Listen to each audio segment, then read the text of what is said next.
How's everybody doing? So we had lots and lots and lots and lots and lots of Manosphere men putting out a fake story. And what's sad about the shit is that they know that it's fake. Right? They know it's fake. They know it's fake. In fact, let me pull it up a little bit. Give me a second. Uh-oh. I don't want to pull that up. Give me a second. We'll go here.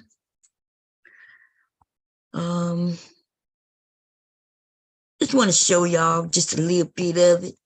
Right? We're going to go and see Anton Daniels, since I did put his name in the title.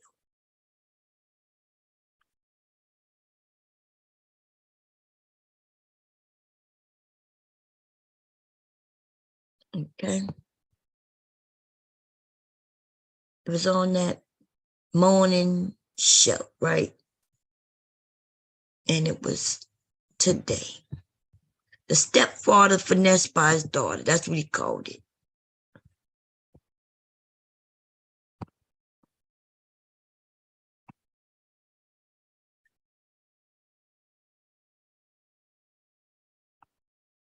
Shout out to y'all. I'm going to be reading super chats throughout the show. Shout out to Controlled Substance Podcast.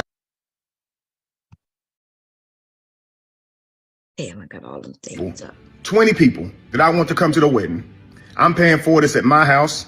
I want these 20 people to come. Do y'all know Saturday? Story is fake as hell. Fake, fake, fake. The guy, right? The guy is saying something completely different. Like here, he's acting like he's telling the story. But while he's doing that, he's on another side. I'm going to show y'all the original. But see, that's what's fucked up about these niggas. They know this because they had to edit this. See right? One of my friends at the golf course, right? He's supposed to come to the wedding. I'm like, hey, I'm going to see you at the wedding, right? He said, I only got an announcement. I didn't get an invite. They had to edit this. So let me go to my history real quick. I should have just hit history. I don't know why I didn't. Okay. These lying ass motherfucking niggas. Lying ass motherfucking niggas, all they do is lie. Niggas lie, lie, lie. All they do is lie. Okay, they lie. I just gotta find it. Just gotta find it. It will be in my history. It should be right here. Here it go.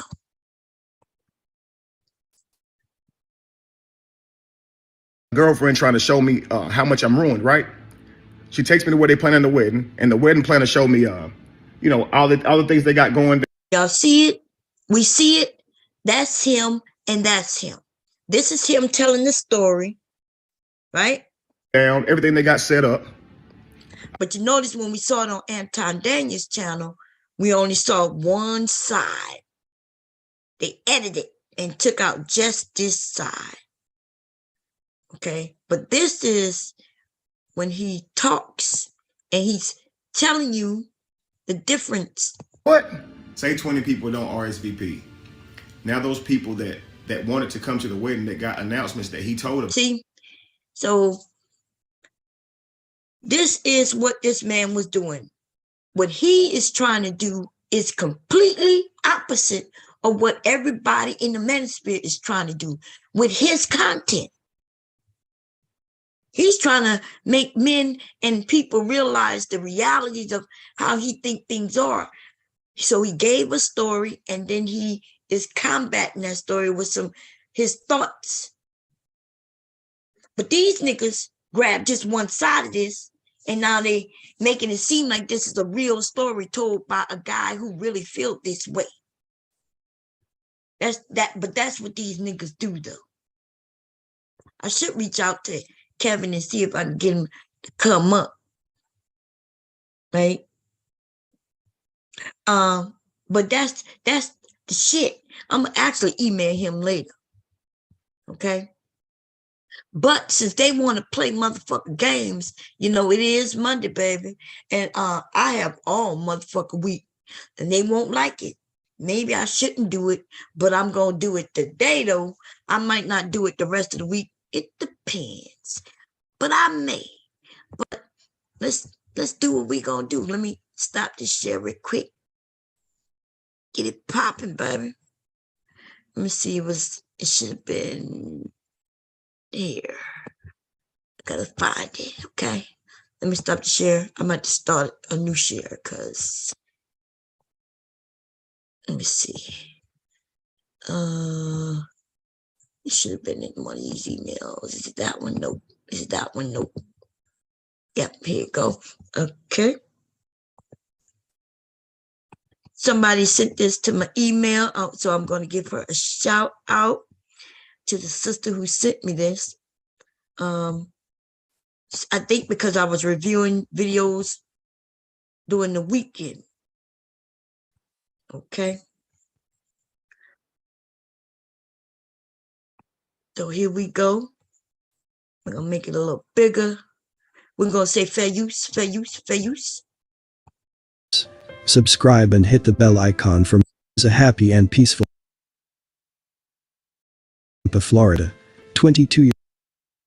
Subscribe and hit the bell icon for more stories. This story takes us to Tampa, Florida. 22-year-old Alana Sims was born and raised in Tampa. She was the middle of 3 sisters and was described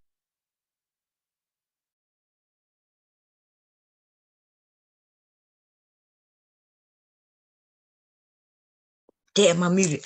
22 years old. Beautiful young lady.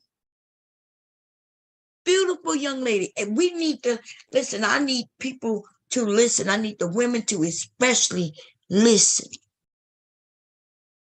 Okay?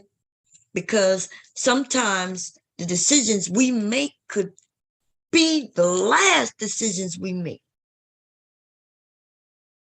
Okay? Shout out to Shaw Willie for sending this to my email. Y'all know I don't check described as humble, caring and lovable. She was known as a happy and peaceful person who 22-year-old Alana Sims was born and raised in Tampa. She was the middle of 3 sisters and was described as humble, caring and lovable. She was known as a happy and peaceful person who didn't like to argue. According to her mother, she would do anything for you and would always go out of her way for her loved ones. She graduated from Chamberlain High School and was the mother to a 1-year-old son. Alana loved being a mother. After having her child, she no longer went to clubs or bars. She just loved spending time with her son. She would later be expecting her second child and was 5 months pregnant. Alana was seeing 25-year-old Billy Bennett Adams III. Look at this nigga. The fuck? What? There we go. Billy was a semi-professional rapper known as Ace NH, and it is reported that he is a member of the Crips criminal organization. Billy was born in Virginia and raised in Georgia. However, he relocated to Tampa Bay, Florida in 2017. He graduated from the University of South Florida with a bachelor's degree in science and management. This nigga got a bachelor's degree. And is still out in them fucking streets. And there's no reason for it. No reason for it. But they chasing them dreams of being rappers and shit. And nothing wrong with that part. But all that other bullshit that go with rapping that they think gotta be real, that's the fucking part. However, Billy's desire was to focus on his rap career and would often rap about street life and glorify violence in his music. You put me on any beat, I'm guaranteed to spaz out. I make money in any condition, I'm a cash cow. Skip the line ahead of you, nigga. I took the fast ride. I did what they couldn't do, probably why they so mad now. And I keep it solid, start to finish, put my heart up in it. And I'm dope, just like what you going cook up in the kitchen. Money talks, if it ain't about a profit, I don't listen. Need a suit and tie with a briefcase. I handle business, working and grinding, making the way I way I never lost hope. Tell them with this rap shit, I want all smoke. Pushing bullets down the op's throat, make them all choke. We can't even rob them for $1 cause they all broke. And they making weak diss songs and they can't rhyme. Pulled up, everybody strapped, throwing gang signs. If I pop it, everybody shooting at the same time. Really in the field, I be posting on the main line. When you elevate, they gon' hate you every type of way. They sound like LMA, get the singing with them chopper spray. I don't hesitate, give me the ball, I make the play. Check my resume, been doing this since a young age. Yes, I'm solid as a brick, I don't never fold. You pillow talking grown man, acting like a hoe. I change guns every day like I change clothes. You changed up on the gang and you broke the code. On February 19, 2020, he was at a recording studio of a friend, Joseph Meeks, when he shot and killed 2 other individuals who were also using the studio at the time. The men were Traven Alberry and Daniel Thompson. He claimed he overheard the 2 men talking about robbing Billy's friend, Joseph, the owner of the studio. After killing the 2 men, he fled the So they were talking about robbing somebody instead of him calling the police or calling the guy himself and saying, look, they talking about robbing you. This nigga go get a gun and say, pow, pow. See, that's a nigga who want to shoot a gun. And ladies, we need to understand, they got a lot of men out here who want to shoot guns. They can't wait for the chance to pop somebody. They just want to do it. They tired of doing it in video games, so they want to do it in real life. Because that don't make no motherfucking sense. I overheard them in there, and they were going to rob somebody. So instead of calling the police, I decided to take them out. That makes sense, huh? That's what I'm saying. This nigga's supposed to be smart, college educated, but apparently not. Or he just think everybody else is dumb. Seen leaving his friend Joseph Meeks with the 2 bodies. Joseph, unaware of what just happened, was shocked and he then dialed 911. Billy was arrested and charged with the murder of the 2 men. Billy defended himself against these charges for nearly 3 years, consistently maintaining his self-defense narrative. However, the circumstances surrounding the shooting contradicted the principles of self-defense. My computer's been doing this shit all day. I don't know if it's my internet. Maybe I should have played it directly off of YouTube. Let me see.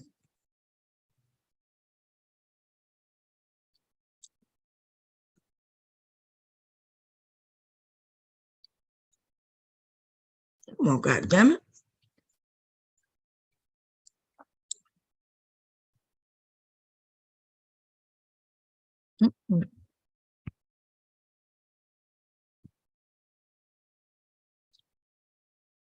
Back it up a little bit.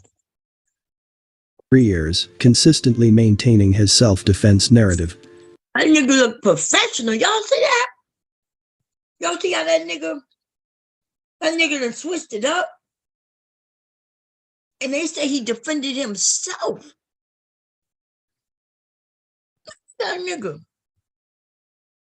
Billy was arrested and charged with the murder of the 2 men. Billy defended himself against these charges for nearly 3 years, consistently maintaining. That nigga look like a professor. Damn.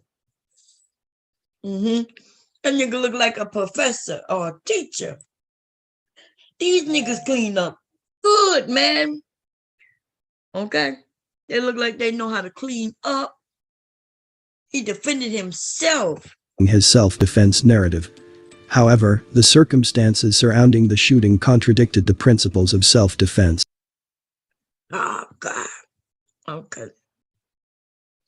Resembling an execution-style scenario. The circumstances surrounding the shooting contradicted the principles of self-defense. God damn. Daniel were both shot in the back of the head, resembling an execution-style scenario, rather than a self-defense situation. Damn, he shot him in the back of the head. God damn. It is believed that Billy had some sort of beef with the 2 men over weapons and money, which was reported by a witness, but the prosecution was not able to prove this. Billy took the stand in his defense and explained his side of the story, and 3 years later, on January 27, 2023, he was granted a fresh start when he was acquitted by jurors of the murder charges. Just 3 days after his acquittal on January 30, 2023, shortly after 10 p.m. on a Monday, police were called to the 10,700 block of Pictorial Park Drive, inside the Easton Park subdivision, after a passerby saw a woman lying on the ground.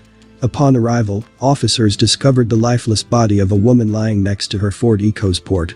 Her 18-month-old son was sleeping in a car seat in the back seat of the vehicle. The woman was later identified as 22-year-old Alana Sims, and she was deceased from a gunshot wound to the head. Alana's death did not appear to be random, and investigators continued to follow up on multiple leads. Tonight, we are learning more about this young mother. She was found murdered in New Tampa with her toddler sleeping in the car just a few feet away. The mother of Elena Sims says she doesn't know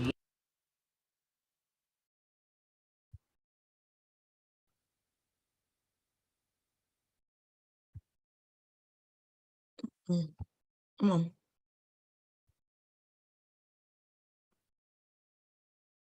I'm not sure what the hell is going on. It can't be my computer.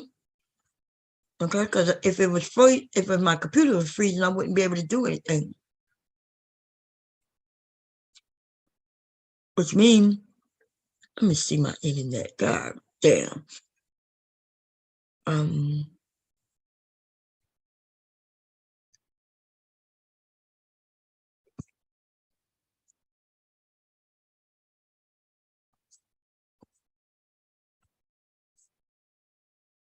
700 block of Pictorial out with friends and expressed that she wasn't aware of her daughter's serious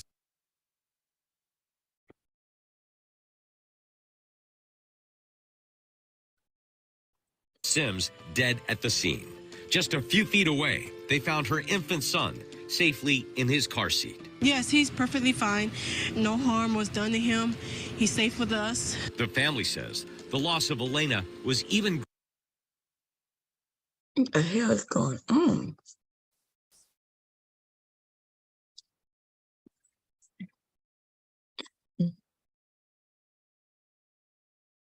and asserted that he had not interacted with victims. They notified him that Alana was murdered, and they questioned him about his whereabouts at the time. He reportedly provided inconsistent statements, initially denying any knowledge of her death. Additionally, Billy claimed that he was not the father of the victim's unborn child, and asserted that he had not interacted with or contacted her for several months. Furthermore, Billy informed detectives that he remained at home throughout the entire evening of January 30, 2023, and did not depart from the residence until the following day. Based on surveillance footage and records from the gated community, authorities assert that he used his father's vehicle on that evening. When confronted with this inconsistency, he allegedly claimed to have been out with friends and even provided a video as evidence. However, police stated that the footage had been manipulated to show the date of the murder, when in reality, it was recorded on February 1st. Police further reported seizing Billy's phone, obtaining a search warrant, and uncovering his communication with a woman named LaKenya Brantley. They examined his iMessage conversations and discovered a potential motive for Billy to want Alana dead. In messages exchanged on January 29, 2023, Billy wrote, "Tomorrow this done." Other messages indicated Brantley's distress over the victim's pregnancy, while Billy expressed his desire to continue his life without including Alana. Brantley responded, stating, "This ain't the way, baby." Importantly, these messages occurred on January 29, 2023, and Alana was murdered the following day on January 30th. Furthermore, a cell phone extraction of Billy's phone revealed a search for the Easton Park subdivision on January 30th at 6:43 p.m., the same location where Elena's body was found. Billy initially denied having any contact with Alana on January 30th. Police confronted him with the contradictions in his statements, prompting him to eventually admit that he did indeed meet with her. According to authorities, he then claimed that he killed Alana in self-defense, just as he claimed in the double murder he was acquitted of prior. He claimed Alana had pulled a gun on him, and during their struggle, he shot her. However, when pressed to provide evidence supporting his account, he modified his statement. He then said that Alana initially brandished a gun, but he managed to disarm her. Subsequently, he shot her in the head, claiming it was an act of self-defense. When questioned about the whereabouts of the firearm, he stated that he discarded it while returning home after the shooting. Billy additionally acknowledged being aware of Alana's pregnancy and the potential possibility of being the father. Billy was arrested and charged with 2 counts of murder in the first degree. From acquittal to arrest again 9 days after. This nigga is a fucking murderer. Fucking murderer. Fucking dirty, no down, nobody having ass for the rest of his motherfucking life unless the nigga is deep, deep in his ass type of nigga. The fuck? Why? He was on the phone with another woman. And she was like, you don't have to do it like this. If she had another baby on the way by somebody else, he had another bitch, why couldn't he just let it go? But no. You see? No. And why would that other woman should have called the fucking police and been like, man. After she was murdered. Didn't deserve for this to happen to her. Look like this the new chick. Look like she ain't deserved it. After she was murdered. Matter of for some time before she was discovered. It's awful. Elena's family says she would have been 23 just a few weeks after she was murdered. Didn't deserve for this to happen to her. Come on, motherfucker. I can't even get the story. No, that look like that might be her. I don't know. This shit getting on my nerve. New charges of murder, saying that nobody believed his story when he was acquitted of double murder the first time, but the 2 random men in a recording studio, they had to acquit him. No one on the jury actually believed Billy Adams' testimony, but we didn't have to believe his testimony. What we needed to find was proof of guilt beyond a reasonable doubt. And we could not find that. What happened to Alana was a tragedy. She believed that Billy, the father of her child, wanted to celebrate his acquittal with her, but instead, he allegedly killed her because he wanted her out of his life and did not want to be a father to her child. The killing of Alana was cold and heartless and placed no value on her life or the life of her unborn child. My condolences to her friends and family. May you continue to heal and one day find peace. Thanks for watching and I will see you in the next video. Universe. My goodness. Opens door. This is crazy, y'all. FCC opens door for increased drone. Let me read this real quick. Let's see. They always send me some shit, but then they don't really send it to me. Here you go. Let me see what that says. I haven't even been to sleep yet. I've been up. You might go have drones policing us all above our heads and shit. Taking cameras and shit.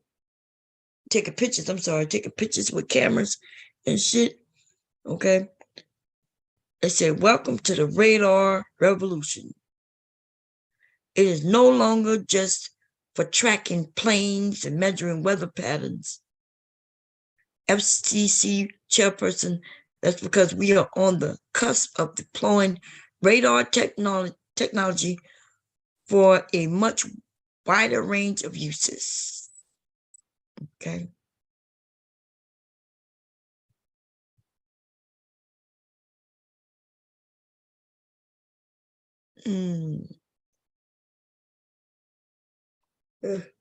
Nobody gives no damn. It's okay. I'm over here yawning. I was on the phone with the people who hosted my website and I was really pissed. Okay. And so I ended up, I don't think I cursed her, but these people like to play and lie and all kinds of shit, you know? They be acting like the company belonged to him. It'd be the weirdest thing ever. But yeah,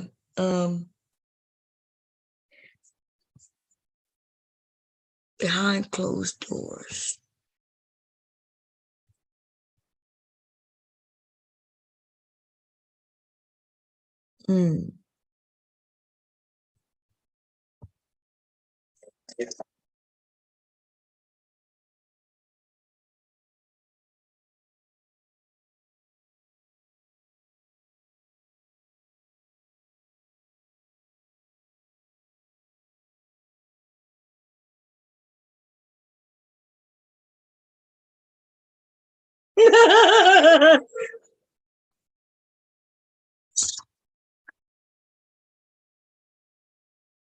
Oh, God damn it.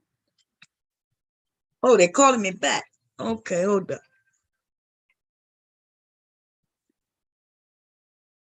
Hello? Hi, this is Tara from Ionis. Looking for Mrs. Edward. Yeah, speaking. Okay. Hi, Mrs. Edward. Thank you for taking my call. Apparently, I've checked the account history here. There seems to be 2 other accounts that's involved, and there's those 2 accounts have an outstanding balance. I don't have 2 other accounts. I don't know. I don't know what's going on. Why would I have 2 other accounts? I actually checked the case history here since last year around September. I think it's documented here that we asked for a verification, like a proof of identification. Yes, and that was because I changed my email only to get the survey. But on that day, now this is what was told to me. I can only tell you what your company told me, the people at your company. They told me because I purchased something on that day. And what I purchased was for my backup, so I can have a backup of my account because my website didn't work. And the guy explained what the problem was. So he was going to go in and fix it, but he wanted everything to be backed up. So he sold me a drive, which means he was going to back everything up on the drive, right? Which is drive space, that's all. And then he would go in and repair things. And that way I wouldn't lose anything if something happened. So, but when he did that, he backed it up. I was on the phone for 5 hours and I could prove this. Okay, I'm not just saying anything. So anyway, after we was on the phone, he asked me to take a survey. And so I said, yes. And I asked him, could he send me the survey at another email address? And that is what I was told, what I guess triggered a security issue.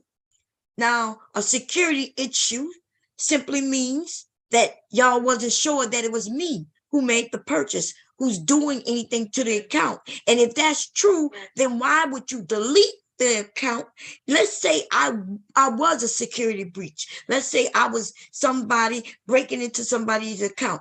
Wasn't you supposed to protect their account? But no, y'all decided to delete the account. But it's okay.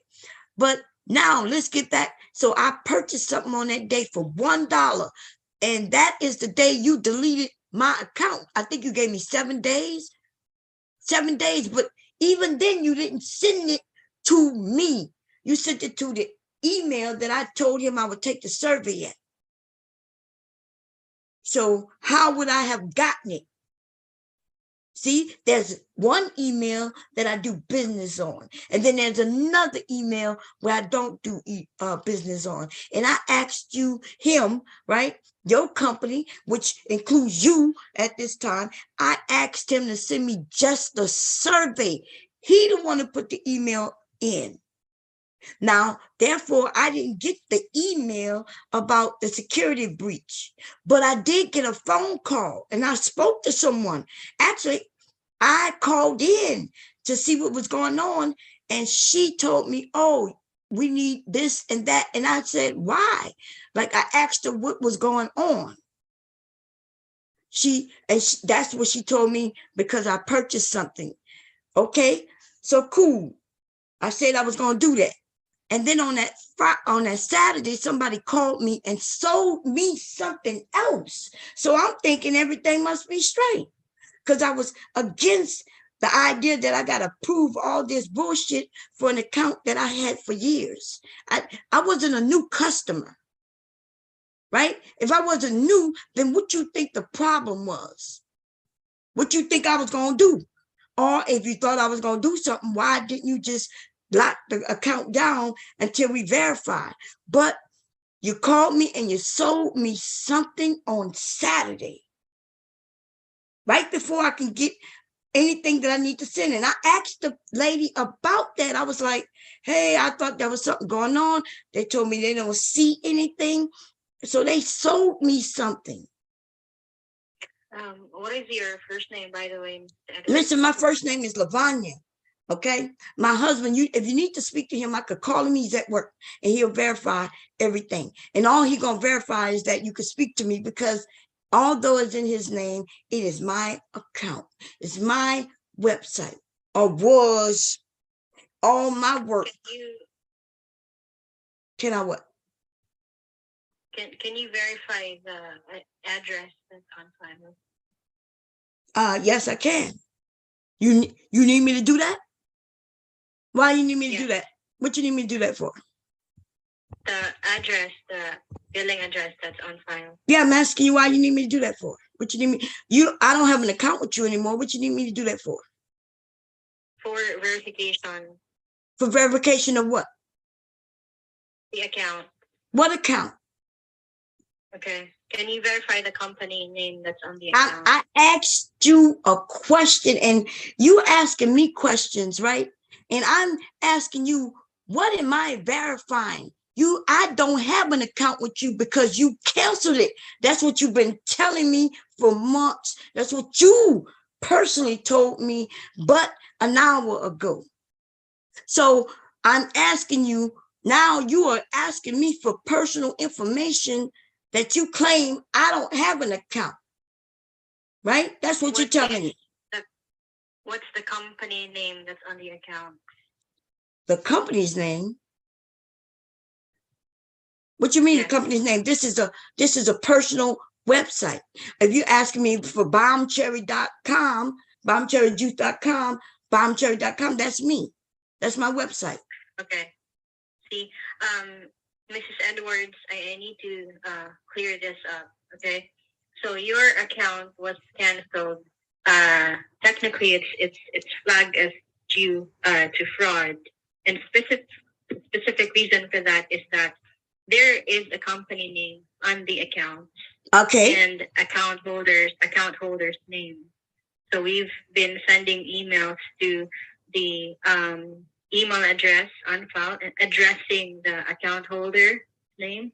And then when? What email?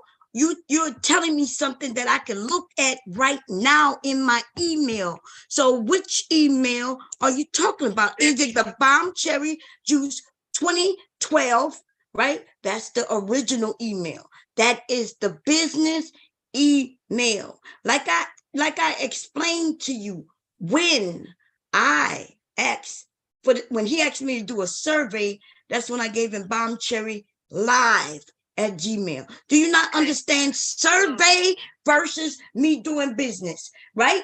So this is not about the survey. I know it's not about the survey, but except for that, it is about the survey, because that is what kicked this. That is what triggered this. That is what triggered this, right? Are you telling me that is not what triggered the security thing, the breach, or whatever you calling it? Is that not true? How long did I have this account? Way before you was called Ionis. Mrs. Edwards, first things first, this is not under your name, okay? Okay, so, hold up. I'll call hubby. Yeah, we'll call him. Okay, you need me to call him? Why it's flagged as fraud is that aside from the company name, we've been addressing the account holder. It seems that there's been changes with the account holder's name. And as you mentioned earlier, this is a personal website, but it's not. There is a company name, and the name also on the account holder's name has changed. All right, that's the main reason why. Okay, so let's say somebody went in and did that, because I don't know. Because I can't see anything. So I don't know, right? I don't know. So maybe somebody did call or do something to make the change, right? Okay, cool. I don't even know, because maybe you just told me that I have 3 accounts with you, which I know that's not true. So I don't know what you're looking at, but what I will tell you is, if somebody called, which I don't doubt, we on the internet. Do you know how many people have called my home, called family members, and tried to get my electric turned off? Do you not understand this is the internet? So people have been trying to do things. This is not even the first time where I had to prove myself with identification, because somebody tried to do that years ago, maybe like 5 years ago. And I had to give identification, right? But this is the first time when my account went away. All they did was, when I went to go get into my account, it was a 404. It told me that the account wasn't there. I called in and they said, hey, there's been a breach and we need you to give us ID. And I've done that. And when I did that, all I was able to do is sign back in. And you know what? It wasn't no 7 days neither. Why would I go to my own account every day to make sure that it's up? I do my work on my page, and then I'm done until I go to put something else back up. And when I ran into a problem, guess what? I called. But since you changed from 1-in-1 to Ionis, it seems like you do things a little different. You know what else you did different? You know that automatic payment you took from me? That was something different. Because normally I had to call in and I would renew, and I may add something or take something away. And because it was COVID, my site hadn't been working for almost a year. Due to COVID, though, sorry, what? Yeah, I don't know why you're telling me sorry, right? I was letting it go. And then one day in July or June, $100 and something was gone. And I was like, wait, why is this? And then I looked and saw that it was you, right? Your company. So I said, well, damn, they took a payment. I said, well, let me just go back on my site since I just paid for it. No big deal. And then I ran it. I like, whatever happened, I don't know what you're talking about, because it seemed like you making a different excuse.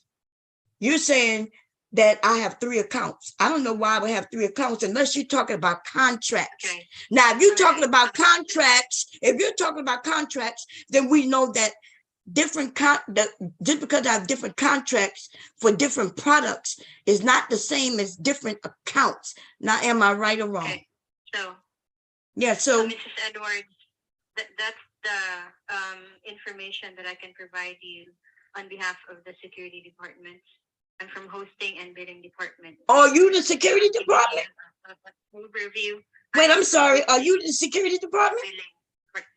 Well, why did you just tell me you could give me something on behalf of the security department? What are you talking about? Okay, Mrs. Edwards. So what we need to do here now, I'm just giving you an overview of the reason why the account was canceled. Yeah, well, you already sent me an email, but that's been a year ago. Where is my money? You told me all you was going to talk about when you called me back was my refund. All right, so what we need to do here now, basically, what I can do here is only 2 things. All right. Yeah, one of them needs to be sending me my refund. Listen, lady, we're not friends, right? All I want, you told me this. I could rewind it. I could rewind what you told me. You said, when I call you back, all I'm going to talk about is your refund. You said, I'm not going to talk about the other issue because that's another department. And I told you that, okay, that's cool, right? You laid down that rule and I was okay with it because I'm contacting the Better Business Bureau. They'll be contacting you about that issue. Now, you told me you were going to talk about my money. Now, that's all I need to know is how long it's going to take to hit my bank account. There you go. Okay. So, yes, there's two topics here. First is the one I've already discussed earlier. Second, hello. The refund. Are you playing games with me? Regarding the refund. Yes, there you go. You requested. Okay, so regarding the refund that you've requested, so I'm sorry, we're not authorized to process that here because of the fraudulent issues that's flagged here on the account. So what exactly was the fraudulent issue? Tell me what that is. So you can claim fraudulent issue. However, so wait a minute. So there's a however. You accuse me of fraud. You don't even know what you're talking about. You just told me I have 3 accounts with you. That's what you told me, right? I don't even know what you're talking about. I don't think you know what you're talking about. Okay. However, Ms. Edwards, this can be dealt with our executive solutions department. This is the highest department for complaints, for if you have issues or complaints about. So wait a minute. I'm sorry. Did you not tell me? First of all, let's be clear. I've already gone through this with somebody and they told me how much money I was going to get. That was many months ago. You even verified that you read it yourself. Now y'all playing with me, and that's why I'm not no longer playing with you. You understand what I'm saying? So you can go and talk to whoever you want, but I'll settle this another way with the Better Business Bureau. They will contact you to get my money, and I have it recorded already twice, not only from you, but somebody else that you know you owed me the money. You read it yourself to me today, where another person talked to me, put it in the notes, and requested the refund. And now you coming back and telling me you just don't want to give me my money. You thought that was going to go away. You think you could go a year? That's what they tried to do, talking about, well, since it's been, 6 months, we don't really owe you. And I'm like, oh, so you think because it's been 6 months, you don't owe me money, you owe me? Now I guess you're telling me, well, since it's a fraudulent, you used the word fraudulent with me, and that's all we need to talk about. Y'all caught you in 4 lies today alone. Okay? So I know you don't know what you talk about. You lied to me and told me they contacted me by phone. Then when I asked you for the phone number, you said the number I'm calling from. Well, that's wrong. And then you said, well, no, they didn't contact you by phone. They contacted you by email. But the thing about email is, I can look it up. And if I didn't receive it, you ain't sent it. Okay. So, Mrs. Edwards, what we need to do here now is wait for the phone call from our executive solutions department. Well, I've been waiting for that. I've been waiting for them for 6 months. So I guess just like I said, I guess I just won't get that, huh? You just trying to keep my money. What you trying to wait till June so you can say, well, since it's been a year? I've been calling y'all since the month this happened. Okay. Much advisable to discuss the refund with them since the account we can no longer do anything here. You can't even access the account. So tell me how you know that I have 3 accounts. How you know that? What the 3 accounts for? Case history only. Okay, so you see case history. Tell me what the emails, or not the emails, the domain names of the 3 accounts that I have. Go ahead, shoot them to me. What I see here, case history, meaning the documentation. Oh, wait a minute. I'm sorry. So you don't, so you claim that I have 3 accounts. You just said that's fraud because I have 3 accounts. So what are the 3 accounts? Again, Mrs. Edwards, I asked you. No longer make any changes on the. I didn't ask you to make a change. You already told me you got rid of the account. That's why I know you're lying what you're saying now. Earlier, you forgot. You told me. Did you not tell me that you didn't have access to the account? And now you're reading the account, but then you can't tell me what you're reading. And then you just admitted again you don't have access to the account. What is wrong with you? I'm sorry if you say that you don't trust me, but what Why would I trust you? You are a liar. What? Okay, I'll consider that as a personal offense, Mrs. Edwards. Oh, you consider that a personal offense? Well, what I'm about to tell you in the 10, 9, 8, it's going to be worse than what I've said already. Now we at 5, 4, 3, 2. I suggest you hang up before these cuss words come out of my mouth. I don't know what's wrong with you, woman, claiming fraud, you mother. Yeah, I knew you were going to hang up. Uh-huh. The fuck is wrong with these motherfucking people? Y'all, if I play back the call, right? This woman lied after lie after lie. And what's weird about this shit is they think because they say Mrs. Edwards, well, I'm sorry. They think they're speaking to you like you're a person. But did y'all hear that woman say fraudulent? She said I have 3 accounts. She's a fucking liar. They ain't never accused me of having 3 accounts. But then let's back up a little bit. There's nothing illegal about having 3 accounts. I just don't have no 3 accounts with them. If I could have 10 accounts if I pay for them. But did you hear what she said? She said I had 3 accounts and 2 of them where I owe money. So that's her way of trying to keep my money. But she's a fucking liar, though. She's a liar. Just lie. That, oh man, if I played back that call, y'all would hear this woman she was just making up shit.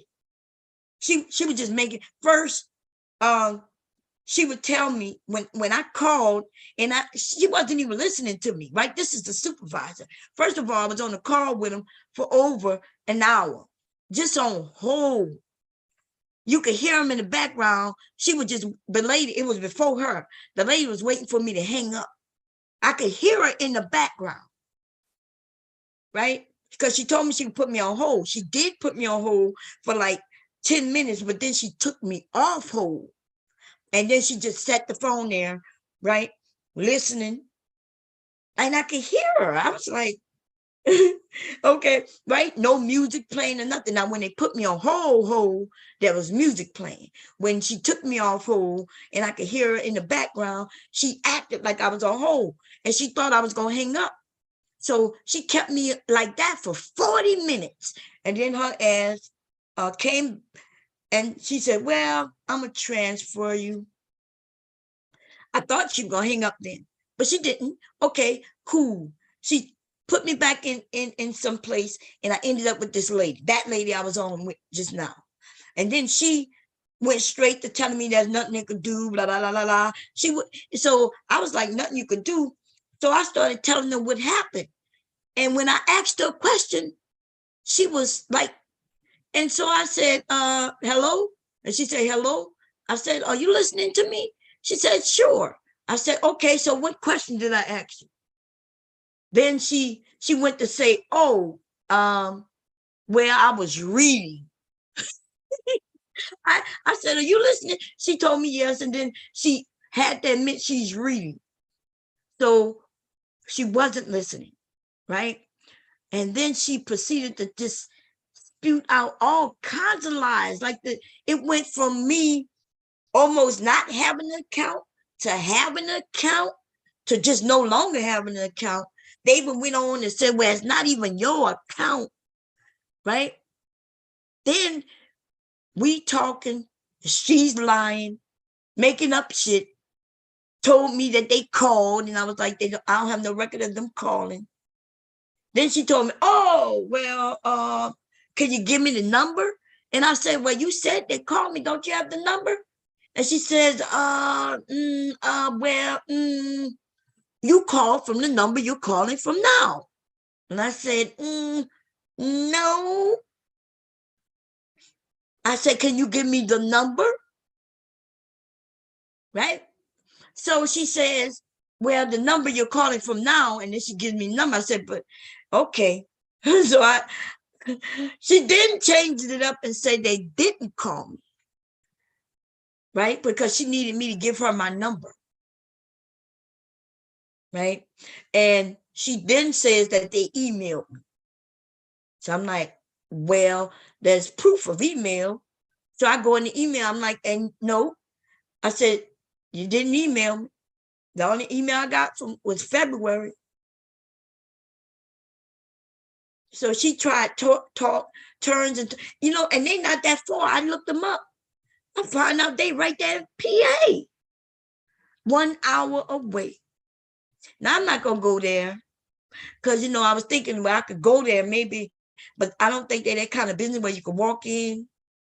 So yeah, but I thought about it. I really thought about going there, but I can't do that. I've been to bust these bitches in their motherfucking face. They got me fucked up, keeping my motherfucking money. Now, I did do a report with the Better Business Bureau. So we gonna let them do their thing. And then we're gonna handle it from there. I've been with this, y'all, I've been with this company for over 15 years. That's no lie. I made accounts for people. I'm talking about, I've actually designed websites for people, and they are still hosting. That they used to be good.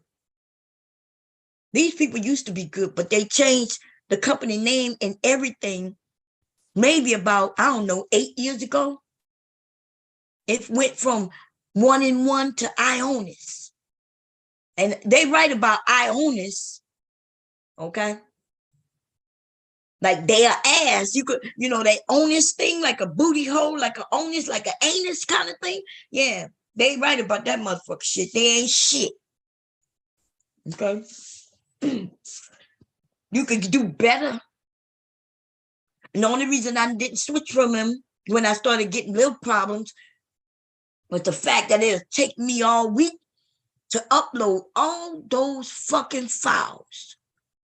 I had videos, movies, fucking pictures, and then on my website, I lost all that motherfucker shit messing with this fucked up company. Now, I don't know, it's not easy to start over when you 15 years of motherfucking work. I had live streams. Y'all forgot I had a YouTube page with the YouTube videos that I could no longer have on here. And I put that shit up there. Some of that shit I can't never retrieve again. I had the Sasha Ray interview with Sasha Ray's ex, our baby daddy, and his wife up there. I had so many videos that was on channels, and that shit was all over that. My roast, there was a whole section with just YouTube shit. And y'all, I don't have that shit no more. I lost all of that shit. People be sitting over there listening to that shit because the shit is funny. Like some of my best and funniest shit was when I was, when I was the Viper Pin, we was over here doing the shit. We were just having fun. That's what that shit was. And that shit is gone. Fuck them motherfucking people. I'm gonna get me a lawyer. Yeah, fuck them. I'm gonna wait for the Better Business Bureau. They'll contact me, and then we're gonna go from there. Okay. Calling me, talk about, and then she used the word fraudulent. That's what pissed me off. She's like, they've been throwing everything at the wall. First, they say I don't owe them. Then they say, well, I owe them more. Then I break down with somebody and we go through everything. And then they say, oh, yeah, you're right. Then we went through everything. He told me exactly how much I'm owed. And I've been waiting. And the motherfuckers ain't sending me shit. Okay? So now, in order to keep my money, they're making up shit. And they use the word fraudulent. And then they sent me this email. Let's go through this email. Now, first, she told me that when she called back, she said, I'm gonna call you back in an hour. But when I call back, Ms. Edwards, I'm not gonna deal with the files. We're gonna have to let another section, department handle that. She said, I'm only gonna call back about your refund. And I said, cool. I said, I'm gonna contact the Better Business Bureau and I'll get a lawyer for that. That's what I told her. Right? And I was okay with that. And so as soon as I hung up with him, I went directly to the Better Business Bureau and I put in my form. Right? But let's go over here. So while waiting for her to call me, she sent me an email.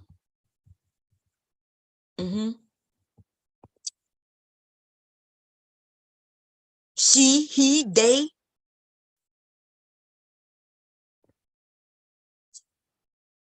Refund request. You see that? That's what it said. Now, let's see if they mention anything about the refund though.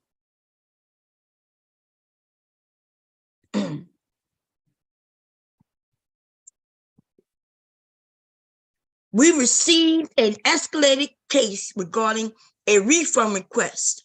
I apologize for the inconvenience caused in this matter.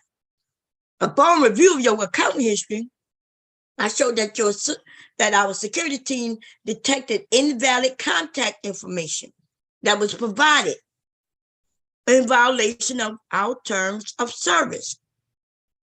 They reached out several times to the contact information provided. Listen to what they say, y'all. Now, these people are lying, okay? But listen to what they say.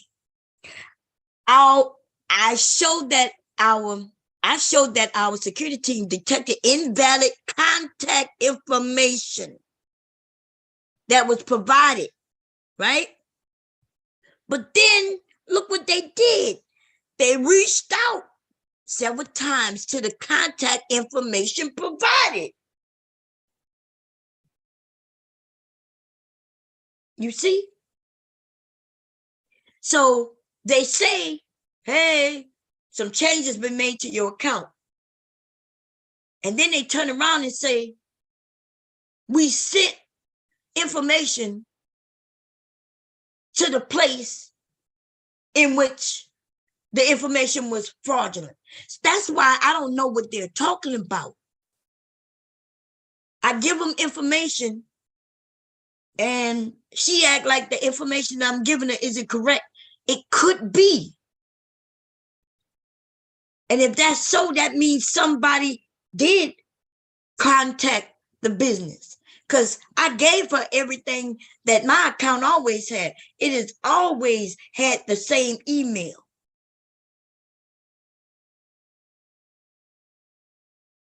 So then they say, and I know they have, when I gave them the email to send a survey. But okay, if you're going to send me email to that address, when I get it, I'll get it. I don't check email like that, right? I don't check email like that. So they tell me, look what they say, y'all. So because of that, and because I didn't respond, because maybe they sent it to the wrong email, because I didn't get no email from them, okay? I could show exactly how many fucking emails I got to this account. And this is the email that I changed it to for the survey. Okay. It says the account was then locked and further requests was sent prior to the contracts under account being canceled due to violation of our terms of service. So I paid, and before a month was out, my account was gone. I paid for a year. You pay a year in advance. Okay. So then they said we work constantly to provide the best possible service to our customers, but we are unfortunately limited in the assistance we can provide for your requests. I guess they're talking about my motherfucking money, the refund request. Okay. The account was correctly locked. That would be true if they had locked it. But then you see that it was correctly locked and canceled in keeping with our terms of service. I didn't sign any agreement that says that I had 7 days or they will wipe my shit away, especially if I paid. Remember when she kept asking me for information? You know why she want to do that? I believe they over there trying to create some shit. That's why I didn't give it to her. She told me she didn't have any of that. She requested my address again, not my address, my phone number again. She requested things from me. If she had access to the account, it would be right there. She told me earlier she had no access to the account. She slipped up and told me that. But just doing this call, she then told me that she sees fraudulent shit happening and she see other accounts and all of that. She claiming she sees things that I know that's not there. So when she asked me for an address, and she said to verify. And I said, well, what are you verifying? Because she had already told me they deleted this account. They've been telling me that for months. In fact, I know it to be true because when I go to sign in, it tells me that. It tells me that. And I played nice with these people, but I'm only going to play nice with them. Like, for how long I need to be cool, calm, and collective while they tell me anything like I'm stupid? How long should I do that? Like, I'm not supposed to be, oh, yeah, you're going to call me back? Oh, ma'am, well, you did tell me that like 7 months ago, and nobody ever called me back. And then I called you 6 months ago. And you know what? Still no one called me back. And then I called you 5 months ago. And you know what? You said you would call me back and still no one called me back. I call these people every month. Every month. Once a month. I don't call them every day. So if I call you once a month, that's me being nice. That's me having a headache after I deal with this shit. And so I give them time. They tell me they're going to call me. Well, give them an hour. Oh, not just an hour. Oh, okay. Give me 3 days. Give them 3 days because it's Friday. Let's give them 3 days. They'll call you back, ma'am. They need 48 hours. Okay. So I give them that. And then I still don't call them. They're telling me they're going to call me back in 48 hours. And my ass just let it go. And then the next month come, and then I'll think about it. I'll be like, I don't know if I want to deal with it today. Like, I don't think I want to deal with it today. I said, I'm going to call them another day. But I try to make sure to call them once a fucking month, though. Sometimes I even, when they say, well, ma'am, you know, we gonna look into it. And I'd be nice and I just let it go. I say, okay, y'all told me that last month, but okay. I don't be feeling up to it. But as soon as one of them lied to me, though, I go off because I'm tired of this shit. You owe me $200 motherfucking dollars. And you think they think that they're gonna keep my $200? They canceled the account, so the shit is canceled. Give me my motherfucking money. There isn't a law in the land that says that somebody could cancel your account and keep your money. Now, if I cancel in certain situations, they could keep your money. Like, you know, like if you buy something, they say no cancellations. Right? If they say no cancellations and then you cancel, they can keep your money or part of your money. But they cancel. They cancel. And so they owe me my motherfucking money.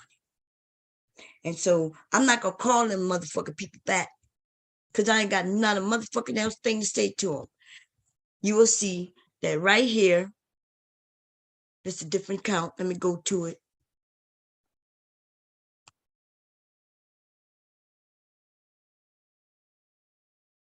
I'm not playing with him no more.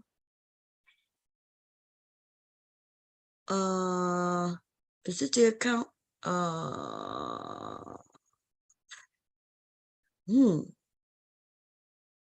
Thank you. Oh, here go it right here. It's a non-reply. I'm about to say, I know I did it. The Better Business Bureau. I'm not playing with these motherfucker people. Thank you. We received your complaint. They gave me the file number, and yes, I did it. And that's it. And the only time I'm gonna talk to them motherfucker people again is when these motherfuckers right here contact me, and then we'll go through them, because I'm not dealing with these people no more. And then after I deal with them through here, I'm going everywhere on the internet, every website, everything, and I'm gonna put their name in some shit and make a complaint on them. And you know, I never look to see if they got any complaints. Let's look it up.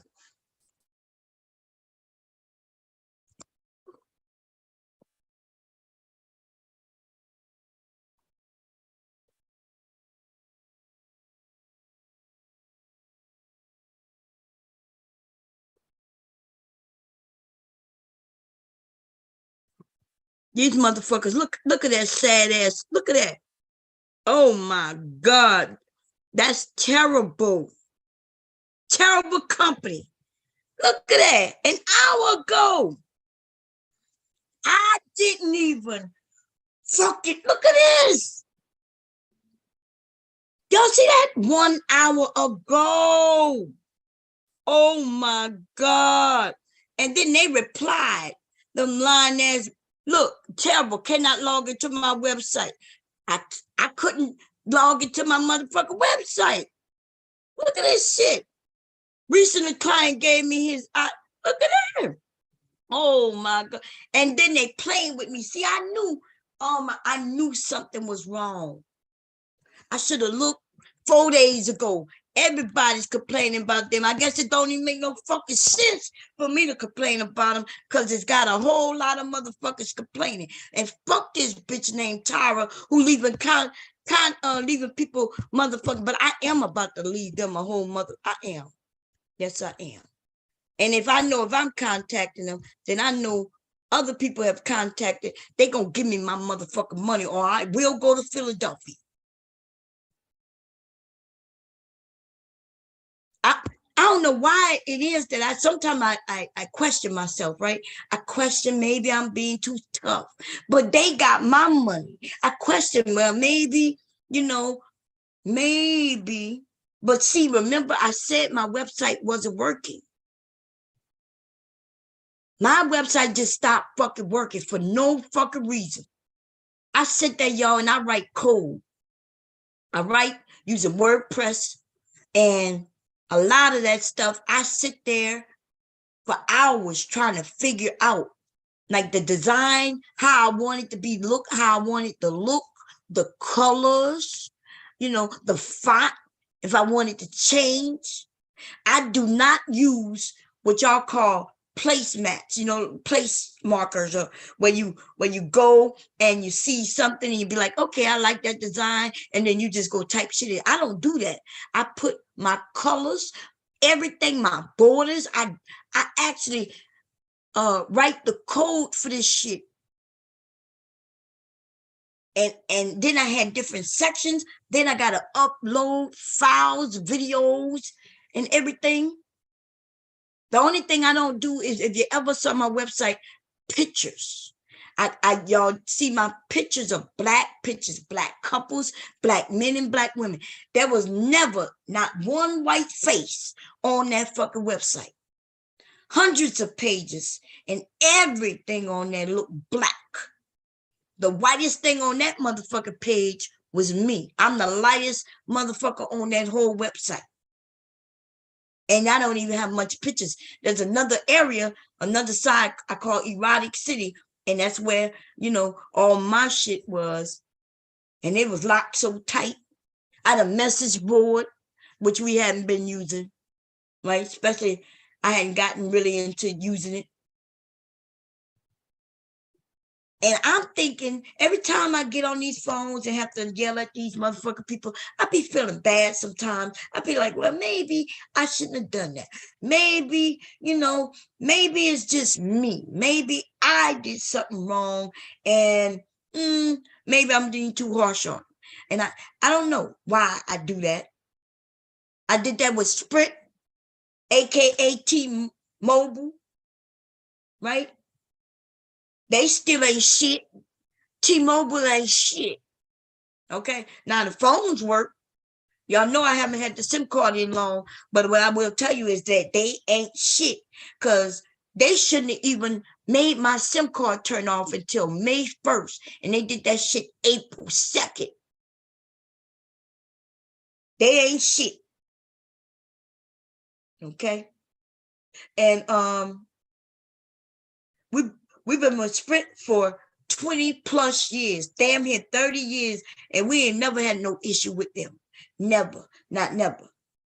Until they did that last thing. But when they sold me the phones, they were actually T-Mobile. They was calling themselves Sprint in partnership with T-Mobile. That was my first time ever hearing that shit when I called and got these motherfucking phones. And I ain't getting no motherfucking new phone never again. And if my children want an updated phone, then they gonna get it themselves and they need to get it in their own account. I'm not fucking with these people no more. The only thing I'm gonna ever use is service. In fact, I need to go shut off some motherfucking shit right now. And lower this shit, all that insurance and all that shit, about to take that shit down. And get rid of that shit. Every phone in this house and every device in here have insurance, paying like $25 a month each phone. We pay out a couple of $100 just in that. Like big ass dummies, but these phones cost too much, One son, he ended up needing a new phone and it cost him still $75. We paid $25 a month, which means in the 2 years he's had it, we actually paid for another motherfucking phone. The deductible was still $75. That shit don't make no motherfucking sense. I be feeling sorry sometimes. I be like, man, I shouldn't have been so hard, but fuck these motherfucking, these people take our money, treat us like shit. You call in nice and sweet, and they shit on you. This bitch gonna tell me there's been some fraudulent. Man, I should have pissed me off, yo. It's almost like calling me a motherfucking thief. So what's so fraudulent? Let's say that somebody called in. All they had to do was lock their account. And then when I call in, when I notice their account is locked, they'll ask me to prove whatever they need me to prove, and that's it. What the fuck could be fraudulent about your own account? She says, well, we see that you have a name on there. And I promise you, y'all, if it's not Bomb Cherry, right? Bomb Cherry or Bomb Cherry Juice, Bomb Productions, then there is no other name on that motherfucker, except it's a personal account, and she told me it's a business account.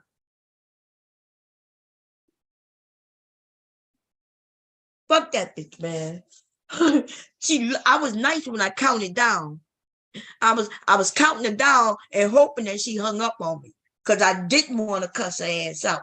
But fuck that bitch, okay? Telling me fraudulent behavior. No, the only frauds is them motherfuckers. Now, I'm calming down. I'm gonna have to listen to some music real quick to calm my ass down, y'all. Okay? Y'all know I'm crazy.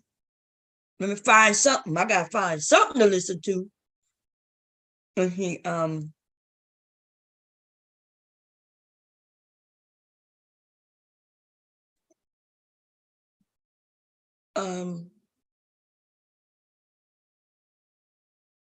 I gotta find something, y'all.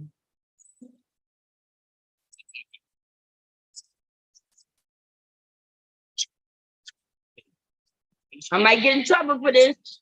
I probably will. They're probably gonna cut me off, and I don't give a fuck.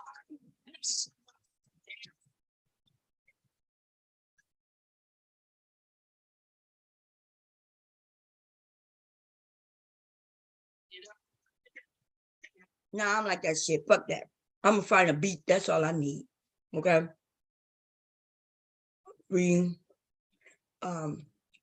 My grandson gonna be here in about 4 hours.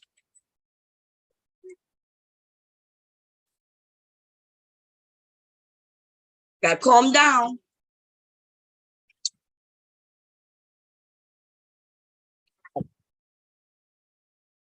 Okay, here, I forgot. I gotta do it another way.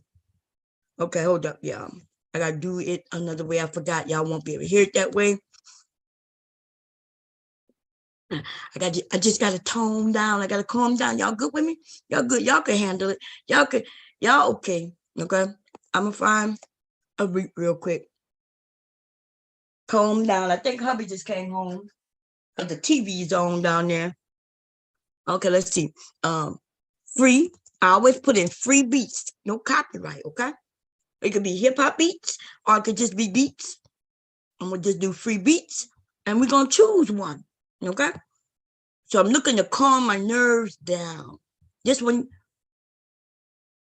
oh no, nah, fuck that. Okay, oh, let's see.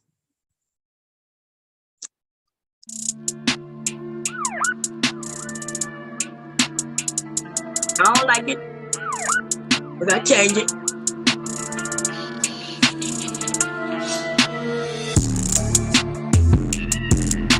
That's not common. Okay, no, too much. 4 days. 4 days out. Oh no, I did play that. God damn. Leaky Leak was just here 3 days ago. So 3 years, that's too long. I don't want nothing that old.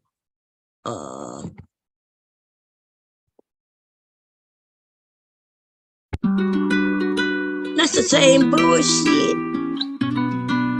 Oh, hell no. 4 months and then type. 5 months. Okay, let's try it. Look like he putting it in twice.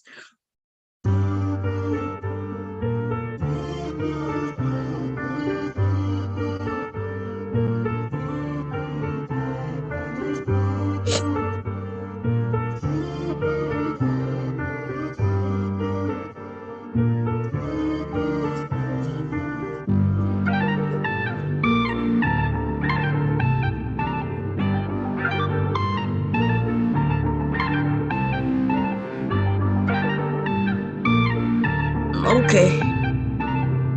Woo! Depot on the beat. Fuck that bitch. Fuck that bitch. Don't give me no switch. I'ma come out in a ditch. Fuck that bitch. Fuck that bitch. That's right. Give me a switch. She gonna lay out in a ditch. Hoe ass bitch. Over there calling me a phone. Over there, I'm gonna lay her down and lay her in the mud. What? Bitch said, fuck that bitch. Fuck that non-English speaking ass bitch. Woo! Hey, fuck that bitch. That's right, fuck that bitch. Fuck that bitch. Put my hands around her throat. Lay her out in a motherfucking ditch. They be pissing me off, man. They owe me $200. It might not be a lot to some of y'all, but that'll buy me a lot of fabric. Okay? I need my money, my time. I'm busting fucking rhymes. Money, my time while I bust this fucking rhyme. Fuck that bitch.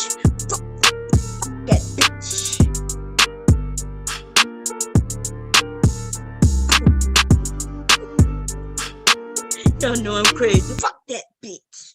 Okay. Goddamn, got me mad over here. Okay, let me put the link out, y'all. What we talking about? So we was talking about these lame ass niggas, right? I could put all my frustration on these lame ass niggas who playing a fucking video that they know is fraudulent. See, I wasn't even using the word fraudulent to that bitch. That bitch gonna say your accounts are fraudulent. The fuck is you talking about, bitch? I had those accounts for at least like 15 years. 15 motherfucking years, if not longer, y'all. If not longer. Okay? Bitch gonna talk about you got 3 accounts. I don't know 3 accounts with her. And then she couldn't even. Oh my God. Okay, I gotta stop thinking about that. That beat didn't do it. That only made it worse. Anyway, let me put that. So we're gonna talk about these lame ass niggas, right? These niggas. See, I do not do what they do, right? I try to be balanced, but factual, right?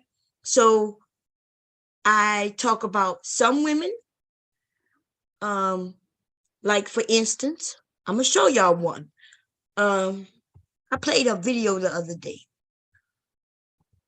right? When I was, and I remember the way she was speaking, I was like, she sound Manosphere.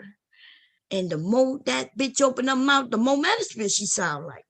And so I did leave her a message over there, and I was gonna see if she, I'm like, I'm gonna show y'all what I'm talking about. Now see, make sure she didn't leave me anything. What's up? I mean, damn. Oh, that video didn't load. Y'all, we be on here too long, okay? We be on here too long. Let me see what this is.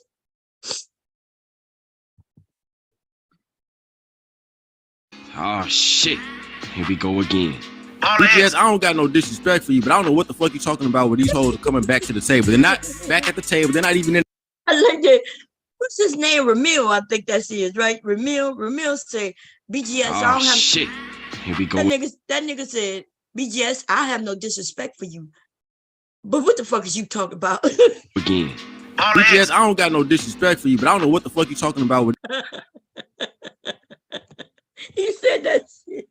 But I don't have no disrespect for you, but I don't know what the fuck you talking about. These bitches coming to the table. Right? He is saying that you men need to get off your asses and start doing something instead of trying to shame women. Nigga, and I don't know why they thought shaming women was gonna do anything. Like, if we don't care about you, nigga, we don't give a fuck what you think about us. And yesterday when I said that, you know what I mean, up there with Aaron O over there by Anton, right? When I was like, why do you men think we care? We don't care about you. Don't tell me what you like, nigga. I don't even fucking know you. These niggas be thinking they can tell women what they like. Nigga, you better tell your woman what you like. Tell your girlfriend what you like. If you don't like her, she shouldn't even become your girlfriend. If, like, when you meet a woman and she dressed the way you don't like, then nigga, what you looking at her for? Go about your motherfucking business. Look to the right or the motherfucking left, nigga. Look in the air, bitch. Look at your shoes, ho. These niggas want to come up and walk up to you. Ooh, yeah. You know, I don't like that dress you got on. I wish your motherfucker would, baby. Do not do this shit. I'm telling you, y'all better stop doing it. And then y'all get mad talking about she jumped on you. Nigga, you deserve to get jumped on, and you lucky if her nigga don't fuck you up. A nigga walk up to me talking about, I don't like that dress you got on.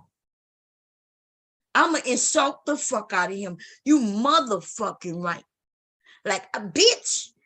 I call that little nigga little bitch. You ain't nothing but a little bitch. And I would say, what, you don't like women, nigga? How y'all gonna cry when you think you can insult a motherfucking woman, and then when she say you little bitch, you get mad talking about all they do, they want to insult me. Nigga, that woman don't know you, and she don't want to know you. She don't care about you, and she don't care what you like. She don't care about your likes, your dislikes, your hatred, your love. Nigga, fuck you. Fuck out of here. Y'all just want women to just bow down to you, nigga. What's she supposed to say? Oh, you don't like this? Oh, let me go change. Fuck you, little nigga. Dumbass shit. They ask dumbass questions. I don't understand what y'all don't know about go get a life, nigga. Go get a job, bitch. Go get some education. I don't give a fuck what you do. Like on some real shit, nigga. I personally don't give no fucks about what y'all do. You ask questions and I'll give you answers. You don't have to like the answers. I'm not even mad that you don't like the answers, bitch. But this is the thing, though. Go get a life, fuck nigga. Boring ass nigga, you goofy dude. Go and get a life. The women that you're talking to or want to talk to, they don't want to talk to you, goofy dude. And when I say goofy dude, that's me being nice, Neil nigga. You a goofball, bitch. And then you're listening to goofballs. Angry Man is over there like a whole pimp and shit. That nigga look like Santa Claus. After Santa Claus decided to overeat, nigga. Santa Claus got titties on the Angry Man's channel. I know why that nigga mad.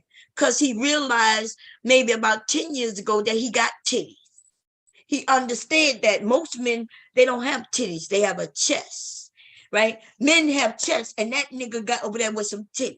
That nigga over there need a bra like me. That nigga over there like shaped like me. He need a bra like me. That nigga over there with hips and all. Lucky I don't have on no clothes because I would do a skit on that nigga's ass by turning on his camera. But I'm not going to do it. I'm going to be good. But that nigga got a belly like me. And I'ma just have to say it. I question whether the nigga got a pussy like me too. Okay? The fuck? Over there, y'all listen to that little nigga. And let's not talk about BGS. And what so got me so fucking pissed off is I got roast sessions on that website or had on that website. They ain't gonna never be able to get back. And I was chewing these niggas fucking up. And listen, they were scared of me. They should be scared of me. They already know I drags the fuck out of little niggas I don't give a fuck about. But anyway, ladies, y'all gonna have to get it up. Y'all gonna have to get y'all mouthpiece up and fuck these niggas, right? Fuck these niggas. And I'm only talking about the Manosphere dumbass niggas and anybody Manosphere adjacent. They included. That includes even the niggas who are over here who are Manosphere. Fuck them too. The ones who be coming up here, bomb, I'm Manosphere. I know you are a slow ass nigga. You got to be slow to announce that you are in something that you really aren't in. Like you really don't really get together. Y'all niggas not getting together, hosting each other up, supporting one another. Y'all only get together on YouTube. You know how many motherfucking people I done met in real life? You niggas ain't meeting these niggas in real life. And then the ones that did meet up at that Manosphere meetup, they look goofy as fuck. All of them. Every single one of them. All of them. Let me pull it up. All of them niggas. Manosphere meetup. Let's, okay. Look at this goofy shit here.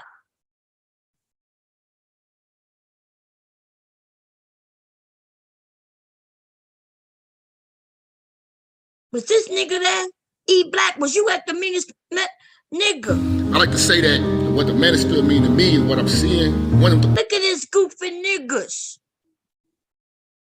One thing we all got to. This nigga used to be handsome. This nigga is bummed down like something happened. The fuck happened, nigga? I don't even know. comment is that we logical. Nigga, you logical. This is bringing. You need to logically go and find out what happened to your hairline, number one. You need to logically figure out why you got all that scuff around your fucking mouth. You too young for this.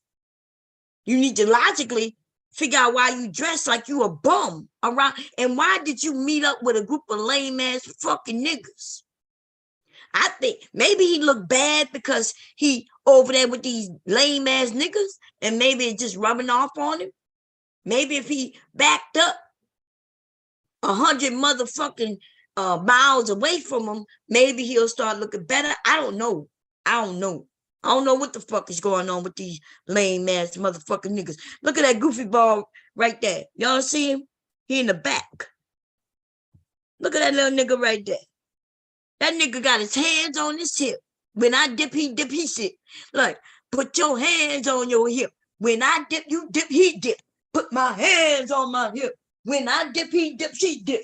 This nigga over there with his hands on his motherfucking hips. Way in the background back there. Way over here, this nigga is over here. Right there. Y'all see that nigga? What the fuck is going on? In fact, straight logic to the black man. If y'all can't see it, I'll show it to you. That's the thing I like about Zoom. I think it's here. We're going to draw. We want to draw some lines, okay? We're going to draw a circle. That's what we're going to do. And we're going to put, see that nigga right there? See that nigga right there? That nigga got his hands up on his hip. When he dip, I dip, he dip. Put my hands up on my hip. When I dip, he dip, he dip. Listen, that nigga is over there ready to dip. And he got a little dip on one side. Like he kind of cocked like a woman, you know what I mean? Like some of, I don't even think women do that shit no more. Like when we, you know, you kind of put your hand on. I don't even see women put their hands on their hips no more. But that nigga do. Okay? And also, since we talking about this shit, what in the hell is going on right here? Anybody know what is going on right here? What the fuck is going on right here? That's all I want to know. Anybody? Any suggestions? Comments, concerns, any doctors in the house who could put plugs in this motherfucker nigga's front head? That's what I want to know. Okay? Now I'm gonna erase this shit and put some stamps on these niggas first. Let me put an X. I'm gonna put some X on these niggas. Let's see. We're gonna put an X there, X there.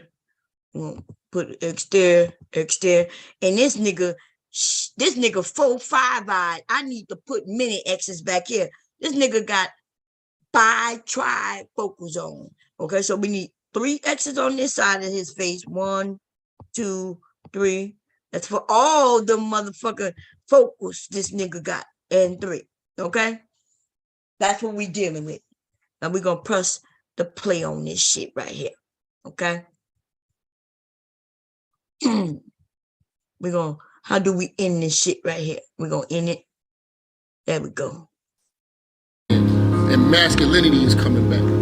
Masculinity is they trying to cancel masculinity. This nigga said masculinity is coming back. This nigga is, his forehead has fucked up his motherfucking thought process. His hairline is pushed back, and his head line is pushed back. His thought process is pushed way back, like way back to Black Wall Street, y'all.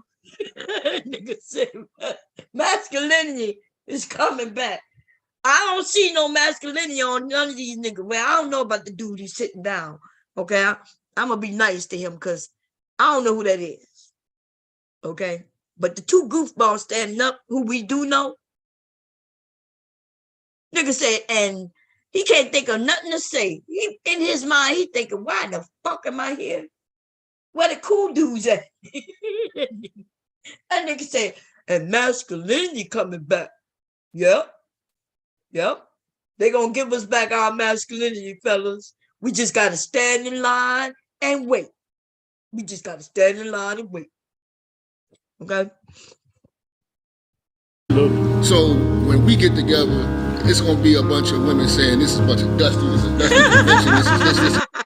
Yeah, that nigga pointed at the men and said, yeah, when we get together, then he said, there gonna be some women that say, and then he pointed at some of them and said that we a bunch of dusters. You motherfucking right, nigga. You know what you see in that room. Look at you. This nigga used to dress fly as fuck. Y'all, what's going on with you youngsters? This nigga got dog tags around his neck. He ain't never been no war, no military, no nothing. This nigga got a shirt on that he ain't iron. The sleeve is all too short. That's why he got it rolled up. Nigga, we see you, nigga. You do look dusty. Why the fuck is Kevin Samuels? That nigga would have made y'all look good. That nigga would have came with a spiffy suit. In fact, I could show you what suit because he always wore it. Same fucking suit. We already know what he was going to look like. Shit. Anyway, here we go. Trying to discredit our masculinity. Nigga, But you have discredited your masculinity. You lost it. Somewhere long time ago while you was driving down the highway, nigga, you took your masculinity off and threw it out the motherfucking window. Somewhere on Route 66, bitch. The fuck? Route 66 is where most of these niggas' masculinity is sitting on side the road. I-95 for these niggas up north.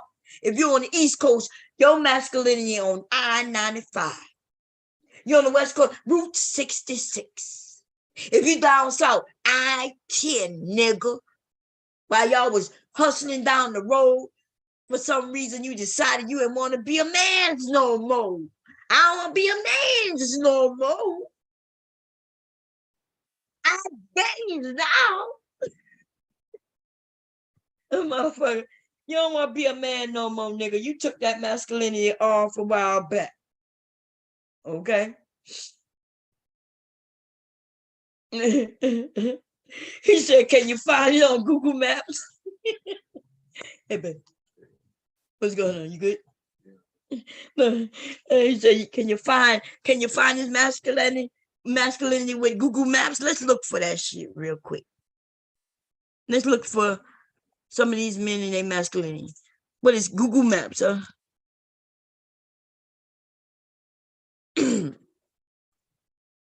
Let me erase this shit down here with these eyes. In fact, when I go to Google Maps and search West Coast, let's go to West Coast.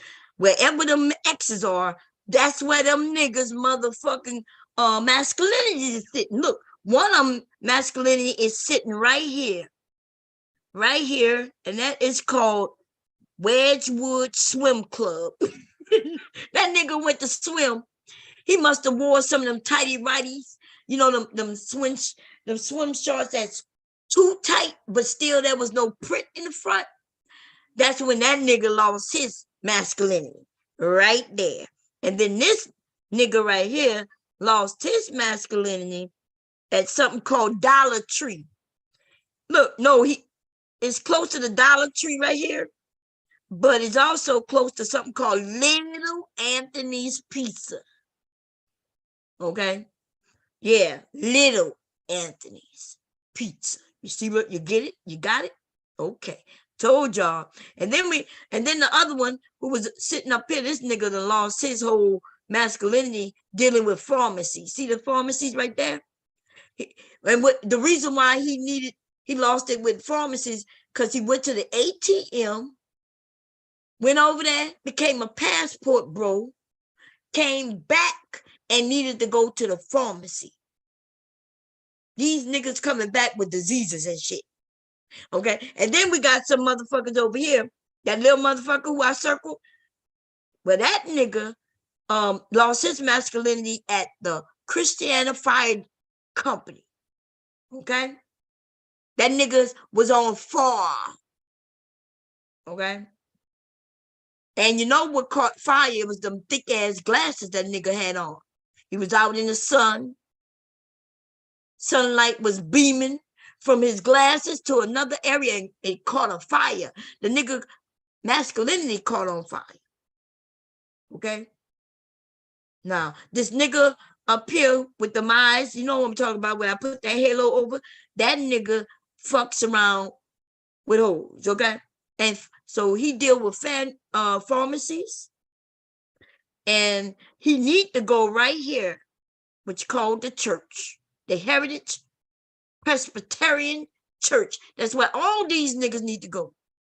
Maybe if they go to this place and pray. Dearly beloved, we are gathered here in this thing called life.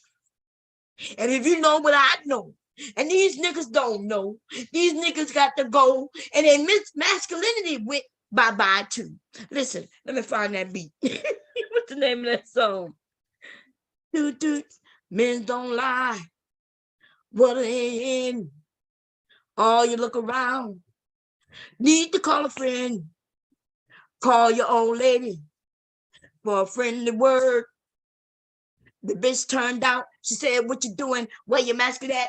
I don't know her. It's all I heard. We gonna think these niggas gonna make me out. These niggas gonna they're gonna make out together. Let's go crazy. Randy, you lost your masculinity too, baby. And I'm about to show you where you could go get some masculinity. See, this place is called Best Buy, nigga. Best Buy. I'm gonna go real close because we need to get real close for you. Okay? Right here. This is where you need to go, Randy. Go and get you the best masculinity set that you can find, nigga. It's gonna be over there by the video games. You know what I'm saying? Over there by the video games. Go to the video game section and purchase you some virtual reality masculinity, nigga. That's what you need to do. You's a fuck nigga. And a dumb nigga too. Okay? Now let's get back to the video. Searching out y'all motherfuckers and y'all motherfucking masculinity. It's a job, but somebody gotta do it. Somebody gotta do it. Well, else to be me. Okay? Let's go back to the masculinity tryouts and shit.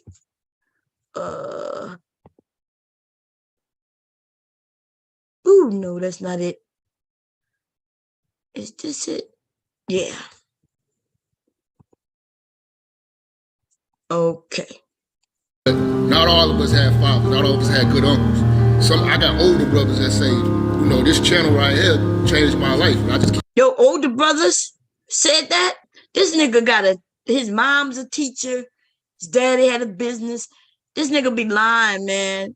He just lazy and didn't want to work. Oh, and here go Obsidian. Look at these goofballs. Let me see. I don't know him. This is Obsidian. Everybody else is sitting around. This nigga got a mask on.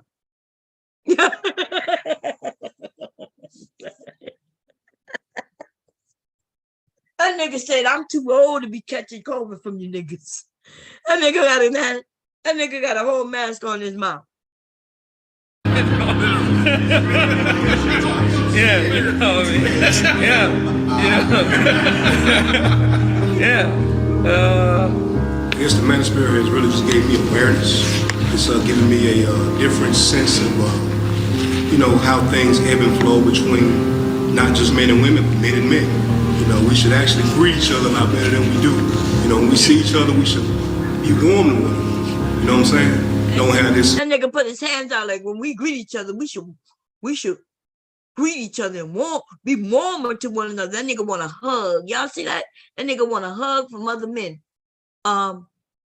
Sapase, when you see one of these niggas, walk up to him and give him a hug. Embrace him, baby. Just embrace him. I think a man like you need to embrace these niggas, and then maybe they might find some masculinity. But don't, you know, embrace them. You know what I mean? Awkward silence. You embrace them with keep your body, the bottom part of your body far away though. Don't get too close. Cause these niggas gonna try to get some. You know what I mean? What's the name of that game? High go get some. Yeah, these niggas gonna wanna hump on you. Okay, be careful. Be careful. We brothers. We here for the same purpose. What the Manosphere means to me is uplifting, motivating. These niggas are so lame that they had everybody stand up so they could tell them what the Manosphere mean to them. That's when you know that the person who hosting this is really flying by the crotch of their motherfucking seat. Like they don't know what they're doing. Why would people in the Manosphere get up? That, you know, by the time they get through all these men, which is only about 12 of them,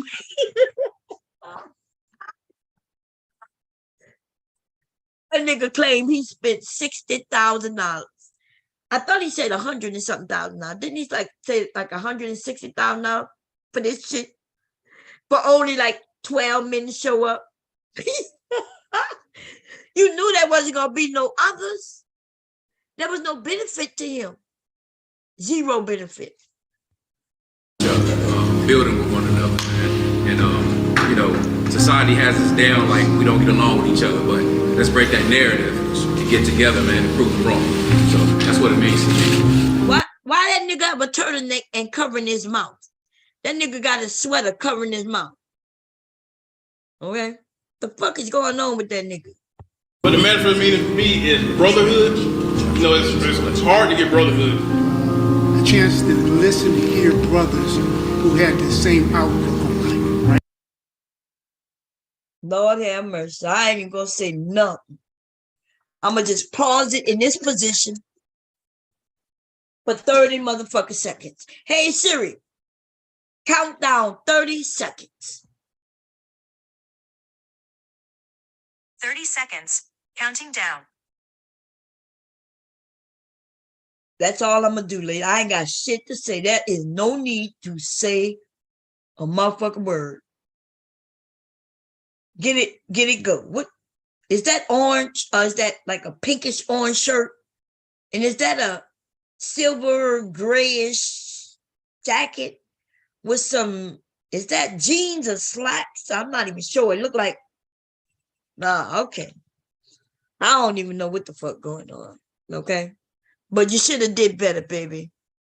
Okay, we're gonna leave him alone. I ain't gonna say not a word. No more. Right? Whether they be single or married, they thought about bettering themselves, but then at the same time they were looking at what's happening in the community at large. They're thinking we could do a little bit better. Yeah, that was my awakening going through the divorce. Wait, who is that? I got okay. Okay.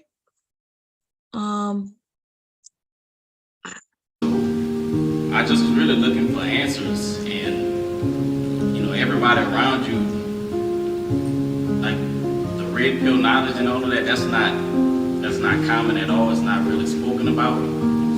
What the Manosphere is meant. That nigga said it's not common at all. Okay, probably the most in shape person in this goddamn place. Okay, now we're dealing with the chubbies. Okay. To me is just, you know, I'm a deacon in the church. You're a deacon. Well, praise Lord. You need to go back from where you came. You need to think about, are you insane? We need to push you back away from the table. Oh, Lord.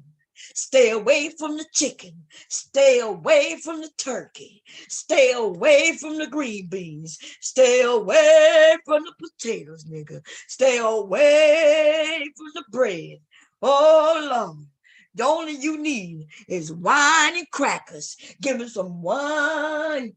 Say wine. Give him some wine and that stale cracker is all you need. Said the church, say amen. Let the church say amen. Let the church say amen.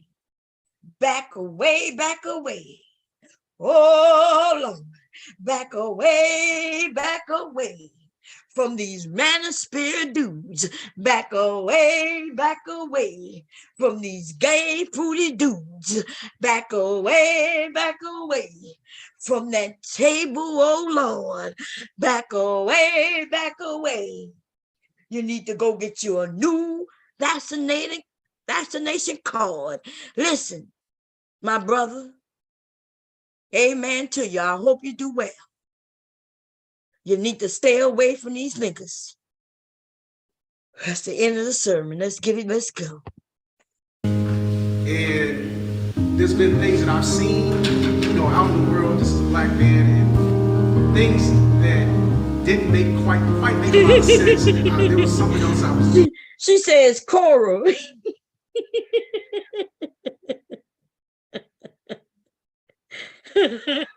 Tapa say COVID took out masculinity. These fat ass dudes, what they're doing. Something else I was missing. 300-400 guys. Matt, there are lobbyists, and I've been doing the research. There are lobbyists that this little big Nate, y'all.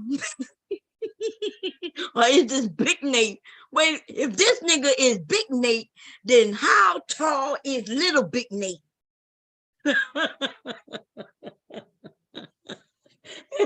Oh, ooh, that's the nigga who was standing with his hands on his hip. When I dip, he dip, we dip.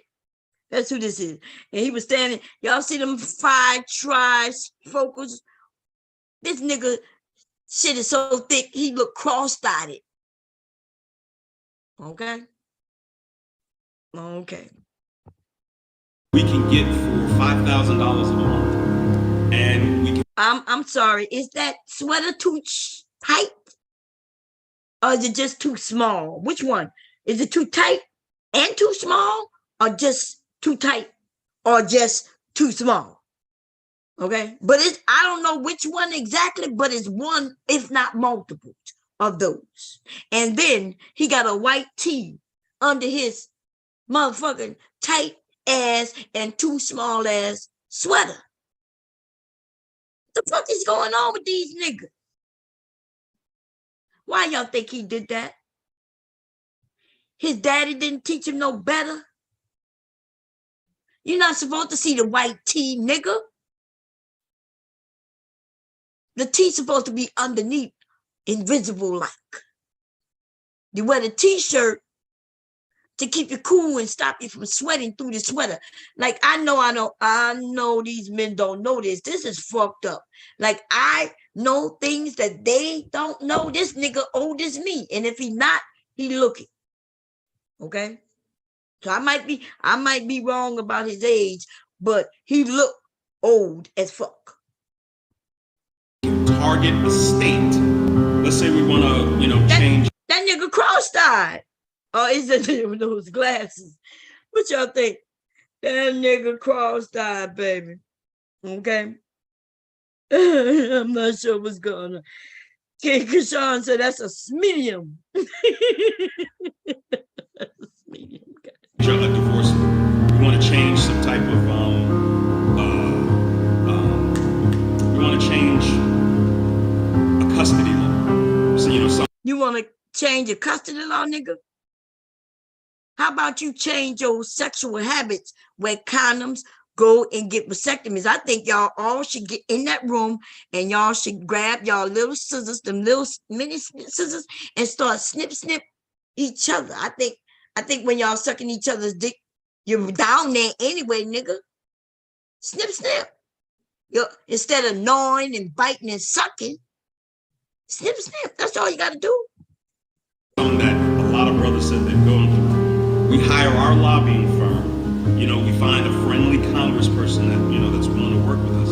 Can you imagine the type? Nobody willing to work with your cross-eyed ass nigga. They don't know if you. When you say, when you sitting in a room and the Congress people are in the room lined up at their table, and you say, which one of y'all willing to help us? And you start pointing that way, but your eyes going that way. Nigga, you pointing to the left, but your eyes is to the left and the right. Nigga, they don't know which one you speaking to, nigga. If you don't call them out by name, they gonna be confused. Who is you looking at? Who is this nigga looking at right now in this second in this video? Do anybody know?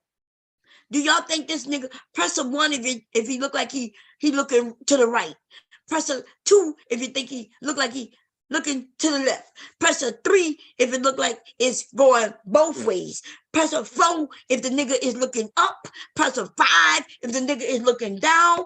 Press a 6 if he looking up and down at the same time. And press a 7 if this nigga is looking left, right, up and down all at the same time. That's a number 7. Okay. I'm coming to put my 7 in the chat because that's what I think I see. I don't know about y'all, but that's what the fuck I see. I see a 7. Okay. Let me see. I see a motherfucker 7. Okay. That's what I'm gonna say. Y'all, I know y'all gonna see my 7 before y'all hear what I said because of the delay, but this nigga is looking left, right, up and down at the same time. Type of press that would be if we could actually change a law. And you can do that by contributing maybe $10. Y'all see that nigga eyes? Man, this shit scaring me. No wonder this nigga woman left him. She was like, it's a demon. Y'all watch his eyes closely. A month to the cause. You know, my grandmother used to say, if a lot of people what the fuck give a little, nobody has to give a lot. You know, and you know, this law that in Michigan, you know, we got no fault divorce turned around in Michigan. Do you realize the kind of press we would get? The kind of okay, now he's just rambling. Oh, he gonna be up there. Look, he put his hands in here. In the position they're supposed to be in. So we sit around waiting for permission. We sit around waiting for somebody else to do something that we can join on to. We don't have to do that. DOD consultant out of DMV, Virginia, originally from Richmond, born in Germany. Former Army vet. In 2 weeks, have my MBA, hopefully. So,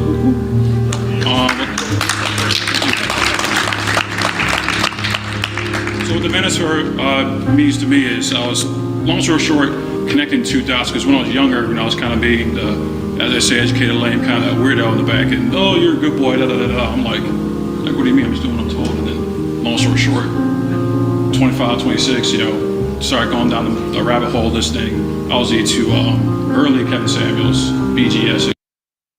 Look at him. He was a good guy. And then he started listening to them fools. And y'all hear him, right? And he said he went down the rabbit hole. Listen to early Kevin Samuels, BGS, Angry Man. He gonna go down his long list. Listen to me. So that's all the nigga had to say. They why they not recording what these niggas say? What the Manosphere? I don't have a YouTube. I do not have a YouTube moniker. What the Manosphere? What that nigga said? I don't have a YouTube moniker. Is somebody named Monica there? Wait, let's see. I don't have a YouTube. I do not have a YouTube moniker. He don't have a YouTube moniker. Manosphere. I don't have a YouTube. I do not have a YouTube moniker. I don't have a YouTube. I do not have a YouTube moniker. I don't have a YouTube. I do not have a YouTube moniker. I don't have a YouTube. I do not have a YouTube moniker. I don't have a YouTube. I do not have a YouTube moniker. I don't have a YouTube. I do not have a YouTube moniker. I don't have a YouTube. I do not have a YouTube moniker. I don't have a YouTube. I do not have a YouTube moniker. What the Manosphere means to me is, for one, it shows the lie that I think society has told everybody, that black men don't build.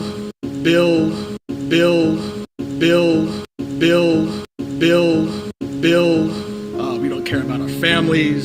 All of us are dusty. Shout, all of us are dusty. All of us are dusty. All of us are dusty. All of us are dusty. All of us are dusty. All of us are dusty. All of us are dusty. All of us are dusty. All of us are dusty. Shout out to O'Shea. Things like that. And that's just not true. And I think that this gathering here cements that. Is it just something I'm doing? Is this how the world is? And then you start to realize, is this how the world is? And then you start to realize, start digging down a rabbit hole.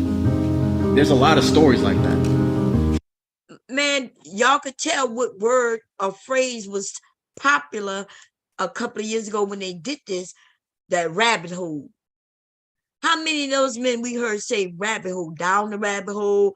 Yep, I met it, everybody, and I led down this rabbit hole, and yep, it's so much rabbit hole and rabbit hole and woo, woo, rabbit hole and rabbit hole, go rabbit hole and rabbit hole, woo, woo, woo, rabbit hole and woo, woo, woo, rabbit hole and 1, 2, 3, rabbit hole and 4, 5, 6, rabbit hole and I went down rabbit hole and 6, 7, 8, rabbit hole and went down the rabbit hole. I saw down the rabbit hole. I flew down the rabbit hole. I saw down the rabbit hole. I looked down the rabbit hole. These niggas, motherfuckers, what?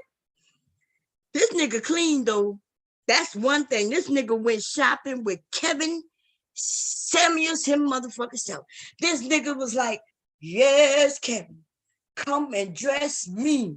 And he went to the same place that Kevin Samuels himself went and bought that 1, 2, 3 suits he had in his motherfucking closet.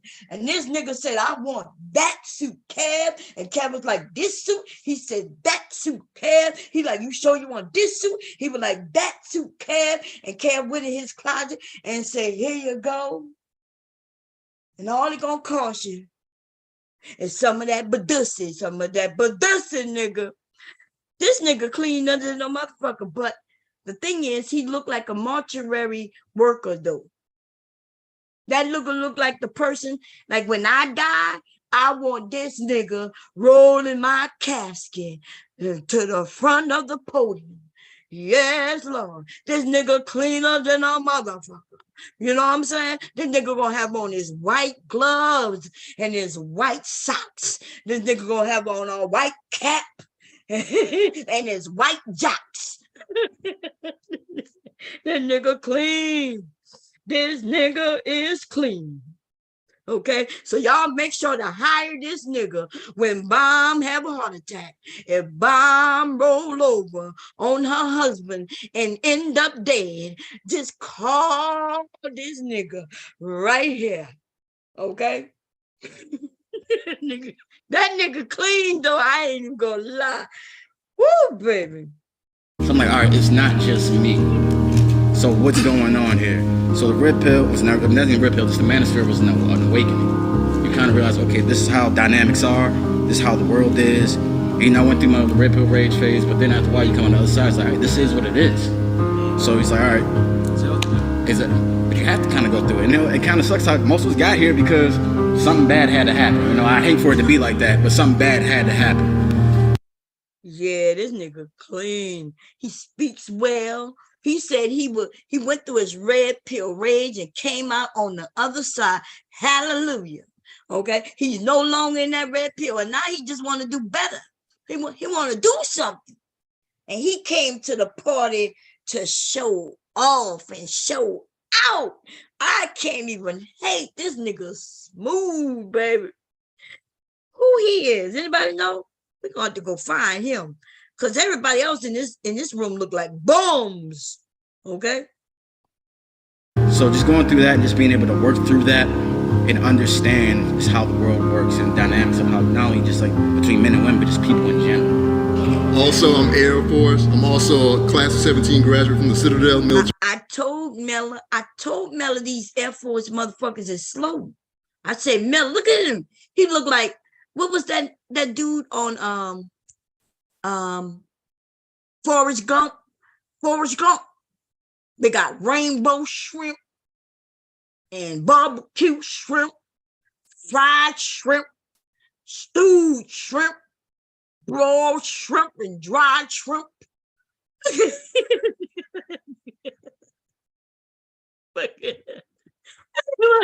Just like between men and women, but just people in general.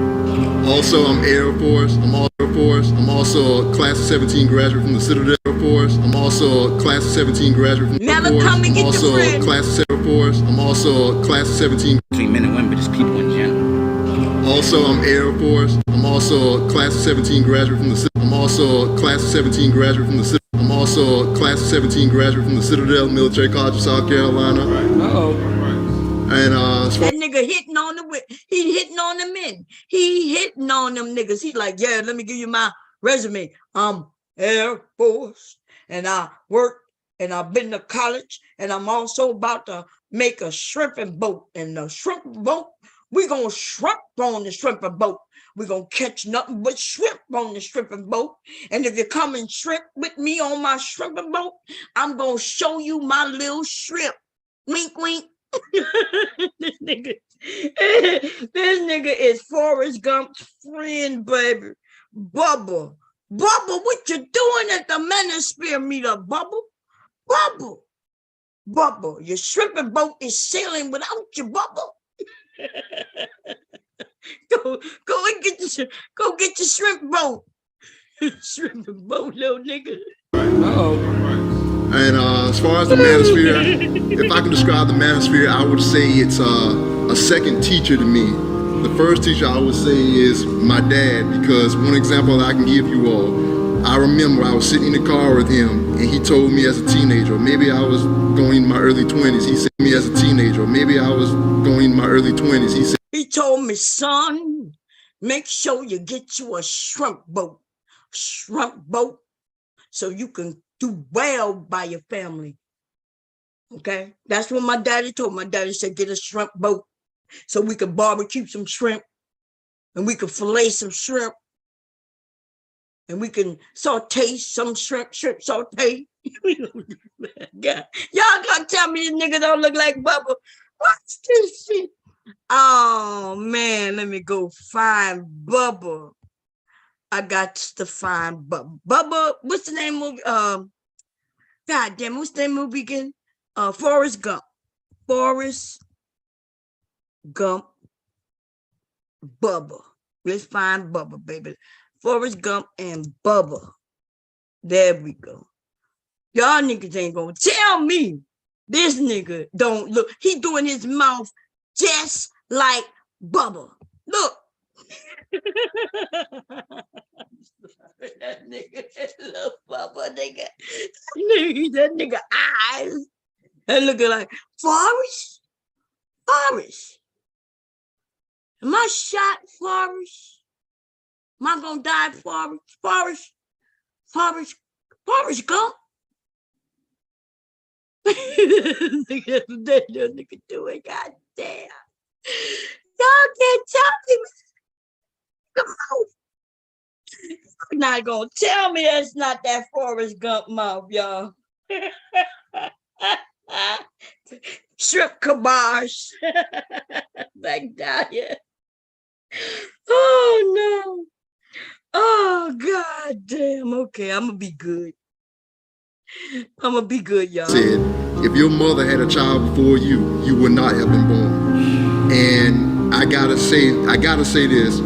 If your mama had a child before you, you wouldn't be born.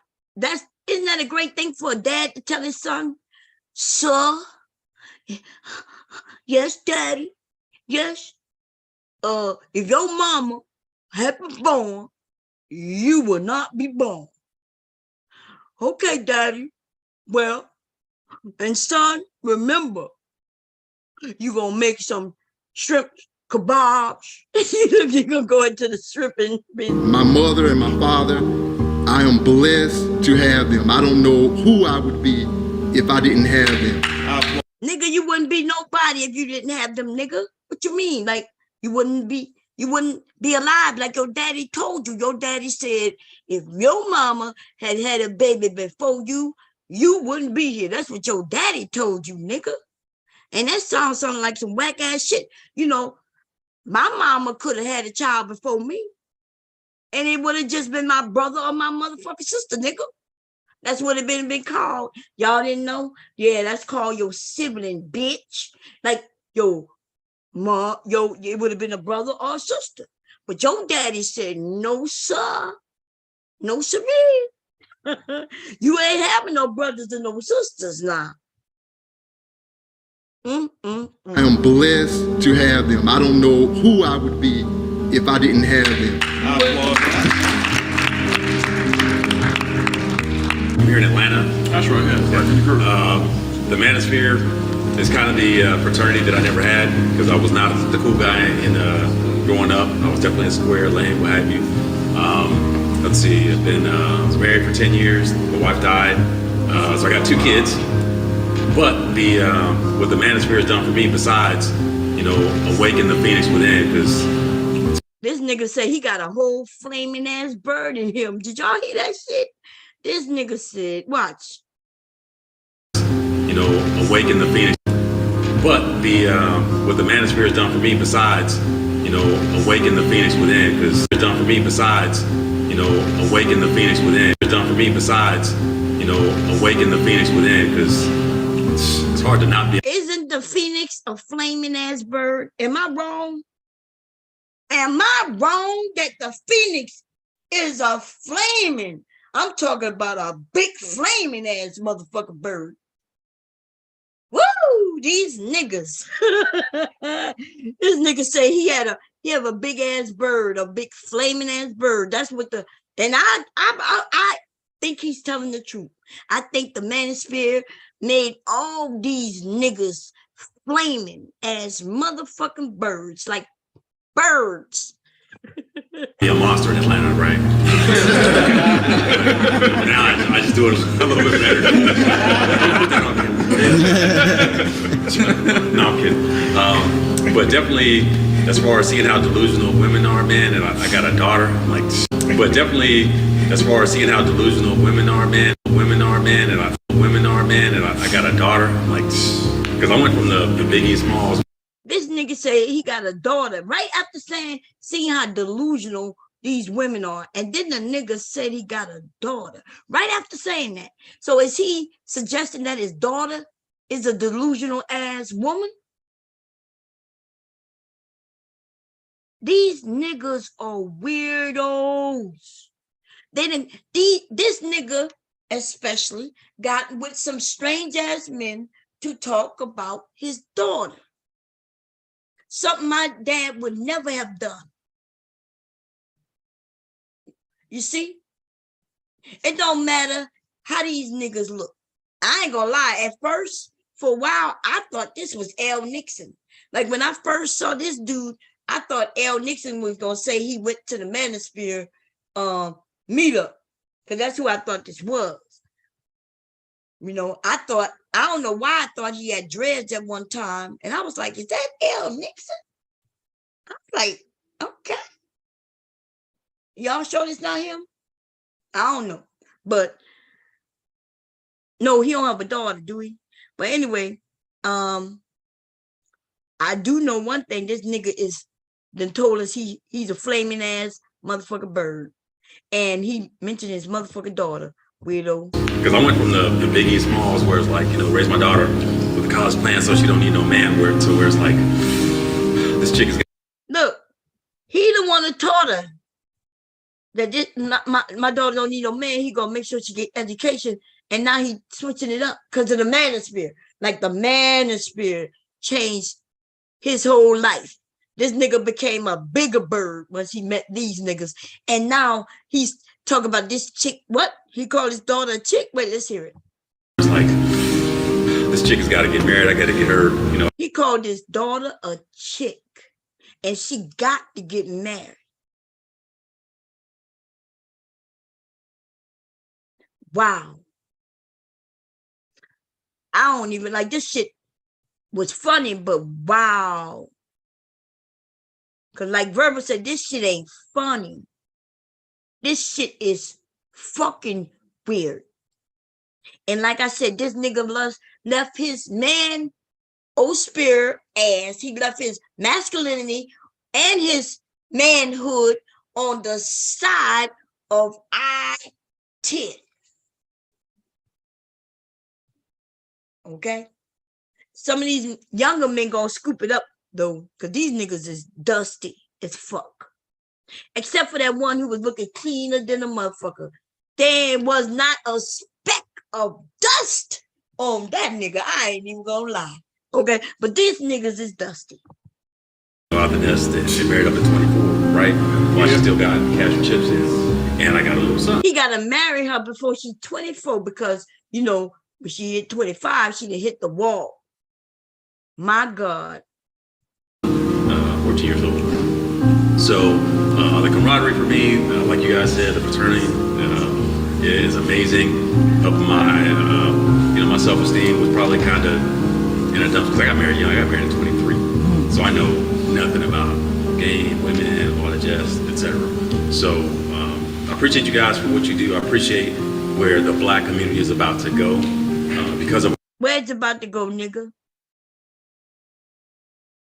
It's about to go over there to become a passport, bro. Is that what the Black community is about to go? Because that's all I see in this motherfucking room.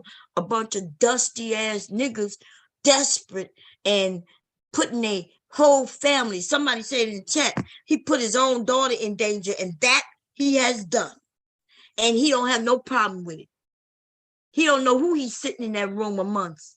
It would have been cool for him to say whatever the fuck you want to say, but leave your daughter at home and all her motherfucking business at home, you dumbass nigga.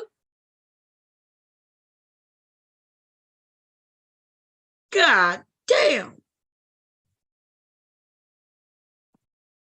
I don't want him you can stand up and lead as a man, and you have the confidence to do it and understand the BS that we've been brought up on.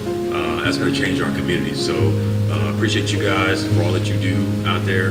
I'm looking forward to learn. I'm looking forward to contribute whatever I can do. So peace, guys.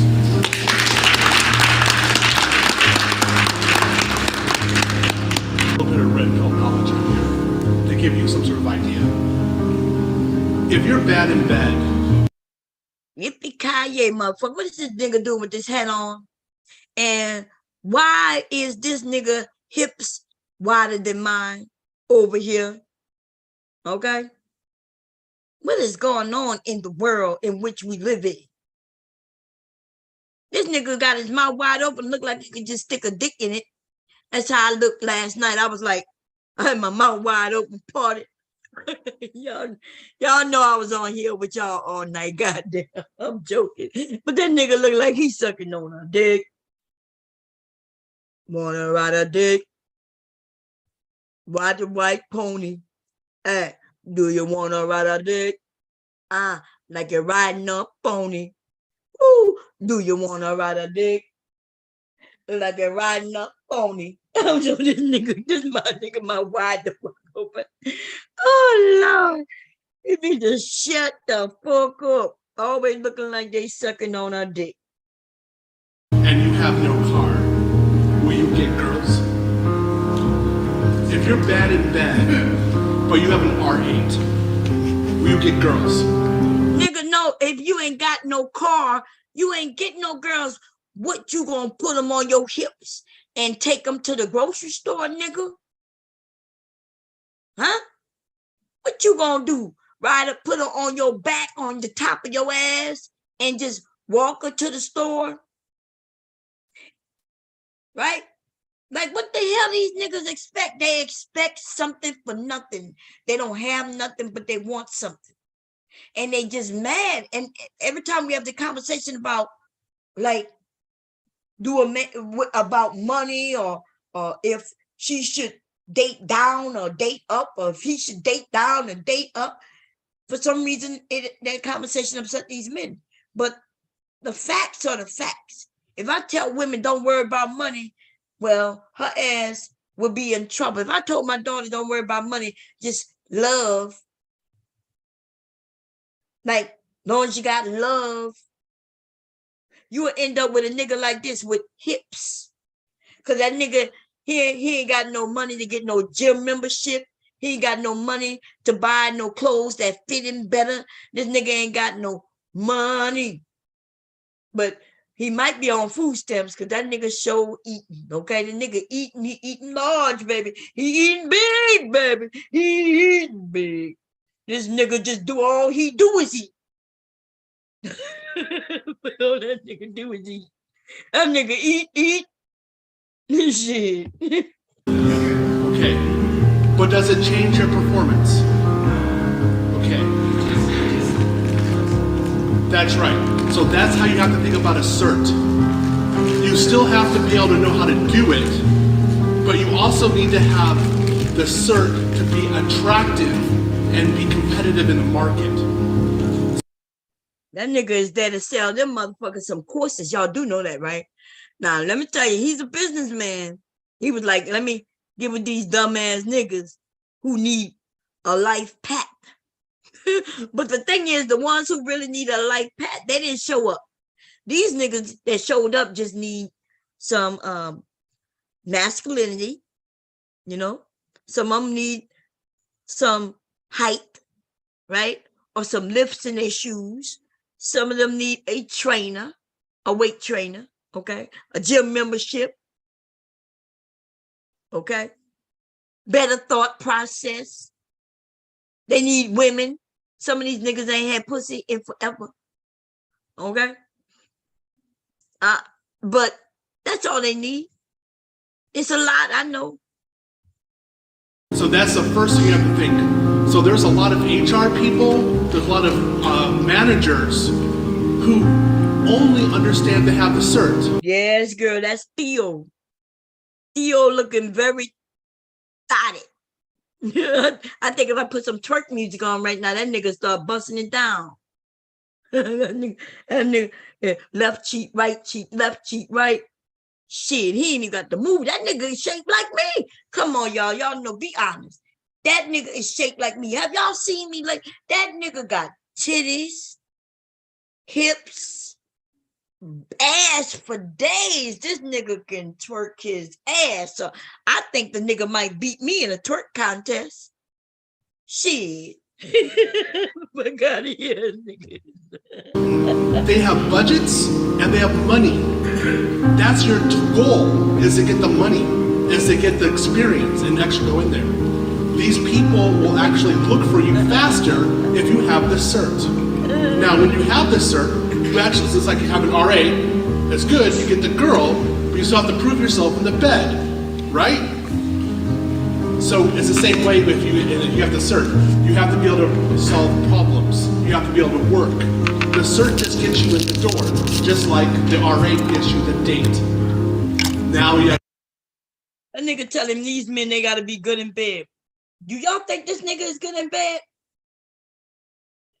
You know, no woman is being under him for longer than shit, 5 minutes at the most. I ain't even gonna lie. I'll be like, nigga, you hurt me. Like, ooh, you're squishing me.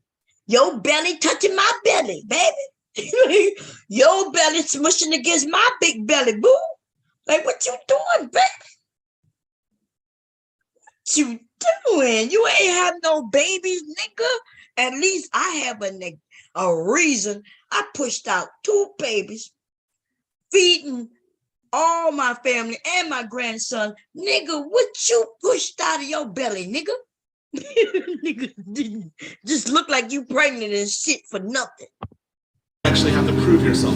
So what he is saying here is exactly correct. This is what I'm also saying in my course.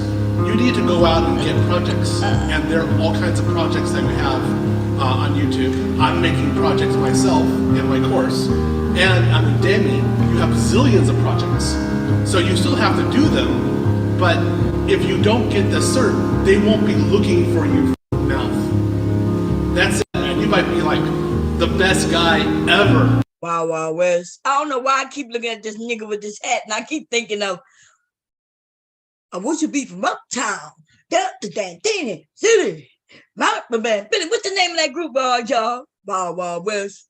Wow, wow, West, wow, West, wow, West, wow, wow. Let me go look and see. I can't remember, but this nigga right here reminds me every time I see him of that fucking song. Let me see what it's called. Oh, what's this? That's cute. What is that? I like that. Okay, let me see what it's called, y'all. Wow. Wow. Well, it's gonna come up. Not Will Smith, it's the Kumo D. That's what that nigga remind me. Kumo D. Wow, wow, well. Well, let me see if I can find let me see karaoke. Let me see. I'm gonna see if I can get it. Wait. This nigga right here with this white shirt and that black motherfucker hat. Cool Mo motherfucker D. That's who that nigga remind me of. And I'm gonna show y'all what I'm talking about, okay? Let me see. Who Mo D Wild West, and we want to see if we could find the karaoke, right? Because y'all know I don't know if I play it. You know, some of the old songs, man, they get you in trouble. So there we go. Look at Kumo D. Kumo D was a bad motherfucker, y'all. I ain't gonna tell you no lie. Let me see if I can find a little video first.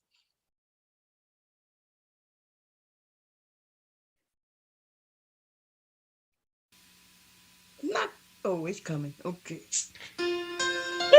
Nigga. The Wild Wild West. There you go.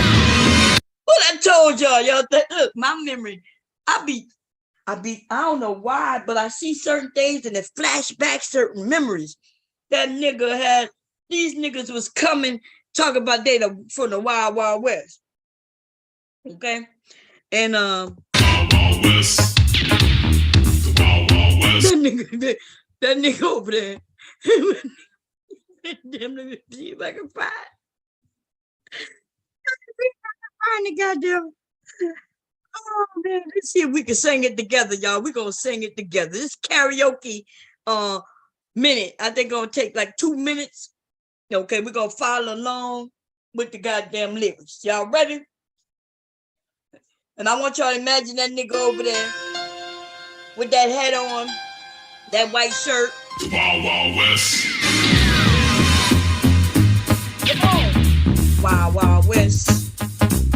The Wild Wild West. The Wild Wild West. Wild West. Wild West. The Wild Wild West. Woo! The Wild Wild West. The Wild Wild West. The Wild Wild West. I used to live in downtown. Everything's up with parties. Ball in the park. Nothing. The girls at the dark we chill. Feel the place. Feel what you got. Wild Wild West. The Wild Wild West. Let me find this little nigga real quick. You gonna keep that going.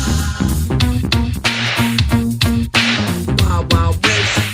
Let me video it. The Wild Wild West. The Wild Wild. Look at that nigga over there. Look at it. The Wild Wild West. Wild West. Wild West. The Wild Wild West. Get it, baby. The Wild Wild West. The Wild Wild West. We're gonna mute this one. The Wild Wild West. Wild West. Wild West. Wild Wild West. Look at it. Move it, baby. His eyes working. Come on, get it. Hey. The Wild Wild West. Wild West. Look at him. He bobbing his head. Hey, slide with it, baby. Slide for me one time. Slide for me one time, baby. Slide. Just one time. The Wild Wild West.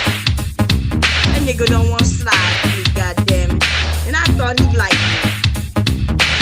Come on, let's knock it down. I'm gonna get in trouble. Okay, let's turn it on. Shit.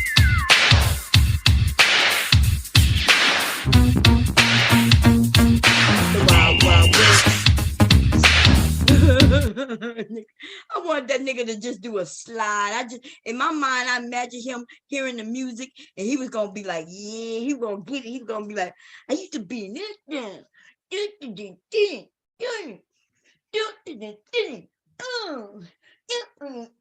Nigga, but girls are the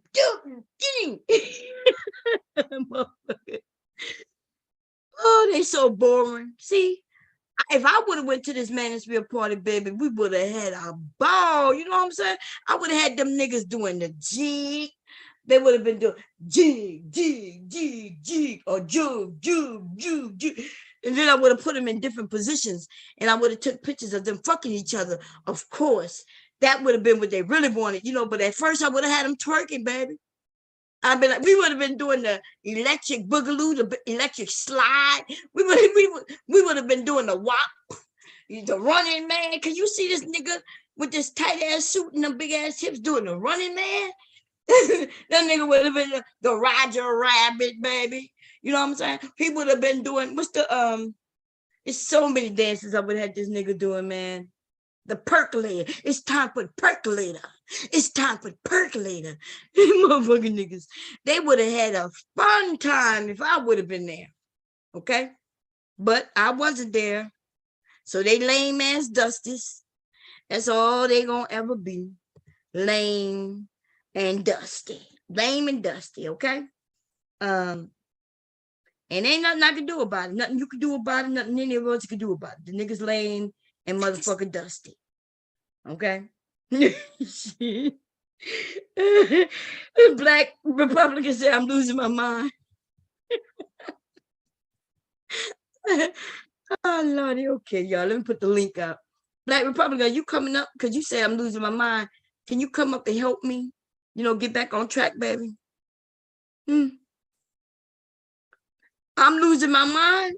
So what are these dudes doing if I'm losing my mind, right? We over here laughing and cracking jokes while they're over there crying and whining and angry and mad. So am I the one losing my mind? Or are they losing their mind being mad at people they don't even know? I don't know. You tell me, baby. I'm coming, put the link in now. I'm coming. Give me a second. I just need a second, you know, just a minute. Small minute. Put in bomb cherry juice, you know. And you can come up. Tell me what's up, baby.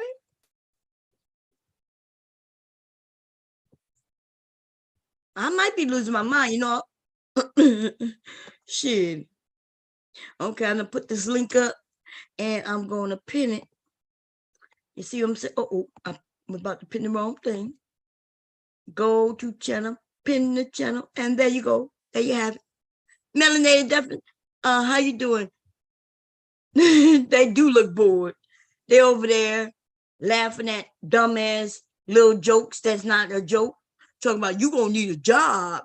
And if you don't have a car, can you get a woman? If you don't have no money, can you get a woman? If you don't know how to throw down that D in the bedroom, can you get a woman? Them niggas over there. Oh, damn. Look, she said fake ass D'Angelo. Catering to the coach. Dr. G, how you doing, sis? How you doing? W.O., what's going on? You said he remind you of Taja Call. Now, that's a good one. Listen, Taja Call can move, though. Move and sing. But he has some hips, too. But he ain't big with that motherfucker. Woo! Let's see. He said, you know, these some high value men.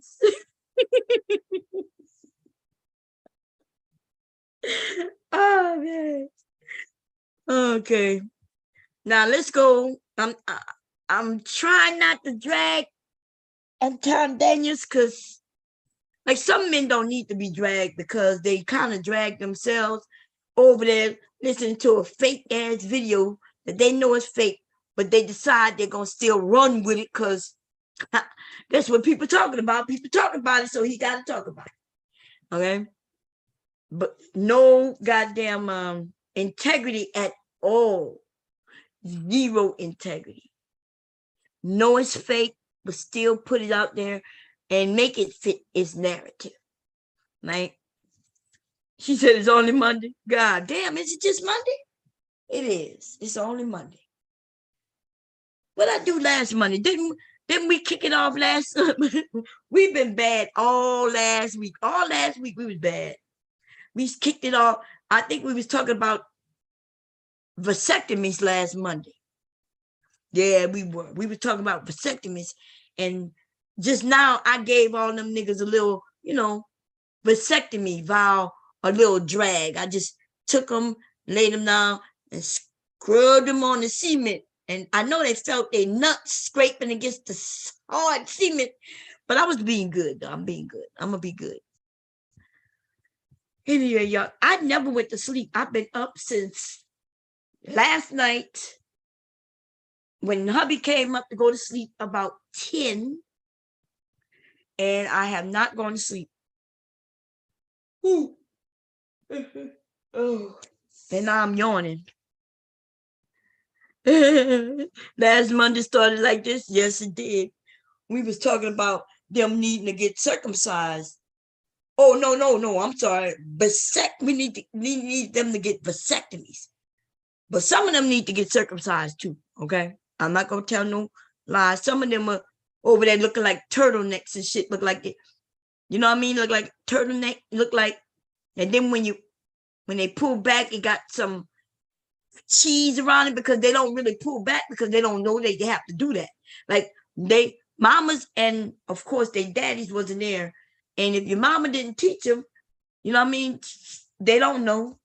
They got lint and everything between their balls and between that extra meat. And all I'm gonna say is like you say, snip, snip. Shit, snip, snip, baby. We got to put that in their heads. And I want to thank Pastor, because Pastor is the one who gave me the idea for that topic. Okay. In fact, let's go see if Pastor talked about it. Let me go check. Pastor, you know I'm subscribed to him. I'd be waiting for him to go live so I could go over there and show him some love. Oh, wrong. I think I spelled it wrong. I did. I put too many A's. Let me just look over here. Is it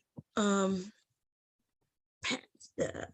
What is going on with my computer? Oh, okay. I think I got that should be it. Pastor. No, that's a white woman. I know that can't be him. Wait, that's not his wife, is it? No, that's not Pastor. Oh, okay. Ooh, Lord. I'm about to say maybe he put up his wife. Pastor. I must have spelled it wrong.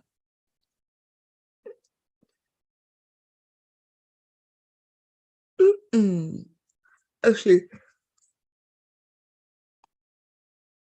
I gotta find Pastor real quick. Oh, Nut Ward is live, y'all. Hold up. Oh, Nicole is that Nicole? No, that's not her, is it? No, that's not her. I thought that was what her name was. The Nicole. Remember, she used to do those woman things. Okay, that's not her. Let's see what Nutward talking about. That dude. Nutward. I thought it says he's live. Nope, he's not live. What the hell's Nutward doing? I'm gonna send him a message. Okay. Oh, he got his comments turned off. The hell kind of shit is that? He ain't got no videos up. You must take them down. This must be his music channel. Let me see. I'm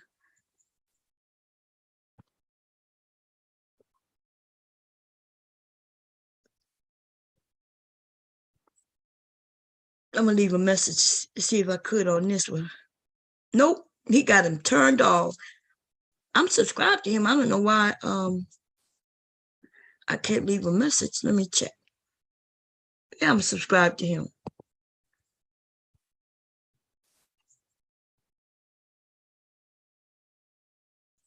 That's his music channel though.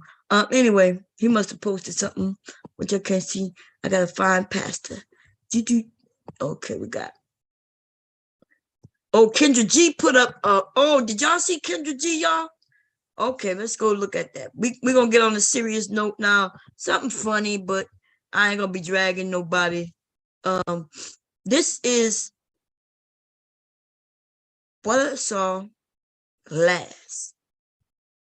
And we only gonna watch the first half of it because we might see some of the thing, but this woman was outrageous.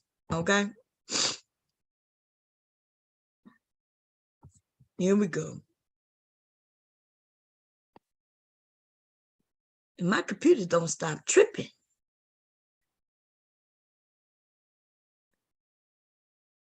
Something must be going on in the area. Because you had a lot going on.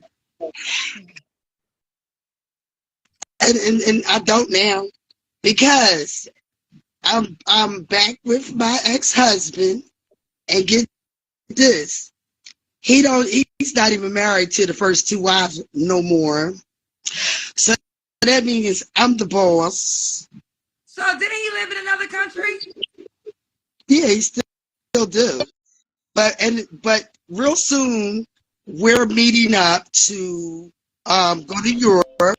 She married to a man she only met once. Y'all remember that? And she remember this is the one who wanted a man to buy her son a house, right? Wasn't it something like that? Hey, Shazzy. Hey, all I can say is hashtag clip them nuts. Snip, snip. Say it for me one more again. Nigga, you what? Nigga, you gay. All them niggas I was listening to, what's your boy name? Fatty? Yeah. Why these niggas always talking about other niggas dead? I said, these niggas gay. For real. Y'all, did y'all see that picture of Jay Prince? Girl. There's a picture of him? Yeah, let me go show y'all. I know where Fatty love Jay Prince, y'all. Let me go get it. Give me a Somebody second. said that Fatty was packing. What's her name? What's that girl name? The Tyranny? Mm-hmm. Said that Fatty was packing or somebody was packing. He must have showed her his thing. Not Fatty. Yeah, that's what she Jay said. Prince. Not Good. Jay Prince. She said Fatty was. I don't know about Fatty. I'm about to show you that Jay Prince is the one packing. Okay. Jay Prince. Hey, Prince for president. Okay, wait a minute.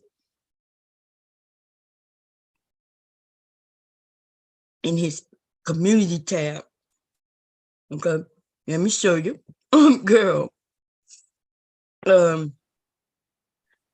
This is why that dude loved Jay. Look. Oh my God. Yeah, you see it? That nigga working with a monster. That's Jay Prince. That's why he like Jay Prince.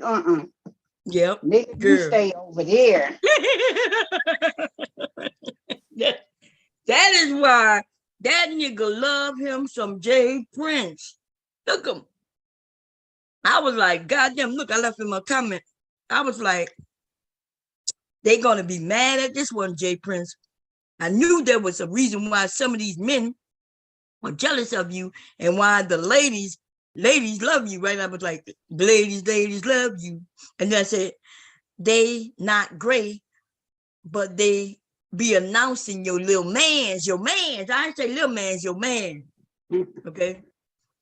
And man, that is why that nigga chases after his nigga. That's why he can't keep his name out his mouth. He sure can. Every time. Every time. Okay. I don't know what fatty guys are like. Fatty chubby. I don't know. Okay. No, but that's what that Tyranny girl said today. I wonder how she know. He must have sent her pictures, huh? So he got jealous of what Jay Prince, because Jay Prince put that picture up this weekend. And that's why he said something about Fatty said something about Jay Prince. He said, no, I didn't. The dude said, no, I didn't say nothing about no Jay Prince. I was talking about you and the old girl. Why you talking about? I was talking about Jay Prince. So he must have seen his picture. Girl. That nigga love him some Jay Prince. He can't keep his name out his mouth. Oh my God, damn. And he always talking about some man's penis. So always. Always.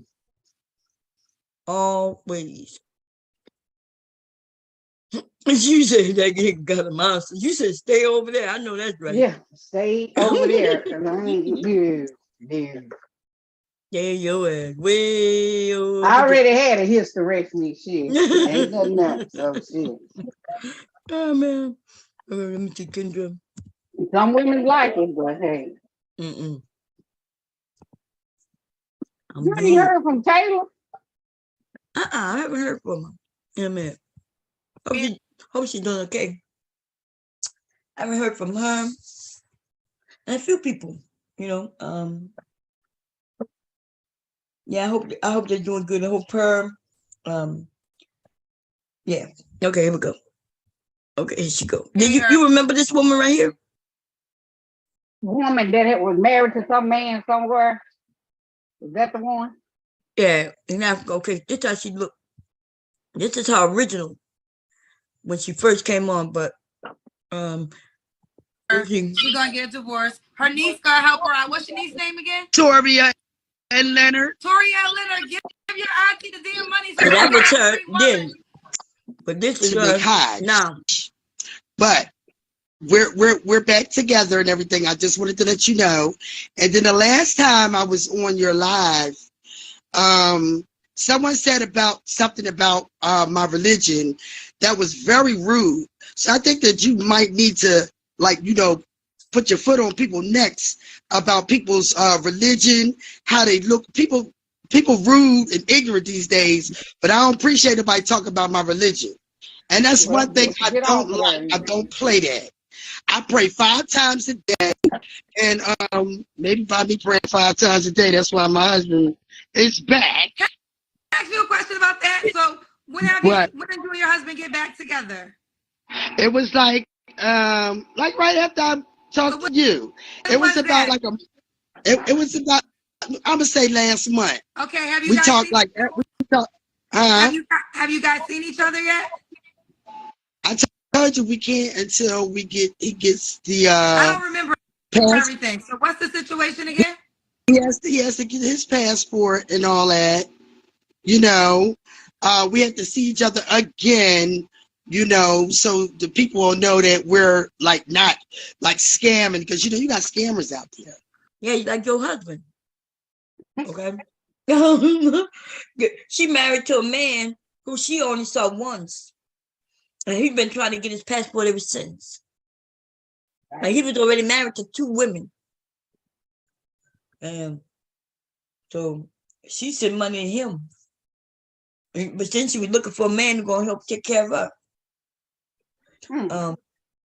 Man, I got a story about this shit too. Not this particular story, but I'm gonna talk about it. We're gonna look at a little bit of this and then I'll tell y'all.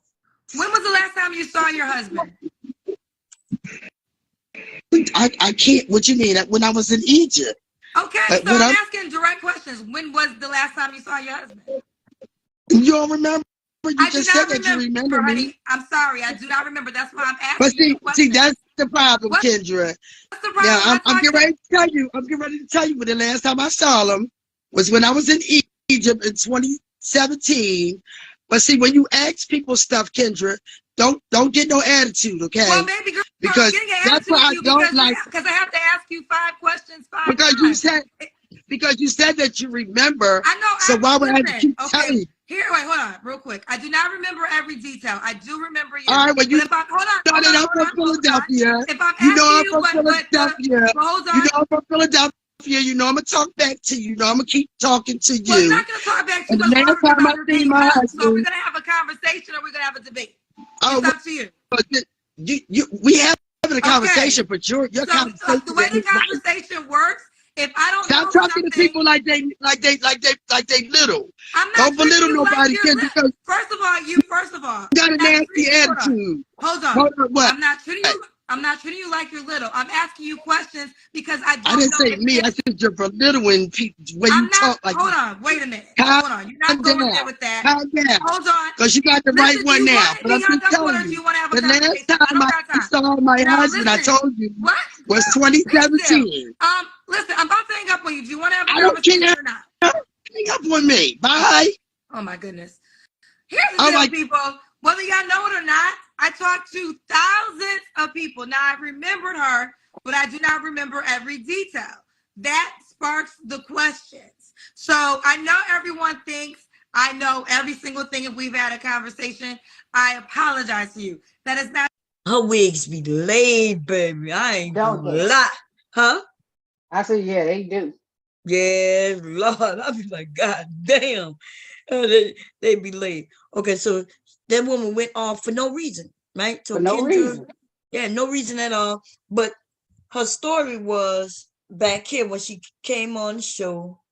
She was in bed in a gown with the bonnet on, right? Looking comfortable, but she's a Muslim and she had married a man from overseas, and she now was getting ready to give up on him and looking for a man. But this man had to buy her a house, not just her a house, but her son a house. He had to buy her and her son a house.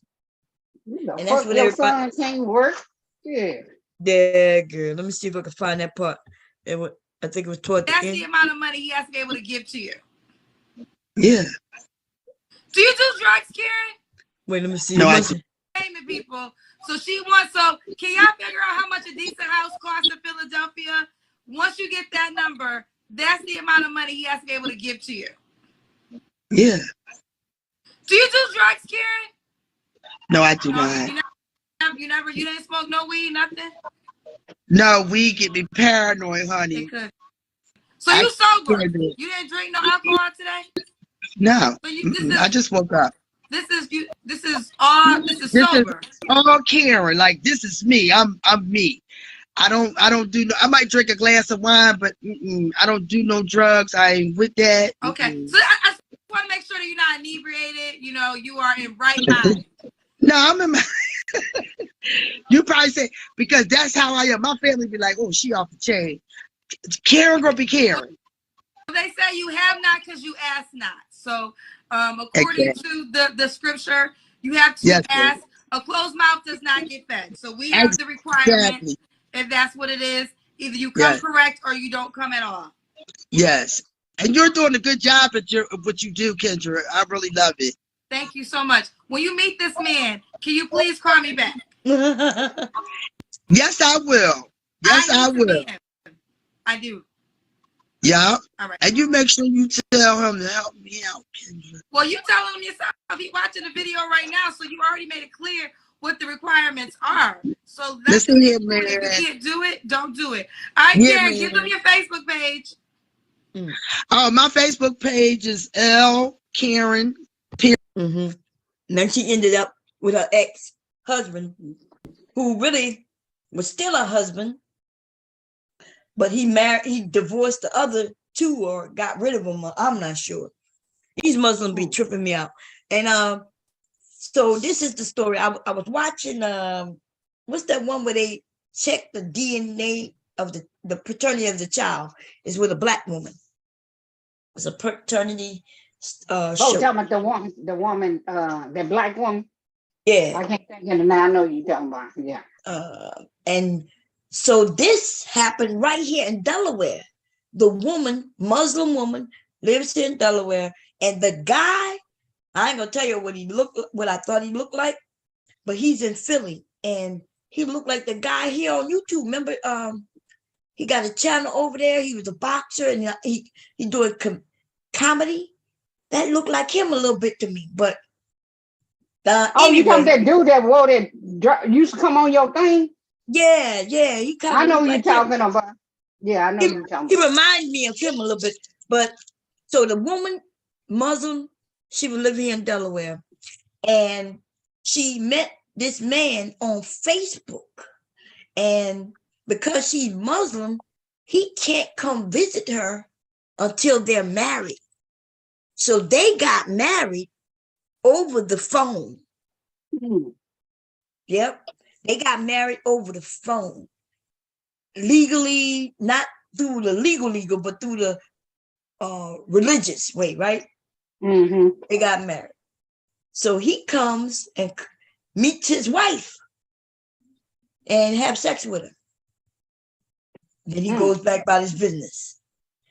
Then he don't call him. She lets him know I'm pregnant. Maybe like a few weeks later, anywhere from 4 to 6 weeks, she informs her I'm pregnant. And he starts saying it ain't his. At first he's saying it's his, that they're gonna have a beautiful baby. Then he started claiming it's not his, and then he got married for real to somebody else. Dang. To another woman. So they went on the show. He come to find out to be a dad she says once he saw the baby, that's when he didn't want to be dead, and he called the child ugly. And then he lied and said that they never got married. He said, and then he tried to call a prostitute, claimed that they talked on the phone, and when he came to Delaware to meet her, there was men on her stoop. And that when she came in the house, she hurried up and went change from her Muslim outfit, and then she started showing him her vagina like a Gucci girl. And you could tell he was lying because the way he was doing it, he was making that shit up. Talking about, girl, it was crazy. But this is the thing. Because we do have people, we have access to people we should not have access to. Like if you live in, like if I live in Delaware, the only people I should really have access to is the people I lay my eyes on, whether they live in Delaware, in my community, or even maybe some people out of Philly, you know, who come by when people used to be on those chat phones and shit, local phones. But now women are targets for these men. And if a man knows that he gonna get him some vagina, and all he got to do is act like he's marrying you on the phone through a religion that really isn't his, then that's what they doing. They faking these women. Because, you know, ain't nothing she can do because they only got married under the church. And if he really not Muslim, then all she did was waste her time, give him her goodies, get pregnant, and bam, that's it. This man married to a whole nother woman. What kind of shit is that? Wow. That's great. Yeah, that's great, man. That was season 6. What if I could see what her name is? Let me see. Let me look at the chat, see if somebody know it. I might be able to look it up. But that shit was crazy. That's who Kendra reminds me of. Let me see that. Put this down. Judge Lake. Is that her name? The judge? Let me look on my TV. What am I remote?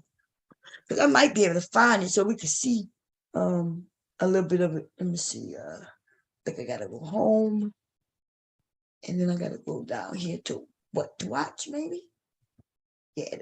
It's called Lauren Lake. Yeah, Judge Lake. Let me see. Okay, let me see if I can find it, y'all. Attorney. That woman, I like her. That paternity woman, Judge Lake, I like her. Attorney Court.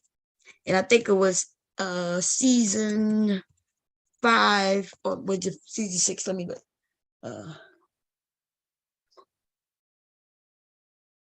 It'll tell me when it come on. Season 6. Okay. Season 6. 6 episode. There's some good episodes during this shit too. Episode, I think it was 50. Let me see. What the hell is TV doing? I don't know what the hell is she doing. Loading.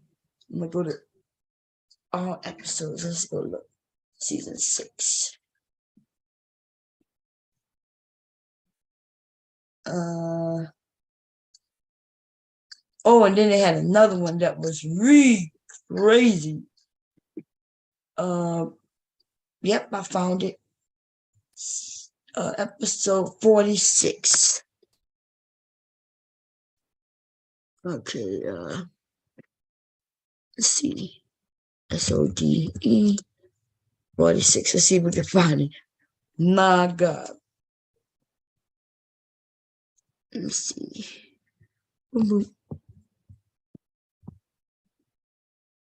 Damn, shut up, bitch. God damn, I think I saw that one.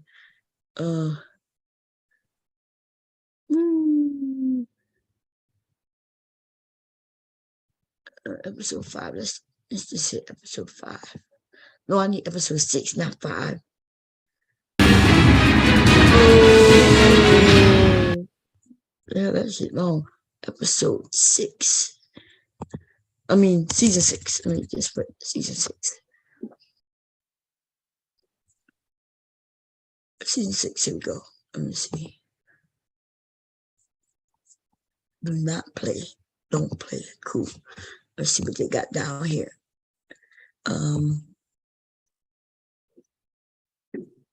3 backyard. Boom, boom.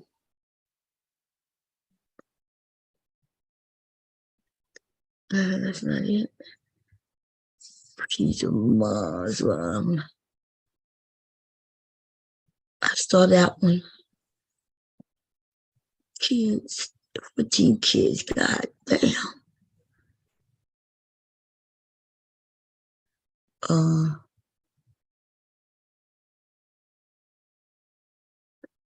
That's crazy. Let's see. I know it's like 46.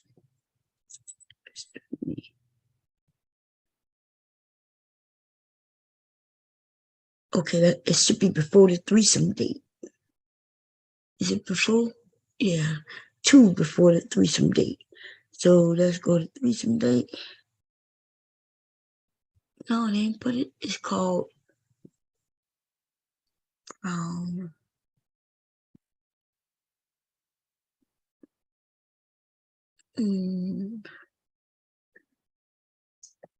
it may not be in order.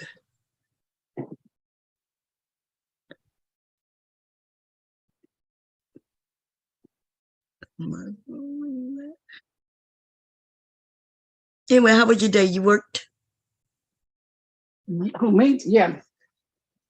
That's good. Then I had to go to the doctor. My blood pressure is sky high. Oh, what you got to do? But she think it's my blood, so I had to do some labs because my blood is real low. So I'm freezing all the time and all that. So she's trying to see. Because she says the blood, if it's low too, it make your pressure go up. Oh, okay. If your blood is low, you mean? Mm-hmm. Oh, okay. Let me see. Season 6 Muslim. Let me put in Muslim woman. Let me see if this comes up. Yeah, that shit.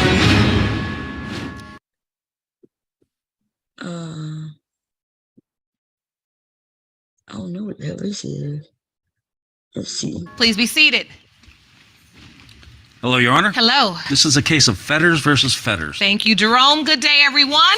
No. Mr. Let me see what these people look like. No, hell no, I don't want to see that. I want to see the Muslim woman, okay? Oh, here it go, right here at the top. This is crazy. Okay, y'all, we're going to do a fair use. Because we're going to watch this shit. Please be seated. Hello, Your Honor. Hello. This is a case of Brown versus Shinoster. Thank you, Jerome. Good day, everyone.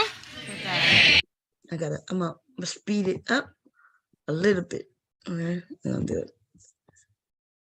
Ms. Brown, you claim the defendant got you pregnant while on a break from his wife. His constant denials have caused you to petition the court for a DNA test. You say once today's results prove he is 6-month-old Blessing's father, you want him to stop denying her and step up. Is that correct? Yes, Your Honor. Mr. Shinoster, you and your wife claim you know you are not the biological father of her daughter, and the results will prove it today. Is that correct? Yes, ma'am. Yes, so, Your Honor. Ms. Brown, you say you are furious Mr. Shinoster is denying your daughter? Yes, ma'am. Explain. Okay, we were married. He lies, and he will lie and say that we wasn't, but we were. He lies about everything, Your Honor. Who married us? Can I talk? Can I see the Can I paperwork? talk? What paperwork? I ripped it up. Was the email? I ripped it up. I'm not talking. Where were you? Where were you when I got married? Where were you? You wasn't around, exactly. So when were you when I conceived my daughter? You wasn't around. Wait a minute. You have Okay. Ooh, Lord. I know. You see that the woman who's the wife, she don't know nothing was going on. So I don't even know why she talking. There we go. Ladies, what I need to know is, how did you marry him if he already had a wife? Because he didn't have a wife. I was Miss married Douglas, to me and me Miss at Douglas the time. was together, but we were not married. We were separated. Take me to the beginning of your relationship with Mr. Shinoster. I want to understand this. We met through a mutual friend, which we basically had a long distance type of relationship. We talked on the phone, we Facebooked, all of that. So we don't court. We meet, we get married. That's how it go. Okay. So before you can have intimacy with somebody, Yes, ma'am. you have to be married. Yes, ma'am. And was this before you actually met him in person? Yes. How did you get married if you've never seen him? Over the phone. So you marry over the phone, which means you commit yourself to one another. Yes. Then to be clear, this is not a legal marriage like we think about through the state, where you go to the, it's not that. It's a marriage within the religion. Yes, ma'am. All right, Mr. Shinoster, I understand this now. Did you marry Miss Brown before No, Your Honor. you? No, Your Honor. I met her Where on were you? Facebook. We had. Watch this nigga's story, y'all. Watch his story. I gotta talk in between. Y'all know that. So we're gonna count down to like 20, 19, 18, 17, 16, 15, 14, 13, 12, 11, 10, 9, 8, 7, 6, 5, 4, 3, 2, and 1. Here we go. We had inbox. We inboxed back and forth. And she was living in a shelter at the time. You are never. Hold up. She was living in a shelter at the time. She was about to move into her apartment. When she finally moved into her apartment, she said, come down so we can meet. Okay? I caught the train, got off the train, got in the cab. When I pulled up to the block, I seen about 8 guys on her step. So I called her because I was confused, like, where am I coming to? When I walked in, she said, here's your Abu. Abu is father. Talking to her 3 kids. I've never met her a day in my life. When I walked in, she said, here's your Abu. When I walked in, the kids like, hey Abu, hey Abu. She continues to walk straight to the back of the house. 2 minutes later, she comes out of the back. She no longer looks like a Muslim. She has on a little shirt and some tights on, and she's walking up the aisle, hiking them up like this, so I can see her private parts. Okay? In front of my kids. Exactly, because she's Y'all heard that? That other woman said, that nigga, y'all see what he doing? Talking about she had on a shirt and some tights, but then she hikes up the shirt to show her vagina. But don't she have on tights though? Yeah. He said he got on tights, so how she showing him his vagina? She said her vagina was all out in front of her kids. And then that woman said, yeah, because you are hard. That's what his wife said. Oh, Lord, here we go. Now she's jiggling. Now she's jiggling, walking towards me. So I did consider, Your Honor, I did consider marriage. I did consider marriage with this young lady, right? But when I seen that, the only thing I could think about doing was going to get a bottle of Henny because it was on and popping now. That's it. Now can I talk? There wasn't nothing else going on. I was not Everybody's talking to you. You look like a man anyway. Shut up. You shut up. Can I talk, Your Honor? Wait a minute. Hold on. Wait a minute. You go from meeting the Muslim woman of your dreams to a bottle of Henny, and it's on and popping? She was trying to get popped off. That's it. She gave me temptation. But what we With all hacking up with a thing. When I seen that, when I seen that, Your Honor. she. No. Before I let you respond, Miss Brown. Miss Brown, before I let you You respond. want to do like this? You're Start jiggling? You're lying. Your Honor. And I never seen her. Listen. But listen. Y'all heard him? He said, and I ain't never seen her again after that. And he make that sound like that's her fault. He the one who said he got to get a Henny and get it on and popping. She's a Muslim woman. Y'all know damn well this nigga lying. You can tell the way he talking, he lying. Yeah, he sound like he drunk shit. He sound like he on something. He do. That nigga said she was jiggling. He act like a comedian, and that's why what his name came to my mind. Just look like he got a beard now, because you know but that's why he came to my mind, because this nigga sound like he. Damn! I got an email. They stopped the stream, I think. Oh, did it? Copyright match. Your stream was interrupted.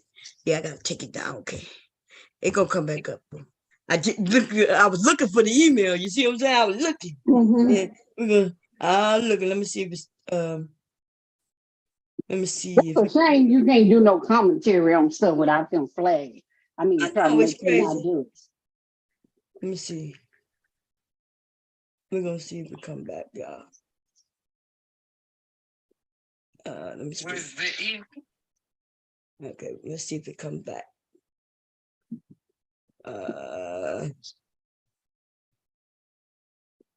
Let's see. Boo-doo. Ain't that something? Yeah, you can't. That's a shame that you can't listen to nothing, doing no commentary on it without them shutting it down. Let's see if it come back. It shouldn't take that long. That's why I wait. That's why I had it sitting right here, so I can get the notification. I slowed that shit down. Them motherfuckers do not be caring. Them motherfuckers do not be giving no books.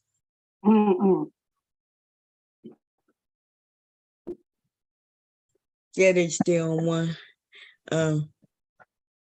Let's see what she say.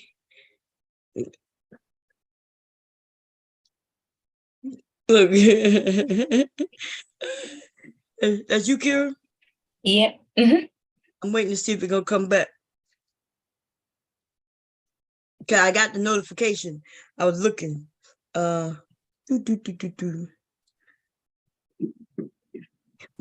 it ever said it's unavailable before and come back or no? Yeah, it did. Yeah, it did. Yeah, it said that before. Oh, okay. The last time it went down. When you were doing Dr. Phil. Oh, yeah. Let me go check what the email says exactly. Oh, I think it's it. Yeah, that's it. Okay, it's back. All right, you're back. Okay. Oh, Lord. they on one. That's a good one too, y'all. God damn. I'm glad they warned you though, because they could take me down, give me a strike, but they were like, okay, you blah. Letitia. Okay, anyway, y'all. That shit is good. Y'all go check it out. But what I will tell you is, damn, we need to see it. Go and see it, y'all. Look, if y'all need me to give a break, y'all go see it. I'm gonna put the link in, because that shit, that nigga is lying. His wife, she gonna end up, even before the results are made, it's like she leaves. She's like, I can't take it, and she leaves. And I think it's all a fake me. You know what I mean? Like some of these shows be, these people be actors. You saw that man jiggled and shit, and then he's supposed to be a Muslim man. So how in the hell was it, where now he sounded like he was drunk. He was on something to me. It sounded like he was on something. Man, and then that little girl, and then she looked young compared to him, right? She looked like she probably early 20s. And then he said that she had 3 kids already, which is, I heard him say that just a few minutes ago. I didn't hear him say that before. I think she said he was lying, but I don't know if she had 3 kids or not, because they ain't never mentioned that. That's crazy. It was. Let me put the link in case people want to go see it. Though, let me see if I can grab it. Damn YouTube, man, and these goddamn rules, man. Let's see. Oh, now I gotta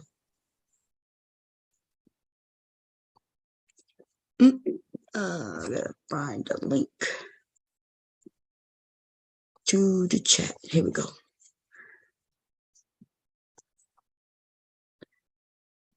Yeah, so he did sound like he had a few, huh? He did. Okay, y'all. If y'all want to go check it out, go to the link there. Okay. Oh man. RS, how you doing? He came to court with his best TD Jakes impersonation. Oh man. Oh Lord. I'm probably gonna sleep good tonight, huh? Yeah. If I can last till goddamn tonight. Yeah. Devastating should be waking up soon. I think I logged off at what time? I don't know. It's probably was like. Yeah, I saw a devastating was up, but then what's his name? Philly boy was up there. I didn't have time for the shenanigans. Oh, okay. Yeah, I came up. Did I see you up? Yeah, I didn't see you up this morning. I didn't come up until later. No. Yeah, I was over there. Yeah, I was over there on Fight Club for a little bit.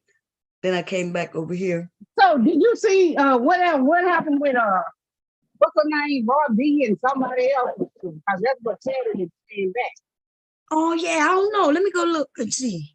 We'll go look that up. He said the girls are fighting some sisterhood, something he said, but it was something that went on with Flora. Yeah. Ain't her name Flora? I think her name Flora. Yeah, that's what Black Beauty was telling me. So let me go. I think Baller put something up. I think Baller X. And she called them a mammy. She called them a mammy. I was laughing. She called who a mammy? Raw B, all them. Oh, yeah, I missed it all. I don't even know who Flora is, but they said that. Let's see, Baller. Let's see what he put up.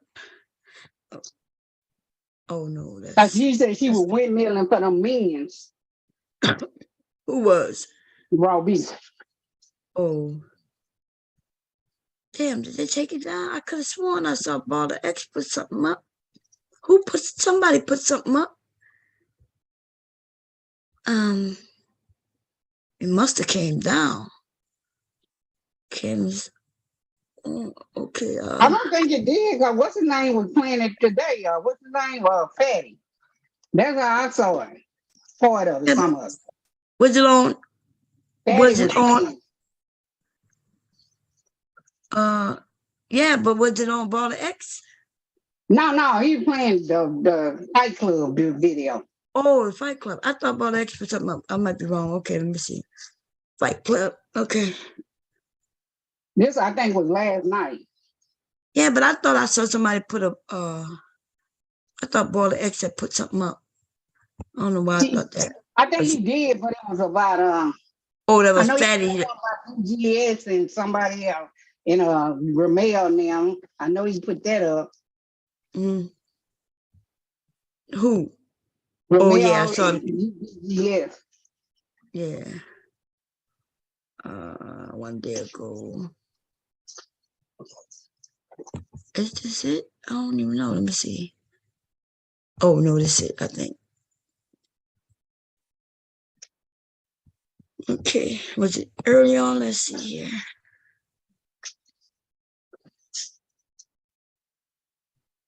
Perpetrating at some point, they told men You think it was at the beginning, the middle, the end?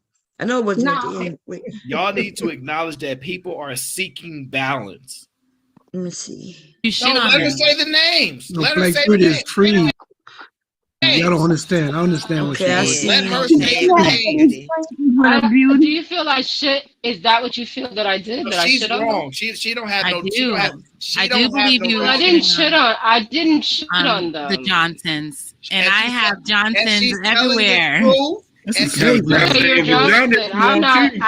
I have a crazy wild English last name. It's none of that, but at the same time, it's still not new. if she's They're telling no the slave truth, names anyway. it's not talking It's bad still towards another black slave men. name. If that's the truth, it's not. Okay. I didn't say he's a bum. Braids So is let's so be clear. tight it made her Didn't say nipples that. hard as hell. Just like the that black folks Flora? who swear they're Egyptian, black Jamie, shut up. It is what it is. It is what it is. I'm gonna marry her first, JP. Then you can take it from me. Hold on. Move J got something to say.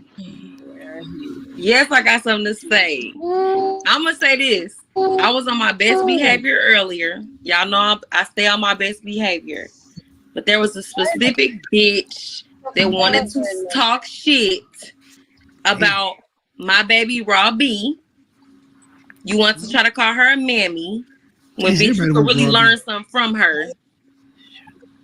And you also you stated a few things about some people that I really fuck with. Who's that So down there? my whole thing is Jay Flora. British scared the fuck up. Baby, I'm here. Bitch, bring your raggedy ass up here so I can drag you. Bring your raggedy ass up here. With your Newport smelling ass weed that you got in your head. Let me see what the chat doing. I wouldn't do that. I wouldn't do that. I'm gonna say, Period. Jay Prince. Oh, Warning number one. You said what? What did he say? I couldn't hear him. He said warning number one. I missed it. I'm sorry. He might have said warning number one. Relevant here, incel. That's some gangster. Yeah, I feel you, Mother J. She's always talking shit, and then she comes up here crying when people talking shit about her. Don't nobody And feel you no look at sympathy how for you bitch. looking. You Bitch, look you're at how not you even look cute. talking You're not much even shit. you're not even not even a like little cute. cute. You're not exactly. cute. It's always the ones that look But the you worst. mad at the pretty bitches because you're not one of them. You'll never be one. Boy, let me sit my mouth. Fantasy Island and Robbie shitting on you, baby. Black Beauty shitting on you, baby. Laura was up here just a minute. That was ago. Black Beauty. Right, I tried to come up here when she was Robbie, up here because I wanted to say that to her face. Wait a minute. Did y'all see how Flora looked? A hot ass fucking mess, JP. Don't you Taking be the there. floor right now. Hey, Flora in the chat. Flora, don't duck the smoke. Flora, don't duck this smoke. Keep that link. Well, Y'all already know what time. He's all right. don't duck the smoke for her because Bitch, you bring got your ass smoke up here. else. I ain't trying to rub Okay, let me where fast forward. and he be like, baby mother this, baby mother that. Bitch, I don't have a receipt in her line. Look at your picture. You ain't even your picture. Stop playing with me. Stop playing with me. And that's just what it is. He not a problematic person. Like if it was JP, I could understand. JP make a lot of people mad. You ain't gonna do me nothing. You ain't gonna never catch me. You ain't gonna do me a goddamn thing. I gotta go on. I love you, bro. Did she come up Laura, there? now. Or did they just? And that's why the colorism is so real. You know what that lazy eye. The real Pookie says mother on her gangster. Pookie likey ghetto babe. The real Who is Pookie that always right there? choosing around here. Ew. Shout out to the real Pookie. I'll eat mother's couch. Cooch. Oh shit. That was forward. That was forward. Ew nigga. again. Damn. That's so Yeah, I'm not. deep. Listen, no. I already ate it, Quentin. First of all, no, I'm not taking no Section 8 disrespect because where I live is Section 8. So we're not doing that tonight. Y'all don't have to always disrespect us men at the bottom financially. It's not necessary. I cannot find it. The day after, It is what it is. but it will feel good. No, I got you. Where I'm from, people don't run from shit. When you summon, you bring your ass. Or you a scary ass punk ass bitch. You from where? Okay, Where you so from? for the people St. that Louis. keep coming up to the panel, y'all got friends in cannot St. come up Louis, you're right right. now because You're right. I'm leaving a slot open I for don't take Flora. So y'all authority just from have no to one chill and except my wait father. because I have a feeling Flora gonna pull up on y'all. I know it sounds crazy, but I just have a feeling.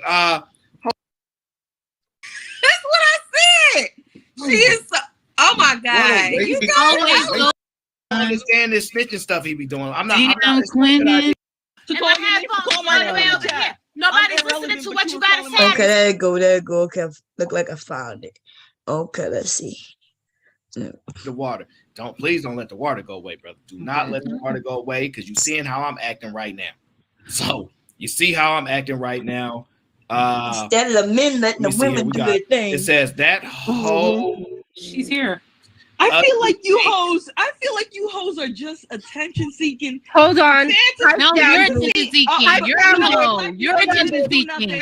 Nobody's speaking on me and you bringing my name up. That's attention seeking at its finest. Stop lying. Stop projecting. You're attention seeking. Don't come up here lying. You want to come up here lying? You gotta hop on here. Seeking attention from you to get what?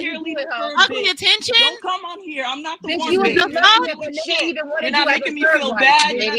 Ladies, hold on a minute. Hold on a minute. Now, Flora, you cammed up today. You cammed up today, and we watched you wearing a towel. We watched them damn teeth that you put peroxide on, but they still look yellow. We see that hair, that's extra struggle. And at the end of the day, we seen the background in your house. Now, why is it that you got them Dollar General with them Dollar General backgrounds in your house? What are you talking about? What the fuck are you talking about? You're covering your whole forehead with your wig. With that, whatever that is on your head. What are you talking about? What is going on? You don't care about me, but you care about me. Oh, yes! Right? You're dumb. You have to hide behind Charlie. You cannot be. Who the fuck are Nobody likes you. Nobody wants to let you live. You get mad smoke in the chat. You get mad smoke from women and men. You gotta take a look at yourself. Shorty, you gotta take a look at yourself. Shorty, you failing. Shorty, you losing. Shorty, look at your bitch in my fucking face. Hell, you don't really fucking care. Like I really fucking go the fuck in. Okay. Can't hear any of them really. What you think? No, you can't hear them because they scream and holler. Yeah. Mother, she got a dry Jerry curl. Exactly. And she don't be lying. Look, that's what happened with you last time. Niggas be up there mamming for these dudes and taking up for these dudes. These dudes ain't gonna take up for you. I don't know why these women keep doing this shit. I couldn't hear anything he was saying, but okay. So what happened? Something must have happened. I think they said Black Beauty said that Flora was just doing her thing in the chat, like some women do. And but hey, I don't know. And they got mad. I guess when people whatever. That's why old girl called her out. You talking about my friend or something. It had something to do with some dude or something she was in the chat room talking about. Oh, okay. And then I think Rob had said something. The only thing that was kind of fucked up is that the one who called her out, cool, right? Somebody called her out. But then when she got up there, like, shitload of people just started jumping on her. But hey, I don't know, man. We just watched it. It wasn't really entertaining because I couldn't hear nobody, and the men acting goofy as fuck. They supposed to be men claiming they like to keep that mess look like he's dodging, huh? I said they like to keep that mess going on the men. Right, yeah. And the women don't see what they doing. I don't know why. I thought I saw Baller put something up. I don't know why I thought. I could have sworn I did, but I could be wrong. I thought I saw like a notification. He probably will put up, he probably edited it. Because I think didn't that happen last night? Yeah, or maybe it was I know it was yes.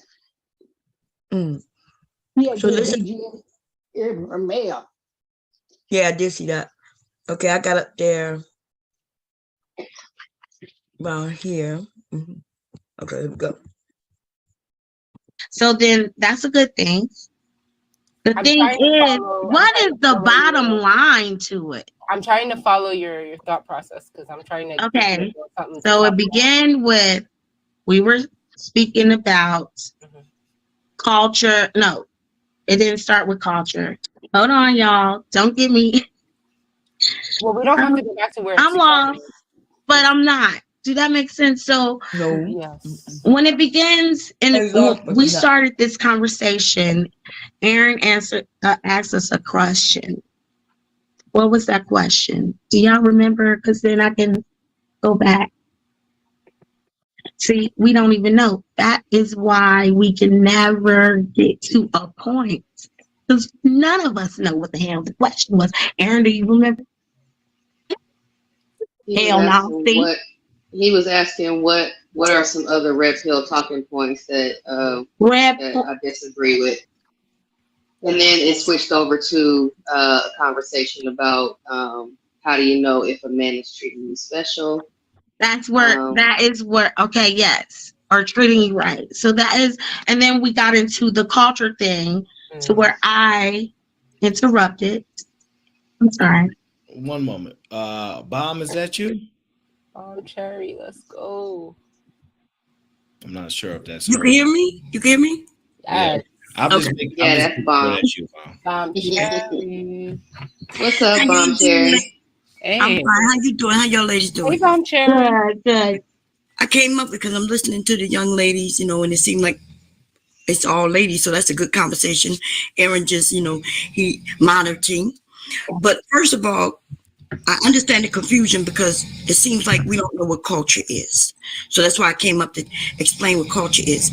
Culture isn't just based on skin color. So let's be clear about that, right? Culture is the food, the music, your location. So you could be in New York and you have a New York culture. There's a culture in New York, and it can include Black people and other races of people, and your language, the dialect, right? So let's be clear about that. If we can get on that page, then we can understand, right? I'm from Louisiana, so New Orleans, we have a culture, which is our food. We have our own type of music, right? And now, if you're talking Black people across the board, if we understood that, then we can have a real conversation and understand. That's why I brought up the point that I'm from Ohio. Okay, Ohio is just Ohio. Either we were born here, okay? Our ancestors probably came from the South. Yeah, we keep the soul cooking or nothing, but we don't know exactly how or who gave it to us. Most Black people live like that. Oh, I want to talk to you. You know what I mean? Like, you were able, Black Beauty, to tell me your roots. Okay, so that was a culture for you. But then when you were saying it, it was like, okay, you're talking about just Black men. But I'm like, well, what Black men? Because there's so many of them. And then there was culture, and I was real confused from that. So I'm glad that Bomb Cherry juice? I'm glad you came on here. Yeah, I'm glad you came on here to clarify that neither one of us was wrong. We are just trying to figure out how we confused in it. And no, I agree with you. You from an area so back in the day when Black people started migrating and integration, right? Integrating, we started trying to lose some of that Black culture because we wanted to integrate and become just human with everybody. And so our parents wasn't teaching us the things that. Snoring. No, that's my husband. I'm sorry. Girl, I knew it was her husband. I've been laughing the whole time. I'm like, I be snoring, y'all. He's snoring. Okay. That's all right, girl. Go ahead. Okay. So that's the thing. Yeah, we have people who went up north. Y'all lost a lot of information. It's not necessarily bad. No, it's not bad because let me tell you, I love my Black culture. I've been to so many schools. My mom wasn't too good with me growing, right? but I've learned who I was growing up. Okay. I was too white for the black schools, and I was too black for the white schools. So I've been in different sides of the fences, but I'm here now being me and raising mine. So when I was speaking about culture and how we need to get some, is because some people do not know. They do not have it. They don't understand the gist. Like, nobody's trying to build it. Like, everybody have a bloodline, right? You from Louisiana, right? Right. Then you got Black Beauty. She a whole Jamaican descent, right? Yeah. So, I mean, so y'all have structure in that foundation. My grandmother, she's from Baton Rouge. My American grandmother's from Louisiana. Okay. And I think that when you come from a perspective that I have, then you start to understand that it's all one. But it's not that I don't understand that. It's that most Black Americans don't understand that. Exactly. They are exactly, because culture. I put us all in one pot. So I don't even really, not being disrespectful. That's why we're not getting along. But So I do not recognize what you're talking about, because that is not a culture of mine. My culture is y'all Black like me. Right, but even Aaron says it a lot, right? Aaron mentions, and I agree with him 100%. We're not all the same, and just because we're Black or from from Africa way back when, doesn't make us the same, and that's why we can't come together. I Because believe that. That's we why can't I was come together. saying I believe in different, like, I don't know. It's a lot. We can go on and on. You don't have to be. But I think I just switched the topic like everybody else do. So I'm sorry, Aaron, because it had nothing to do with culture. I'm sorry. It's okay. Oh, I don't know what the topic was before, but what I will say is that, remember you mentioned you don't have culture? Start something. Start something with you and your family, and then let them, when they have their family, and nothing's wrong with that. Start your own family. Yeah, nothing wrong with that. I think that's what we should do. Instead of thinking we should stand together and agree to this one particular thing, start what's best for you and your family. Every culture have tribes. You hear me? Right. Period. Start your own tribe. I am. I am. What you think about that, Aaron? Because I know you're the only man on the panel. What you think about that? What, as far as starting your own tribe or trying to create new culture? Yeah. If you say you don't have it, instead of just find the good things in each and every culture that you agree with, and start that in your household. What you think about that?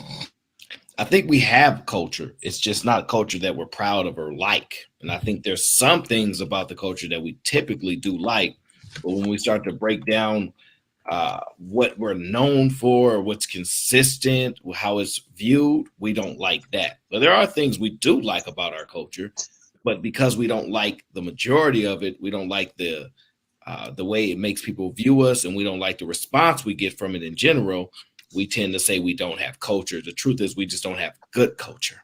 So what is some of the things that you say culture?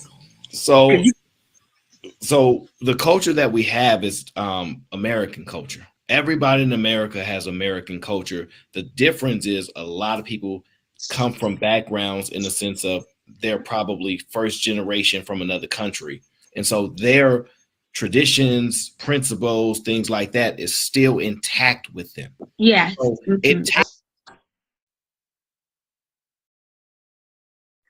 Sorry, y'all. I was talking to my grandson on the phone and his mom. So I don't know what the hell happened because I muted it, but it's boring. Okay. I think the guy came up. He ain't never said nothing. He ended up leaving, and yeah. What is it? $50 1 hour to that. One for the show, 500 for the week, double for the people who. Let me see what it says. Double for the people who. takes about 3 or 4 generations for you to find out. Yeah, they come from China, but those women talk ghetto as hell too now. God So damn. that's what y'all see that? You can banish people from the chat for $20 for the night, $100 for eternity. Wow. Yeah. Damn. Wow, y'all. $100 for eternity. That is like it's genius, but goddamn. So I don't know what happened to anyway, I'm gonna stop sharing this shit. That's crazy. I'm hungry. I think I smell hungry. Something. I made pancakes the other morning. Then I made beans. Right, I put the beans on right after. And I never ate any beans because when I came up, I went to sleep. Then when I woke up, I still had pancakes from the morning that I was eating on. And I just remembered we had beans. So them pancakes was so good. I'm making some cabbage with shrimp. Ooh, that sounds good. Starches in it. What else I put in it? Yeah, and shrimp. That sounds good. I didn't go anywhere this weekend. I didn't ask somebody to go, which I should have, to get my fruit and my best. We got a farmer's market. But I think just today's the warmest day right now. It's 72 degrees. I don't know if that you know how the people set up little they call it like fruit stands. I don't know if they open. I should have probably go get me some vegetables. Because Walmart don't sell vegetables, unless it's frozen. They don't sell fruit, bananas and shit like that. Not the one that's right here. It's not a super Walmart. Even though they sell food, they don't sell fruit. It's that store. Is it the market place? I mean, the market store? Yeah, it's just like a regular neighborhood store. Neighborhood store. Yeah. So they do have food, like boxed food, and they have some eggs and milk, and they do have juices and some stuff in the refrigerator, like butter and all that, and milk. But they do not have that's the only thing they're missing is the vegetables. Like if they would have fruits and vegetables, fresh one, then it'd be cool. I gotta go somewhere else to get bell pepper and onions and shit. They don't sell onions at this one. None of that shit. And I haven't ate today because I was fasting all day. I had to go to work and then I had to be the doctor at 1:45. So yeah, well, I guess I'm about to break my fast too because I've been fasting since yesterday. I gotta stop doing that though, because I don't eat. Sometimes I'm lucky if I eat 5 meals a week. Well, we're gonna put it at And oh really? Yeah, I might eat once a day, and usually at night. Or if I eat in the breakfast time, I'll eat until the next day. I gotta stop doing that though. I've been knowing that, but I just don't be hungry. But I drink. I'm always drinking water or juice, which is not really juice, it's like Kool-Aid. Intermittent fasting. Huh? That intermittent fasting. Like they do 12. It's called intermittent fasting. Like they do 12. What is it? 12 hours, 16 hours, 8 hours. You don't eat until after the 8 hours. Oh, okay. Or the 12 hours or the 16 hours. Is that a good thing? Maybe that's what I should do. I need to make myself eat every 8 hours. Yeah. It's a good thing, yeah. I'm gonna try that. All that good cooking, and we sure love our greens. I know that's right. Greens. I miss greens. I haven't had greens in a while. Because my husband don't eat them, and the kids not really here like that. But we can eat greens. So I'm like, so cabbage. I like cabbage. I don't like soul place, soul food place. I don't even know where no soul food place right here. I guess because I cook, I never. That's a good idea, though. But I guess I need to find one first. Quite sure they have some somewhere in Wilmington somewhere. Well, I had to went and deliver some T-shirts. So I was on the other side of town, like Cedar Hill. So I asked my friend where is a soul food place, and she live out that way. So she said it's right there, right across the street. Yeah. Ooh. Then they had some Kool-Aid. I ain't had Kool-Aid in ages. Girl, I drink Kool-Aid all the time. But it's not these little packets that come in a box and you pour it in your water, like your water bottle. Yeah. Yeah, that's how I do it. I shake it up. Now I'm talking about like Kool-Aid, like in the picture Kool-Aid. It was a tropical Kool-Aid. It's like I ain't had Kool-Aid in ages. Yeah, but that's what I'm saying. They make them in them packets these days. So people have bottled water and you take one, pour it in there, shake it up, and that's your Kool-Aid. No, but that's sugar free. I'm talking this the real with the sugar that we used to pour in there, put that Kool-Aid in there, pour all that damn sugar like we do in a tea. One glass of tea, we put a half of that half. You know that little jar used to be in the restaurant? We would put half of that in there to make the tea sweet. Right, but this says sugar-free, but it's not. It's sugar-free, but it has a sweetener in it. And so it's Kool-Aid. It tastes like Kool-Aid. But you see, they tricking when they say sugar-free. That's why you might think it's healthy, but that motherfucker got something else in it that sweetens it. I don't know what. I know it ain't sugar because it does say sugar-free. I don't know, but the ones that say Kool-Aid, it actually say Kool-Aid on it. I don't think that says sugar-free. Let me see. I'll find a packet. You go one. This is now they have some different kind that you can get at the Dollar Tree or the dollar store, like Sun Kids and all the ones like that. Yeah, this one say Hawaiian Punch. Yeah, this is that Kool-Aid. Yeah, they sell them at the different stores too, not just the Dollar Tree, but yeah, they do sell them at the Dollar Tree too. Which used to be a good deal when it was $1, but now they're $1.25. I don't think that's a deal. I don't think $1.25 for the shit that's in Dollar Tree is a deal. Cause I could go to Walmart and get shit for like 98 cents, 89 cents. It actually has always been cheaper at Walmart than the Dollar Tree. The shit that's in Dollar Tree, let's say you want to buy a towel, like a can opener. Can opener at Dollar Tree used to be $1, and that shit didn't work. Yeah, or now it's $1.25, and it didn't work then, and it don't work now. But if you buy a can opener like that from Walmart, that should cost 78 cents. Yeah, it's them regular one, them regular ones. You can't get that good one. You're gonna pay a little bit more money for it. But a $5 good or one, $6. Yeah, for a good one. $5 or $6, but they don't sell it at the Dollar Tree. That's what I'm saying. So that's what I'm saying. Like, so the stuff that's at Dollar Tree for $1.25 is cheaper in Walmart. So there's no, like, I used to go and get my cleaning supply from Dollar Tree, but now they're $1.25 for a can where I could get that shit for like less than $1 or $1 at the Walmart. Yeah. So the truth be told, Walmart is cheaper than Dollar Tree for everything that's in there, everything. And the quality gonna be better. And I like Kroger better than I do Walmart. Kroger. You like what? Kroger. We have Kroger's. I don't know if y'all have Kroger's. Kroger's food store. Yeah, I heard of Kroger's, but yeah, we don't have. I don't know if we have.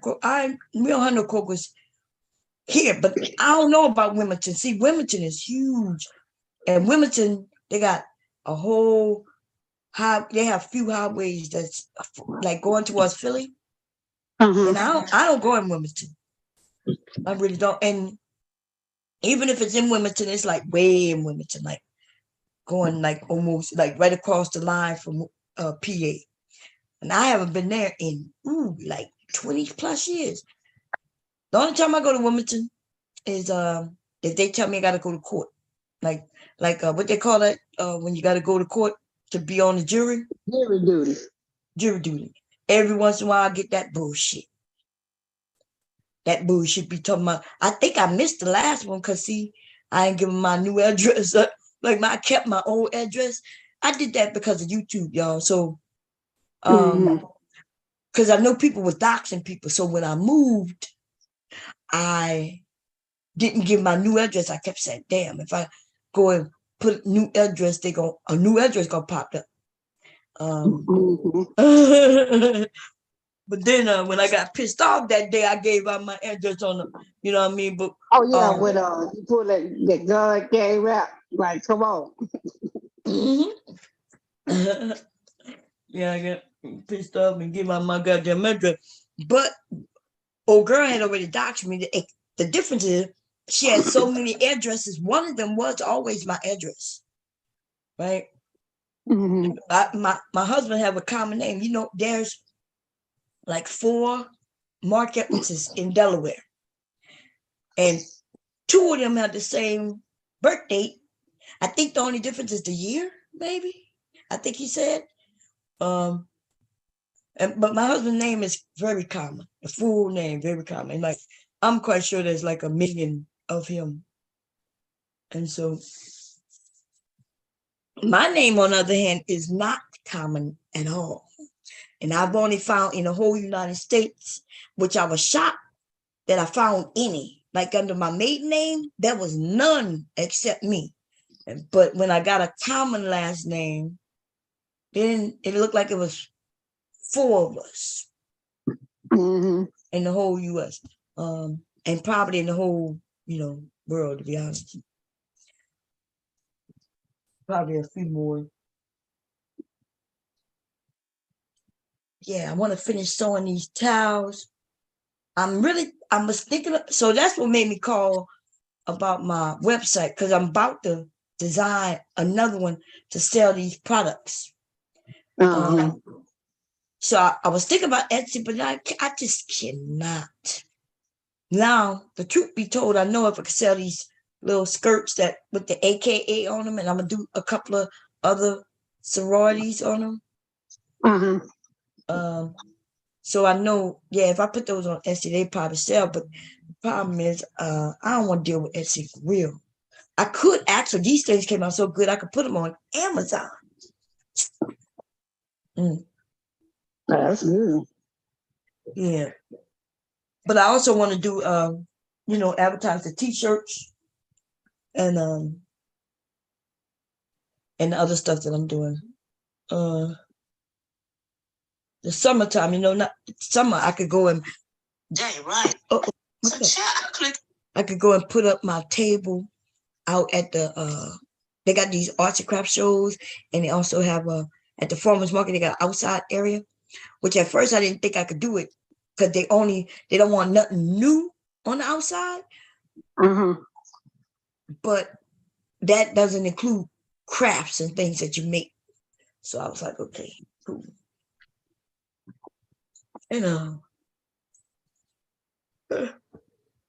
Get rid of these things.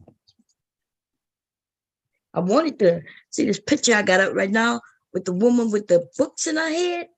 I wanted to try to digitize that for embroidery. Oh, okay. Yeah, it's pretty. Yeah, I like it. Yeah, I kind of like that. Just her with the books in her head. But man, I don't think I have time. Them too many motherfucking little books. Okay. Yes, y'all. Yeah. It depends on how big I want to put. Like if I put it on the front of the shirt as an embroidery, it'll be cute. I'll put it on the back as embroidery or jacket. But yeah. I don't know.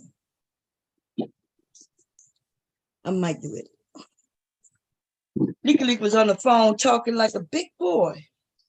I never heard him on the phone before. I never talked to him on the phone before. Talking like a little man. Yeah, he can talk good.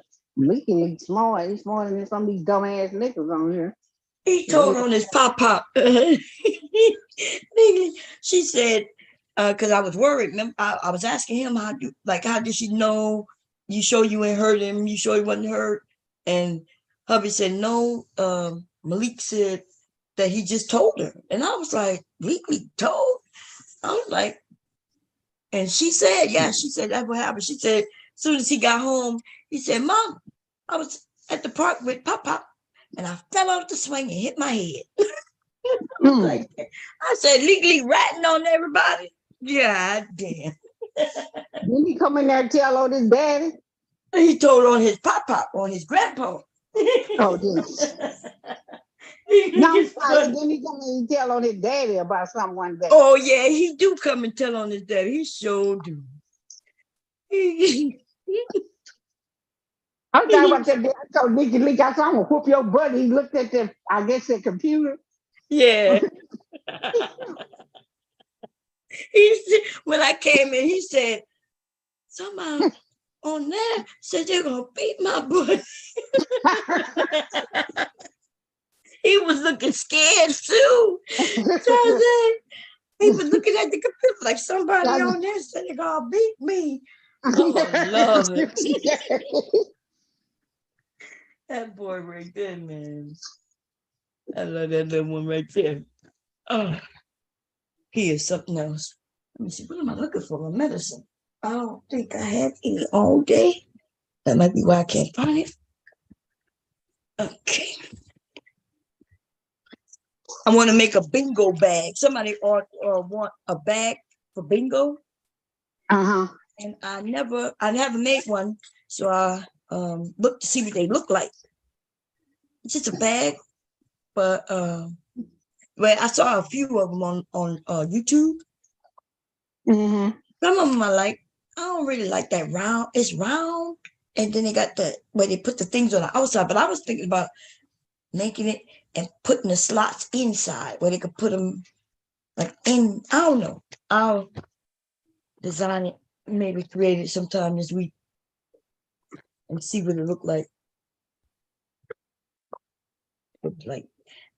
I know people still go to bingo. Lord have mercy. Yeah, they do. Yeah. It's my fault. I don't go nowhere, so I don't be knowing what people doing like that. I don't even know where you go play bingo at in Delaware. I never passed by a place that said bingo. I used to, but where was I? That was long. I don't even know what it was. I think it was like a school or something. And I don't even know. I think it was a church. Do they play bingo at churches? I think it was a church. No, but isn't that gambling? So it couldn't have been a church. I think when you play them church people be playing bingo shit. Oh, okay, maybe that's what it is. And I found this pattern for something called Helping Hands. And what it is, it's like a little round thing, and older people use it to hold cards. So if they play cards, they don't have to hold the cards in their hands. They just hold this round thing, and the cards are stuck in it. And I was thinking about making some of those. It's real easy. A little bit of hand sewing, but it's simple. But the problem is they want me to use my CDs. You know, inside of it go a CD that makes it hard. And although I do have some CDs right here, I don't think I want to put them. I don't think I want to get rid of them. I do have some though. I do have some old ones downstairs that were movies. You know, we used to buy black market, what do they call it? Black market movies. Black market, yeah. Yeah. And so we got rid of that shit. Like some of them would be good quality and some of them be okay quality. And some of them would be bad quality, you know, depending on how early you bought it, depends. But you don't need that no more. They got a website, and that should be clear as hell on the website. They got a website. I got a bunch of blank CDs. Yeah. So I got a bunch of blanks. Then they stopped using CDs. So right. This laptop don't even have a CD drive on it. They don't even have no CD in your car no more. I don't. They just because they go by your phone. Yeah. You just hook your phone up. No, you're right. So I was like, maybe I'll oh no. I think when I wake up I will make some, but I gotta finish this one towel. Well, I gotta like 3 towels, but I gotta finish at least this one. So I can take some pictures of it. Let's see. What the hell is this? I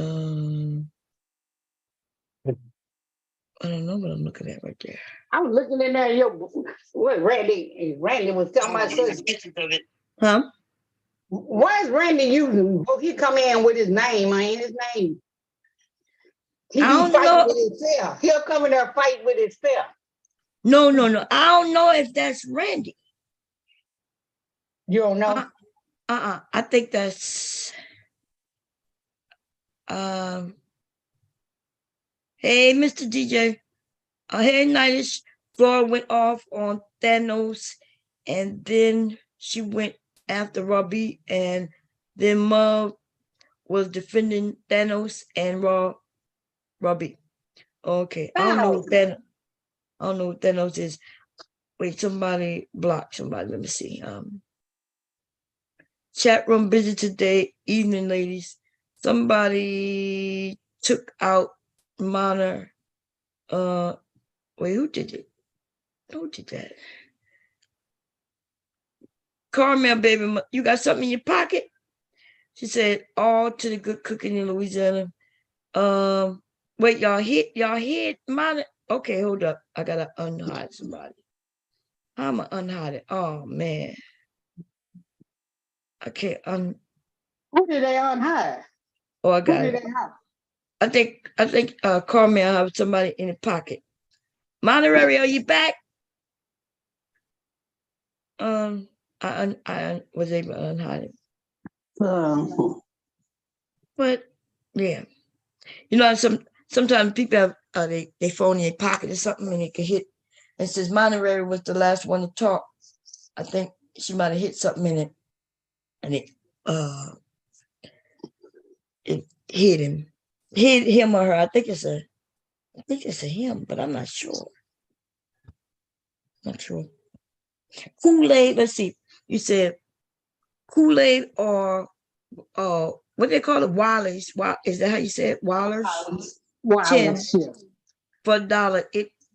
It's the sugar that's expensive. That's true. Remember, it used to be a 10-pack.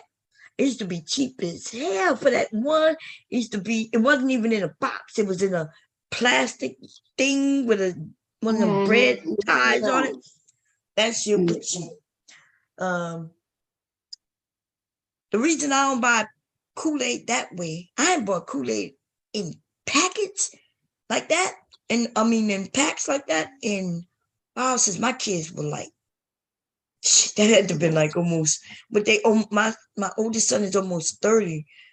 So that's almost like 20 years ago. Yeah, I used to get tropical punch and that pink lemonade together. God damn it. Really? That sounds good. Yeah. Oh, that was good. That lemon. I did it yesterday. Tropical punch. Woo. Yeah. I mixed lemonade with a little iced tea yesterday. Yep, and it was good. I was shocked because I had iced tea, but I didn't have enough of it. No, I'm sorry. I did it backwards. I did lemonade, but I didn't have enough.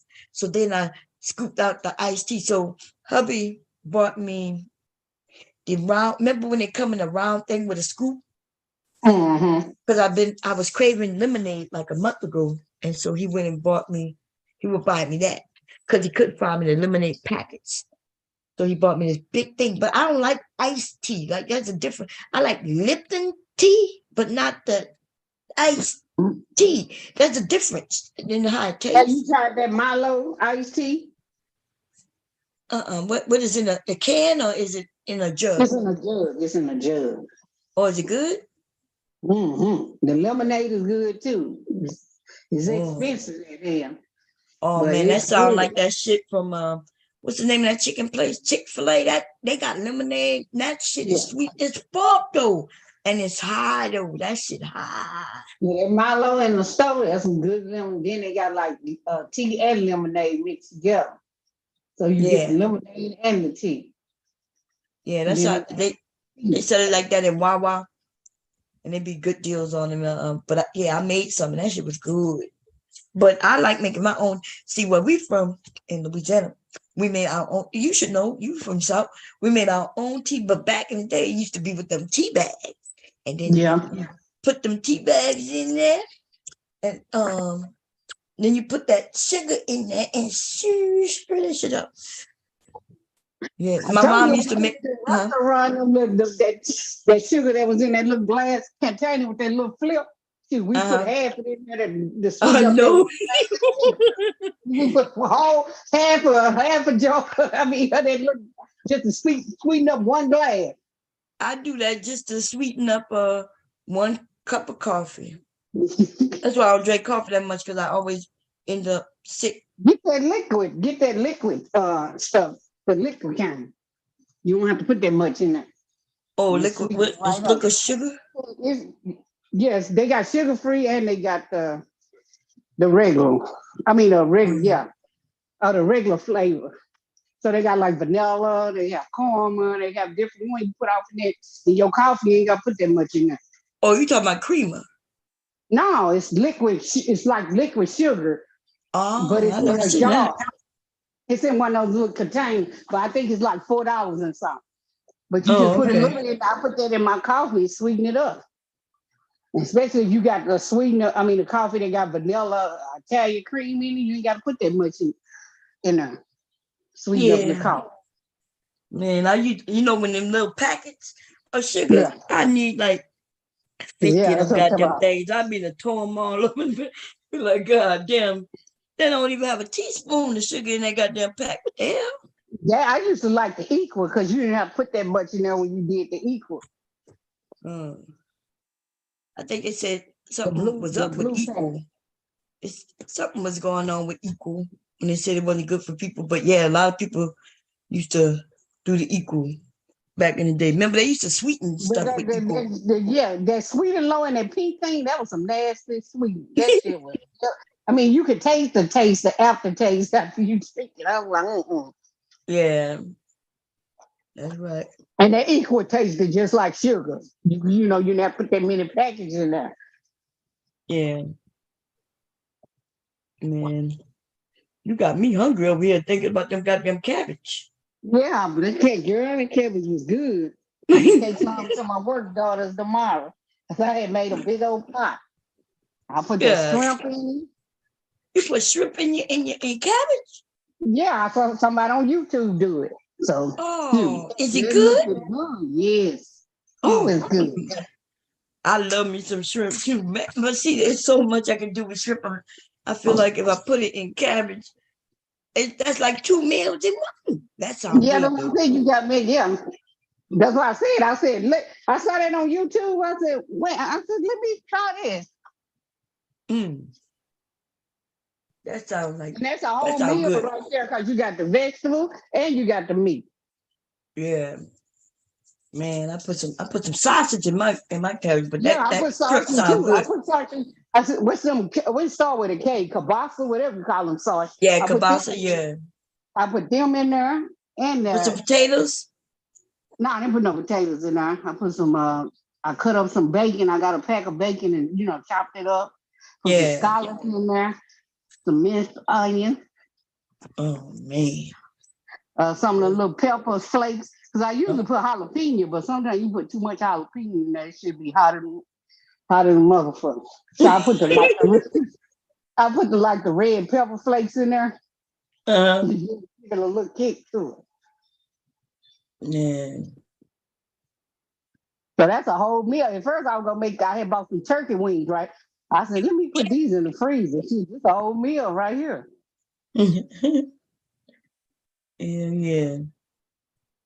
But see, I know I ain't gonna eat it all, so I'm gonna take some to my 2 work daughters in the morning.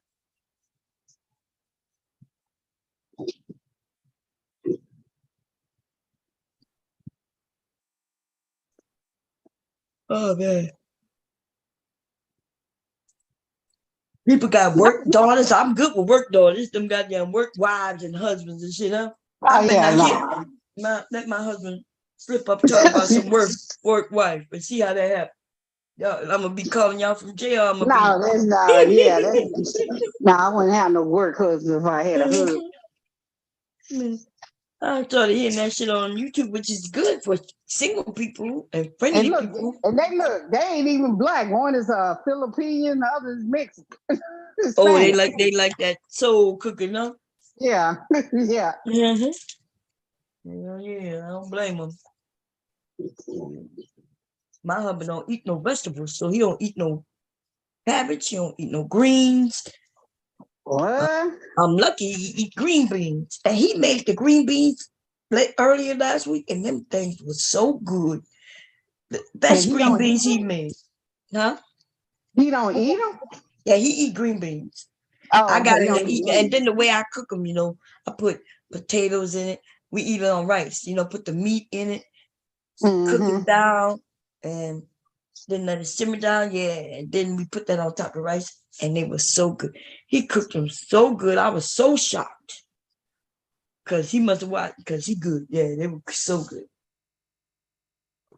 I was like, oh, look at him busting it down.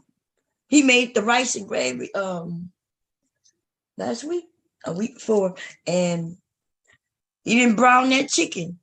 Okay, he skipped that part, but it's look. Black Beauty showed me a recipe she was gonna follow this morning. I was like, please don't do it, Black Beauty. Wait a minute, which is two Black Beauties, so it's one over here and one over there, right? In the fight club. So but see, it's Black Beauty over Black here Beauty, and it's a Black Beauty over there. So it's two. Okay, our Black Beauty is true than the other one. So you're so mean, goddamn. Yeah, I think people. I was confused at first too. Black Beauty, you can't hold our Black Beauty. Our Black Beauty is beautiful, for real. Yeah, she is. She's a beautiful. Look, and she earned her stripes, man, for real. Last week she was holding it down, and then yeah, our Black Beauty is beautiful. But I'm not saying the other one not okay. But I'm just saying our Black Beauty. Our Black Beauty. Our Black Beauty is beautiful, beautiful. Yeah, I seen the other one. I'm gonna speak my mind. So. Oh yeah, I know you will. You got the right to speak your mind, shit. Yeah, I can't be nothing but honest. I don't be all that hypocrite. I ain't gonna hypocrite with you. It might hurt your feelings a little bit. Oh, goddamn. Look, that guy at work. Look, that guy at work still mad at me. He ain't talking to me. Man, I'm glad we friends, man, because Shazay is tough, baby. Let me see. Oh man, I can see me when I don't know when we met. You about to saw me over there by Taz. Where you ran into me first? I think since it went Ren them. I used to come in your. Okay. I bet you was one of the women talking that shit in the chat, huh? You was one of them. Just admit. I wasn't even talking that shit like I wasn't even talking that shit like that. Then I saw these niggas over the years since I've been over, in this thing, they started talking shit, and I was like, fuck these niggas, shit. That's my name.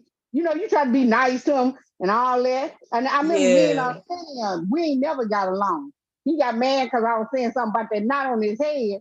You and who? Yeah, me and Arsenio. He got mad at me because I talk about that knot on his head. He gonna go get a picture of me. Now this picture is by shoot, because I told you I've been on YouTube since 2008, right? So it's a picture up there. Oh, you fat, you this, you that. Okay, I did used to weigh 300 some pounds. So I said that. So and what? You went and got a picture that 13 years old. Right. He probably, girl, he like big women anyway. That's probably why he picked on you. You mess with him and because a lot of people mess with him. What's the day had to give me every time I would come in the chat room and say hi to somebody, he would put me in timeout. So Ren had to give me a rent. I wouldn't even be saying nothing to him. I wouldn't even be saying nothing to him. I was coming there speaking to somebody, he'll put me in timeout. Yeah, he used to do that to me too. And but not in his chat though. That's the weird thing. He wouldn't time me out in his chat. But he was timing me out in other people's chat. But he blocked Sexy Red out of his chat because she went after Pearl that day. That's messed up. I wonder why he did that. Why they do that? Why a black woman, especially young, beautiful, right? who would get on cam Then and he talking about why y'all talking y'all women, black women got 4 or 5 babies by 4 or 5 different men. What black men said about that? You got this old stringy ass white girl up here with because you know she wears some weave in her hair. That thin ass shit she got. Well, if she don't wear weave, she need to put some in there because that shit is stringy. She put a little something in there because we saw some pictures where she had some weave in her hair. Yeah, she need it because, like you said, dressed old time, and she dressed old time like an old maid or something. Shit. What you call that tail maid? What the women that old? What's that movie they got out? The baby tail or whatever. Yeah, man. She just like an old ass woman to be in her 20s. Yeah, them niggas couldn't tell me shit. You would tell me how to dress if I'm in my 20s. Fuck you, shit. I know that's right. Listen, I ain't gonna lie, y'all. If I showed y'all some of the shit I was dressed in, shit, not even in my 20s, in my fucking 40s, man. That's what I'm talking about. That's what I'm saying. That's why I don't say nobody, but you in your 20s, that's when you really, you kind of get conservative as you get older. Some people do. Right. But I'm saying in your 20s, you dressing like an old maid for these men for what? I don't even know why. Virgin. You ain't even no damn virgin. So what the fuck you trying to talk about these women ain't a virgin when you not one? Exactly. Look, she is small. She could wear damn near anything and look good in it. And she choose that old ass shit, man. Like my grandma's she had shit. on that bathing suit. But you see her had on that bathing suit when she was with me, whatever his name, MRT or whatever. Remember they was at the beach. Oh, she had on that shit. Her stomach. She looked good. She looked nasty. She looked wide, like how you have a wide stomach. So she looked like a dude. Yeah, I said, remember with the broad shoulders and shit. You got this down some swimming suit on, 2-piece on, and then her stomach like, I said, gross. And y'all talking about that sexy? Get the fuck out of here. I ain't never hear nobody call it sexy, and if they were lying. Yeah, they were just trying to get. Like dude said she's sexy. I said, well, y'all go ahead. Oh man, I ain't never seen that shit. Them niggas lying. I don't know. I don't know what they consider sexy. If they consider that sexy. Well, they consider because her skin is white. That's what. Yeah, that's what it must be. Because ain't got nothing to do with whatever. As long as your skin is white, they good with it. They don't care. That woman is not feminine looking at all. Not at sexy all. about She it. look like a dude. She look just like a dude. Mm-hmm. And then she acts like a dude. She a red pill female, supposed to be a female. Red pill female. She acts just like a dude. So what is feminine? What she doing? Nothing. Yeah, I don't even know. But they got some others. I was over there by the Pink Pill book, and I looked at a video. Some of the Pink Pill book, yeah, she a mammy too. She get on my nerves. It was so bad. The video I caught, I think it was this morning. She was talking about some killings in Louisiana and blaming the fucking women for getting murdered.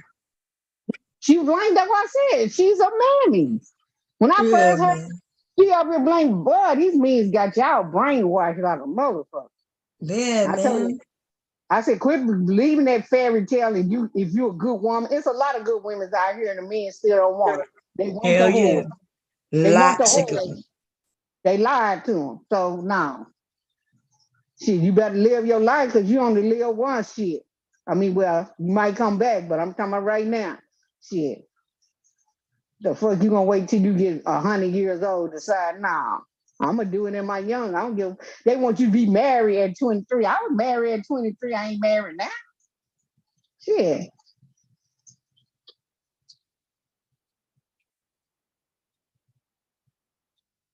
Yeah, some bad pickings, and people see why I don't want no grandkids. Shit, I had some granddaughters. They got to put up with this bullshit. Hell no.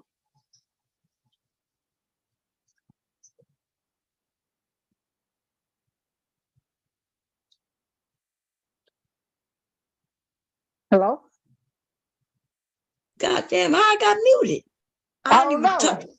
I didn't even touch the screen. I'm not even. Ain't nothing but me and you up here. I know. I don't know what happened. It might be Zoom doing some shit. But what I was saying, I was saying, I forgot. What was I saying when I cut off? I was saying that I feel sorry for these women's out here is slim picking. I said people see why I don't want no grandkids, especially no granddaughter. Shit, I don't want them put up with none of this bullshit that's out here now. Shit. Yeah, I said I feel sorry for Leak and his generation unless they get it straightened up. I hope I hope his dad teach him right. His dad don't hate women. In fact, they like women, but they don't really go out though. Like, especially since COVID. Before COVID, my sons would go, like on weekend, they would go out together. When my son was dating his baby mama, right? I hate saying that term, y'all. When he was dating Leak's mom, okay? Because I hate that baby mama thing. When he was dating her, they used to go out. Like, she kept him busy, but he don't go nowhere now. Since COVID, they don't go nowhere. I don't see him. He don't go nowhere. He ain't dating nobody. Since Leak been born, all he do is work, take care of Leak, and play his video game. My youngest son like Kira. He don't like nobody, so he don't fool with him. He said he only like his mama and his auntie. Yeah, that's how my son is. That's how Leaky dad is. Only like his mama and auntie. He said, because I said, you ain't talking to nobody out there? Nah, I ain't fooling with you. Then he got that old, how he got an old spirit. So these young girls, he don't really like young girls his age. There are two sons, and they the complete opposite. One of them is just like me. One of them look like me, but he's not like me. He's just like his dad. And the one who looked like his dad is just like me. And I'm not even joking. Like, he's just like me, girl. There's some shit that, I was like, what? Man, my son is just like me, girl. Girl, look, I'm going to just say this. You might find my son on OnlyFans. On OnlyFans. Girl. I was like, what? Like, I'm like, how the hell you? But, hey, he grown. He grown. OnlyFans, him and a few of them goddamn women on there making money. I was like, God damn. Oh, he on OnlyFans? Girl, I ain't lying to you. I never told nobody, but my son, girl, it wasn't. What? And the women are beautiful. See, my sons don't have no problem with no women. Them women be begging him to be in their video. Girl, I couldn't believe it. How I found out. Girl, how everybody knew but me and hubby. Like, wow. But we're not in their business. See, we live in the same house. We not in their business. They grown. But like one of my nieces who live all the way in Louisiana, she knew. Because they follow each other and come to find out my sister knew. Because my niece knew. Well, I probably won't never see him because I ain't paying nobody no money for no OnlyFans. That's right. Girl, you don't want to see him anymore. I ain't never seen him. Like, I ain't never go. No, I don't want to see nobody on. I ain't gonna pay you no money. Shit. Yeah, it costs. I think it costs $45 to see them. Oh hell no.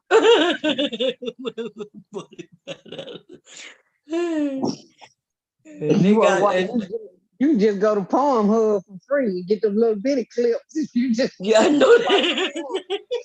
For free. Shit. I ain't gonna pay nobody nothing. Oh, Tommy. Now Tommy done got kicked out. Now he on TikTok. And he on TikTok? They probably gonna kick him off of TikTok because he gonna say something. Oh, they're gonna kick him off TikTok. Yeah, TikTok's gonna be playing. No, they don't be playing, and because the people see over here, Black women have just allowed. We really don't even report. We ain't doing nothing. Now the other, when I first came here, the women were reporting the men because the men was reporting the women, right? Yeah.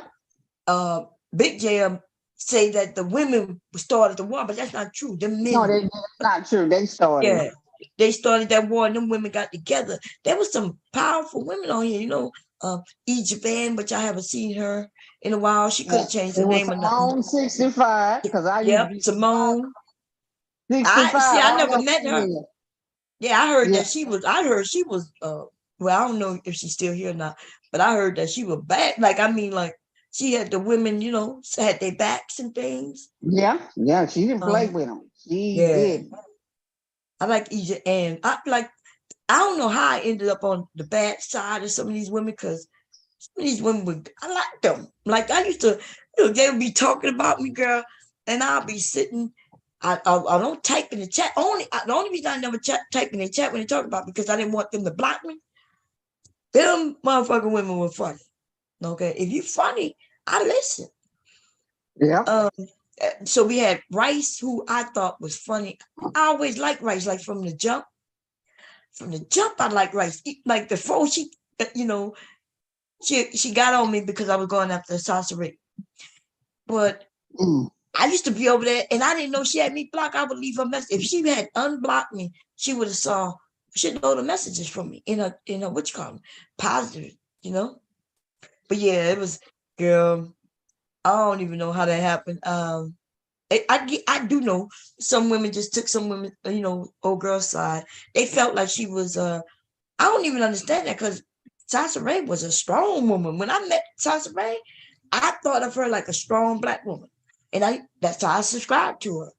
Really, because of Tommy. Tommy was talking about her, and I found everybody through Tommy. Like when he would drag a woman, I would subscribe to him and start supporting him, because I was looking for Black people. And so that's how I found her. Yeah, I feel sorry for her though. Look at her. Who is Randy? Is that the same? Which is Randy? Is that the same as what's the other Randy? Because it looked like him. I know. I don't know if that's him, because I seen two Randys in the chat talking to each other, but there was two. One of them was talking, and I don't remember giving Randy a wrench. There was a Randy that had a wrench, so I think somebody I gave a wrench to changed their name to Randy, and they dogging him. You see, they dragging him. They said, "I don't know." Let me read the chat. Let me see. At first, I thought they messed up the damn cabbage. I now let meat in it. Shit, that's good. I don't know what he's talking about. Shit. Where the hell am I at in the chat? Let me go. I gotta find my channel. Let me see. I got too many tabs open. Because the other Randy, when I came in there early, he was saying, "Oh, Charles A. cute." And the only way he know that he didn't came, you know, because he didn't came up there and saw our pictures when he come up there talking that shit. Yeah. I don't know why he just don't come up and talk, because Randy know how to talk. But you know who he like? He like Black Beauty. So if she came up right now, then he'll start hitting the link. And then she says hi to him. And instead of him talking to her and coming up here and sharing, like I know that he could do, he doesn't. I don't understand why. I don't understand. Like look, Jalen came up and he would talk. Jalen been up here many times on all my channels. He's come up. Was mad at me. He was mad at me because I told he came with that time that shit. Nigga, I'll piss on your grave. So he saw me over there in what's his name? The one that do the exposing Dawson. What's his name? You talking about Grandmaster Troll? Yeah, he saw me over there at Grandmaster Troll. He started talking shit to me because I told that nigga I'll piss on your grave. Get the fuck out of here. Man, Grandmaster Troll, man, let me tell you, he is a bad motherfucker. I ain't gonna lie, he is entertaining. He be like, he can't stand angry man. He cannot. I know why he can't stand angry man, and I, you know, when Grandmaster Troll, of course, when I met him, you know, he was going after people. He went after me. It was no big deal to me. But at least the thing I liked about him is that he would come over, you know. So, yeah, I didn't have no problem with him. It's just that I saw him and Anger Man go for it. And Anger Man did do some foul ass shit to him. So I understand why he go after him. And I don't But blame then him. what's his name talking about? Oh, angry man don't dox nobody. You's a goddamn lie. Yeah, that's a goddamn lie, y'all, man. And then they do it worse than anybody because instead of first of all, anger man is a bitch. Okay, he will not do things wide open, but he'll tell you he gonna sick his dogs on you, and then he's always talking about that young man, Grinch. And me and Grinch ain't never had no issue. I don't even talk bad about Grinch. Like I purposely don't say nothing about Grinch, right? But Anger Man tried to get me and Grinch into it because he told me over there when I was on Fight Club that he was gonna get Grinch on me, and I was like, nigga, what? I'm like, so you the dog, what you sending the dogs on me? Are you saying that young man gonna listen to you? You know he gonna listen. I'm like, oh. And fuck Grinch. Grinch your gay ass. That motherfucker. Yeah. That nigga want a dick stuck up his back. Shit, fuck him. Somebody get that dick out your goddamn back, bitch. I think I don't even understand how Grinch ended up with Anger Man because Grinch is, young, and he used to be funny when he come on there doing that Grinch shit. When he used to come on there, when I first met him, he used to come on there doing that Grinch shit. Yeah, he funny. Yeah, he young, funny. I've seen him. He's not even bad looking, right?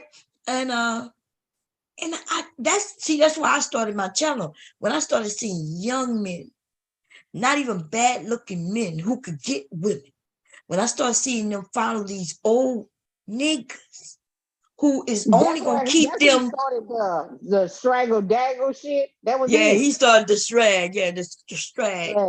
And then Anger Man stole it, of course, and used it a lot, and shit like that. But see, that's what I'm saying. These young people, they know how to come up with things that could be funny, So that strag thing caught on, right? That's something I only heard him use. But I think, and then everybody started talking about it. And then I think somebody told me in Chicago they were using that term. I don't know. I don't live in Chicago. I don't know. I'm not young, so I don't know what the young people are doing on the street. So, but anyway, as far as on YouTube, the first person I heard said was I don't know if it's Chicago because Nyla from Chicago, so I don't know. I don't know if they use strag. I ain't never heard because I listen to a lot of Chicago people. So they'll call you goofy. When you hear goofy, most of you that come from Chicago, they call you your goofy ass. You goofy the motherfucker. That's Chicago. And then when they call shorty, they mean shorty. To us over here, shorty mean a woman. But when they say shorty, they talking about a dude. My little shorty over there, they talking about a dude. They talking about a dude? Down south? That's a goddamn woman. That look at shorty over there. And they calling a dude shorty? In Chicago, they said my shorty, which would be like the the gang, the biddies, and whatever. My shorty over there. So when they were saying shorty, I would say shorty. I'm thinking they talking about a woman. They was talking about a dude. God damn. Okay. That's what I'm saying. Shorty, that was they slang like shorty. They talking about the little young man over there. But over here, when they said shorty, they was talking about a woman over here. Right. That's or in South when they say my shorty, like it could be a father saying that about his child, like his son or his daughter. He'd be like, "That's my little shorty right there," just saying that's my people's, my family. But so I've heard that, but that's what I was talking about on that panel when I said that we have culture and our culture could differ where we live, and so all of that's included. That's called culture. You know what I mean? Like. Yeah, wait a minute. Okay, Randy loves Jessica X Baby Fine, and then you got the other Randy in here. So that's what I was telling you. Yeah, they're two different. So the other day there was another Randy. I blocked it, I think, and only because they said something that was weird. Like they mentioned they mentioned a baby. They mentioned some, something inappropriate with children. So I blocked that name. As long as they don't say nothing inappropriate about children and shit, I'm good. They can roast each other all they want. And I know Randy wouldn't have said that about his child. And if he did, you know what I'm saying? I'm at the fuck him up. I'm like, dude. He's talking about it. I am. I am. He's boy. Him That and might be who that is. That might. Oh, I'm sorry. I don't mean to tell. Randy Love, Jessica X. I am. He said, I am. Date 400-pound black barrels. Why he worried about with I am date when he can't get a date? His dates are invisible bitches he ain't never seen before. Yeah, talking about Jessica X. Jessica X, that's a dude. That's a dude, nigga. That's a dude. That's a dude using AI, nigga. Yeah. She came out and said shit. All this time that she been. Okay. Who's that? That's damn. Yeah, wait for him to wake up. But he on the road, baby. How long you been on that road? You just got on there? Yeah. Oh, okay.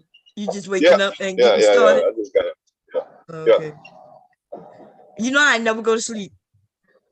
What you mean never? Never. They be giving me something to go to sleep. You had the baby this morning? No. He'll be here like soon. And he'll be here. He's probably coming now. It's 8 o'clock. She probably out there. Yeah, and he gonna wake and he gonna have you up if he ain't sleep. Yeah. Mama. No, you do it. He about to go you turn my air conditioner on. Shit. I turned my air conditioner on. Shit. When I turned over, I thought it was like 11 or 12 o'clock. Shit, it was 3 o'clock. What time is it? I'm sorry. What's the temperature where you at today?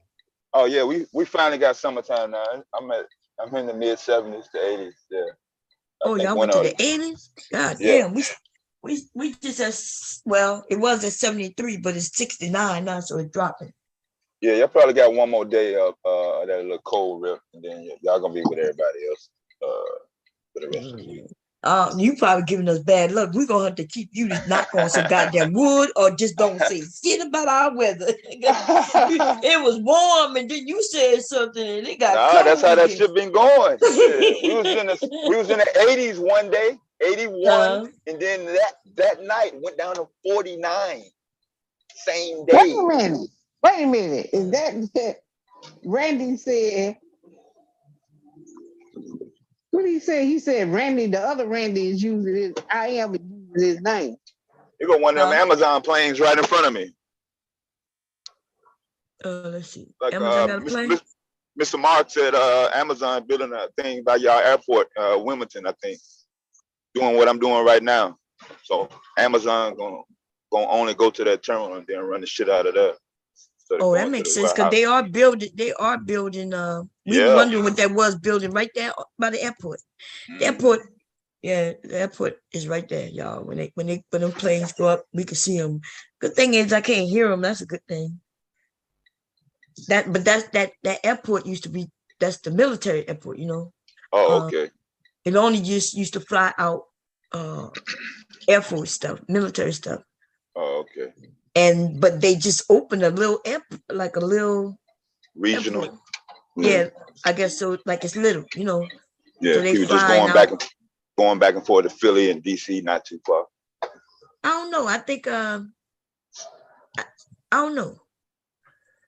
I have to look it up. I know I think they said we're going to Florida, but they may. Oh yeah. I doubt if they're going to Baltimore and Philly. That's too that's close. only like 30 minutes to drive.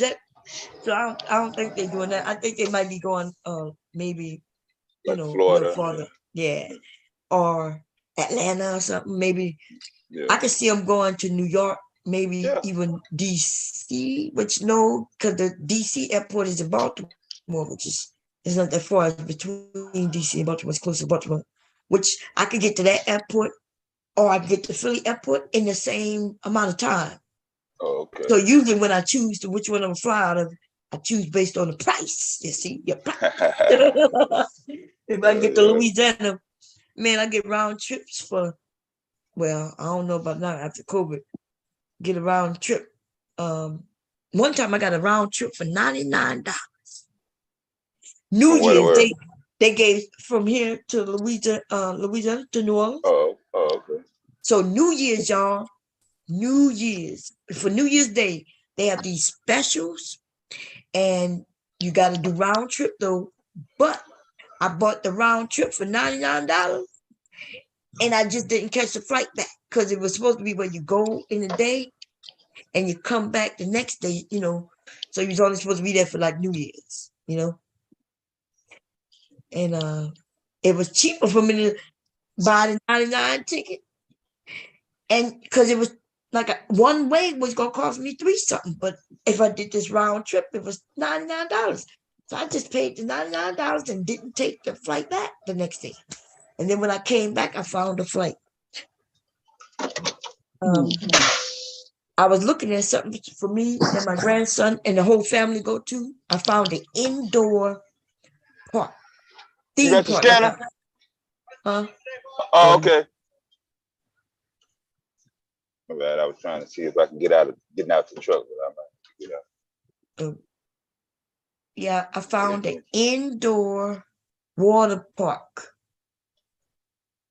And it's not even far. They got, it's an indoor water park. Indoor. Yeah. That shit, I gotta find out how much it costs just to go to the park, the theme park without the hotels. Because the hotels, even with the 50% off that they offered me, that shit was high. It's full. Especially around the fort. I wanted to see if we all as a family, me, the grandson, his mom, of course, include her and her daughter, if they want to come, you know, and my family. And I was gonna see my aunt. I have a niece.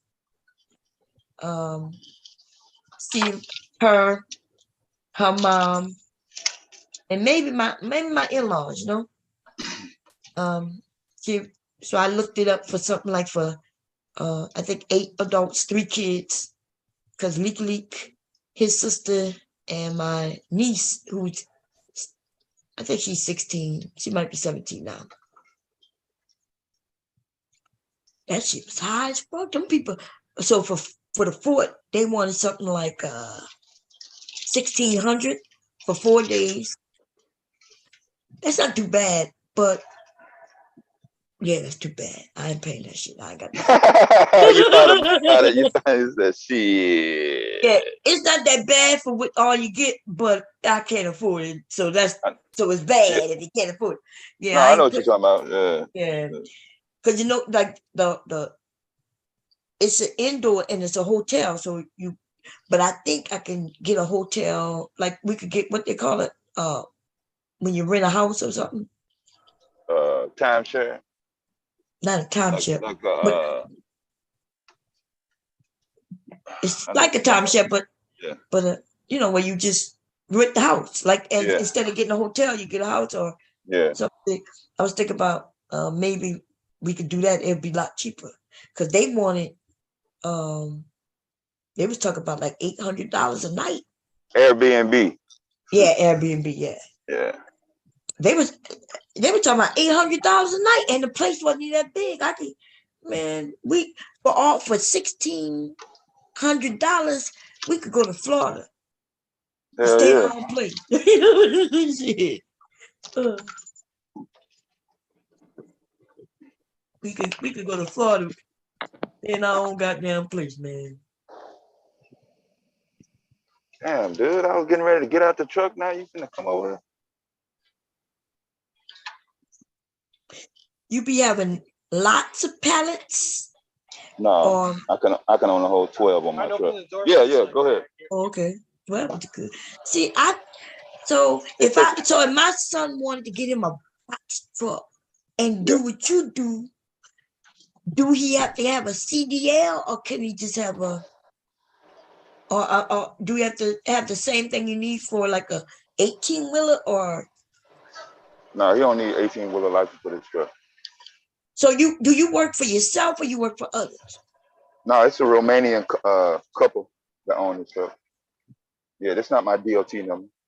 Oh, okay, because I was gonna say if you own the business, then I'll get him to buy a truck, and you know how to set up things, and then it'll be like your business, but he'll be doing work for you on this side of the country. You know what I'm saying? Yeah. Do they need anybody on this side of the country? Yeah, we finna set up our own. 22. Tutu, I got you, bro. All right. Yeah. It's a lot of people in Atlanta doing that, what you just got to talking about, Ms. Bond. My friend, he used to drive for the same company. Now he got his own spot. He doing different shit, Amazon, Ashley Furniture, dedicated contracts, so we don't have to look for work. Yeah, that's gonna be the thing. The pandemic kind of screwed our plans up, you know what I'm saying? So we're just trying to get it back in order now and shit. Well, when you get it back in order, when you ready, let me know, because Hell yeah, I already know. Yeah, you already told me. Yeah, so I ain't got to worry about screening if he gonna work, if he motivated. Nah. Oh, he motivated. He just came in just now from work. Just saw him downstairs. Yeah. You get him a little truck. A box truck. So are we talking about the same size as like Amazon? Right in front of me. Right in front of me. You see that? Ooh, that's a big truck though. Yeah. Do we need a CDL for that? CDL No. like for 18-wheeler? No. So that's not an 18-wheeler? No. Oh God. Here go another one. Here go another one right here. Which one? One you just passed? That's a big one ass that's parked. Look at the one that's parked right here. The one that's parked right here. Oh right in front yeah. Of me. Right That's like a moving truck size. Right, That's like nice a moving size. truck. Exactly. Oh yeah. Like that. You don't need a full CDL for that. Oh shit. Okay. Yeah. Do they have places that rent them, like lease them to you? Yeah, budget, rider. Budget? Oh, okay. Enterprise. What are you finna back up in your spot?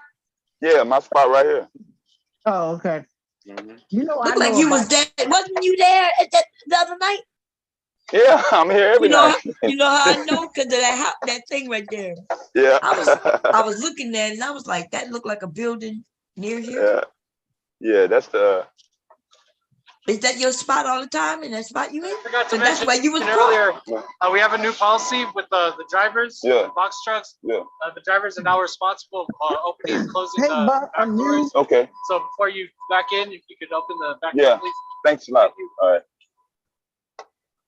You heard it? Yeah, you got a new rule that you got to do what? Get out my fucking truck and open it up. Before you back up? Before I dock it, yeah. Oh, why you got to do that? Just because I guess something happened. Drivers were not getting out the truck at all, backing up. And then equipment was getting missed. They were breaking doors. People were complaining, filed complaints. And then I guess they said, hey, cut all that shit out. You got to do it yourself. Just have the driver open up the door and then we can just throw the shit in there. Yeah, that so this is one of the few stops where I don't have to get out myself and load my pallets or load my carts. Yeah. Oh, that's good. Got their own crew. Yeah. But shit, they don't make me no motherfucking difference. Shit, I still got to get out the fucking truck. I told you I always wanted to be a bus driver. Like I'm not a bus driver, a truck driver. I think me and Hobby need to get on the road, man. They out here, boy. The couples is out. Yeah, we could travel the nation.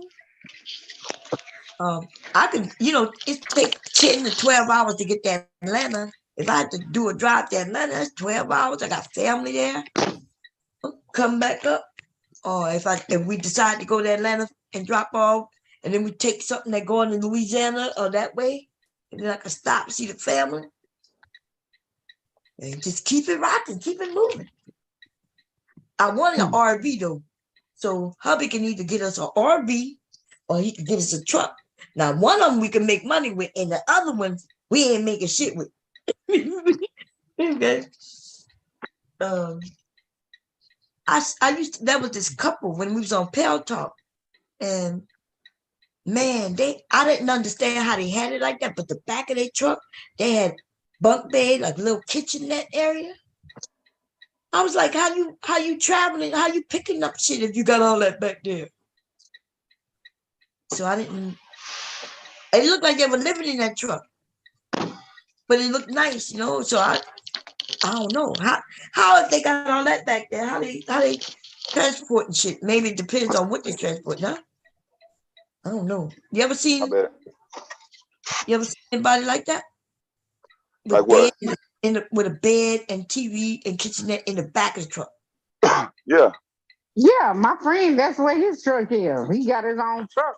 His truck got a bed, he got everything in there. I got a mattress back here. Except a bathroom, you know, but for as like refrigerator, microwave, TV. Yeah, in the semi truck, yeah, you got space for all that shit.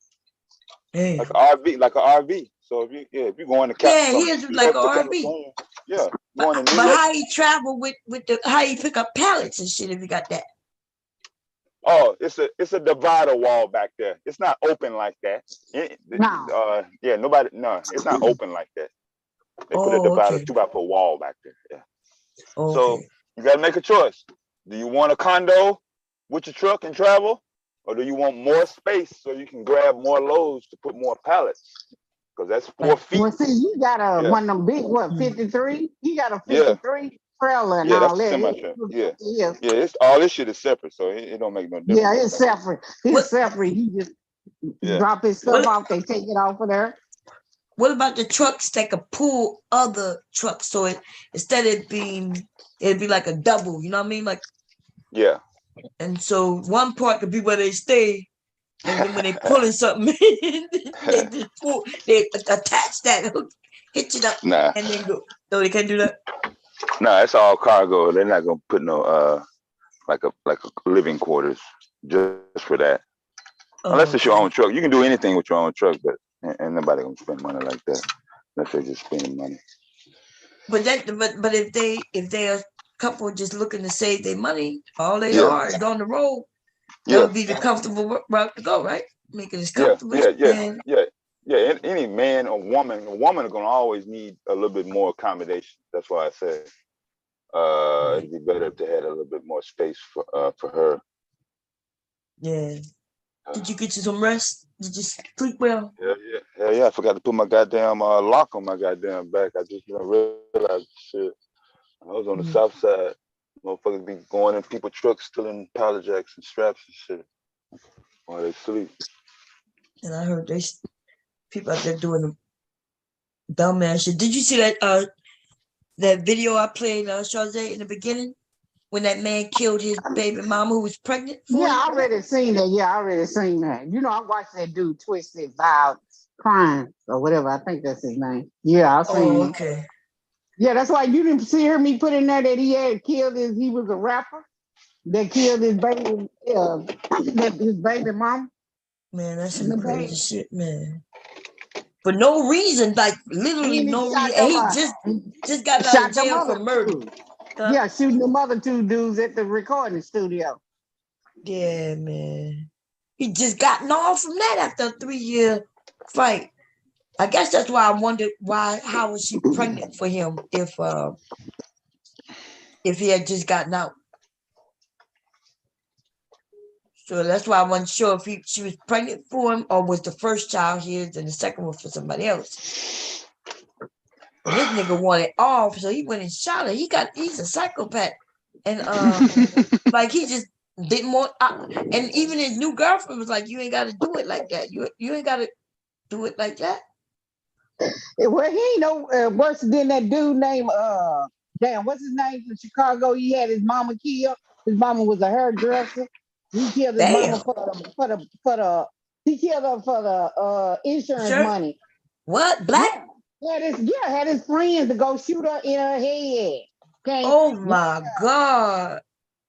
Let me send you that story in there. You can probably put it up and listen to it. What he did to his mom. Man. Let me get it. He shot his mama was a known hairdresser, and like when it's school time, she would get the boys' haircut, get the girls' hair done. She would buy them backpack. And so she wanted him to go get a job, right? He didn't want to go get no job. And then he used to have a YouTube show called Nick something. I had watched it. I used to watch it. And he wound up, killing his mama. Then went to the bank splurging all the money out, acting like ain't nothing happened to him, that he had something to do with it. Well, what happened was his friends, he's supposed to be paying them $7,500, right? He only gave them $75. They told it on him. Damn. Yeah, they told it on his ass because he didn't give them their money. You only gave him $75.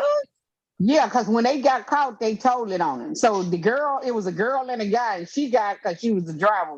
She was the driver. So okay, his name is QC. It was QC Wilson. I'm finna send it to you. Yeah. Yeah, I heard y'all talking earlier about what they mean when they say the word shorty. Oh yeah. So shorty used to mean your little child, your kid. When I was coming up in Chicago areas, when the term shorty referred to somebody's kid. Right. I didn't hear shorty referred to the. But they were talking about a dude now when the drill rap came out as shorty, they were talking about they shorty their homeboy. Another dude. And then, another dude, yeah. And then shorty being referred to as your woman or girlfriend. Yeah. I didn't hear that till I got to the internet. I'd never heard that on the street. Well, we used to do it here in Texas. Yeah. Yeah. Yeah, I heard, like you said, with the kids, you used to call the kids shorty, whether it was a boy or girl, but like, that's my little shorty right there. That's my little shorty. Yeah. But then I have heard it as woman. Not, I don't know, it's not in Louisiana, but nah, not down I've heard it. Yeah. But here when they used to say, like I said, when they said shorty, they was talking about a female. Yeah. So I mean, it means different things, different places. These niggas calling another man my anything, unless it is your family member, is some like dumbass shit. Yeah. Like if you like that, I can see you say that's my boy, right? That's my boy. Yeah. But that's my shorty though. Yep. Okay, I'll put it off in there, Bone. Okay. So did you find out who is that Randy Burlow? That's the wrench with the wrench? That's I think that's I am from. That's what I think it is. Because they fighting against each other. He call it I am dog. Oh, okay. I didn't know that. Going back and forth. I said, why are these two Randy going back and forth at each other? And then he got Randy picture up there. So I'm like, okay. Yeah, I am. My bad. I had a story that came out a couple of days ago. An administrator from the University of Colorado, where his son is, put out a memo saying that they're going to start calling all the trans people, referring to them as them or theirs. This is in text, signed by him. Signed by who? One of the administrators at the University of Colorado. When I was doing some research on it, it wasn't even. I noticed that it wasn't a lot of what they say, trans people who cared about that. You know, that became like something that they put out during COVID. And so this thing about calling them they, like it's dumb. Like who is they? Like how I'm gonna call you they? How you doing they? That don't make no goddamn sense. Nah. So that's what I'm saying. I found it out coming from an academic school, especially a popular school like that. But yeah, they gotta, you know, they want to make sure that people feel comfortable. And I guess, yeah, I don't even know, something on my computer. Did you get it, Brian? I see it, but I can't do nothing with it yet. I'm trying to. I gotta close some of these windows because my computer's acting up. My dumb man's put some in the cart at Joann's, and then I didn't buy it. Yeah, and then the price went back up, and now I gotta take that shit out of that cart. It was on sale, but I didn't realize it was on sale just for the weekend. And, so I'm exiting all that shit out right now, and then I gotta. Is this still on sale? Let me see. Man, because they be like, this fabric is still on sale, I think. Let me see what that say. God damn. My computer is really acting up.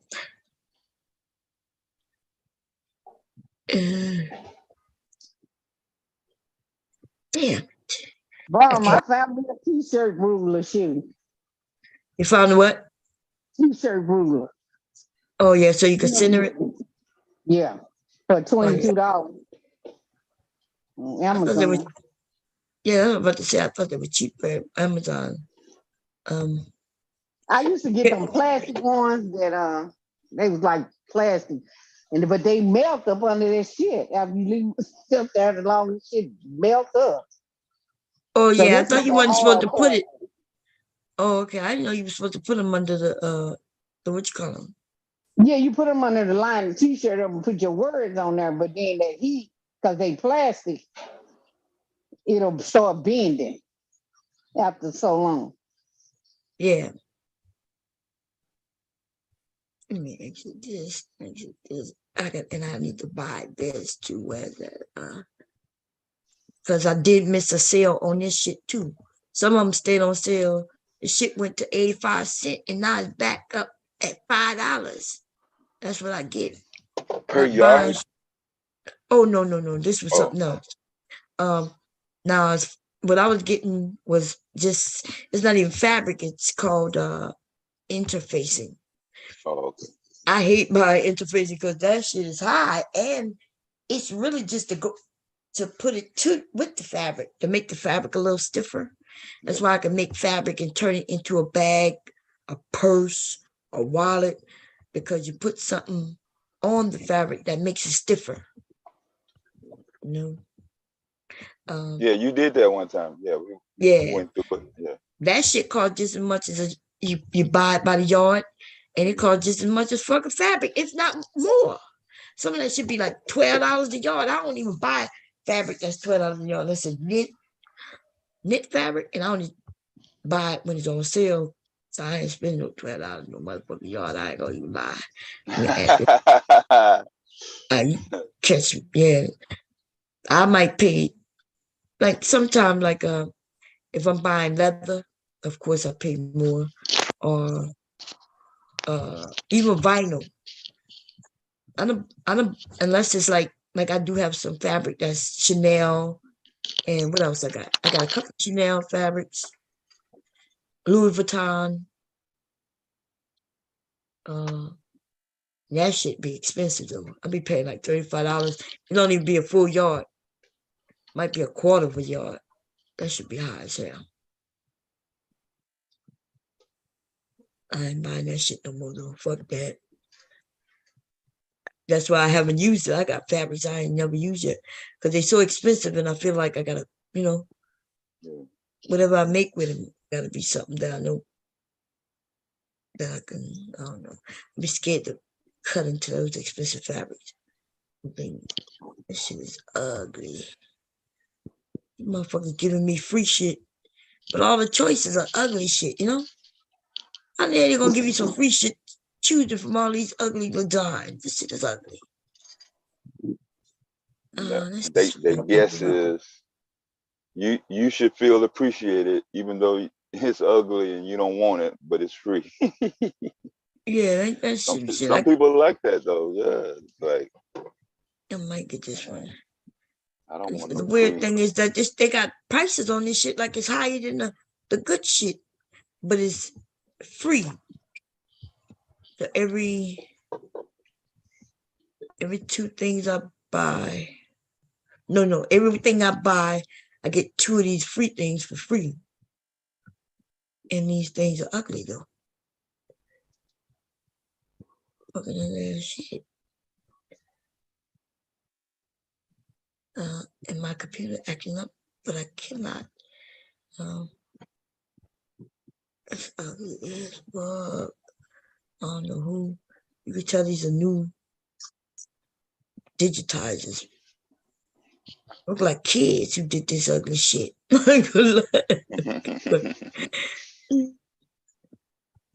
But I'm trying to choose some of them that I may use, but I doubt it.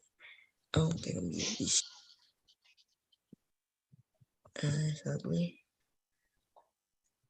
Look like kids' drawings.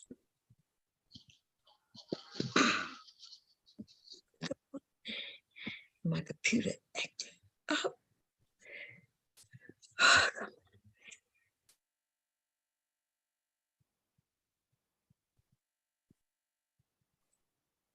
I'm gonna have to, let me see if I can share the screen. Maybe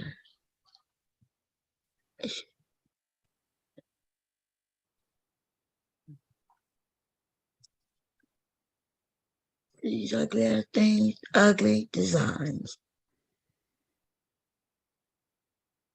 Look like kids drew this shit. The elephant. Yeah, you see it? It's ugly. They were too big. Look at that panda. That's ugly. That don't look like something I would put on anything that I make. This look, it's cool, but I'm never gonna use that. Let me see. I'm never gonna use that shit. Let's see.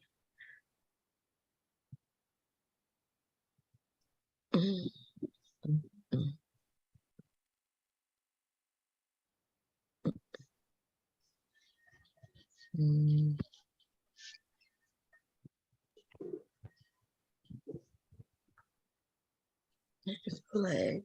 I don't know. Uh-oh.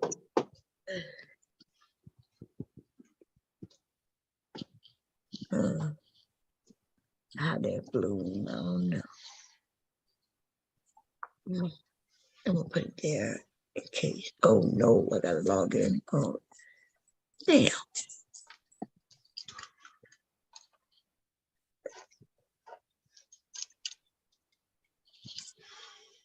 Oh, it brought me back to the fucking beginning.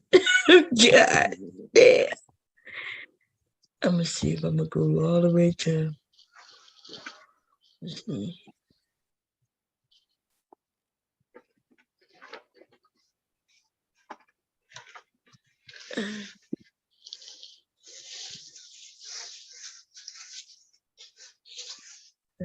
Shit, man. You. Yeah, I think I would. Give some mask. Myself using that ugly ass thing. No, I do not.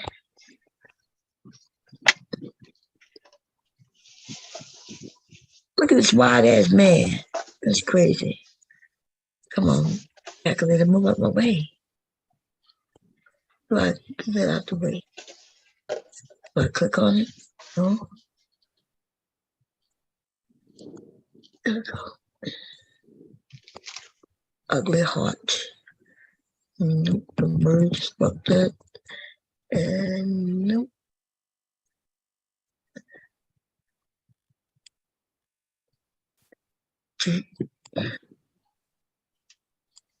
And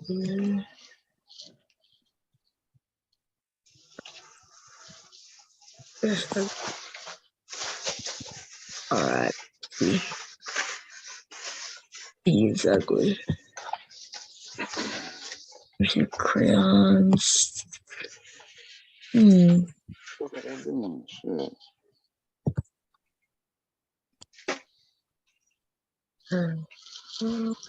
Just sitting over here waiting on motherfuckers. Was you gonna be on the road all night? Yeah. Indiana tonight. Okay. I see. I like this bookshelf. That might be. Yeah. I might be able to use that and add that to something else. Remember when I wanted to do that woman's head with the books in it? And I said, I want to do them books. Exactly. Those books. Okay, back that down. It's not it. No.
Wait.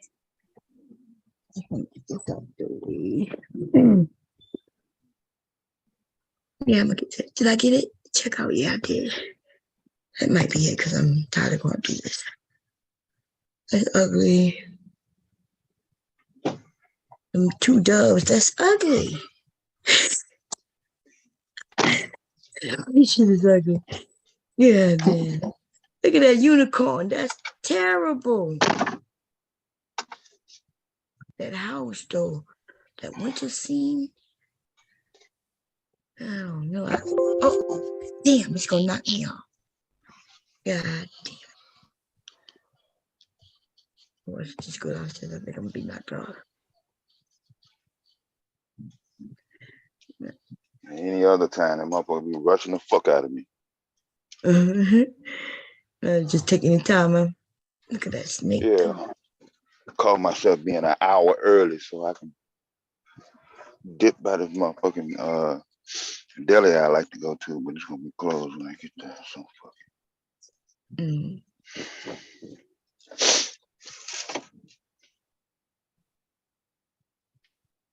I don't need that. I already got something like that already, which is way better. These butterflies, I don't know. I could design that myself.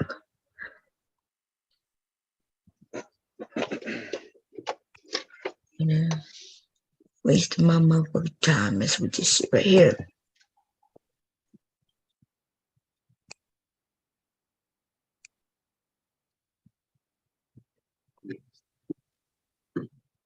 That last stream loaded 12 hours. It's not loaded yet. That was on there for 20 hours, look like. Yeah, if we went to 20, then it's not gonna load. But if we went under 20, right under 20, it should load. But I gotta look to see. Let me look, as a matter of fact. See, I think that 25 hours, I think my timing was off because I was looking at my Zoom timer was 4 hours behind that day. I remember the 18th. I didn't know it was no goddamn 25. That was shit.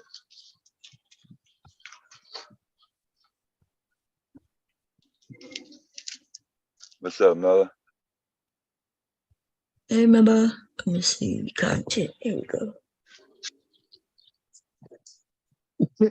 She said, what the fuck is going on in this Tree Randy and I? They up there, they tripping.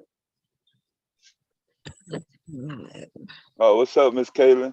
You said Plies and T-Pain was using the word shorty.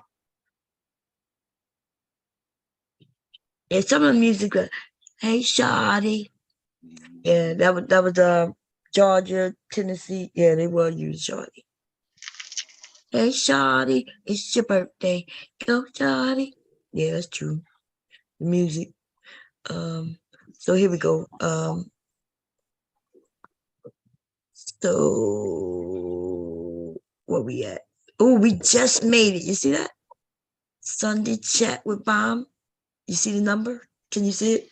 1959. You see it? God damn! And of 1 second? Yeah, like we was holy fuck. We was like seconds. Let me see if it loaded, because it looked like it may have loaded. If it we'll see when I hit this. Oh, it may not have loaded. Let's see. I don't know. That's what I'm saying.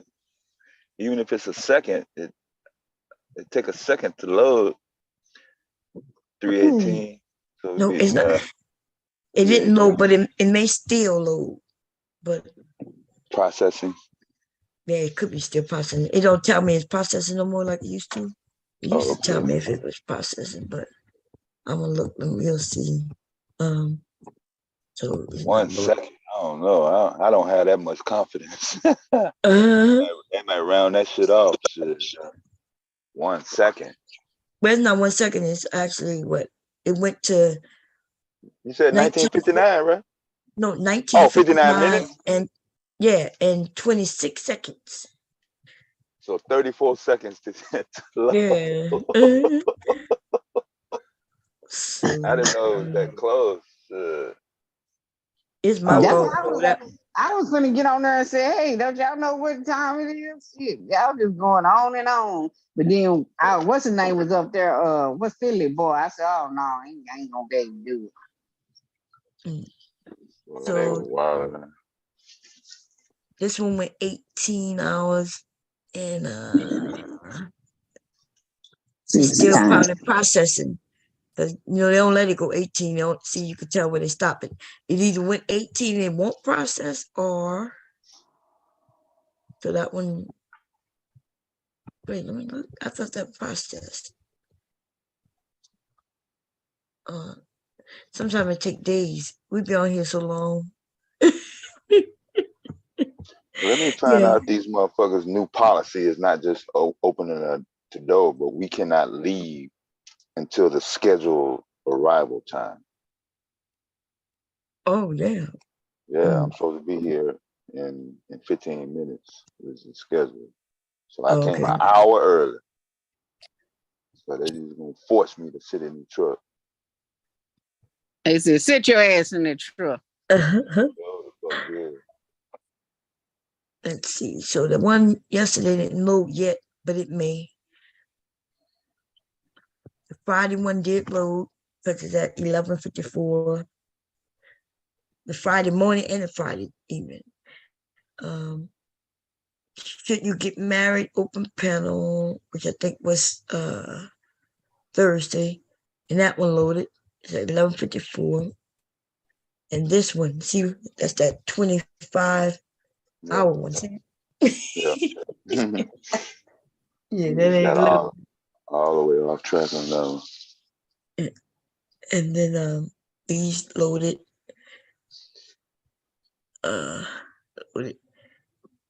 Loaded, and this is that 20-hour one. Should black people fight over politics? We went 20 hours. So, and 9 minutes over. Yeah.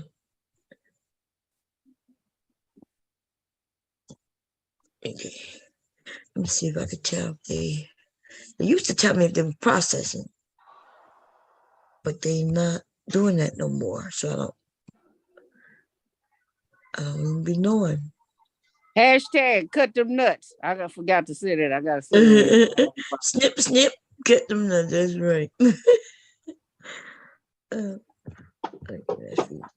So you don't have the option of trimming your lives for under 12 hours no more? I never trim. They do it automatically. Yeah. I can't trim anything until it processes, and if it go too late, it don't.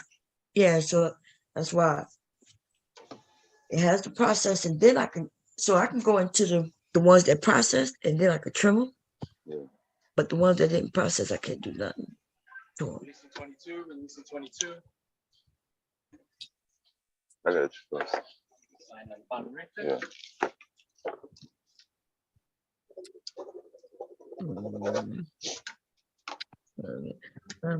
Let me see. Let's see what my analytics look like. I never go into this stuff. So let's see. In the last 28 days, I've gotten 21,000 views. My watch time, 8.6 thousand hours. And I've gotten 10 new subscribers in the last 28 days. I'm down here and here, but remember I wasn't here for 2 weeks, remember? Yeah, you were down. You can see right here, these 2 weeks right here where I wasn't here at all. And then I'll be right back, give me a second.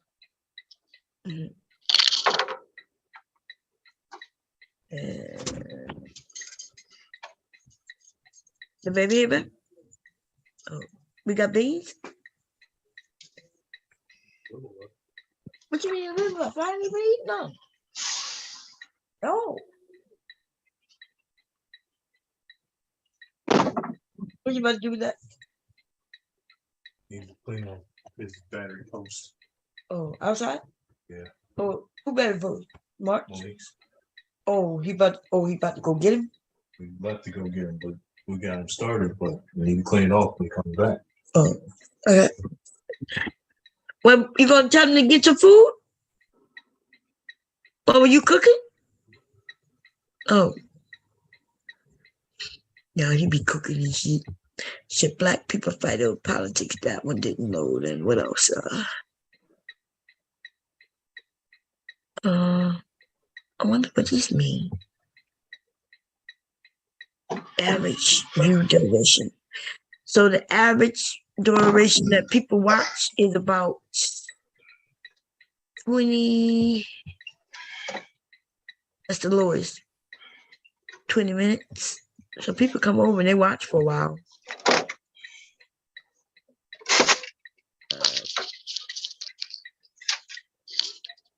I got 8,000 views from recommendation. I mean, people who wasn't subscribed and may not be subscribed. So it depends on what you're talking about, whether people are subscribed. So if it's, since we be on late at night, yeah, when people come over, but if y'all not talking about nothing, they'll leave. But let's see what else.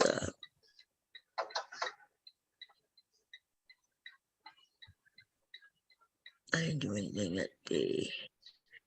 And now turn right. Friday seems to be a hot day. Yeah, I never looked at this stuff. I don't know well, this stuff mean it's pretty cool though. How much copyright? Now turn left and then look. turn left onto West Stevens Road. Now turn left.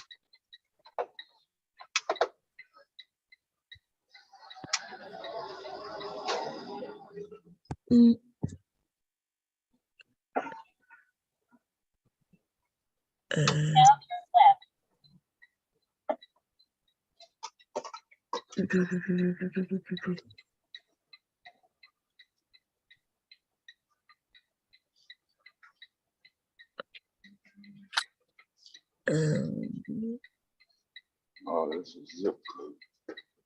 Yeah, that was a while back. Okay. I gotta stop this chair so I can take care of this stuff. Oh, you moved? Oh, you leaving, huh? Yeah, we finna get on the highway now. Oh, okay. You're on the highway. About 2 minutes after this light. It's my last light. Yeah, I've been loaded. They just made me wait till the time I was supposed to be here. God damn, that's messed up. Yeah. That is messed up, man. 120. I wonder what the size of that is. Let's see. 102. Damn, it's here. Shit. What's that, Shazay? Freezing. You cold? The air conditioner? After half a mile, keep right to join the highway. I think she said her blood was low. I think she said. Conditioner all goddamn day. Shit. Okay, let me just pay real quick. Check out. But it took my blood pressure by 4 times. It still was 100 over something. Over 120, over 80. No, it was like 107. Mm-hmm. The bottom. Over what? 160. The bottom number was 160? No, the bottom number was both of them is bad. I mean, if they too high, so either one. So both. Yeah. Wait a minute. I didn't get your reading again. What was your reading again? 160 over 107. God damn.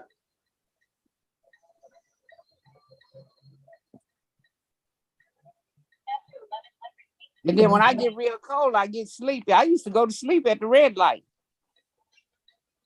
For a second, whatever the light.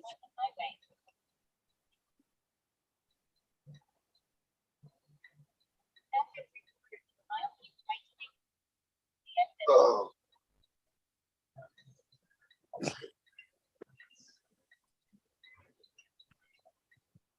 If I go, y'all just have a memorial for me. Boom, right? Yeah, we got it. We go. Where you want us to have it on the internet? Yeah, on your channel. You surely will do it. You got some picture shit. That's true. That's true. She gonna be missed. We're gonna miss her saying, "Nigga, you gay." And let's get it. Let's go. Put it in the archive. I know. And the fuck it challenge. You got your cloud. You got your cloud separated, so you know what to look for. I got a feeling I'm gonna need that RS confession coming up. Oh yeah, that he's so that. Did it save on me or do it save on you? When you say, I thought you hit it. I thought you hit it. Oh, that's what I'm not sure of. That's what I was saying. Because any co-host can hit it. Yeah, any co-host can hit it, actually. Yeah, so I'm not sure which one, because I didn't hit it. Somebody hit it before. Okay. So it was either, it could have been, I'm not sure if Jared hit it. You didn't hit it? I didn't hit it. I was you were driving. Trying to look to see where to hit it. Yeah. Somebody hit it. They got it. You said, all right, I want you to say that again. Say that again.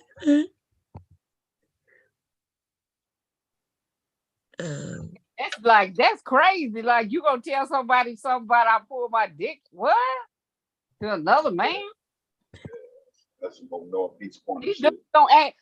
Do they realize what the fuck they be saying? No, man. Yeah, they do. Yeah. Well, them niggas gay anyway. They be talking about each other. They be talking about fatty, talking about, man, go and get her the beef stick and all this shit like that. What nigga talk like that? Mm-hmm. Yeah, Jay Prince has got a monster. You have to put a sack over his face for me, shit. And nigga teeth separated and all that shit. Look at that nigga teeth. But he working with a monster. He know he shouldn't have took no picture like that. He know the men's of that. Yeah, that's why Fatty keep talking about Jay Prince. He wants some of that beef stick. As Stevie J called it, the beef stick. That's crazy, man.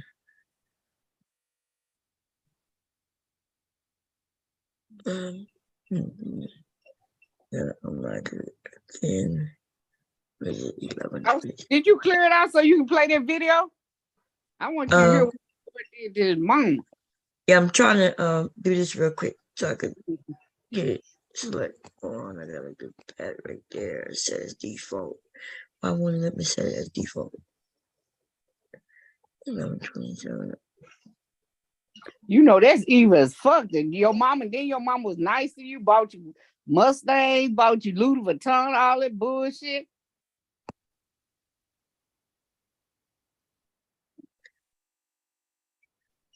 $11.29. Oh, I know why. Let me see. Here comes Bob.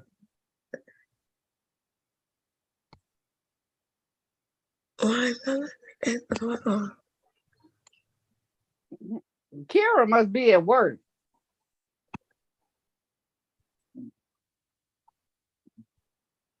Okay. Yeah. When I do a pick that. Mule was there. I don't know she. I said Mule was there. She was where? Down in the chat. Oh, hey Mew. How you doing? Yeah, Black Dahlia beefcake. That's what he called him. Oh.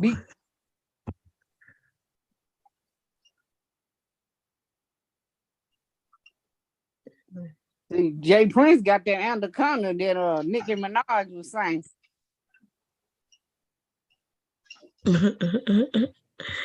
Oh man.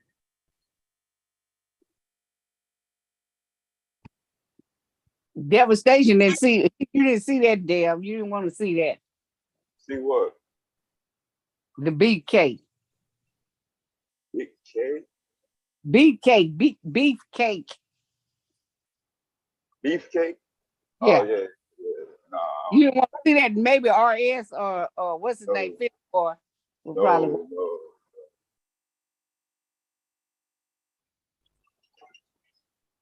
You know, Philly Boy like to compare. He said he want to compare. All in the back. No, you know what to say. Little boy said,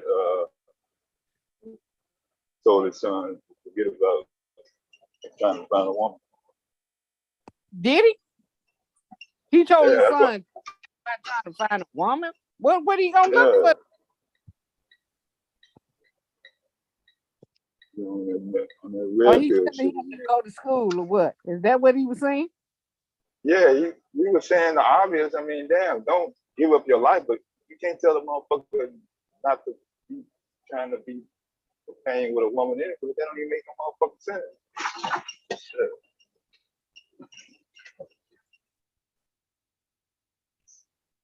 Yeah, I think it's more complicated than what he tell us. Them niggas done fucked up and then they want to control everybody else.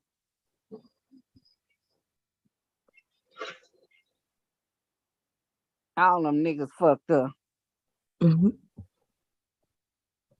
And try to tell you what to fucking do. Ain't that some shit? Yeah, they killed me with that.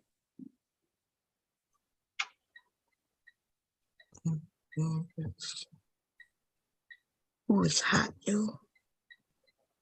Either the niggas got no kids running their goddamn mouth, and the one that got kids still running their goddamn mouth. I don't want no single mother, but you're a daddy. A single daddy? Maybe a single daddy may not even see their kids. I can't say that.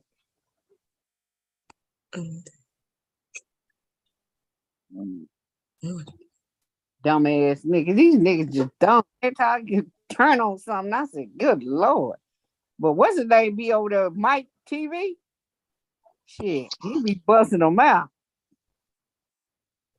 He call them African tetters. I know that. What's his name? Anton, he called him a tetter. Talking about, look at his hairline, the way it goes back. Shit, funny. He got that nigga hairline going all the way back to the tetter. Because I think they said Anton is saying that we don't need reparations. Yeah. Remember he against black people. I think so. Oh, but did you hear when he said that he got fired from his job, telling me he's making $650 at somewhere, but he got his cousin to write some doctor notes for him. Then the cousin wound up getting fired because the HR called him, and then everybody that she got a job got fired too, and he got fired. So the point of the story was what? Stealing? Huh? Wait, who did that? Right, he was right. He was wanting to go out of town, so he had his cousin doing. She worked at the doctor office as well, so he had her doing doctor whatever, writing doctor statements. Yeah. For him to get back to work, and then she said HR called her in the office, and they fired her and fired everybody that she had got a job. Damn. I fucked up the whole bag, and he got fired too. What's going on here? Something ain't right. Let me see. Motherfuckers supposed to take him serious about any type of business about it. So how you gonna tell somebody to be a millionaire, the millionaire club, and you getting fired? You got everybody fired. Your cousin, your brother, your sister, Everybody had a job there. Uncle got fired. Damn. And I get millions listen to shit like that. I don't get it. Used to listening to garbage. This nigga got his fired. Because he was going out of the tank. It's just so many of them doctor statements you can write anyway without them investigating. And then she said, well, I won't write no everybody else now. I prefer writing them for you. I guess he wouldn't write a couple of whatever months or whatever. He would write. And then they started investigating her ass. I said, this nigga damn for God damn.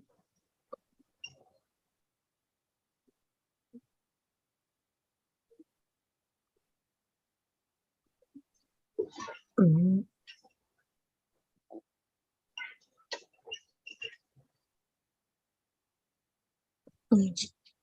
Right here. How can you look up at them tethers? That shit funny right there. He said, government is a song he played. That's all.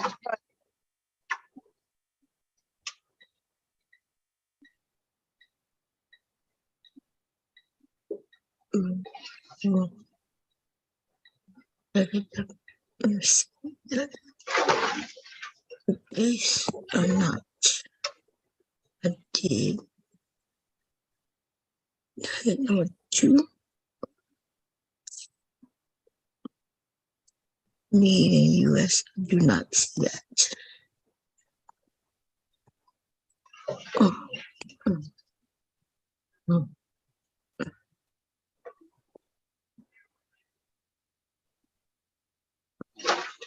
Mm. Okay.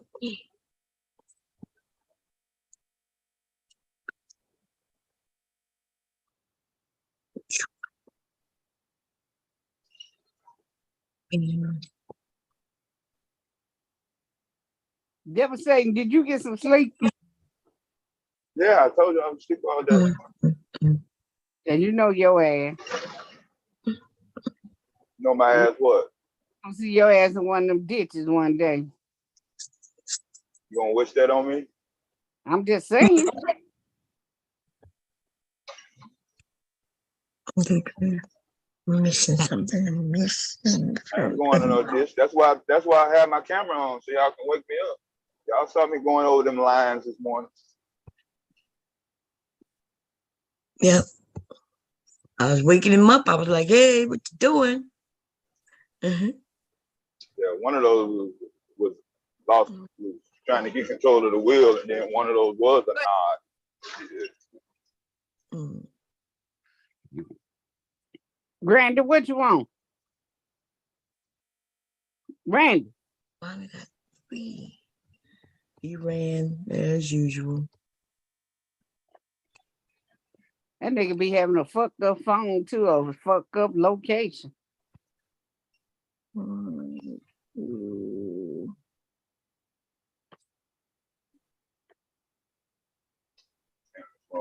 Acting a motherfucker yesterday. 1, 4. This one is the same. So that's Motherfuckers don't make fish. 1.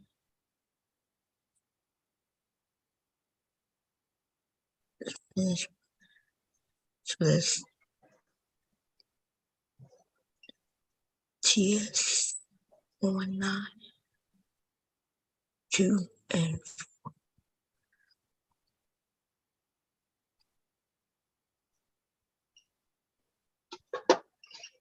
I said the same thing about you, Miss Sade. Over the winter, you said you almost hit a deer, a fox, that one time on the ice. When I was on that ice, yeah. No, that he shit almost happened. Had a rail shit trying to miss. Okay. Yeah, it was a small deer ran in front of me this morning. One of them Rambo strips y'all heard. I don't know if y'all can see. Y'all probably can see. What, it was a small one? Yeah, it's that time of year. Shit. Shit, them deers don't. Deer fuck up a truck just like a fucking car. Shit. They see them lights. Shit, it's too late. Yeah, yeah.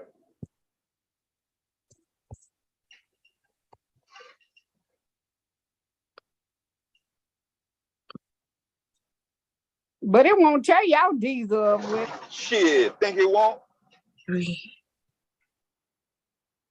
That motherfucker hit that motherfucker at the right angle. That motherfucker, shit. Your ass won't be driving. It ain't like hitting a goddamn car for a box.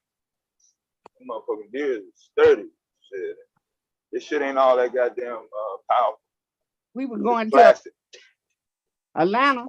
The one in the truck, us hit the deer. And we got the apple pieces, little pieces.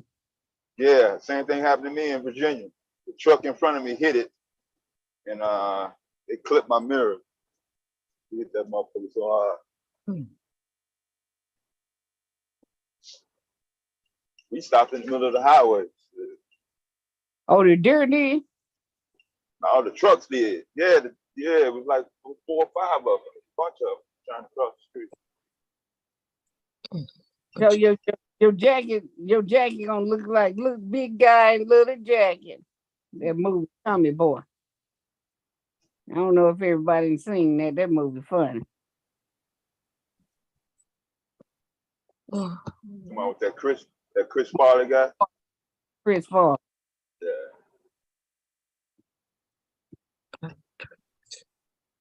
Looking forward.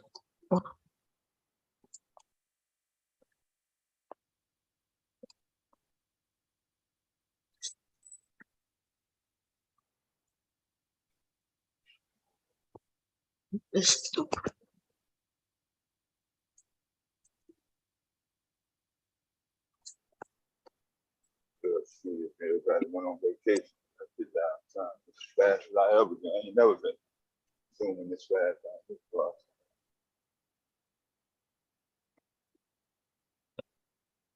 A weekday, especially a Monday.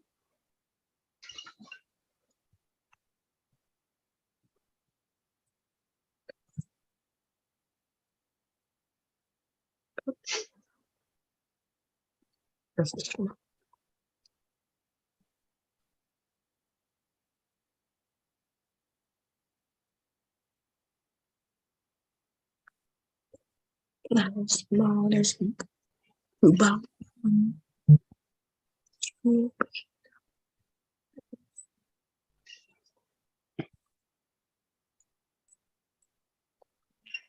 Then you go stitch out.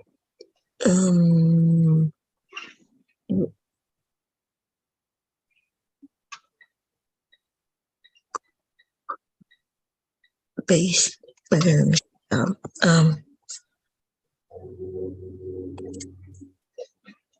Being you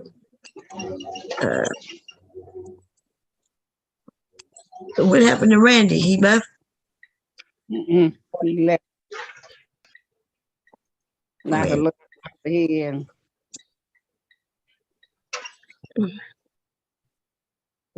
Anyway. They here yet? Huh? Oh, okay. The baby ain't there yet? Baby somebody. No, not yet.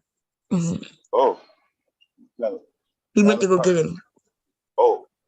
Man.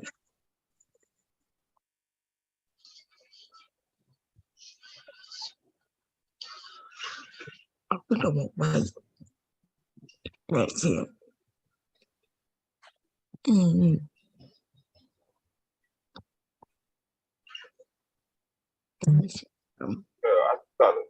Yeah, Miss Mello, you in the chat. I didn't know they had renamed Cicero Avenue Mandela Road all this time. The west side. Stuff that Amazon, the small Amazon over there on the west side of the city. That's the one that everybody walked out on during the pandemic.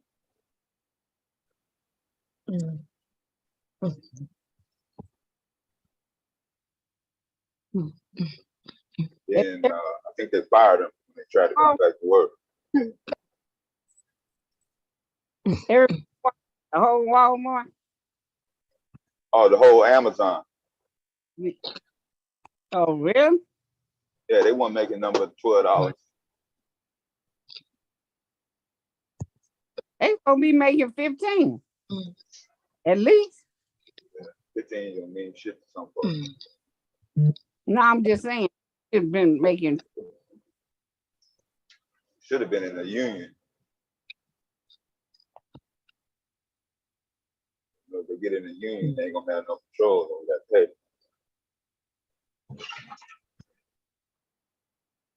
It don't make no sense to pay a motherfucker a certain amount of money, but it ain't gonna do no good if you didn't work him or her to death. They're not even able to spend their money logically for being in such poor health, having to spend all that time trying to get well.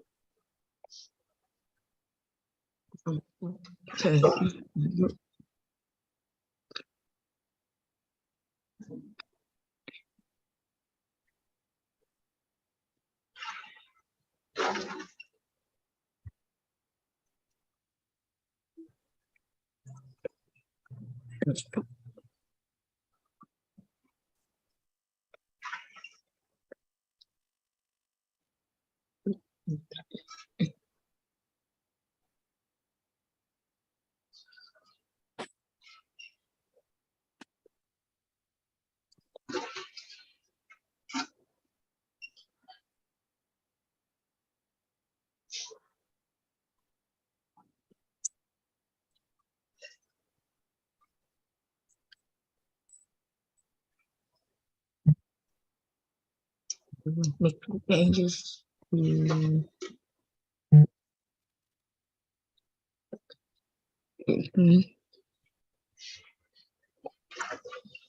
Why he went way over there? Why?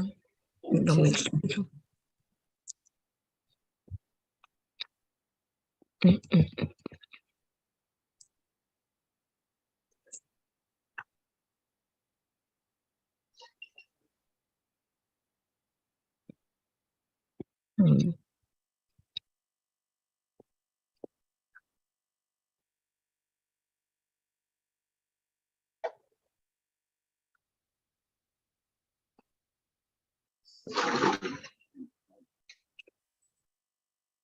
That Mercedes don't even look like a Mercedes. No.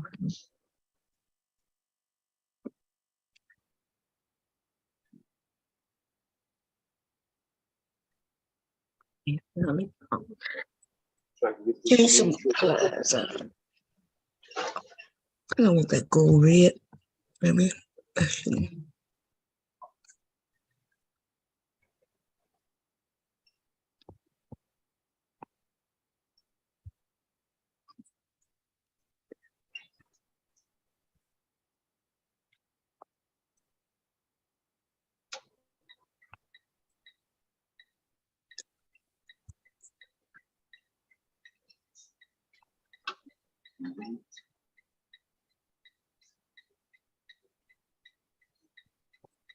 Just as I thought. I just really come in. Go ahead, dude.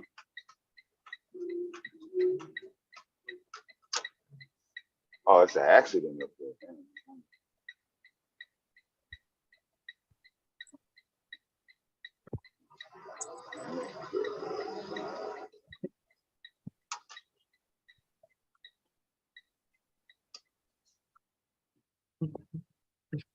I need another car back here. Good, bro.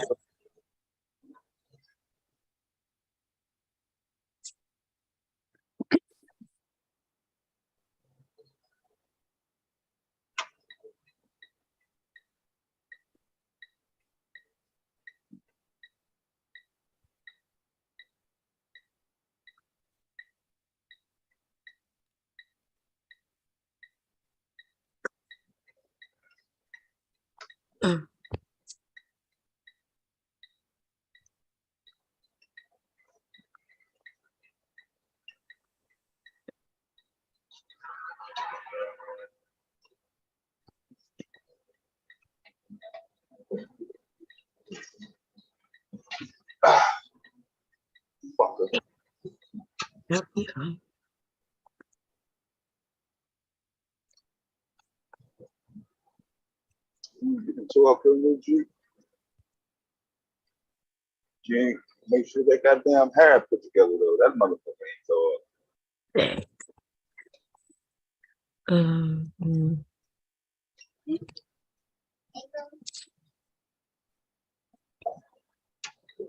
Come in. Drive with that goddamn light. I got eggs. You got eggs? Miss Mella? Yeah, that's me. Okay. All right. Hey, Leaky Hello. Leak. Hey, Bob. Hey, Charze. What that look like? Candy. It's candy. Yeah. Lee, can you hear me, Lee? I'm gonna whoop your. Hi. Hi. I'm All gonna that whoop your. candy. What's up, little man? Yeah, how you doing? How you doing? I'm doing great. How are you? Lee, I'm gonna get that booty. I'm He gonna. said to go eat some candy. You gonna eat some candy? You're getting right to business, boy. Miss Got all Charlie his said she greetings gonna. out the way. Charlie said she gonna get you. She gonna get you. I'll whoop that booty, boy. They don't whip me. I'm being good. I'm being good. I be good. I remember when. Oh, Nick, you. That's yours? Yeah, he unplugged it, but okay. probably not no. Hi, this is big. It's big. You want chips? Want chip? No. Okay. He ain't even asked me.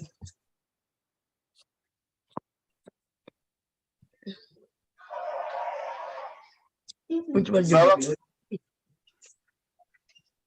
Okay, Mella, what you been doing? What you do all day? I was with my family. We had a bite Y'all to on the eat. west side? No. We was out in suburbs taking a walk in some type of I don't know. It's a place that has a walking, a very serene walking place. You know, it's got all this shrubbery and fountains, and it's just a nice place to take a walk and exercises. My sister is recovering from her ankle being sprained, so we wanted to take her someplace nice to walk after we had a meal together. Oh, that's good. Yeah. Hey, babe. Malik. Come here. Yeah, I spent all day in Tinley Park. Oh, Tinley Park is cool. You move that out of the way? Oh, yeah. I got people to my hand. I don't want to touch it.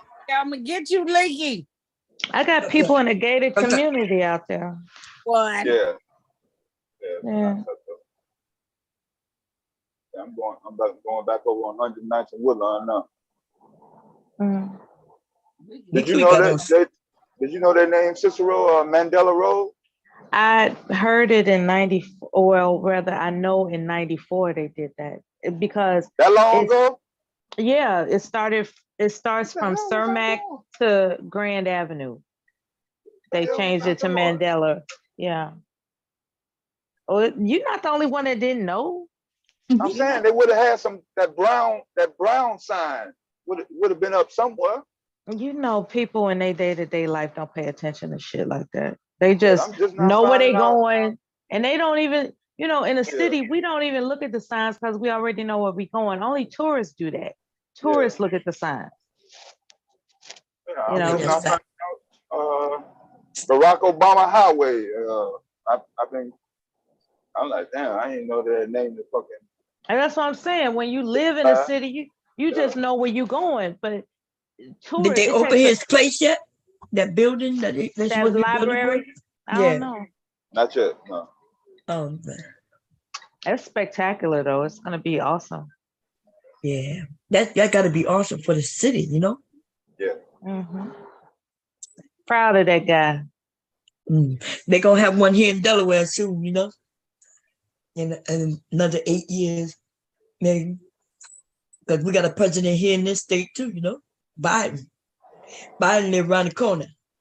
Yeah, they every president gets a library, I think. Don't quote me, but it would seem that every president gets the option to have a library dedicated and designed and built for him. Yeah, they get some type of place that's for them, right? Like it could be a library or just a museum of some sort. I don't know. I don't even know. I'm just guessing, but I do know Obama got one because I was very interested in finding out that they was building that shit. I was like, yeah. That design is remarkable. It's like a speech that he made. The letters are made in concrete outside of the building where you could see through it. So like when the lights are on at night, you could see that it's just the letters of the speech in concrete illuminating through the damn inside of the building. It's whoever designed that, they really thought that out. I saw some images of it. You know, it's not, I don't think it's open yet, but they're that definitely. Man is awesome. Him and his wife up there. I'm married. I would marry Michelle or Obama. Okay, I would marry. You know what? He got gray as hell in that office. Remember how he started out all young and fresh and vibrant? Now he look all old and shit. He look old. They all do that. Yeah. First 4 years, I remember. You don't see him playing on no basketball course no more now, do you? Okay. I don't know. He looked good when he visited them guitar players in your city like a couple of weeks ago. Yeah. He showed up on them. He don't look woe down. Yeah. Young black men. Yeah, he don't look woe down though. Yeah. He looked good. I love him. I'm glad he's not them fake. men was cheesing. I ain't never seen black men cheesing like that. Oh, they love him, child. Unless you're giving him money, you know. But he wasn't even there. I think he was supposed to select one of them groups to get money. This is a tire? That looked like a rubber band. Let me see. When Bill Clinton got elected, shit, his hair was black. Yeah, all that stress turns your hair gray. George Bush Jr., he was dark. And then you got the phonies like Ronald Reagan. He want to put just men on his head. Where's food at? You get it right in front of me. Oh, you warming it up? On the butt. You want some food, Licky? No. You always say no. Licky, put that booty, you better eat that food. He told on your pop. He told on his papa. I talked to today, huh? About him falling off the swing. Try to say all about the booty, man. I didn't even know it happened to this next day. Ain't it gonna get that booty now? Stop it. Chazé is all about the booty. Chazé said she's gonna bite you on your booty, man. Chazé. No. I want to pet them. You want to what? My butt. So he brought some here, even though he got a lot of them here? Sorry. Oh, okay. I'm about to say, he even brought Easter eggs. Y'all, he playing with his Easter eggs. I thought he bought them from his house. I was about to say, I bought him in Walmart. There was this big pack of Easter eggs. You know, for Easter egg hunts and stuff. I bought it for him. He actually like them. What you doing, Nicholas? What you come and sit by me for? Why you gotta sit on me? Because I want to sit on you. Because you want to sit on me? Yeah. Because you the source. Yeah, but this bed is big. Licky, you can sit. You the source of the candy. He ain't leaving you. Sit with you. You want to sit on me? You got that drug called sugar. Let's go play a game. You gonna play a game? No, you go play a game. I gotta play a game? What do you want to play? Well, what you want to play? Running? You want to play running? Want to play running guy? Running guy? I don't want to play no running guy. You want to play running guy? That sounds so cute, man. You want to play running guy? He done took over my iPad, so okay. These are the best years, I swear. Can I play it? Yeah, you can play it, man. You can play it. at Dale, can't you be driving, boy? Yeah, don't be doing what I do. Hey, y'all looking? Don't be doing that shit. Don't do that. Granny, try to be like a wheel. We got you full on the screen, baby. We can't help but look at it. I'm just advising you. That's what I'm saying. Let's try again. Another motherfucker be trying to want you to praise him for zipping and jabbing in a big ass truck. Last night he was going off the road, Melon. You got to get over there and get him. Help him You were drive. dozing off? No. I hope not. Let's try again. We go try again. We heard it go. We go try again. Mom, we go try again. Okay, but don't run into them things, okay? Ooh, now you got to beat them. That's good. Now beat them. Now go over here to 5. Oh, They yeah. go electric Amazon right here. I guess I'm following him. Yeah, I got you. Oh. Is it electric? What you mean by electric? All electric. All electric what? It's an electric truck. Yeah, they got a person driving it, or is it electric driving? Yeah, he right in front of me. Yeah. Oh, okay. I thought. Yeah, we going to the same place now. Yeah. No, I thought maybe he was when you say electric, I thought you them automatic cars. I know they stopped them cars on the road. Them cars was killing people in California. Yeah. They be having it on automatic with no driver. Most of those accidents you see with Tesla, they be clowning and showing off with their friends. And they put the automatic on, they get drunk, get blistered, and that's what most of the majority, based on the investigation that I've looked at. That couple got killed in that Tesla. They had that on automatic? Yeah. They went up under that. That way. Do it. I don't know. Then go in the middle. Oh, you letting them kill him, Licky? Oh no, Licky. I cast the orange. Good job. This one? Good job, man. Thank you. Licky.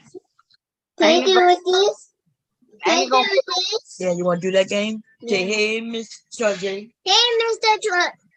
Say,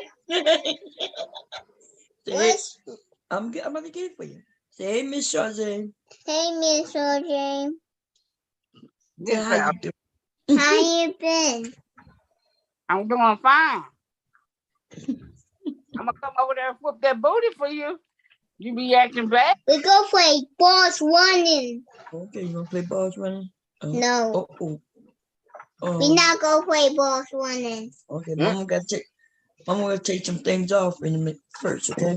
Get this. What you broke? You broke with me, Glee? What you doing?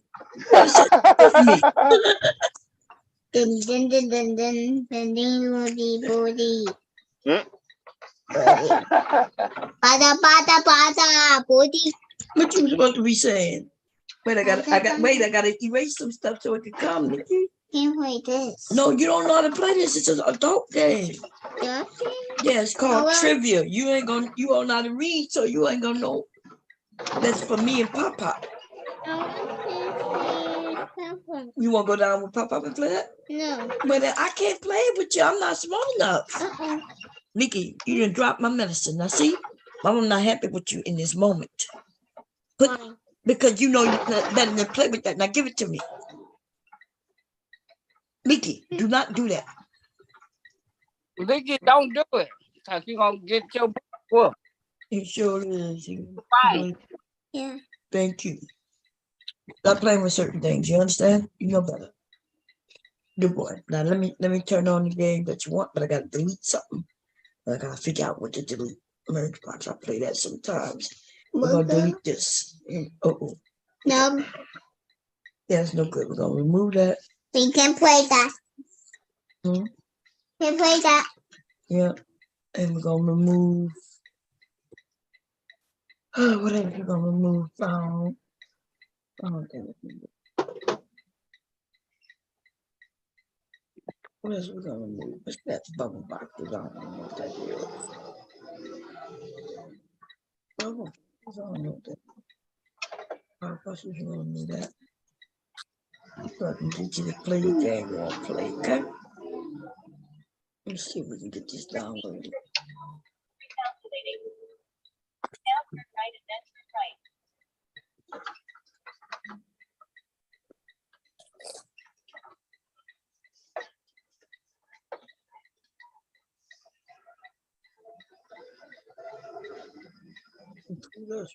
I want to eat that. Yes, it's loading, Nikki. It's loading.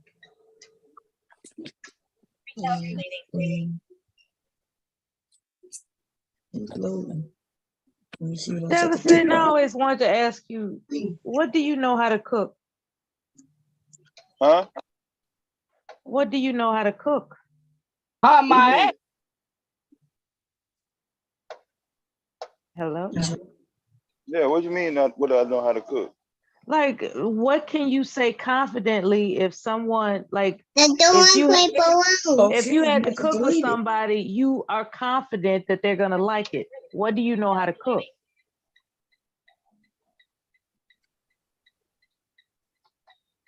I guess I can cook some basic meat products. I mean, nothing too fancy.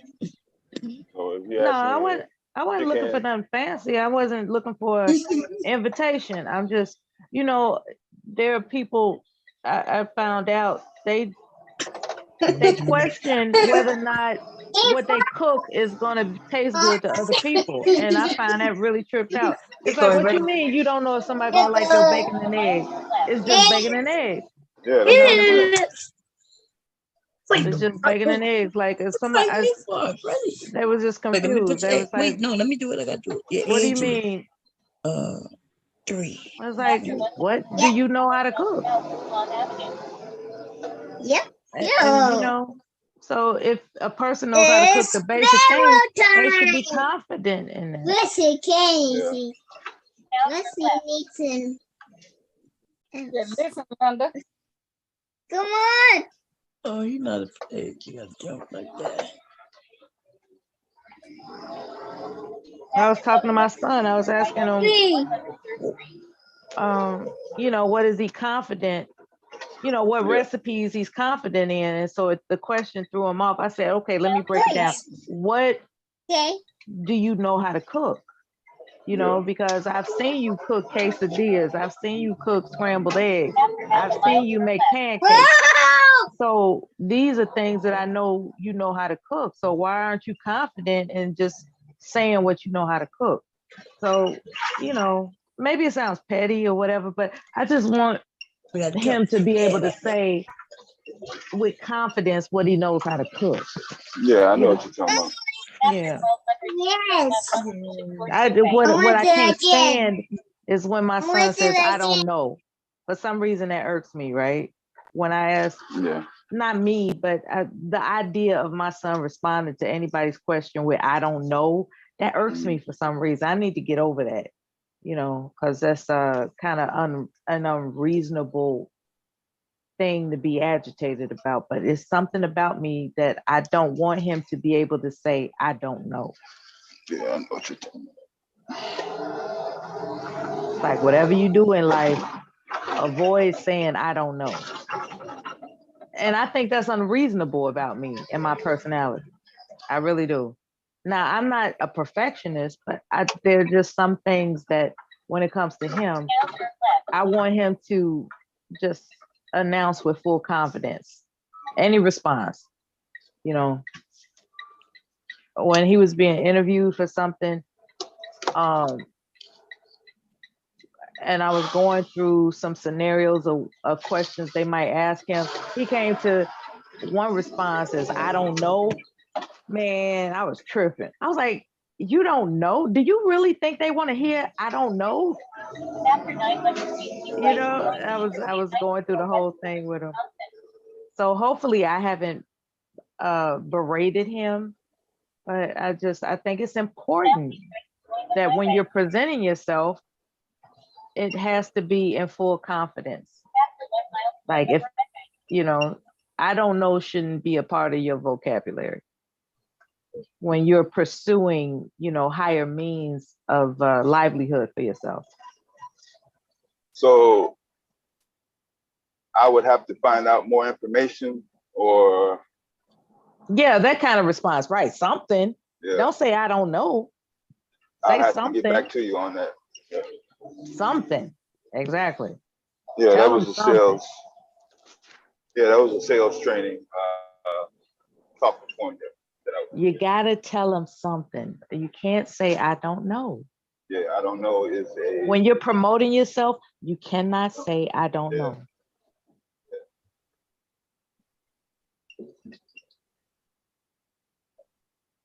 And those are instances in when you're promoting yourself. Now, when you're having a regular conversation with people, of course, you Yeah, can in say, context. I don't know. Yeah, we know. Yeah, Yeah, but in when you're in environments where you're promoting yourself, I wouldn't recommend conveying I don't know. I wouldn't recommend doing that because the goal is to promote yourself. How can you promote yourself by saying I don't know? How can you do that?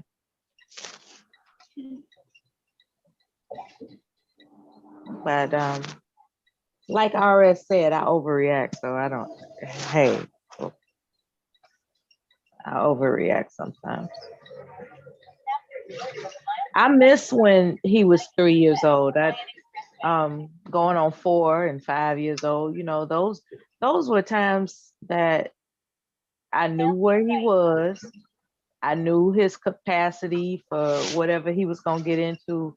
Those were easier times. I just didn't see it for that at the time. You know what I mean? These are great years when they're young like that.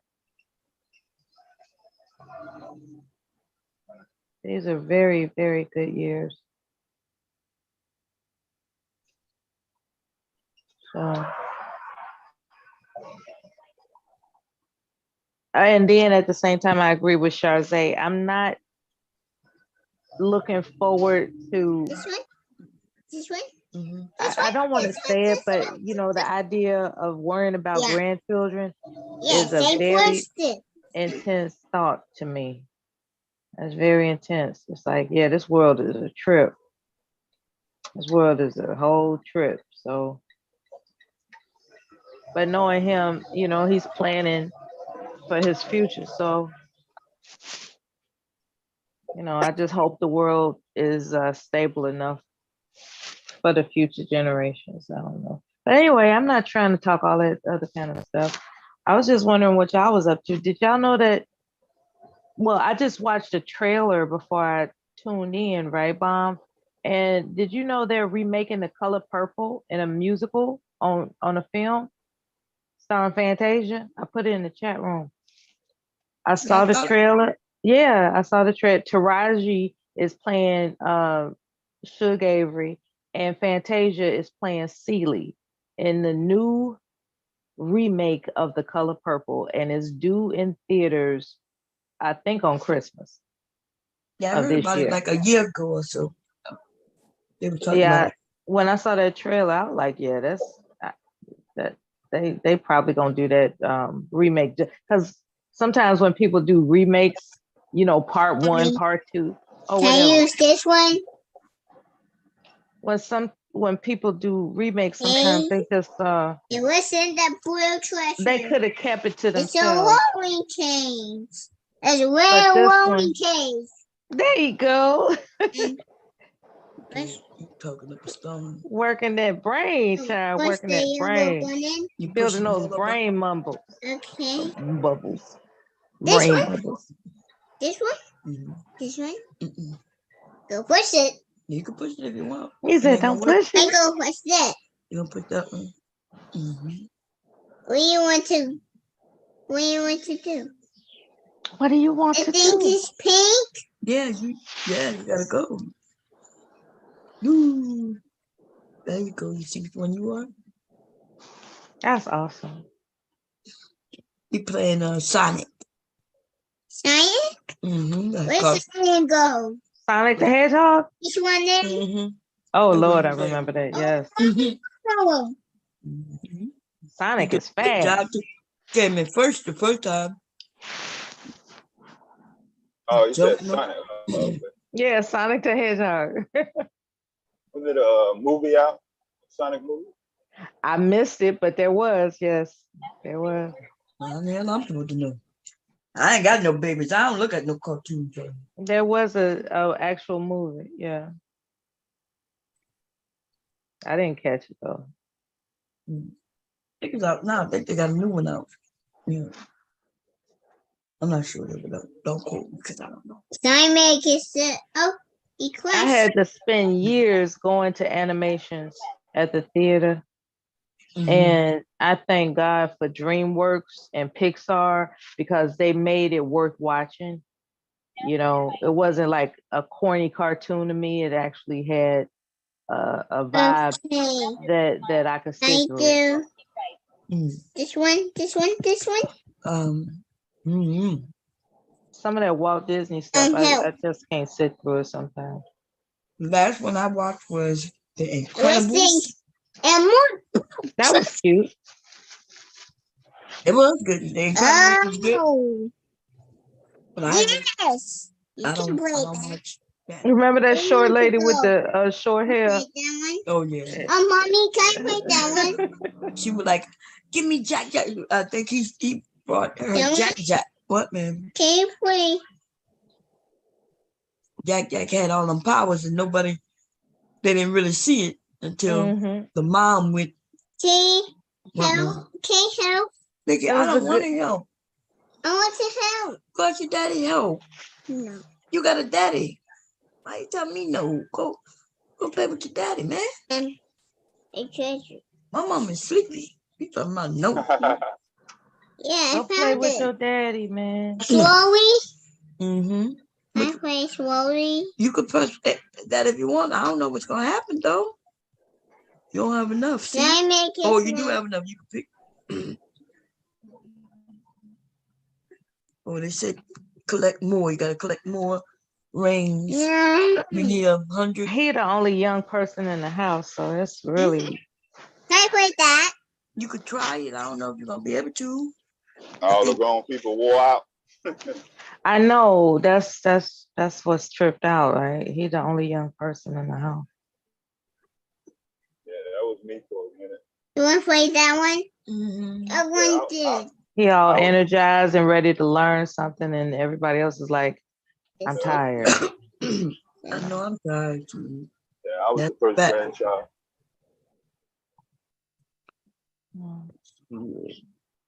Oh wait, Gwen. You ready, Gwen? Yeah. It's Simon. My brother and my sister, we had each other, but the problem is my brother was so. I don't even know how to describe it, but one day he got a bean caught up his nose. Where he got no, it was a button. It was a button. He had a button caught up his nose, so far deep up his nose. I don't know if there was medical intervention, but it was a big deal, right? So, you know, these young kids can't be unattended because there ain't no telling what they're gonna get into. Like that. Now do it. I remember we was just in the room playing with our toys and all this other kind of stuff, and all of a sudden, my brother he was very agitated, rubbing his nose. We didn't know why, and I went out the room and told an adult like something wrong with him, and they came in and they, was like, why is he beating it? I mean, he wasn't just rubbing it, he was beating his nose, like he was trying to get something out. That's when they found out he had a button up his nose, and they panicked because it was apparently far up in there. I was like, God damn, these boys get in trouble. Yeah, they like to. I think they put buttons in their ears, beads in your ear, beads in your nose. Chew on things till they crack their teeth. Yeah, got to keep an eye on them, but we be tired, Yeah. We be tired. That's why we need some teenage babysitters, decent ones.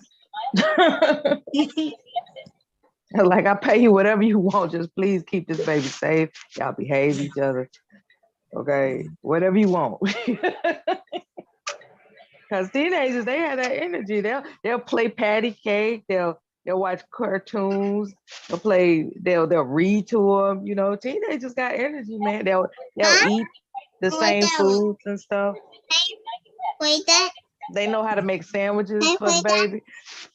You could try it, Mickey, but I don't think it's gonna work.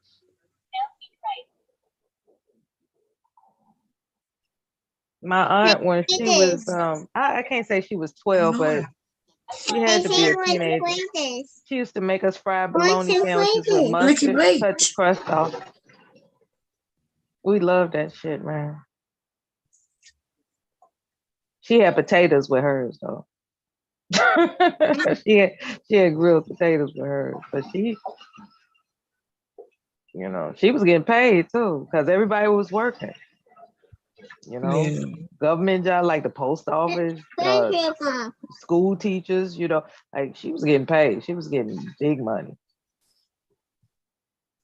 Because she was good with us, That's good money in babysitting.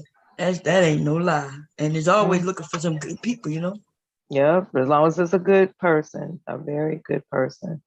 And she, my aunt was a very, very good babysitter. I ain't gonna lie. I won't say she raised us practically, but we spent a lot of time with her.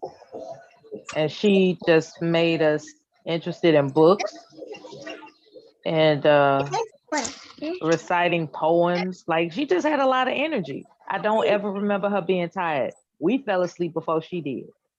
I don't know if she was drinking coffee or what, but we always fell asleep before she did. I'm about to fall asleep on Meekly. Meekly, you gonna go in there with your daddy? No. Mama about to go to sleep. You said no. Uh-oh, it crashed. That's why. Play that?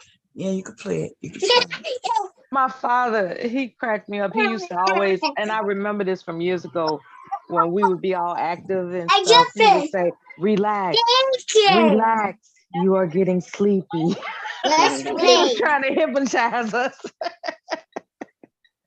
He used to try to hypnotize us to sleep, man. That shit cracked me up. Because even when we were in bed. Nicolai over here reading, girl. That thing said, please wait. And he said, please wait. He's reading. There you go.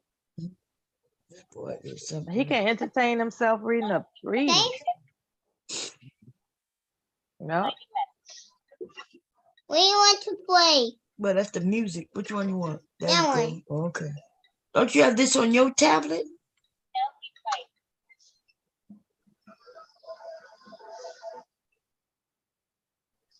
That boy picking everything. He said he was under 15. He said, actually, is he female or male?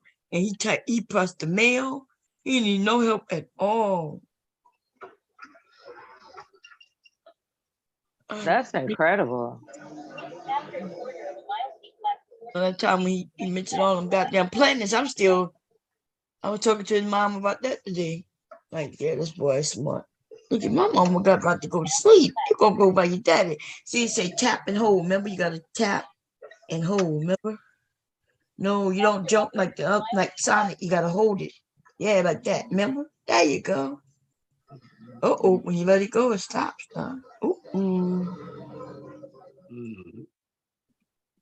You on Lakeshore Drive there? Nah, this is downtown Jane Burns Circle. Okay. All right. I was looking for the skyline. You know I love it. 2, 4, 5, 6, 7.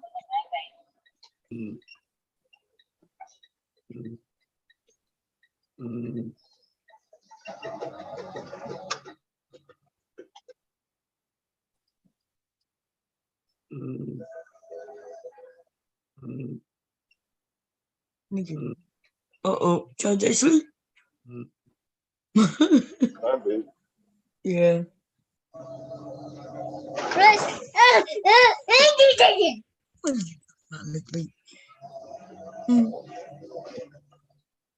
Is that your Uncle Mark? Say, hey, Uncle Mark. Look. Look at Uncle Mark. Look. Look, Uncle Mike. Huh? Look. He said, look. So, Uncle Mark, you playing the game? I'm good at this game, Uncle Mark.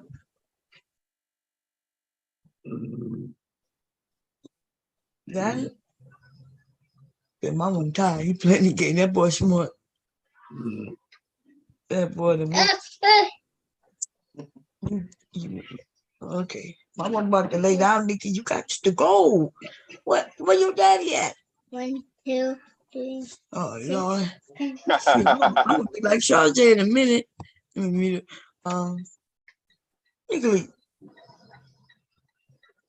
Nicky, go eat your food. Your fries and your chicken fingers gonna get cold. I can't even sit in my own bed because you took over it. Yeah. You gotta either push over or something. Oh Lord, yeah. We used to sleep with our grandmother in her bed. Yeah. I don't know how she did it. But we weren't really jumping all around. We knew not to jump around in her room. We knew that. Like once we got in her bed, that was it.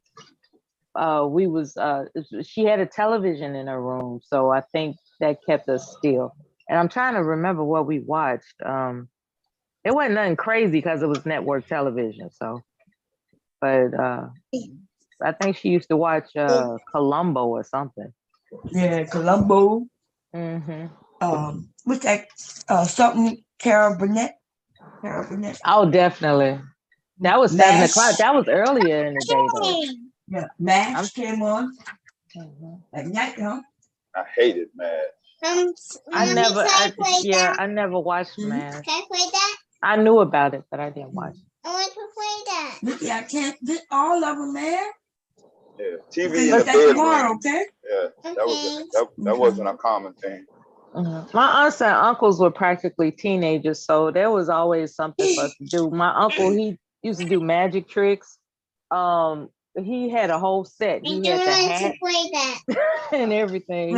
He had, pick a card, any card, Yeah. And then my aunts, they used to have us play memory games with cards. Where you turn over a card and you try to find a matching card. And then whoever got the most cards win. So, they were young, so they had the energy to keep up with us. You know what I'm saying? Yeah. Okay, I'm not gonna be playing no more. And they played 70s music like Gladys Knight and Bootsy Collins.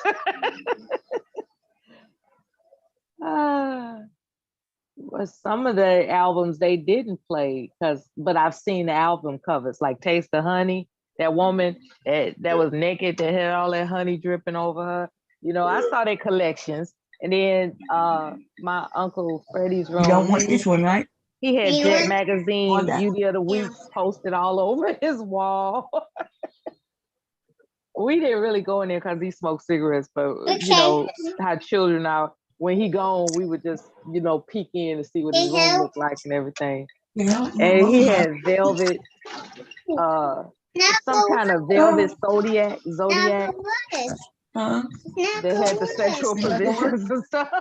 But I didn't know that because I was a child. But looking back on it, now I know what it was. Play it then. So my aunts and uncles were all different types of ages, and they watched over us while our parents were working, or whatever they was doing.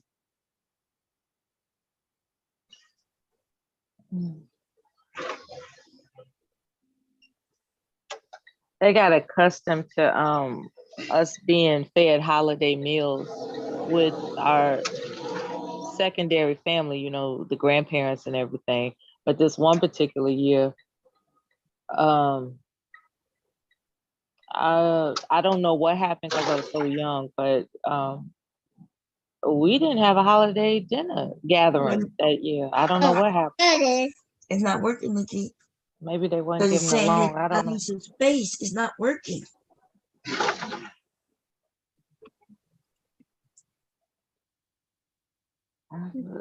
So then you go back to school, they ask you what you have for the holiday meal and stuff. And everybody's talking about what they have for their holiday meal. And we're like, we had Chinese food. They're like, what?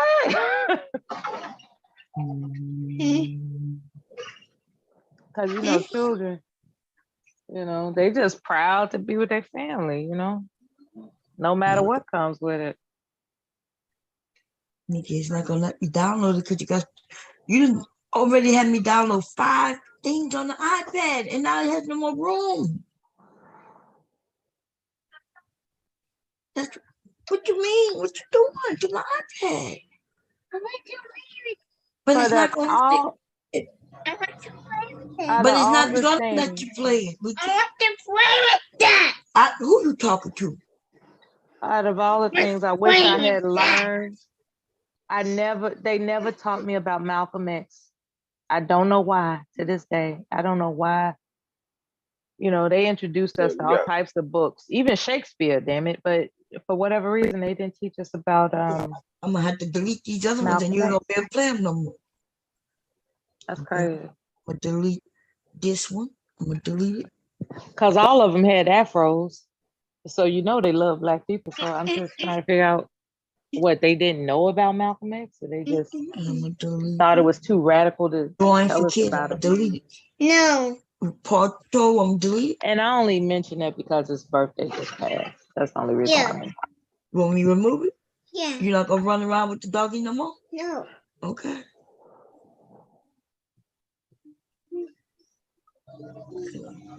It's the doggy.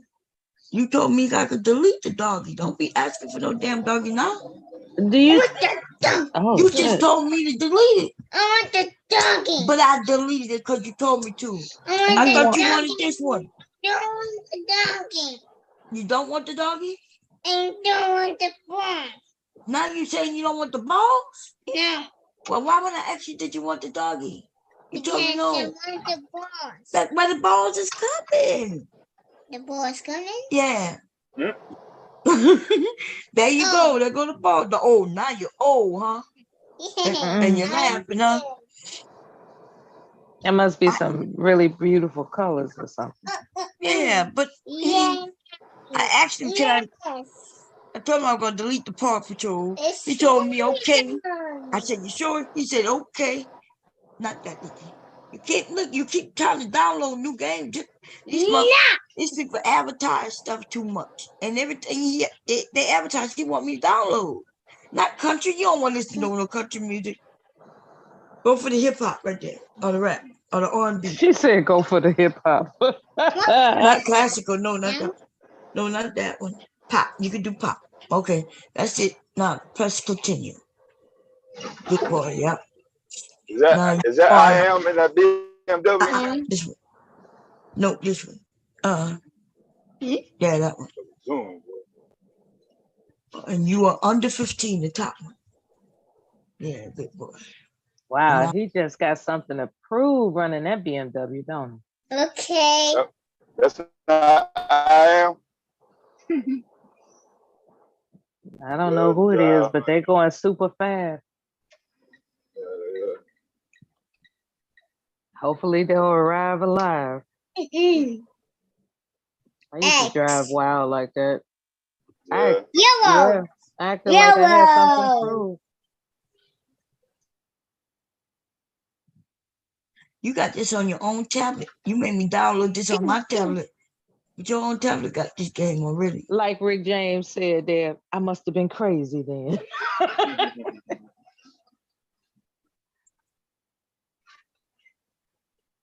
Yellow.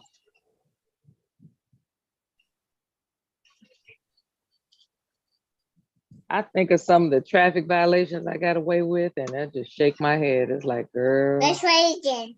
There must be a reason for you to be here. Yeah, like what I just people did. have been caught for less. Oh yeah. Motherfucking. I want to do it again. You're still playing. You're not even lost. I want to do it again. Okay.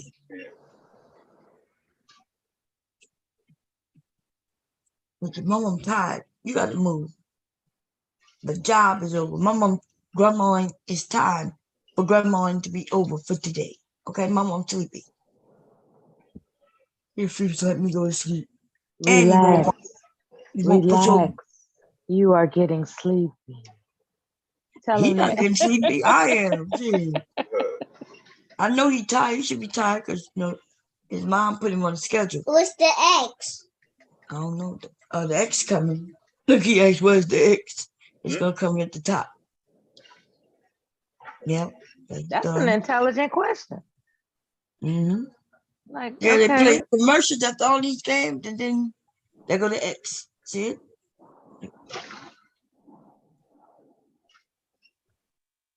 And then for you to get rid of commercials, you gotta pay. How well is this spelling? Because my God. To this day, I'm not a very good speller. Thank God for autocorrect. They gotta be the green ones. This one? Yeah, that's a good one. Okay, pink. Yeah, it's pink. Autocorrect is like my best friend. You try to get the pink balls. They shut up. There's nothing worse than being in a spelling bee and they tell you, that's that's not how you spell that word. And don't let it be an easy word. It's super embarrassing. It's like, what? Come on, you gotta push over. Mama gonna get over. You get all dressed up to be on stage on the spelling bee and stuff. Your hair all pretty. Your dress is, everything's beautiful. And you just know you got it. I'm on the stage. I'm getting ready to spell all these words and beat everybody and win the trophy. Man, they gave me a word. I misspelled it. Man, I'm still affected by that to this day. I'm like, doggone it. I guess some people are better at, at spelling than others. I don't know. Yeah, man. That happened to me too. Thinking, okay, I think we were able to get out of class and we wanted to participate. Had no idea that the spelling bee was such a big thing like that. It was a big thing. This. When I saw that trophy they gave that man, well, not man, but he was a boy, of course. But when I saw that trophy, I was like, dang, that could have been my trophy if I just would have studied harder. And now it does, it's not really a huge trophy, but to me, it was a big trophy to me. And I would have loved to have had it. But I won other things. And it's tripped out how we do ourselves, right? You could be successful in so many other things, but that one thing that you didn't do right sticks with you.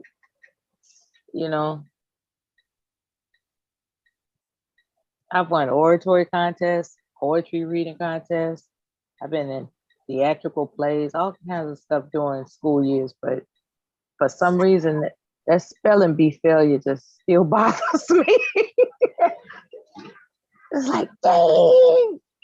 Like Florida Evans, damn.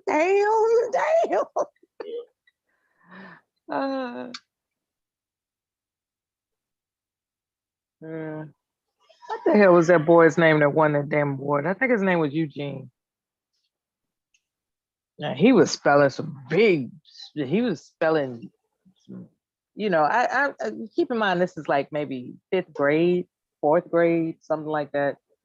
Because trust and believe, after that episode, I didn't join any more spelling bees, okay? It only takes me one time to learn a lesson, pretty much. I was like, I guess I'm just not going to join any more spelling bees. Okay, fine. I go play. You gonna get it? Yeah. Okay, you can take this with you to the room. Mama about to lay down, Nikki. I'm gonna knock you out my room. Does he like to watch movies like Aquila the Bee? He don't like movies. He only listen to beats and he like learning stuff on the tablet. But right now he playing a game that besides that Sonic game that he didn't play that for too long. He played it. He like shit that teaches him something.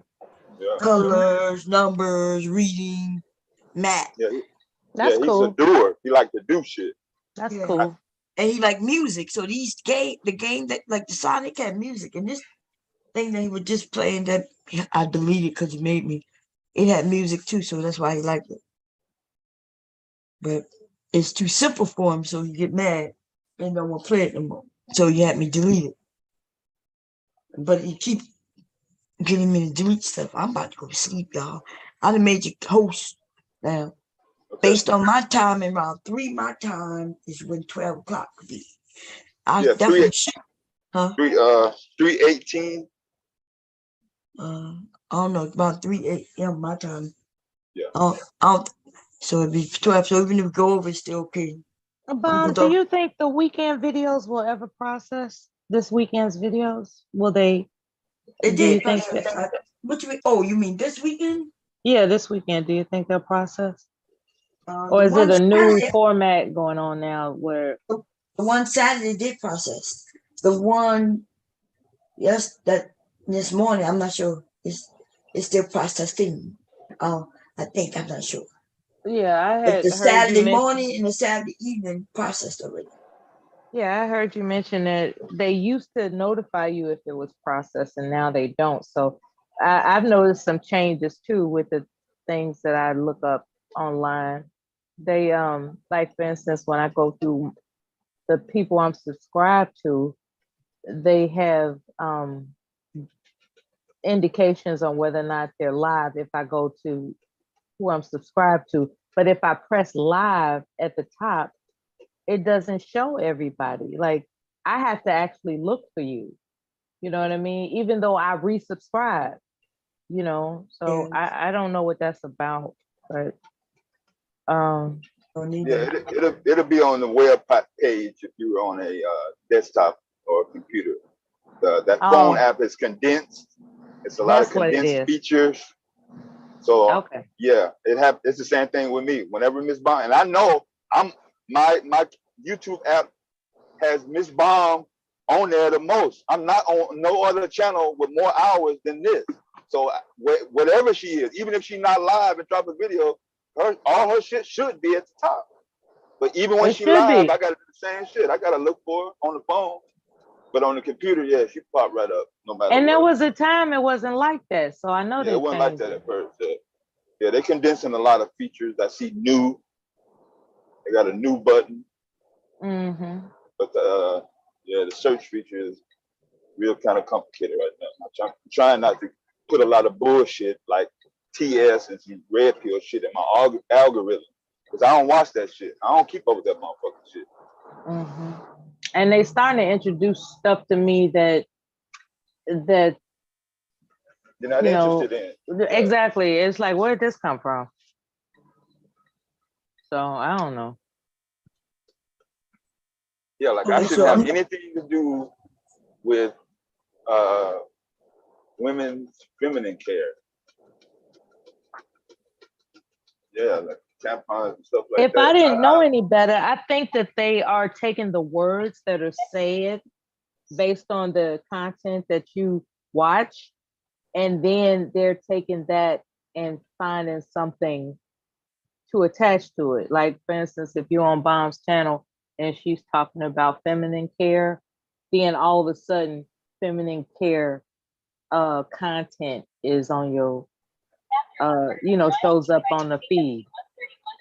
So I think they're actually using the words that's being said on the content that you watch the most. Yeah, that would be shit. That could be any goddamn fucking thing. Exactly.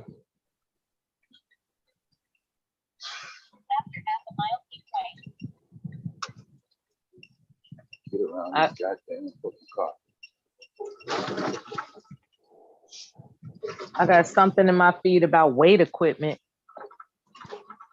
I was like, okay, when did that happen? But I know I had a conversation with somebody offline about how to design, weight equipment. So, maybe the words that are coming out of our mouths end up in the algorithm of our feed. I don't know. But that's just a thought.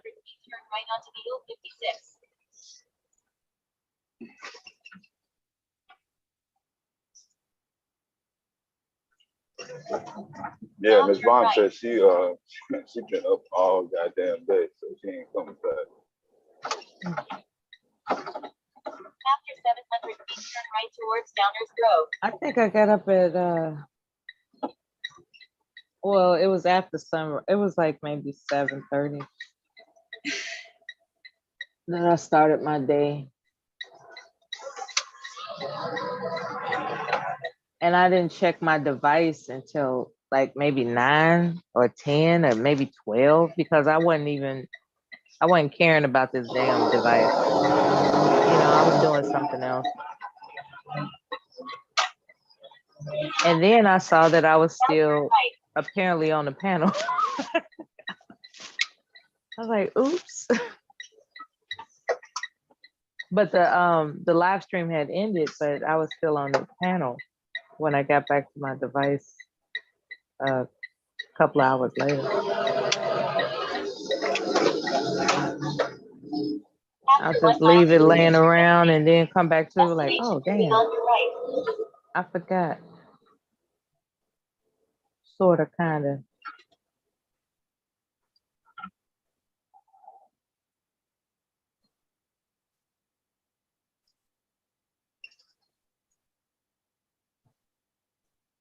What I'm starting to realize is it doesn't matter if you have 5G. Sometimes these connections will drop off. Even if everything's the good G to go. is not the G is not faster speed or better quality or more bandwidth. So I think a lot of people are confused and they have a sense of confidence that no matter what, the 5 is going to be better, more reliable than the 4. That's what I thought. Yeah. So I guess they're gonna come out with something else. Yeah, the G is just is letting you know which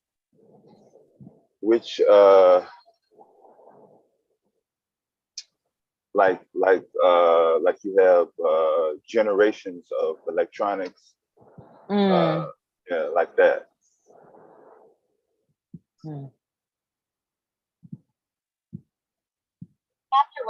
So a cordless, a mouse that's connected with a cordless mouse. The cordless mouse would be the most recent generation. But that doesn't mean that mouse is better. It just means it was developed at a later date. That's all. You have reached your destination. It's on your right. No lights up here.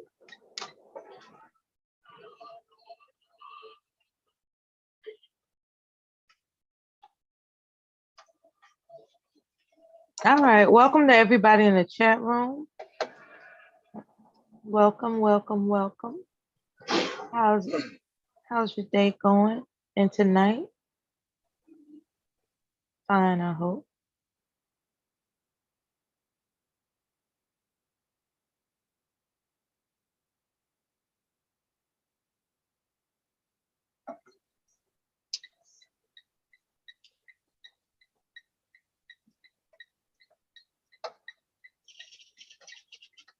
I'm going to the trusty restroom. I'll be right back.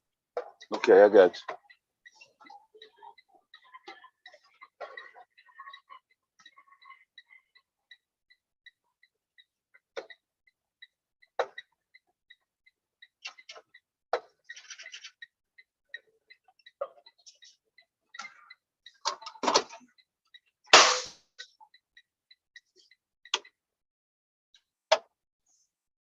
All right, give me a second and figure out what I got to do here.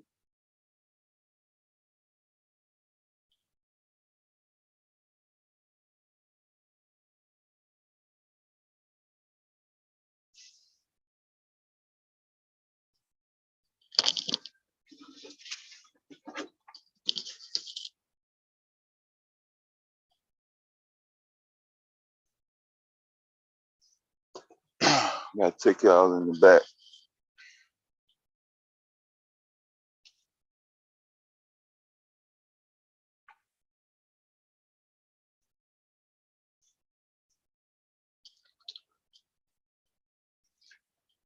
So we'll be going back to the country. Couple hours.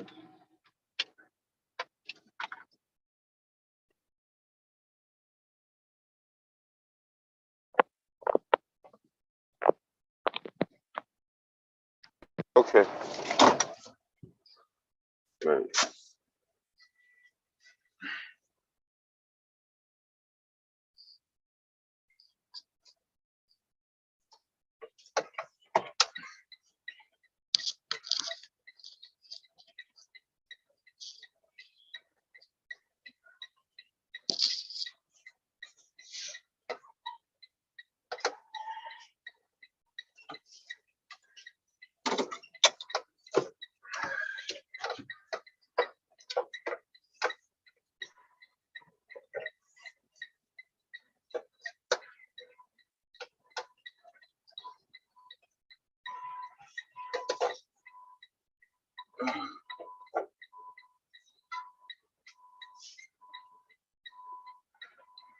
cables all over the place.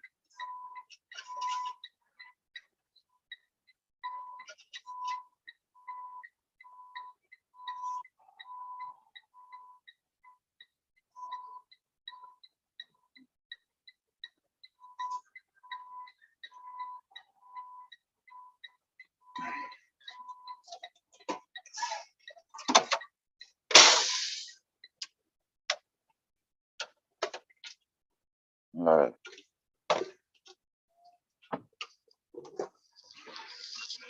I'm ready to get these off.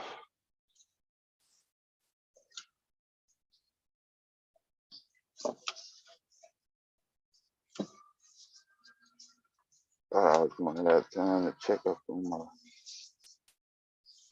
playoff game, but I don't. Maybe when I get back. Put it out real quick.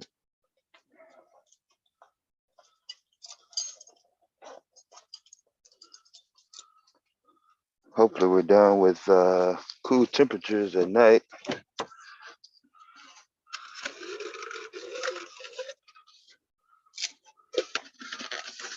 At least the brisk cold. Hold on, damn, my bad.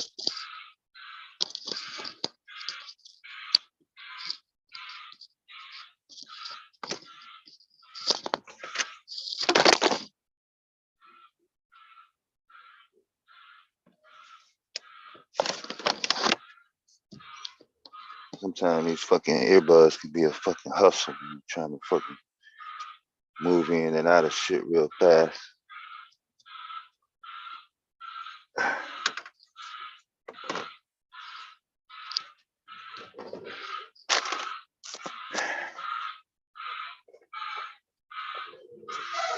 I got the wrong vest on because I don't have no pocket, but I don't have time right now. Get this shit off my fucking truck.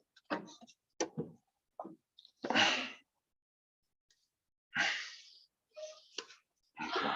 Turn the camera on.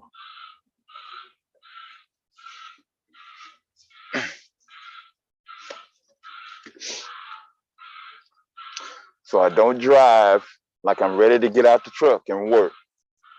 That's why it takes me 5 minutes to get out the fucking truck every time I stop it.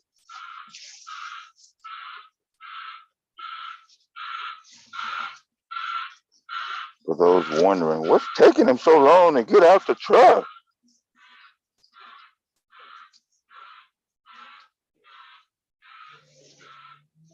That's because I'm not taking the truck to no parking lot, and then getting out of it and taking my fucking clothes off. I'm going into my house. All right, hold on, I go on mute. I'm going next to a truck.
Oh no. Oh, okay. I got you. I got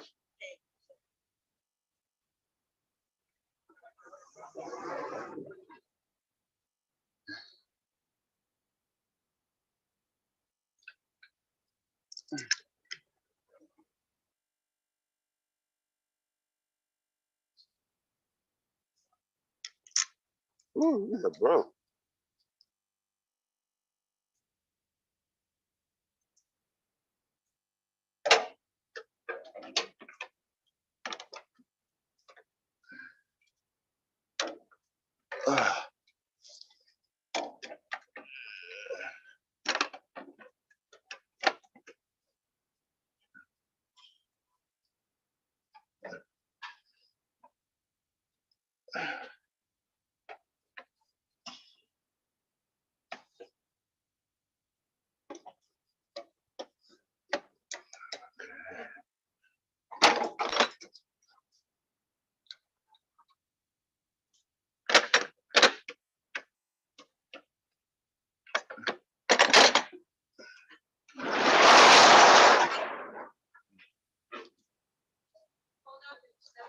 Oh.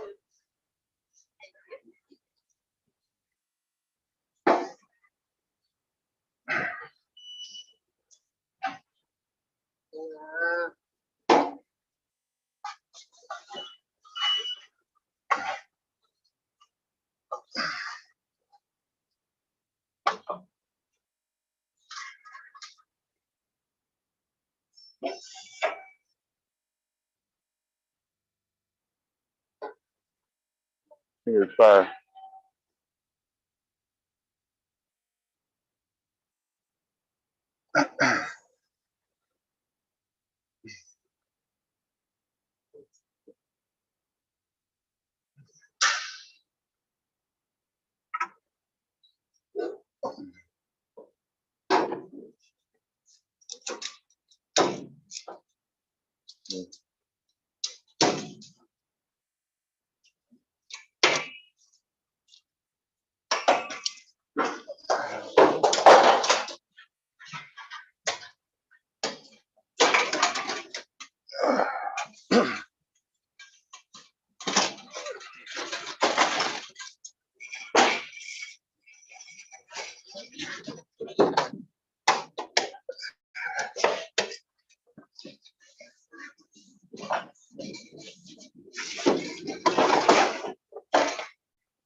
That's it.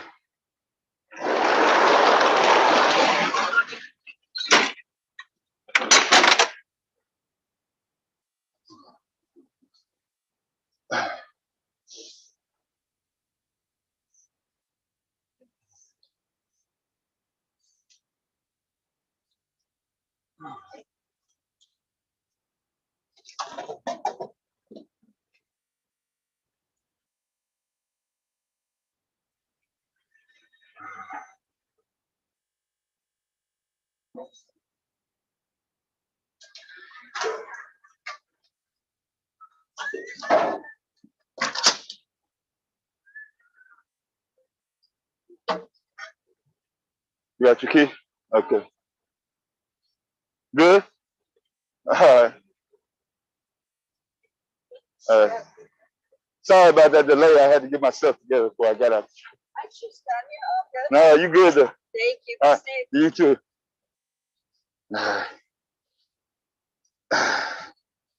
All right, back. We're back on the road again in 2 seconds.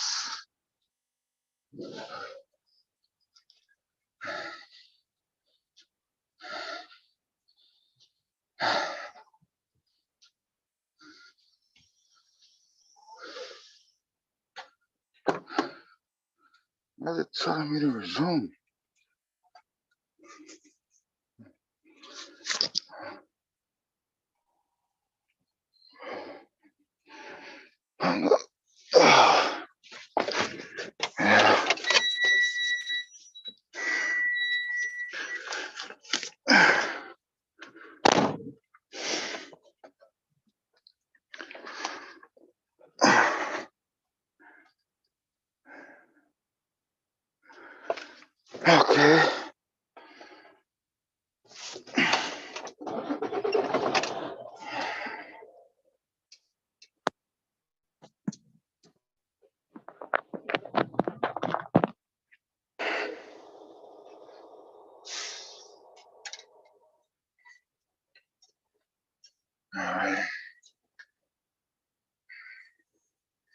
I'm gonna cut this goddamn air conditioner. Hot as hell up in this mug. Let's see. See, can I catch up with the chat? What's up, South Passe? No, we ain't behaving. Man, what the fuck's up with this goddamn? Oh, fuck.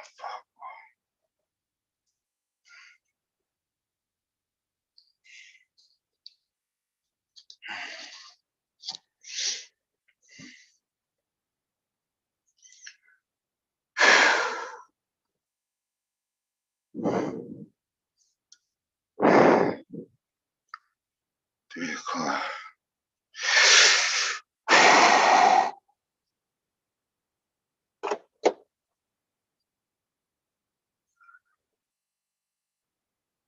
Shit, that was a long time ago. Black Dog, you still not coming up? TPK. I don't remember that.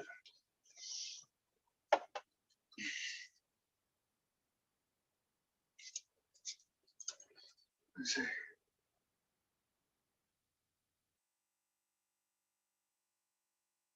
Okay. Oh shit, my bad. There you go. Okay, she got it. Okay, we're gonna get on the road again. And I'll try to catch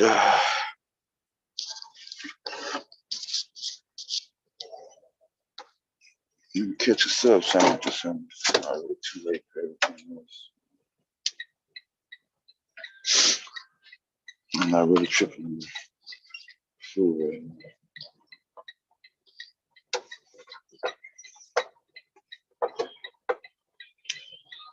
Remember, try to stay hydrated, doing a lot of activity. The weather's breaking now. That, especially for those in the South.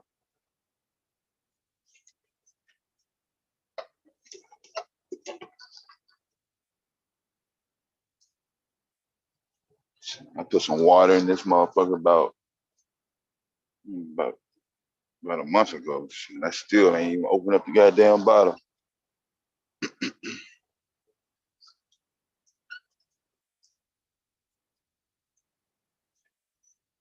I'm gonna cut my coffee intake down.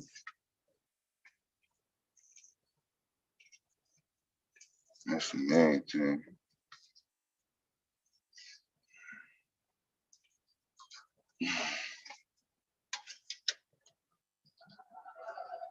This motherfucker did a complete circle right in front of me. I don't know what the fuck that motherfucker was getting ready to do.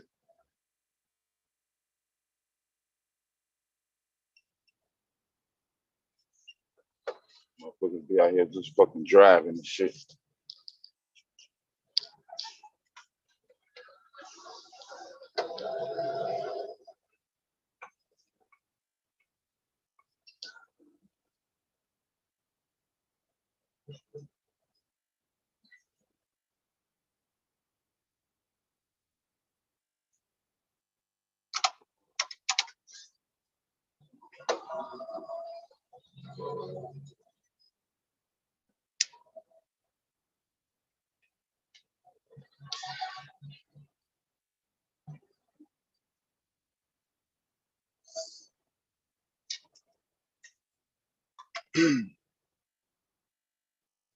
Yeah, I was talking about music and fashion earlier.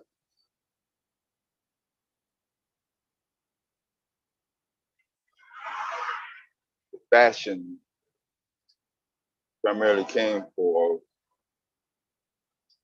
what were you gonna wear to the club where they're gonna be playing music? What were you gonna wear to the concert, the music concert? What were you gonna wear for the music video? So I can see where they're trying to make a correlation of fashion being exclusively tied to music or vice versa.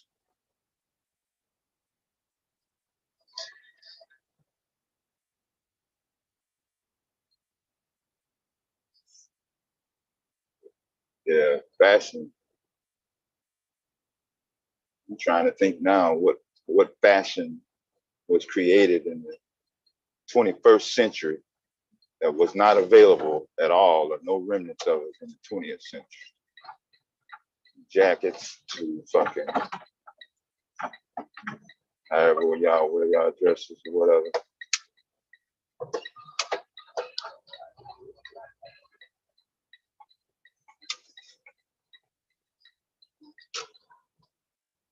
Chama Kocha.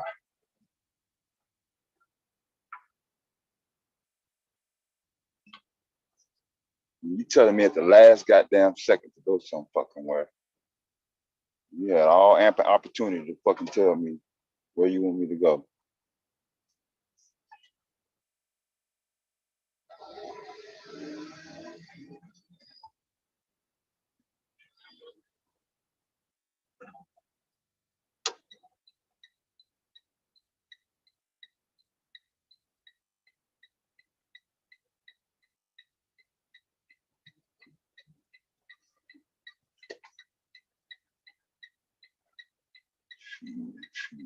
Elwood. Where the fuck is Elwood? I don't know close.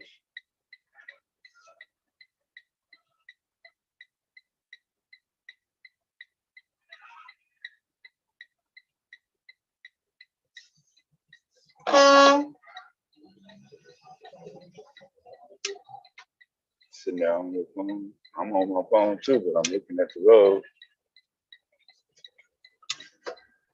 Pull off the road like I'm getting ready to do. You gotta do some shit on your phone. You know, it's gonna take you a minute to get the shit together. Don't hold up traffic if you can avoid it.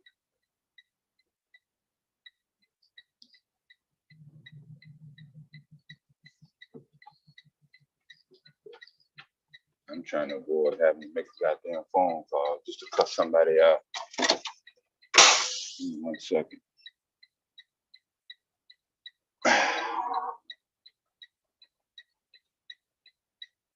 Center point. Center point. Center point.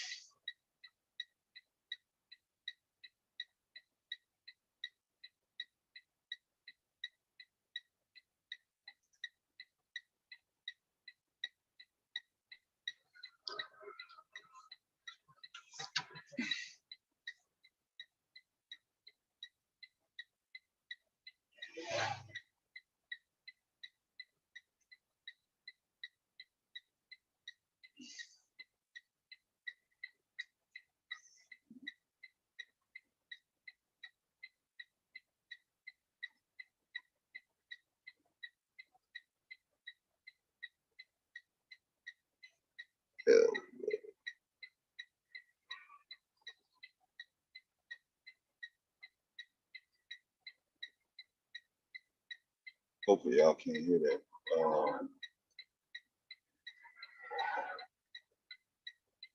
Keyboard.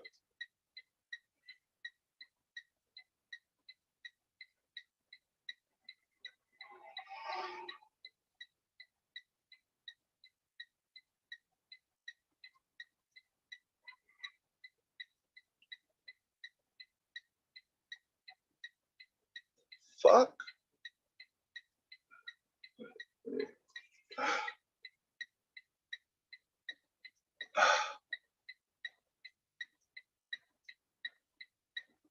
Yeah, that's out the way.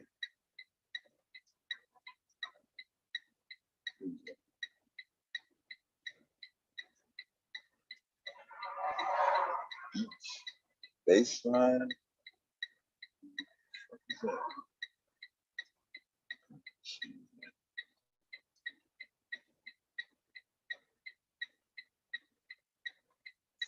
Hollywood.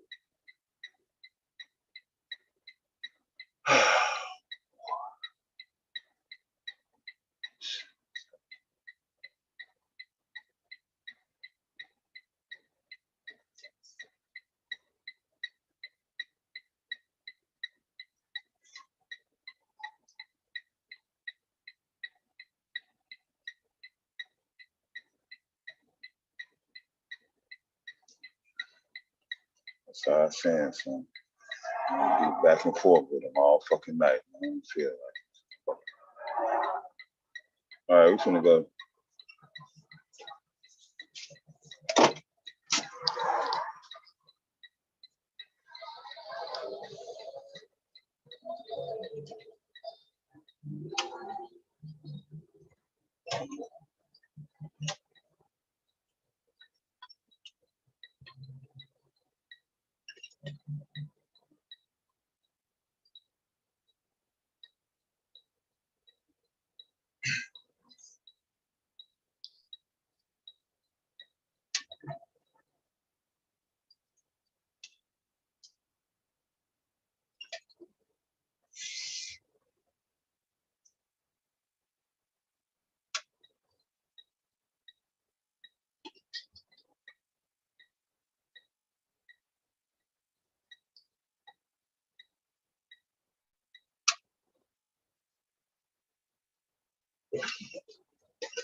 All right.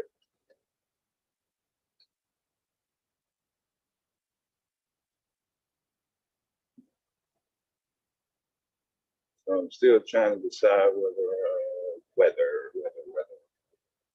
which day I'm going to take off for the holiday weekend coming up. You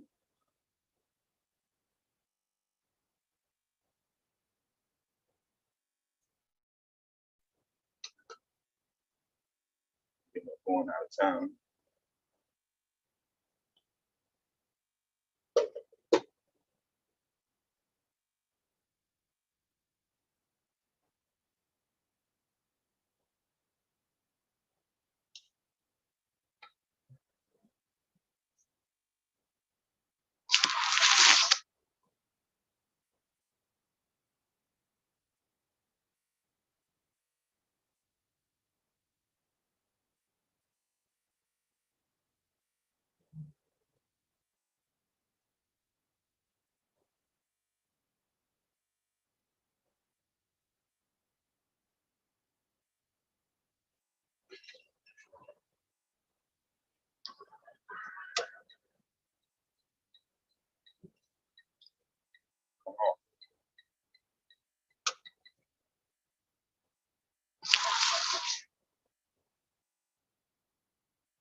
That's still true.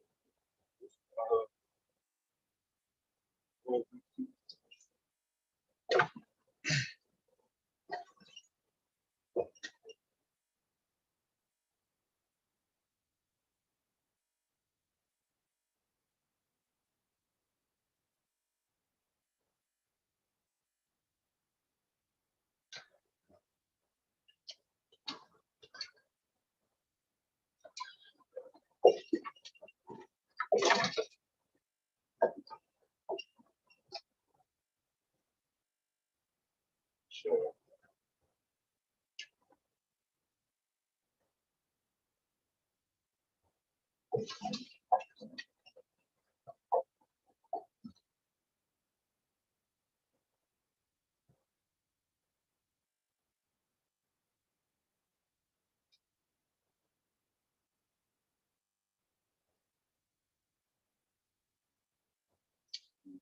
About 30 minutes.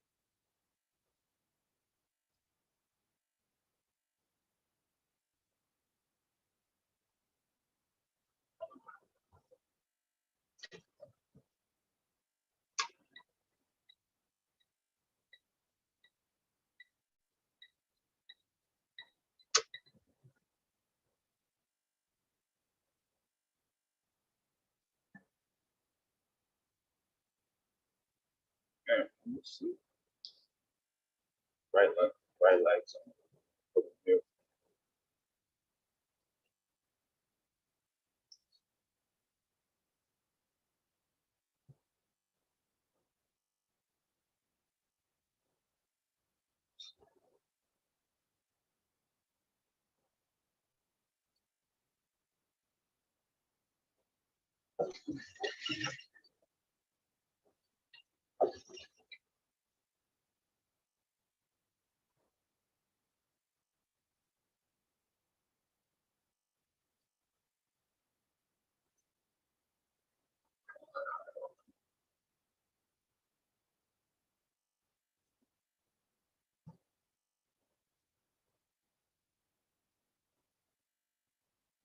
Yeah, they used to have a time stamp.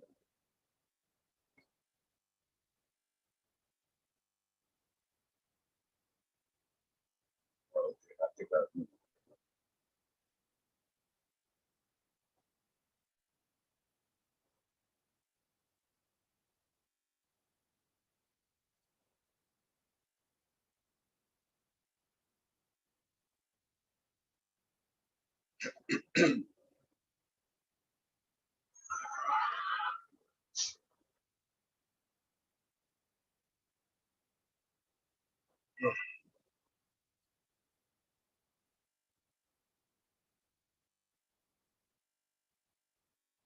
Keep my patience.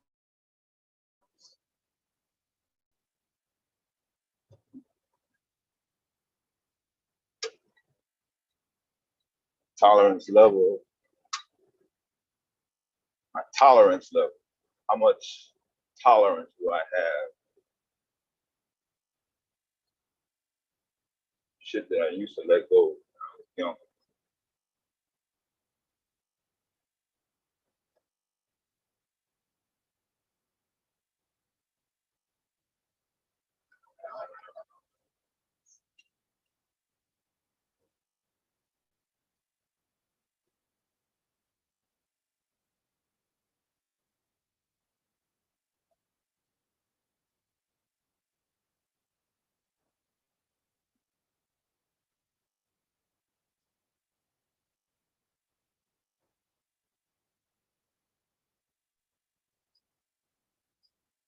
Westchester, Ohio. That's that date. That's outside the date.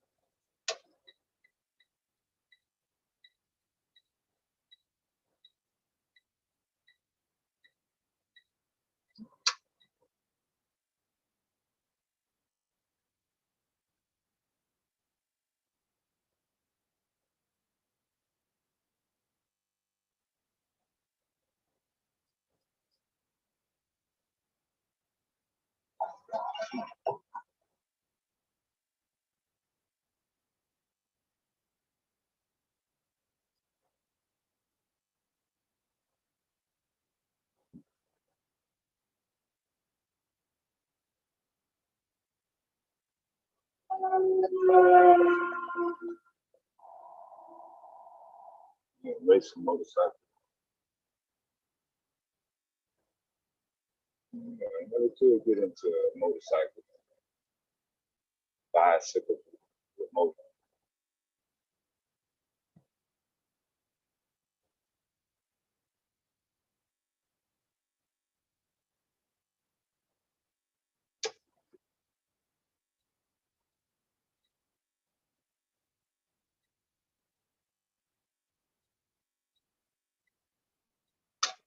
Oh.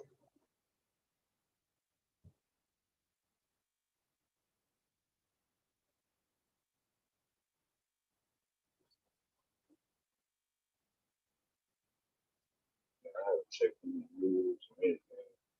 Current events. Last couple of days.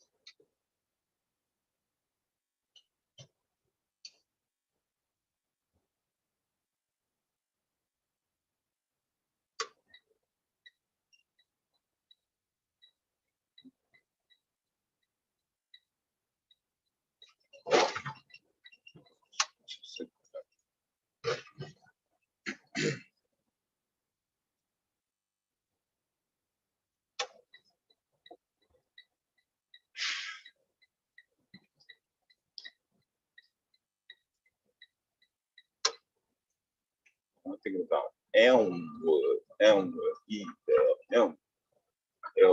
to this place. Elmwood.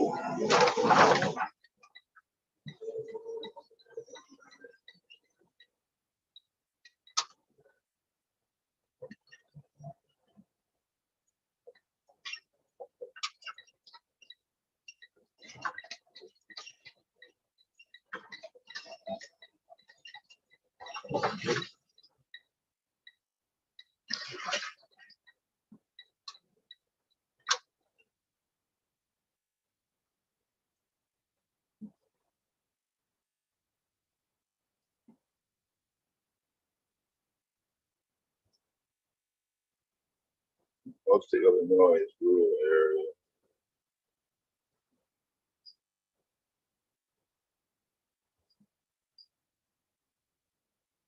Lots of farm.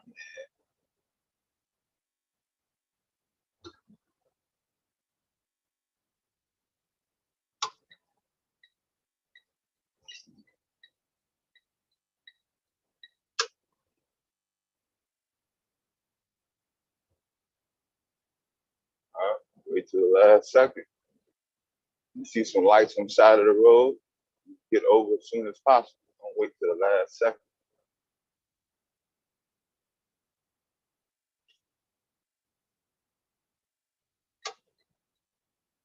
If possible.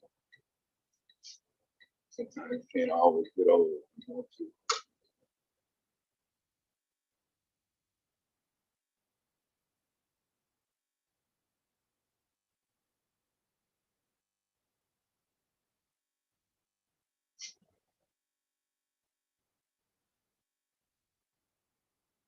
Trying to wait till where I'm going to get put some gas in there.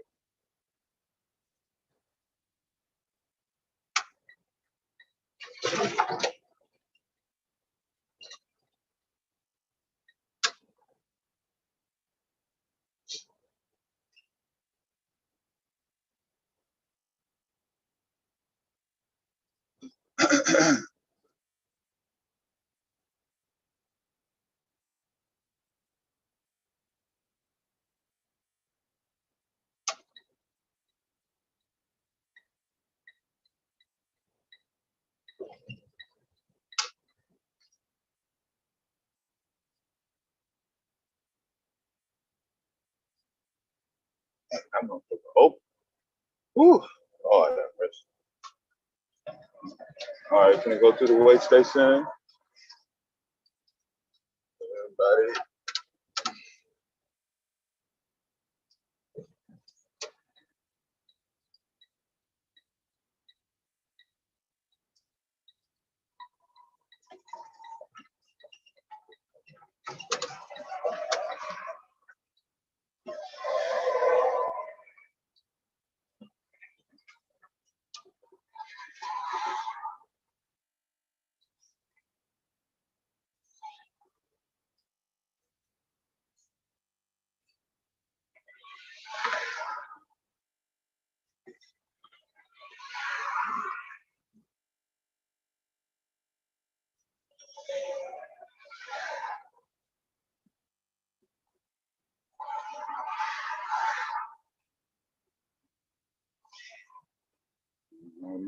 And then always a guarantee. See, they got motherfuckers hemmed up over there.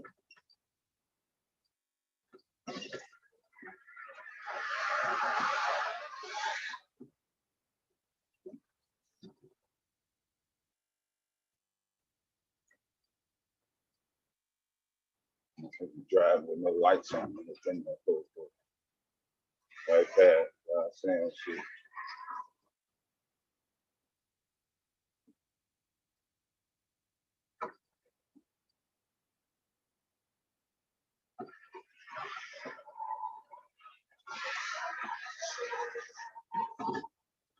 For the most part, they pretty chill in Illinois.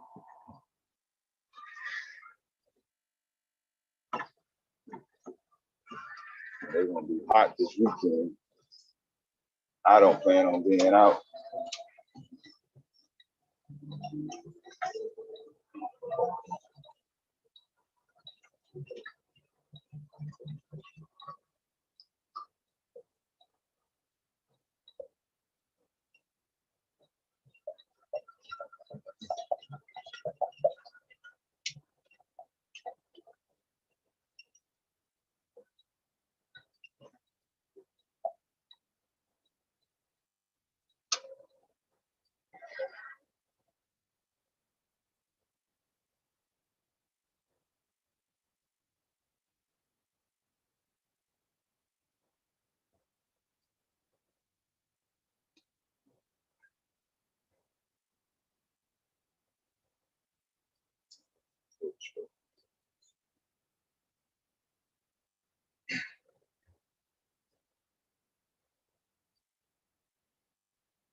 Well, I'm about to have a typhoon.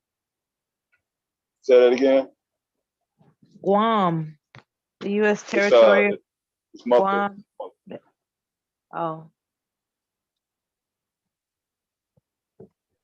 Okay. I don't know why.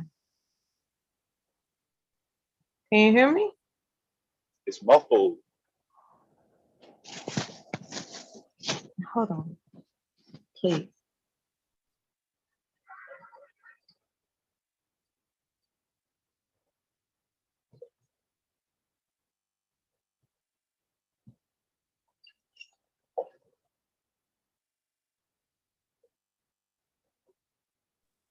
I'm not sure if that's better. I'm not sure. It's the same. Did you turn your volume down?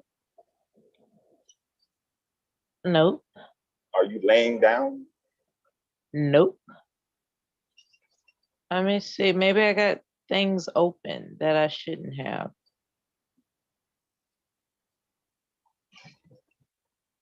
Let's see. Close the history, clear data. It might be me. Yeah, don't mess with it. Good enough. We'll see if somebody else can see if the balance out. I can hear you. Ain't nothing else in my speaker. Yeah, if you say it's not as clear as it was, I Yeah, it's a little better tell. now. Yeah.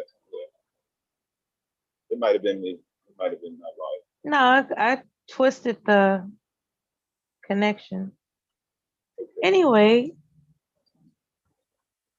Yeah, you're good now. That's more full than when you first came back there. Oh, good. Good. Good. What was you saying? I just found out Guam is getting ready for a typhoon. Oh, okay. So it brought back memories. That's all.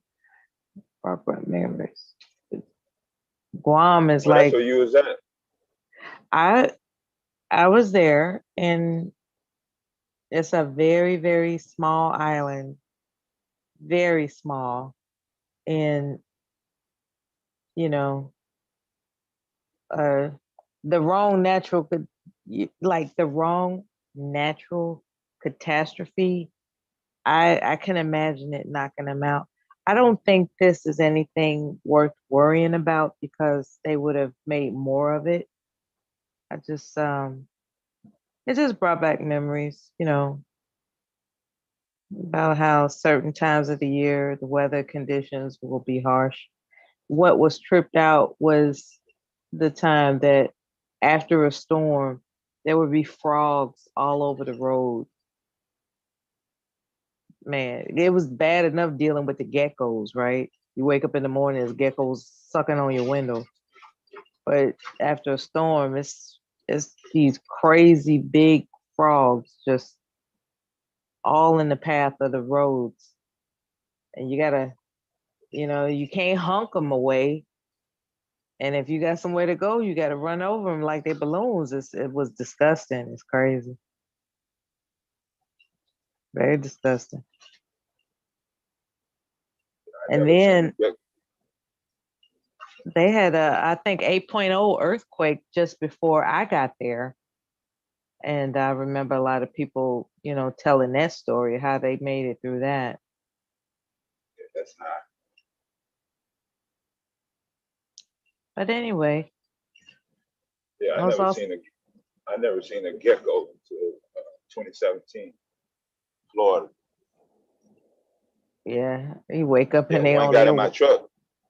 No, Yeah. that would have freaked me out. It did freak me out. Stop that motherfucker. Got that make sure that motherfucker goes out. So I got back in. I blocked traffic. I don't give a shit about getting a ticket.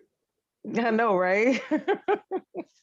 He had to go. Yeah. Like, take your ass on somewhere, man.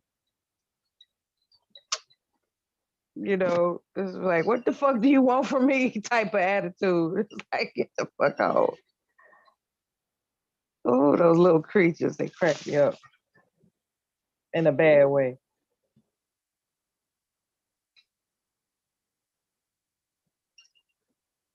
I ran across.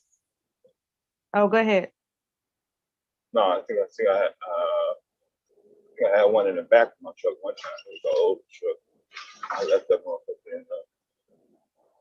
What part of the world were you in for a gecko Florida. to be in? Oh, okay, yeah. Anything can happen in Florida, yeah. Well, at least it wasn't an alligator. Or a snake. Side of the road. Like moving.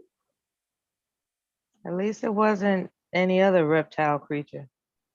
It wasn't real big.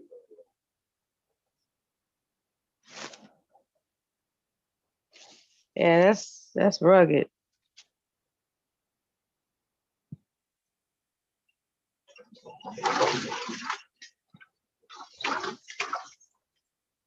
Mm.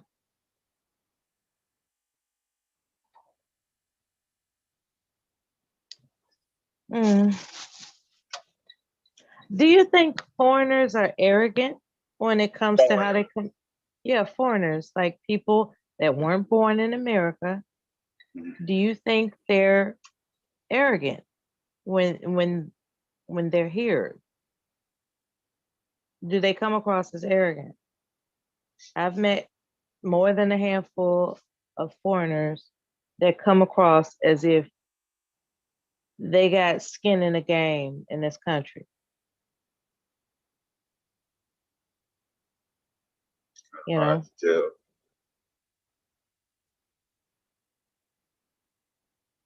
Yeah.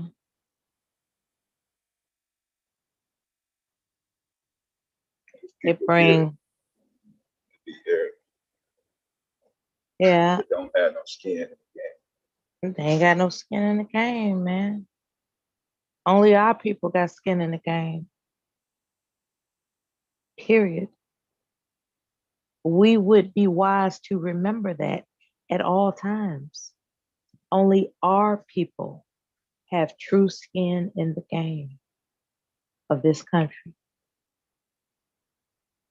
Okay?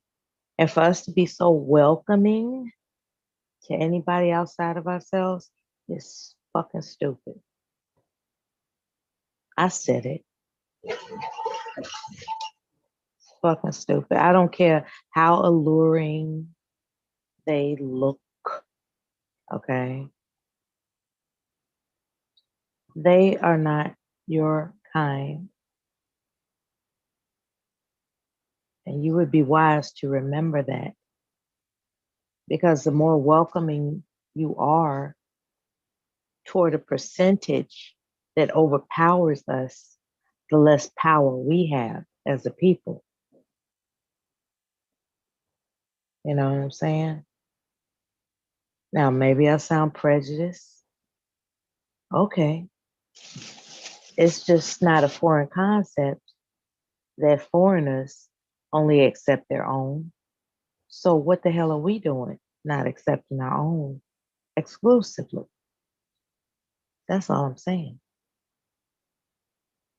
Now, the problem that I perceive in terms of this men and women relating to each other within our ethnicity is rooted in resentment.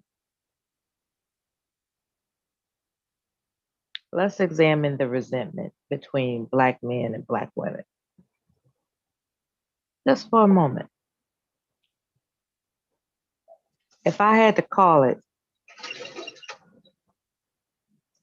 I would say it has nothing to do with who did what during slavery. I would say that Black men and Black women are examining one another's nature. Is it determined by Black women that the nature of the Black man is to discard his Black woman? And is it in the nature of the Black woman to discard her Black man? Maybe that's what needs to be examined. The nature of the genders that are holding resentment toward one another. Peep this. When a Black man is convinced that a Black woman will never see things his way, he resents her. And when a Black woman is convinced that a Black man is not ever going to protect and provide for her, that breeds resentment. And I think that's what all this YouTube crap is about, exploiting the resentments. And nobody's interested in solving it. They just want to exploit it for profit. It becomes content. You know what I mean? That's, you know. And meanwhile, the world is watching. The world is watching Black men and Black women tear each other down on a daily basis, hourly, minute by minute. Okay?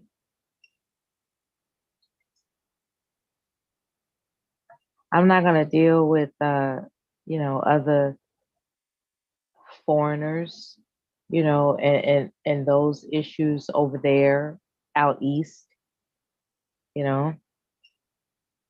what they're doing in Africa. As far as I'm concerned, as much skin as we got in the game here in America, according, from our ancestors, whatever they're doing over in Africa is their problem. And I know that sounds cold, right? Because there are things that I am absolutely appalled by.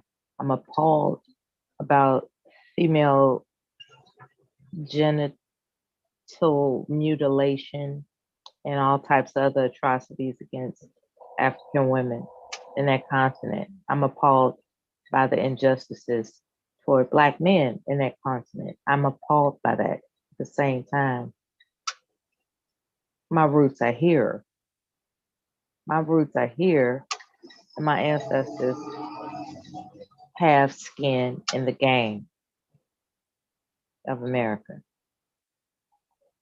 And for me to distract myself into prioritizing anything else above that is stupid. And that's what I want our people to understand. We're too welcoming. Our arms are too wide open for others that have nothing to do with our ancestors that have skin in the game in this country. That's all I gotta say. I don't see it, and I don't see anything wrong with it, because other ethnicities are welcome to just be loyal. They're welcome to be. They're accepted for being loyal to their ethnicity. So here it is. When we announced that we would prefer to be loyal to our ethnicity, all of a sudden, there's all types of, pushback on that. So that's other gaslighting that goes on. Other ethnicities have a habit of gaslighting our people. And then our heartstrings are pulled to where it's like, well, maybe we are rough on other people outside of ourselves. It has nothing to do with being rough on other people outside of ourselves. It's about building ourselves. And you do that through loyalty and faithfulness to your own ethnicity. That's how you do that. You can see it through others. Why aren't we doing it? Because there's this hidden seed of resentment that we have yet to resolve, and yet somehow we choose to exploit it for profit, especially on Black YouTube with some of these channels. You know, that doesn't have to be a conversation for the future. I'm just speaking out loud. That's all. Because we're here, you know.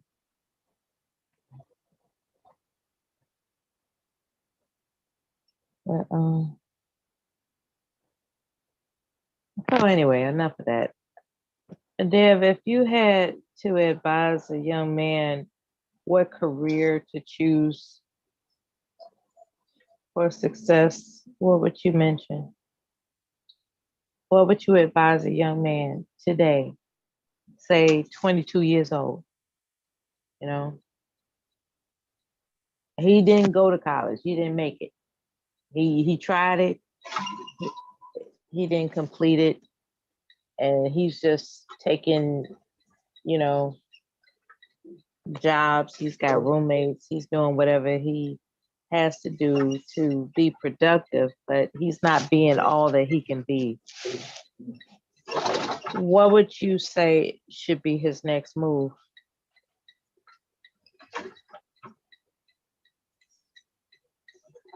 It's kind of tough because I would have to find out his interests. No sense in telling somebody to do something and they don't give a shit about it. It's not interesting to them. They're not able to comprehend what they're doing. They don't see any value in being productive with that particular process, whatever. So it's kind of tough. Even I if can you agree say, with that.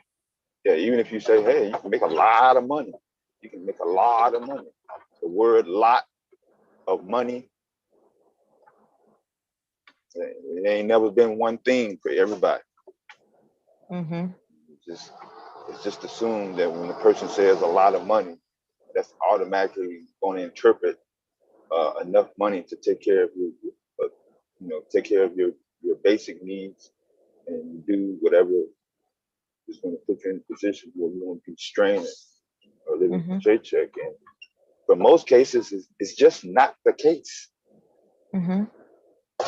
And they leave out restrictions, eligibility, other things that come into play that you have to qualify for those things. So what did that 22-year-old aspire to? What made his eyes light up? What got him excited when it was time for recreation or whatever.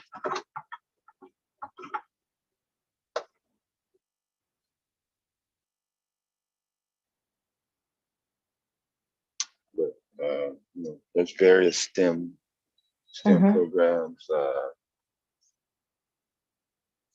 I wouldn't resort to truck driving that early of an age because there's going to be no social life. 22 years old, for the average young Black man in the United States, being separated from his peers without being part of some military organization or prison industrial complex, even if he's making money, I don't know how that would affect. I don't know how that would affect him.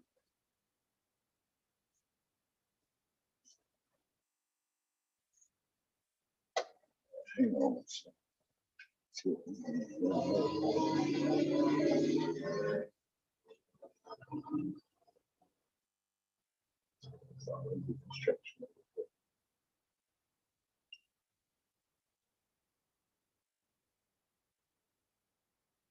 But to answer your question in context, you can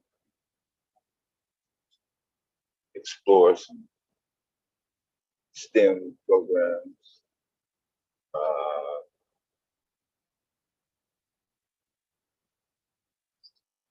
Any go check.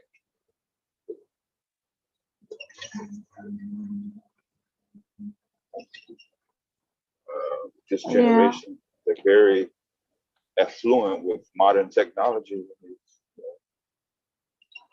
These apps, being able to stay on the internet no matter where you walk.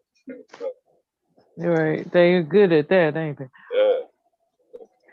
I think aptitude tests, and there are, aptitude tests are available free online, just so they can find out what they're quote unquote good at, find out for sure, confirm what, and I'm speaking of the individual, what they're good at, and find out if they agree that, yeah, I am good at that, and find a way to construct how they can make a living from what they're good at.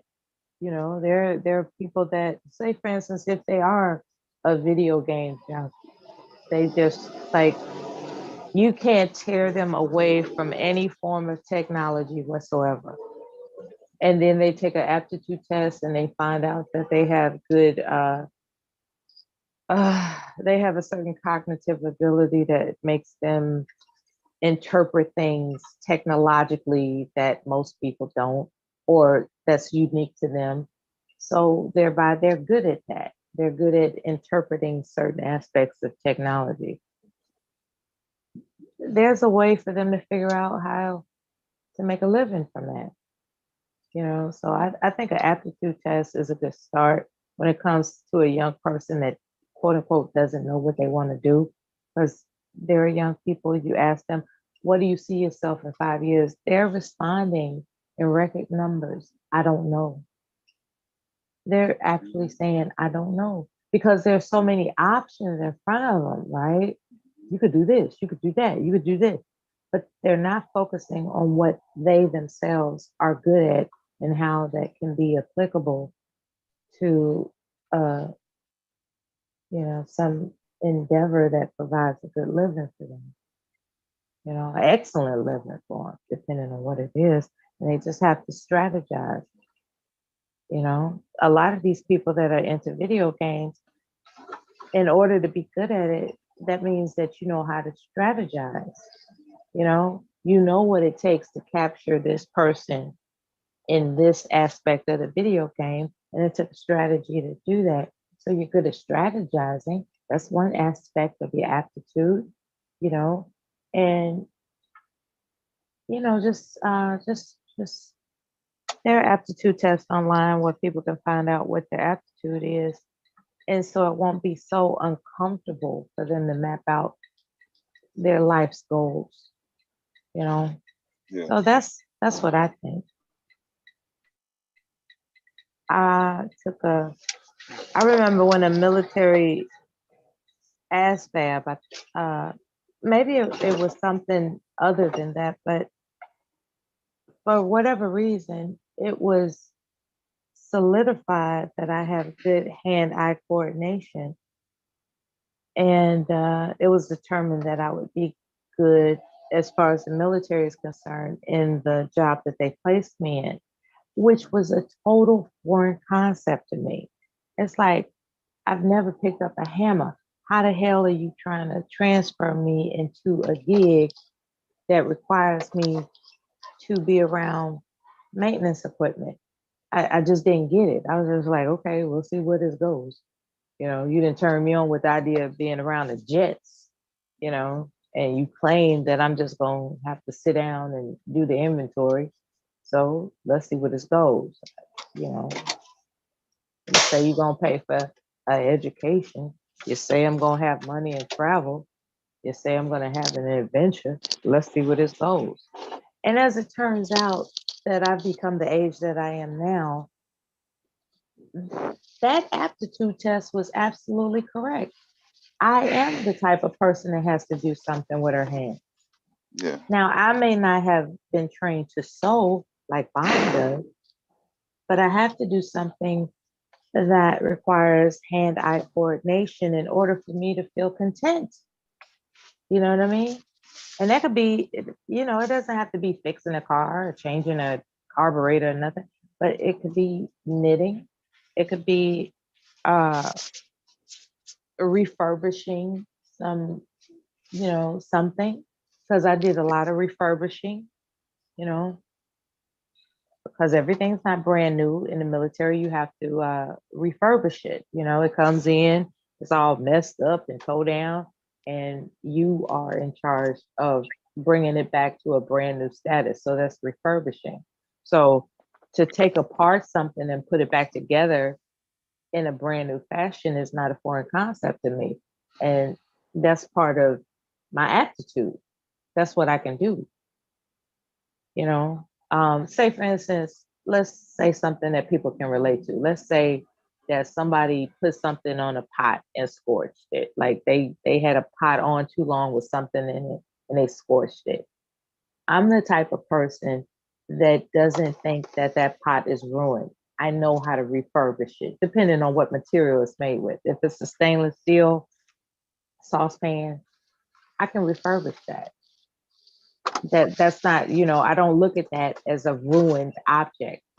Or say a dresser that has you know, I don't know, you know, somebody didn't use a coaster, you know, and it's got all these ring stains and it's just old and messed up and it's been around too long. Or it could be, you know, something that is vintage. I can refurbish that. That's what I can do. I know how to refurbish things because I see it for what it is, and I can use my hands and eyes to bring it into a brand new status. Yeah, There are not many people. Yeah, there are not many people that know how to do that, and you won't learn that about yourself until you examine your own sense of aptitude. And that's what I think young people should do. They should go ahead and give themselves the aptitude test and find out if they agree that that is their talent, skill, and ability, and then make a living from there. Yeah, I think the modern term is recycle for you. I call it refurbishing because that's still work. Yeah, recycling and refurbishing are the same thing, I would imagine. Yeah, in the 90s, for some reason, I turned the word recycle into garbage for some reason. I was Yeah, make it something brand, like take a vintage item. When you take a vintage item, and you put in the work that it takes to make it brand new, to me, that's refurbishing. You know what I mean? Renovating, renewing. But that recycle stuff, when I think about the word recycle, I think about garbage, to be honest with you. It's like, because, you know, these recycle bags that they give out at grocery stores, you know, they're not, I don't know. I guess maybe I'm prejudiced against the word recycle. I don't know. When I think about recycle, is that one of the reasons why? Because you're trying not to associate it with garbage, or just something else. That's my I would have to know. You know, I would have to be more familiar with the synonym. That's where I see it. I see the word recycle on trash cans most of the time. Yeah, they turn glass bottles and plastics into something else. So, but that's not refurbishing. Turning something into something else is different than refurbishing what already exists. Yeah. That's my point. Yeah. Like you could take plastics, metal, you know, glass, and you can make it into quote unquote something else. That's recycling. To me, is different than refurbishing. Refurbishing is taking something that already exists and rewriting it, like revitalizing it. To revitalize something is different than recycling it to me. You know, I'm open to, you know, your discussion about it. Don't get me wrong. I just think it has different connotations. It has different meanings. Like you take plastic, you take metal, you take glass, and you do whatever it does to compact it and melt it, and then you can make something else out of it. You can make a table out of it. You can make a tire. I don't know. You can make something out of it once it's been compacted and melted and turned around. You know, you can make it into something else. To me, refurbishing is taking what already exists and revitalizing it. There's refreshing it, bringing it into its renewed status that it already exists as. But recycling is turning something into something else. If that, you know what I'm saying? I hear you. I'm trying to coordinate with somebody that is asleep at night in their bed when I am working, and then when they're up in the daytime when I'm fucking asleep, they want to try to nag me about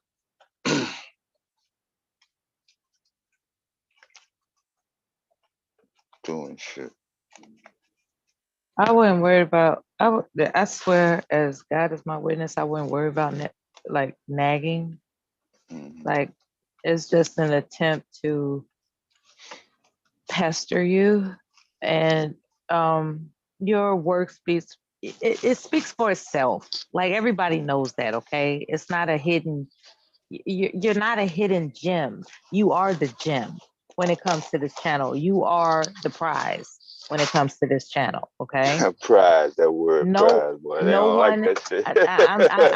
I'm truly being honest. Nobody has done what you have done in the realm of commitment. Okay. You're outstanding in that. So anybody that pesters you, that's all they're doing. They're just just. Yeah, I'm talking about this truck and shit. Yeah, but I know what you're saying though. Yeah. I thought you was talking about this channel. You talking about your job? Yeah, I was text messaging my people while you was talking. Yeah. Well, yeah. This is the misunderstanding that comes from not being specific. Had you been specific, I would have known you was talking about your job and not this channel. That's cool. So now I didn't open a whole nother can of worms. They already know though. They already know. Well, yeah, everybody knows. I knows. don't get it as much as I did last summer though. But yeah, everybody knows that. You know, I know what you're talking about. Yeah. You've been the person that comes through to keep the hours going. Everybody knows that. Everybody.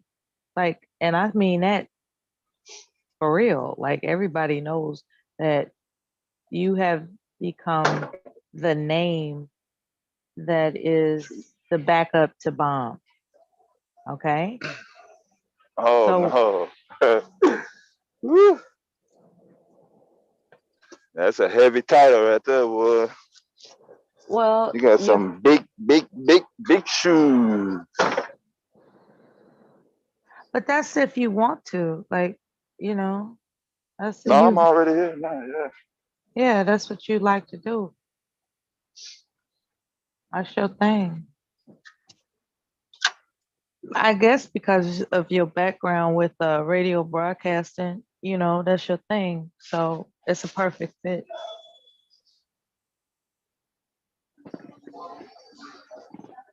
You know? Yeah.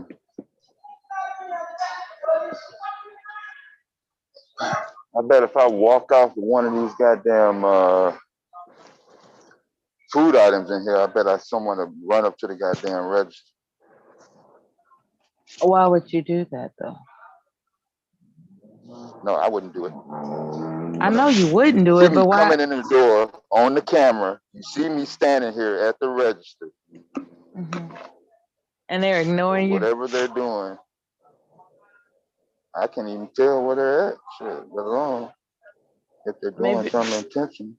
Maybe they're in the bathroom. What the fuck I'm supposed to walk through the goddamn stove searching for somebody to check me out? Sometimes in life, is anybody here? Oh shit! I'm sorry.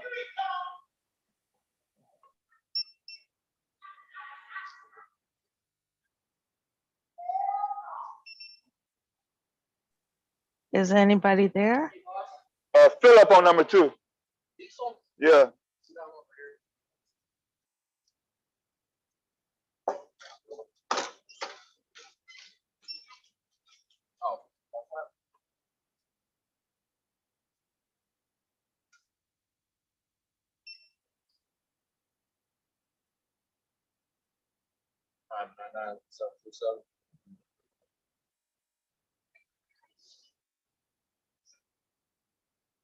So number 2.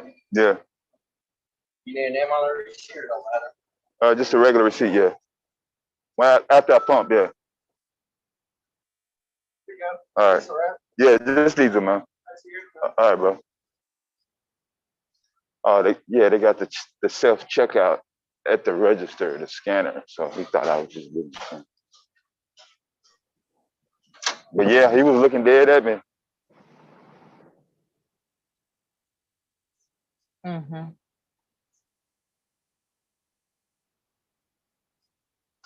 Looking dead at me.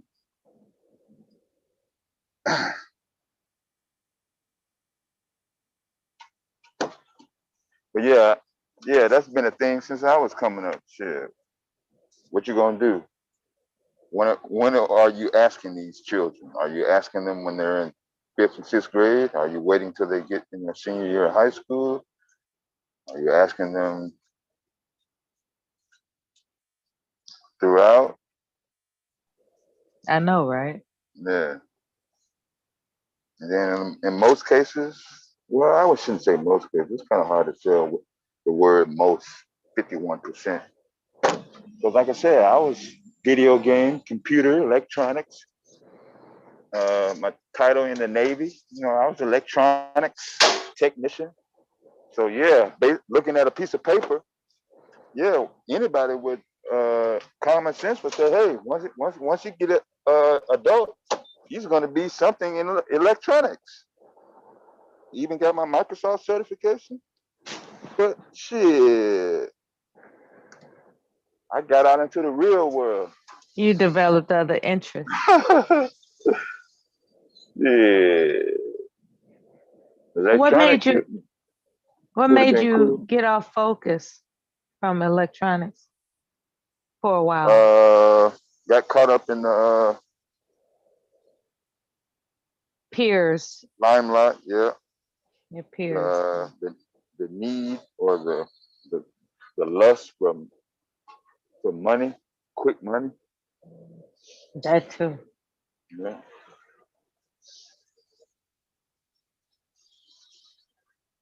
Throwing off my square. Yeah. Yeah, there's a immediate gratification that we experience as Americans in this country. We've been coddled to believe we deserve instant gratification, so we pursue it as a priority in the face of a more sensible decision. Yeah. In the face of a more sensible decision-making process, we prioritize instant gratification. Right then and there. This country, it's full of everybody that's addicted to instant gratification.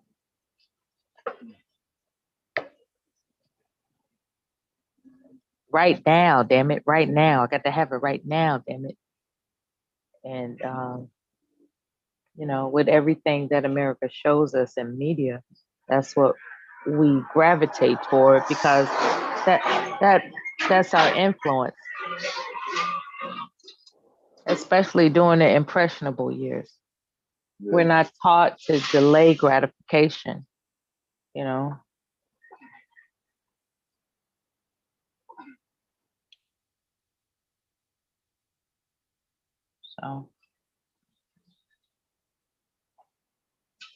So that is a hell of a battle. Yeah. And then kids are observing grown adults, the ones around them, the ones that are administering them, the ones that are teaching them, the ones that are paying them, and they're observing their actions, their beliefs, the way they move, and hey, some of it is conflicting from what they're being told, some by the same individual. Do as I say, not as I do. All that shit only goes so fucking far. Mm-hmm. And then don't be immature, because then you're blaming somebody else, not you, but they're blaming other people for their wrong decisions when it was all on them in the first place. Yeah.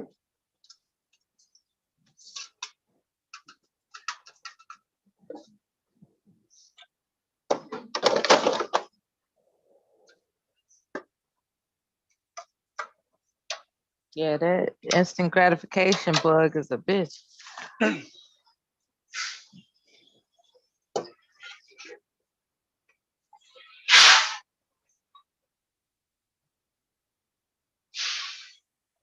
don't know if you was paying attention to that ragged ass road I was on.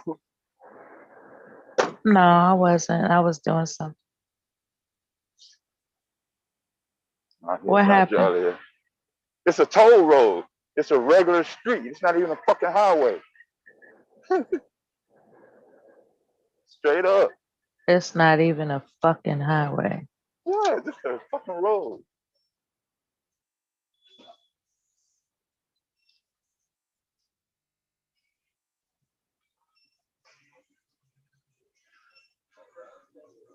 So when you gonna file your claim?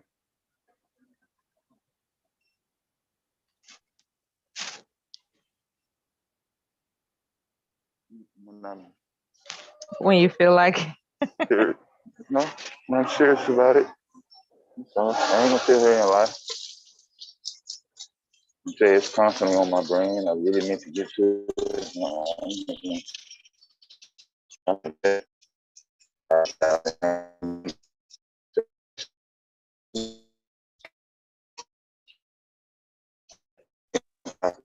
You're boring. Can you hear me now? Is that a little better? It's a little better. All right, I'm trying to stay.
You ever watch that? Nah.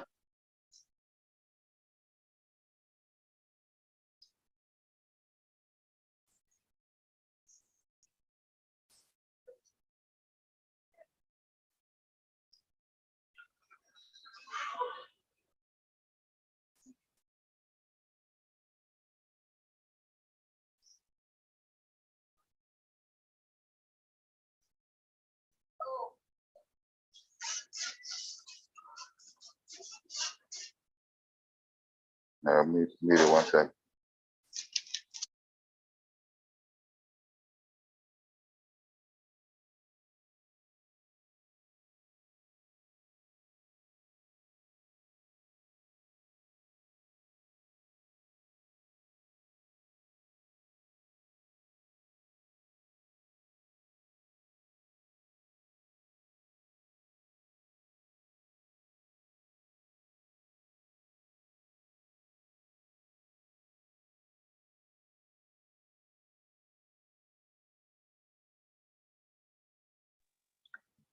All right. Shout out to the chat room. There's a response from Honey Bee. Her comment is, I hated that question in high school because I always felt like I get it. I literally just had to raise my hand and go to the bathroom. Now I'm supposed to know what I want to do for the rest of my life.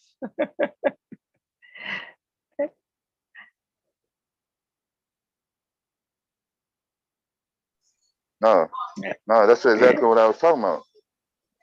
Yeah. And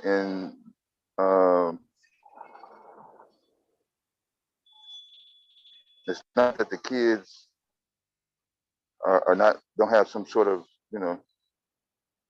long term perspective on their life. They see grown ups and shit every day.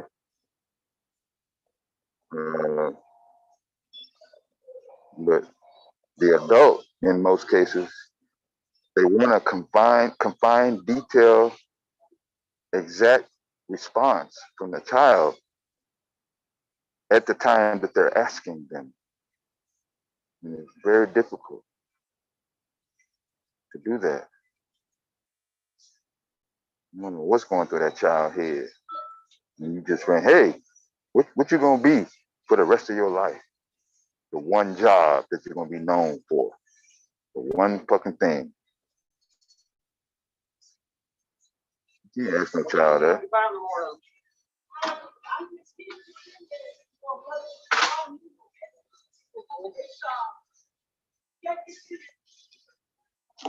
There's only a 20 in here.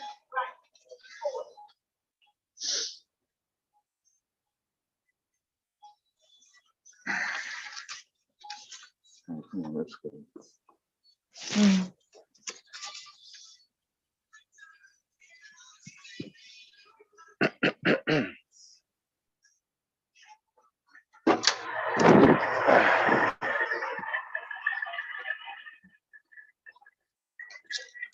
You know, you mentioned it earlier. I think I am going to lay down. The power of suggestion. I think I am going to lay down. Sooner than later. No, it's cool. This time frame here is involved me getting in and out the truck and not being attentive to what's going on. And then when everything's over, I'm on the highway. And then by that time, everybody tired and gone. So it's just a matter of timing, I guess. Yeah. That's the beautiful thing about the internet. Take your time. I'm still here. Yeah. How often can you sync up with another individual on a common topic? Take your time. It'll come to you.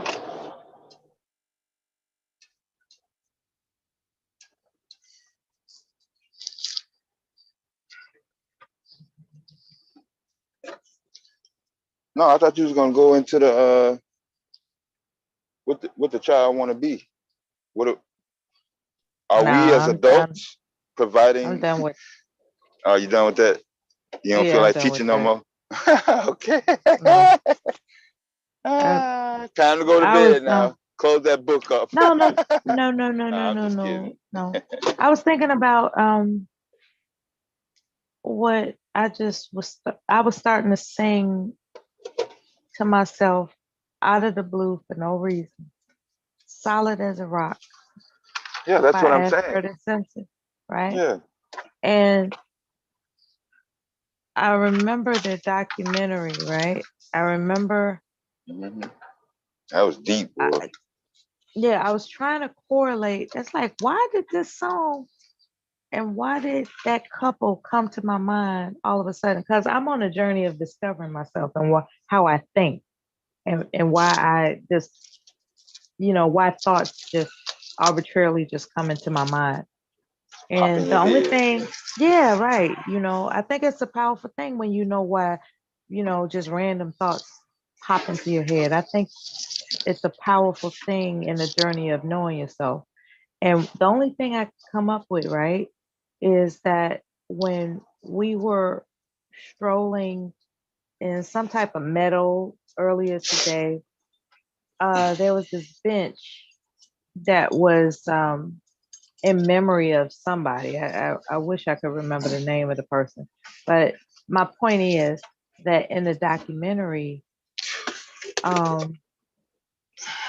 the man who was in the group, the couple, Ashford. Nicholas Ashford. Yes. Nicholas Ash, yeah, Nicholas. Yeah. He actually confessed that when he arrived to New York, there was a period of time he was homeless and he had to sleep on a park bench, right, in New York. And there is a park bench in New York that says Nick Ashford slept here. You know what I'm saying? Like there's an actual bench in Central They showed Park. a picture of it. Yeah. Oh, okay. And so he wrote it. No, it was dedicated to him. You know, because of his one of story. those. Oh, okay. They made a thing of it. The little, okay, yeah, cool. right. And so I guess subconsciously that's what that reminded me of. I was like, why is this man's name on this bench in this meadow that my family is taking a stroll on? Did he sleep on this bench? You know, like what is this about? And I guess, you know, when I got back, all of a sudden I just started singing Solid as a Rock to myself. Just all of a sudden, just for no reason in particular. And that was a happy song. Yeah, it was. I played it in regular rotation. That was out in my yeah. Continue. So, you know, I'm changing out of my quote unquote gear, you know, my little mature outfit. I'm changing out and I'm just, you know, getting ready to settle in and I'm singing this song. I'm like, what the hell? Why do I come up with these songs out of the blue? And the only thing I could come up with that was some type of correlation was that bench that was in memory of whoever was there for them to dedicate that bench to reminded me of the documentary of Nick Ashford having to sleep in Central Park on the bench. You know, so I guess I've said all that to say that I'm just discovering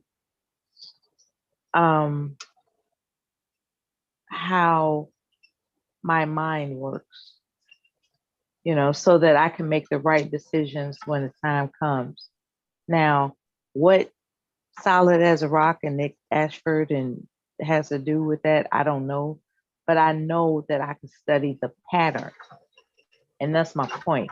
When you can study the pattern of what you're more likely to conclude, then I would say a person can determine why they're willing to do something that's outside of their best interest. Let's say, for instance, I'm at a gas station as you were earlier, you know, and you had mentioned, right? It was like, I guess if I would have stole something, I guess they would have been on me, you know, right away. But since I'm standing here, they're ignoring me, type of thing, right? Let's say you're the type of person who wasn't aware of how they think, and you just decided to go ahead and snatch something to get the attention of the clerk. You know what I'm saying? But there's something in your mind that knows that that's stupid, right? You know, it's like just because you had the thought, that doesn't mean you're going to follow it up with an action because you know how you think versus what you will do. And so that's what I'm studying about myself. How is it what I think? And it doesn't have to do anything with Ashford and Simpson. What I'm saying is, what I'm studying is, how is it what I think? Because I think some crazy shit sometimes, okay? How is it what I think differentiates from what I will do? Because I think that's the key to whether or not somebody will cheat on a loved one. A man or a woman, they can lust for somebody, right? They can encounter somebody that arouses them. That's what they think. And then they discover as they mature that what you think does not obligate you to do anything about it. And that's what, that's what I think young couples need to understand. What you think doesn't obligate you to do something or act on it. Right then and there. Exactly. And so that goes back to this instant gratification culture that's in America. It's like, well, I'm thinking I want it, so I must want it. So what could be wrong about that? Well, there are consequences that come with wrongdoing. And when you understand that, not you, but when a person understands that there are times when they will have an intrusive thought of wrongdoing that comes to them, with maturity, you will begin to learn how to pause, as they say, pause for the cause. The cause being, is this the right thing to do or not? And some people, they don't take a moment to think about the right or wrong thing to do. They just act on that intrusive thought. Impulsive culture? Yeah, I think America is full of us citizens with an impulsive response. I just think the entire American media influence, I want to blame it on the media. I just do. I want to blame it on the media.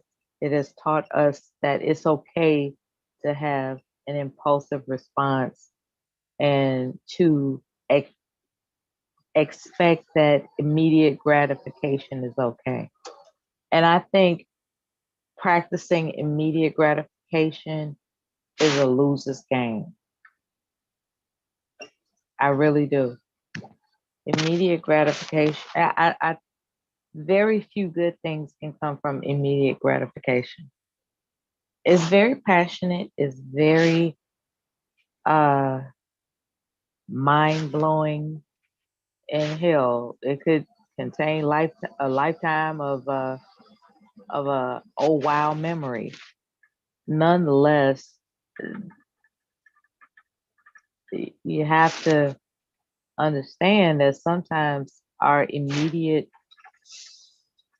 impulses don't necessarily pay out that well. Like say this truck that you following behind, say like, I don't feel like looking at the back of this truck, and you just immediately hit the gas and pass the truck. That's not safe. Yeah.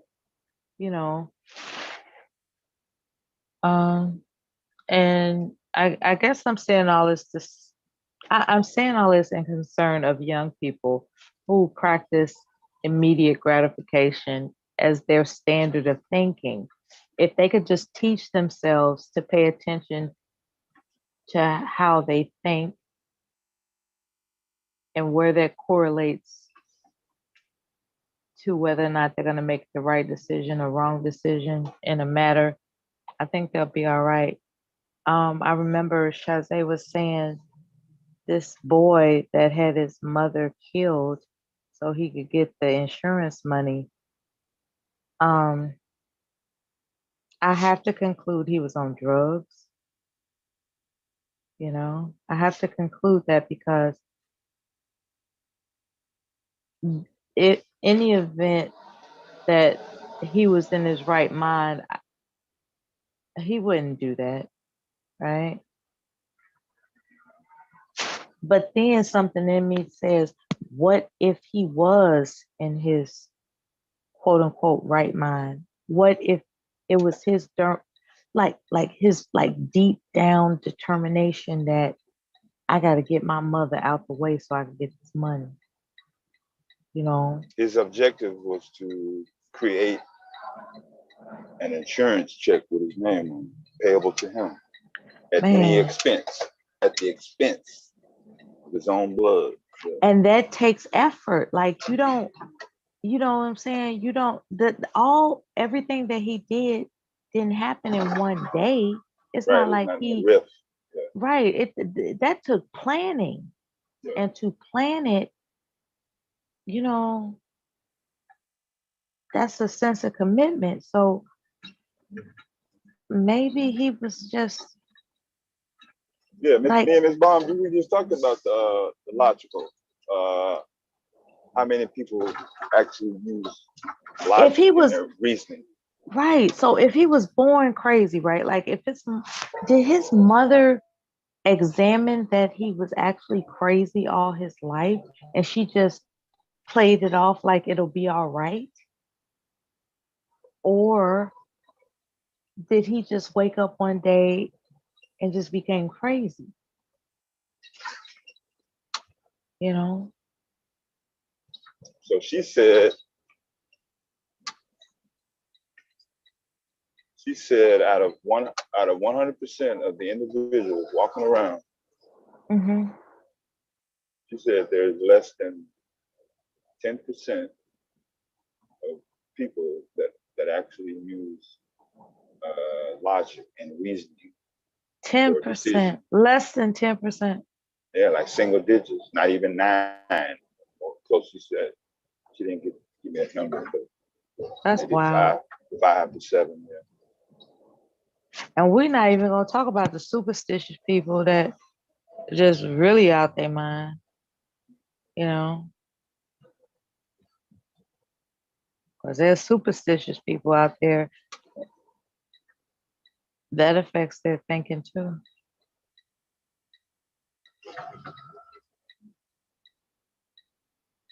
Yeah, the airport where I go every day. The last 3 numbers of that zip code is 666. I don't think about it. I see it every time I get by. I love it.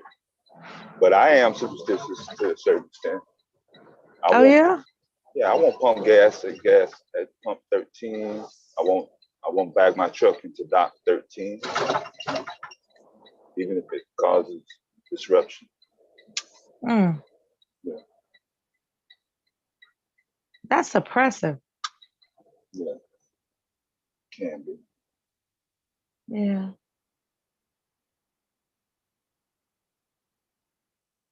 I understand because I've heard it before. You know, I've heard people yeah, when I'm in my passenger car, I go out my way. I make it a point to fuel my car up. That gas tank number 8. Yeah, that lucky number type of mentality and stuff. Yeah, I'm surprised I stuck with it this long. Shit.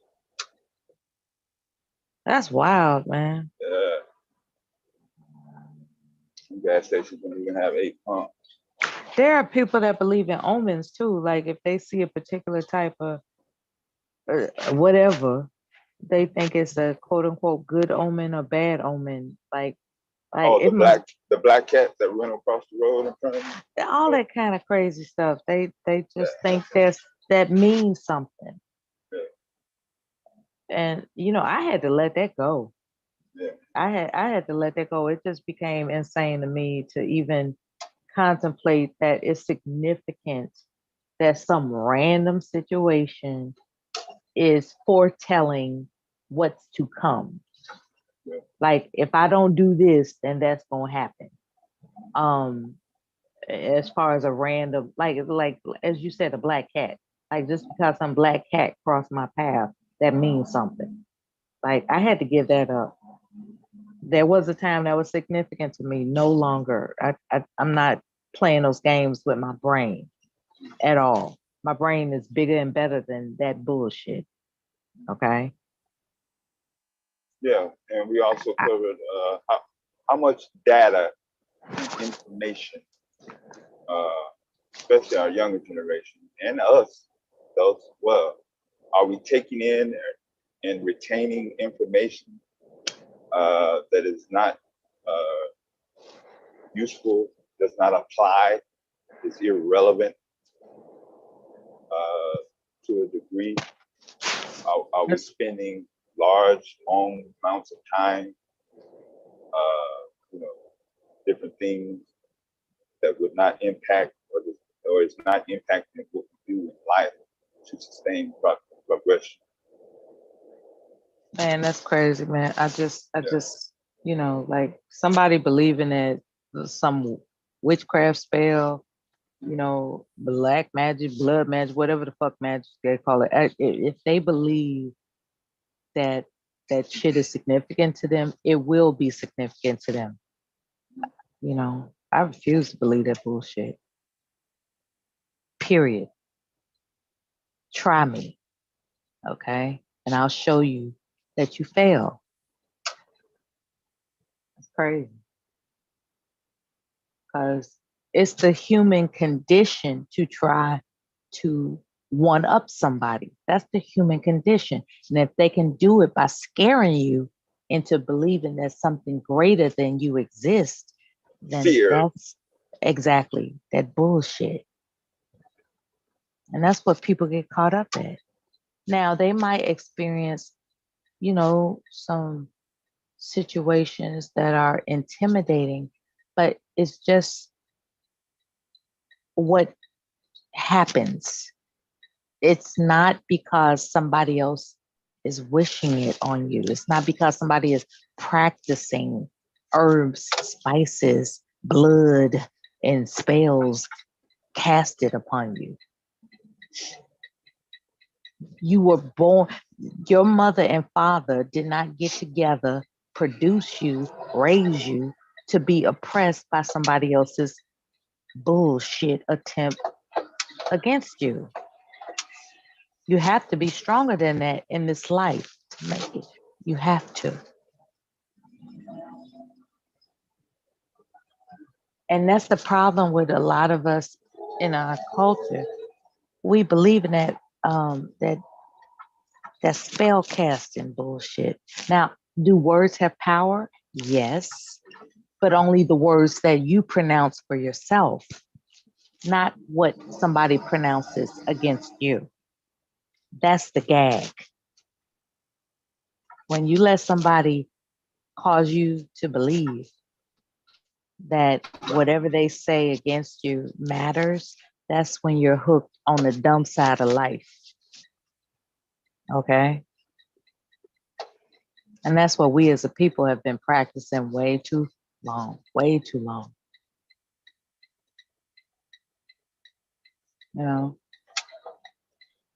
Low self-esteem runs so rapid with Black Americans, it's sickening. Yeah, they fucked up our people in Tulsa. They, all types of barbaric things have been done against our ancestors and us. That ain't got to stop no show.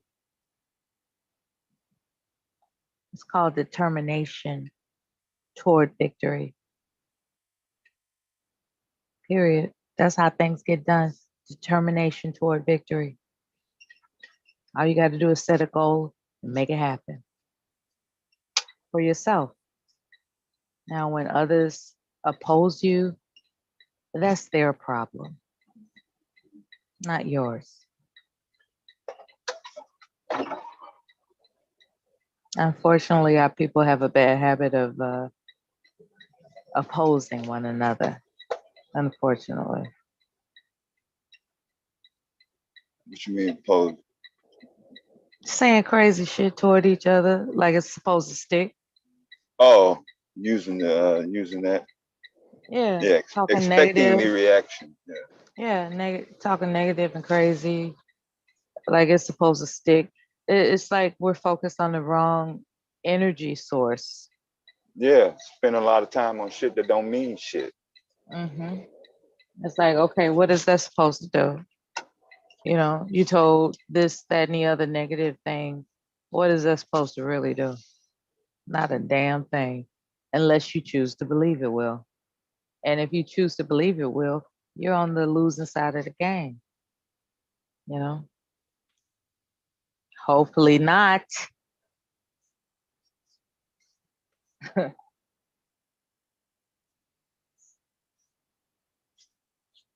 You never let anybody else be the captain of your own ship. You were born with your own ship. Never let anybody else be the captain of it. Now you can get along with people and build things together with mutual respect, and that's going to be a beautiful endeavor. But as far as like letting somebody take over your mind, subconscious, I don't give a fuck if you have dreams about them. Maybe you got a nutrient deficiency. I heard that causes bad dreams. Okay. You know, do not ever let anybody become the captain of your own ship. That's fucking stupid. I apologize for the F word, but it is. It's stupid.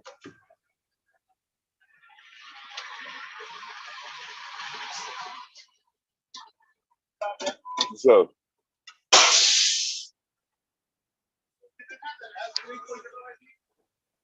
yeah, Charlie, 6'3". I would have never accomplished anything if I would have believed people that told me I wasn't gonna make it. Oh, Whiskey Charlie, 6'3". Fuck that dumb shit. 347. All right, thanks, bro. All right. Yeah, I heard you. No, I understand. I heard you. You know, some of these third party service companies are not familiar or haven't been trained on the phonetic letter when they ask what is the code, and I say the word Bravo, they don't equate to that being the letter B. Found that shit out.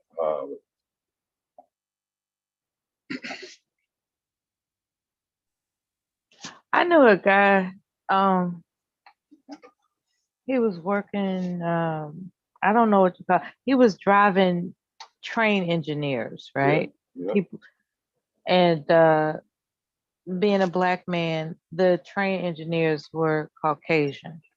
And part of his sense of obligation was to put up with their pseudo racist jokes, pulling over to take their orders for whatever sandwiches or whatever they want to eat until they get to their next train, right? And he was always complaining in the group about how he hated that job, but it made good money. And so nobody was going to tell him like, why don't you quit? Because it was really good money. And that's because he had a limited skill set, he felt stuck. So he got increasingly agitated every time he would tell his stories about what he went through with his workday. And so eventually he did quit, right? He got a part-time job someplace else.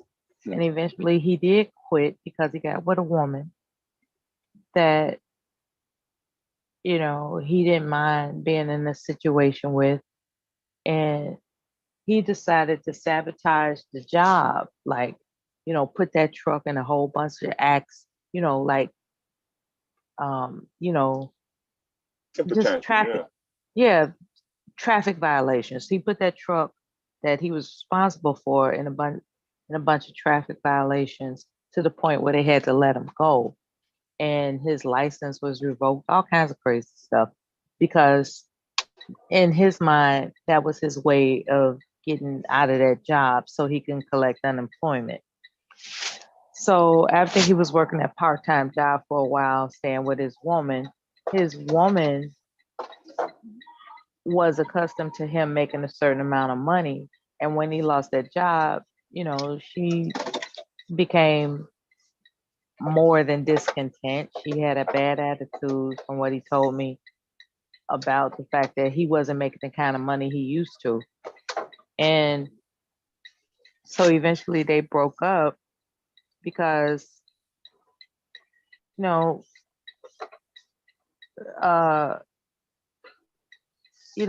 I guess her attitude must have been like, I could do bad by myself type of thing. You know, it's like, I invited you into my life as an asset, as a compliment, and, if not an asset, but a compliment, like, but you like coming, you just, and see, my point is, she found out he sabotaged it. See, at first she was under the impression that he just lost his job.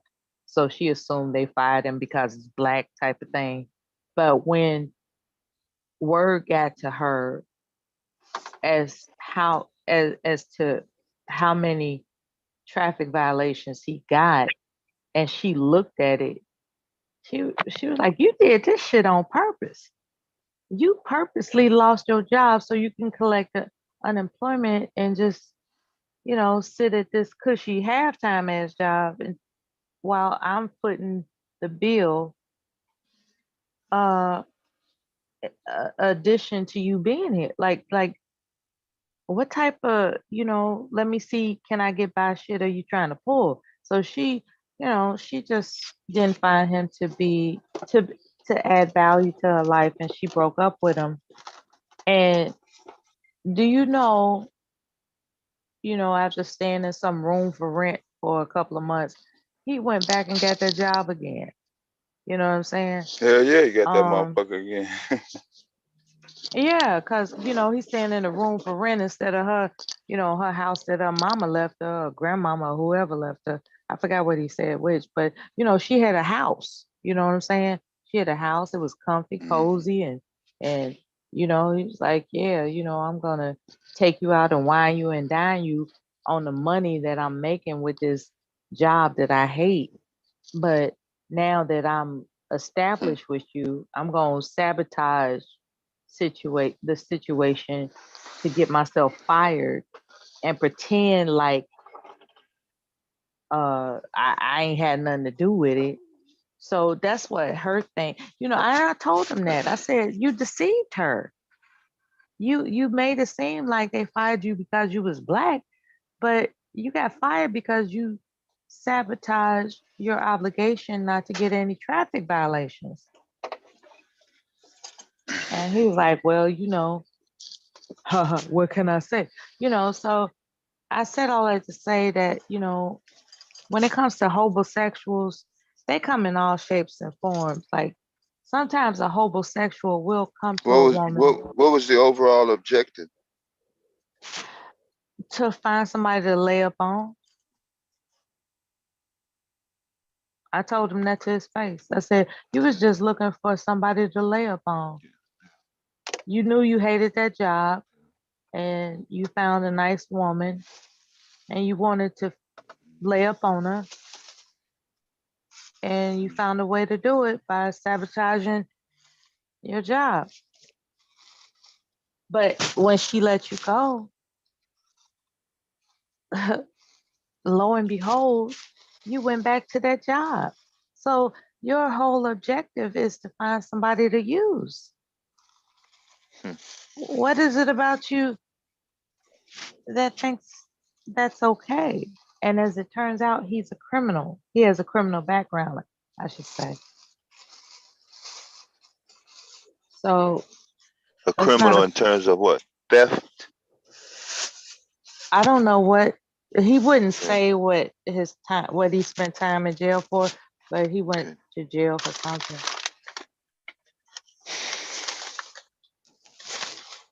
I hear a lot of stories at the VA, man. It's just something that, I don't know I don't know what it is, but like I've had people confess a whole lot of things to me, and I've confessed things to them too. I've heard a lot of stories at the VA. back when I used to frequent it very much. But it just doesn't turn me on to be there like it used to. I used to go there all the time, like on a regular basis. Now it's just different. Yeah. At first, it seemed like back when I used to go, like maybe 30 years ago. Well, I won't say 30 years ago, maybe 20 years ago. It was like a social club, because they had this big area, this big. It was designated as a waiting room, but it was just really an area where people would just go sit down and hang out. Hang out, and then of course, you got the cafeteria, and when you see people this, often enough, you just strike up a conversation, and next thing you know, you all get to know each other. You get to know each other, and you start just talking. Did you tell him that that he would all he wanted to do was lay up on her? Yeah, I mean, and so many. I told him that he was using her. Yeah, I told him that. His reaction, facial or verbal? He grinned. He grinned like, what else would you expect? That type of grin. Yeah. Yeah. And I think the reason why people used to talk to me candidly back then is because I didn't judge. I was just having mutual conversation. I didn't judge. When he grinned like that, what came to mind was, you dirty MFer. But, I didn't say that out loud. Yeah.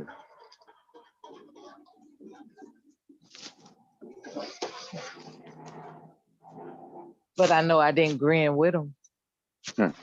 I know that. Cause that was low. That was dirty.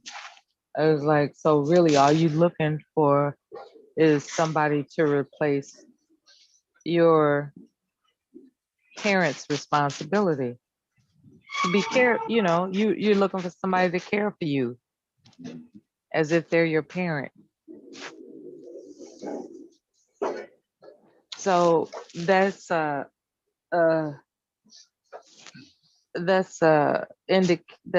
indication of arrested development. When you really don't want to be responsible for your own upkeep and well-being as an adult, you want to be cared for as if you were a child. You don't want the responsibility of life laid at your feet. You want somebody else to handle that. I remember other people talking about how they mad that the woman doesn't cook a dinner for him every night, right? Mm-hmm. But she's working. You know what I'm saying? He's getting his SSI or whatever, and he thinks that's, he thinks that's contribution enough, not considering that, she's working. And he expects her to play the role that his mother did, who wasn't working and provided a hot plate every night. And when she did what she could, he still complained about that. That's not the way my mama cooked it, that type of thing. So it's like, let me get this straight. You aggravating her. She's working and you aggravating her. And you the one laying around all day. So what does your day-to-day activities consist of? He said, whatever I want. Yep. And I said, so why wouldn't it be okay for her to do whatever she wants to do? Well, that's not how it goes. That's not how it goes. I said, who said? It's like, that's not what my mama did. My mama made sure I had, a fresh dinner every night. I was like, okay, what did your father do? He didn't want to talk about that. Mm-hmm. So he was accustomed to being mommied. You know what I'm saying? Yeah. He was accustomed to being mommied, and he wanted that type of placement in his life without understanding the lack of humanity it takes to expect somebody to take on that role while they have additional responsibilities outside of themselves. You know. So yeah. But there was a lot of cool cats there. I ain't gonna, say all the conversations were, abysmal. There's some cool cats there that were proud of how they're volunteering for the community and paying attention Check to in their for children. 347. Yeah. Yeah, and paying attention to their children's upbringing and their future, and being active in sponsoring and raising their children. So there was some cool cats there. It wasn't all, as I said, abysmal, but some of these cats with these abysmal, you know, character traits, it was just like, wow. Okay. Man, boy, it was shit out of me. Boy. Fill that goddamn truck up to the max.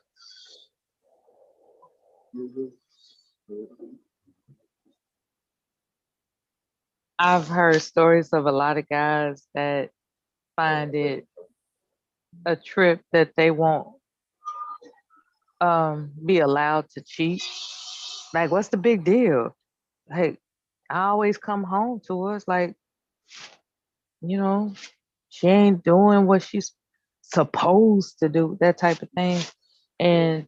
But then when you bring up the scenario in her area, like, okay, who's making love to your old lady while you out making love, type of thing, right? Oh, they get mad then. Yeah. It's like, so let me get this straight. What's good for the goose is not good for the gander in your mind. That's crazy.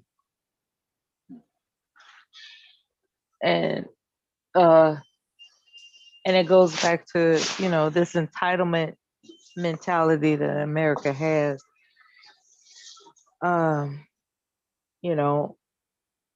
Men are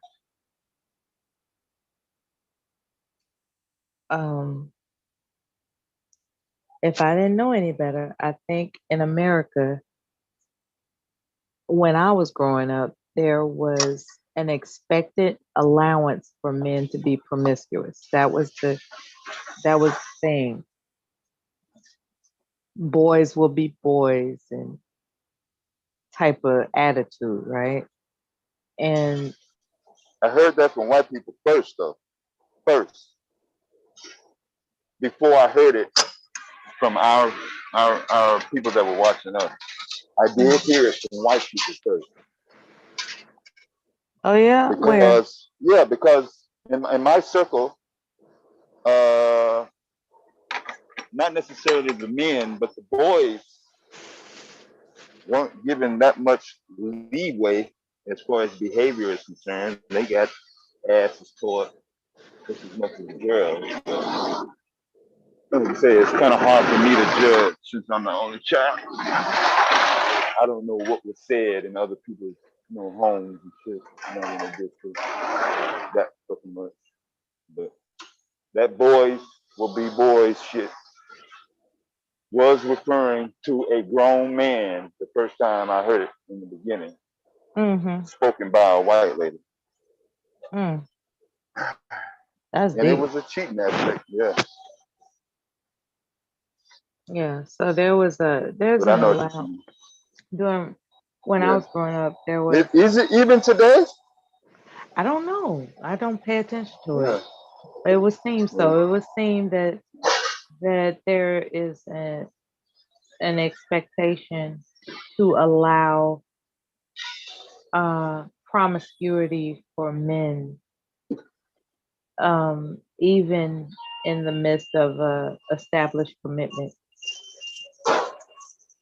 You know, I'm not saying people can't have a good time. I'm just saying when you have an established commitment and you run off to somewhere else and your significant other finds out about it, you get a divorce and you're mad because you're paying child support, that's kind of asinine. It's like, what made you think you could get away with fronting, with capping, as they say? Like, you know, everything you did was capping. Like you committing to this woman is capped because you stepped out on her.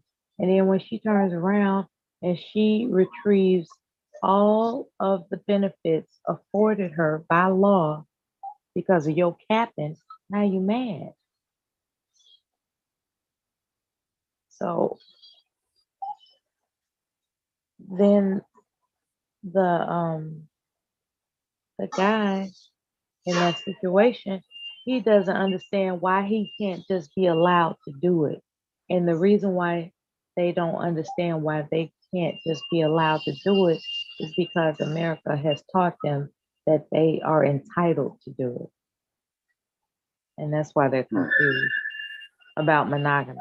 They're confused about monogamy because America, through media influence, has perpetrated that the imagining that they are allowed to do it. Just totally disregarding the fact that they just was capping.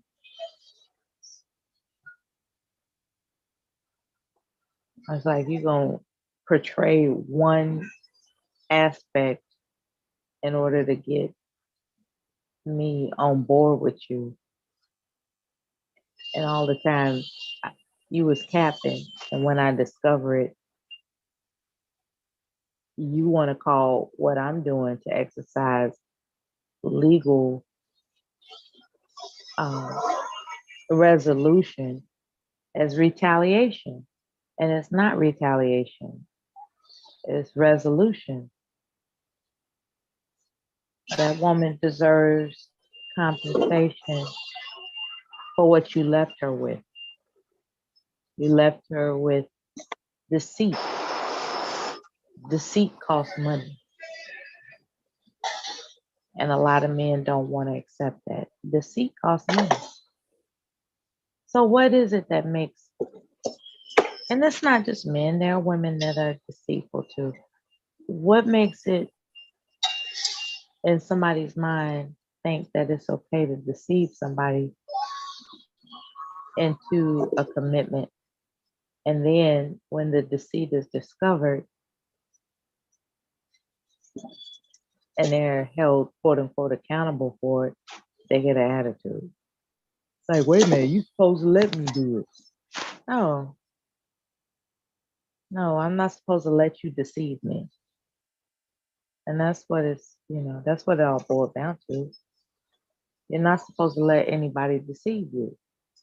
And fortunately, there are laws that reinforce that. Child support, spousal support, all those legal ramifications exist because you're not supposed to allow anybody to deceive you.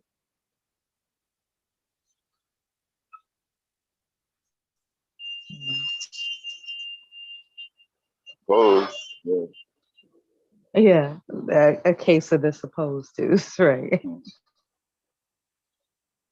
No, it's the ramifications. If somebody is looking at especially a child, in this instance, with adults too, if they observe and someone else being irresponsible, committing a crime, lying, being deceitful, and nothing happened to him, shit. What's the motivation to not do it? Mm-hmm. It's unrealistic according to the human condition to think that people are not going to practice deceit. So you just have to choose wisely. You know, I'm an advocate for that. Knowing how to spot the red Yeah, flag. what's the formula for that though? I get your concept. I'm not trying to be sarcastic, but you know, women What's the and formula? men, they're not walking around. Yeah, they're not walking around with labels saying, "Hey, I'm a good guy," or you know, they don't have no resume in their pocket saying, "Look, all the times I got accused of being deceitful, you know, I proved myself." I mean, no, it's like you said, people lie all the time. So what's gonna keep them people if they're truly deceitful? You know, is there a way to tell without having to go through it? That was one of the reasons why delayed me from this whole marriage having a baby situation. Yeah. Yeah, I'm trying to screen the woman, screen the situation, screen myself.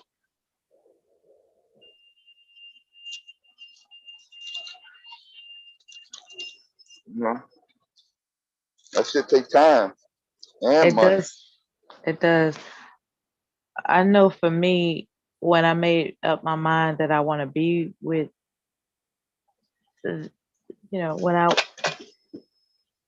okay, I'm trying to not make it about me. All right.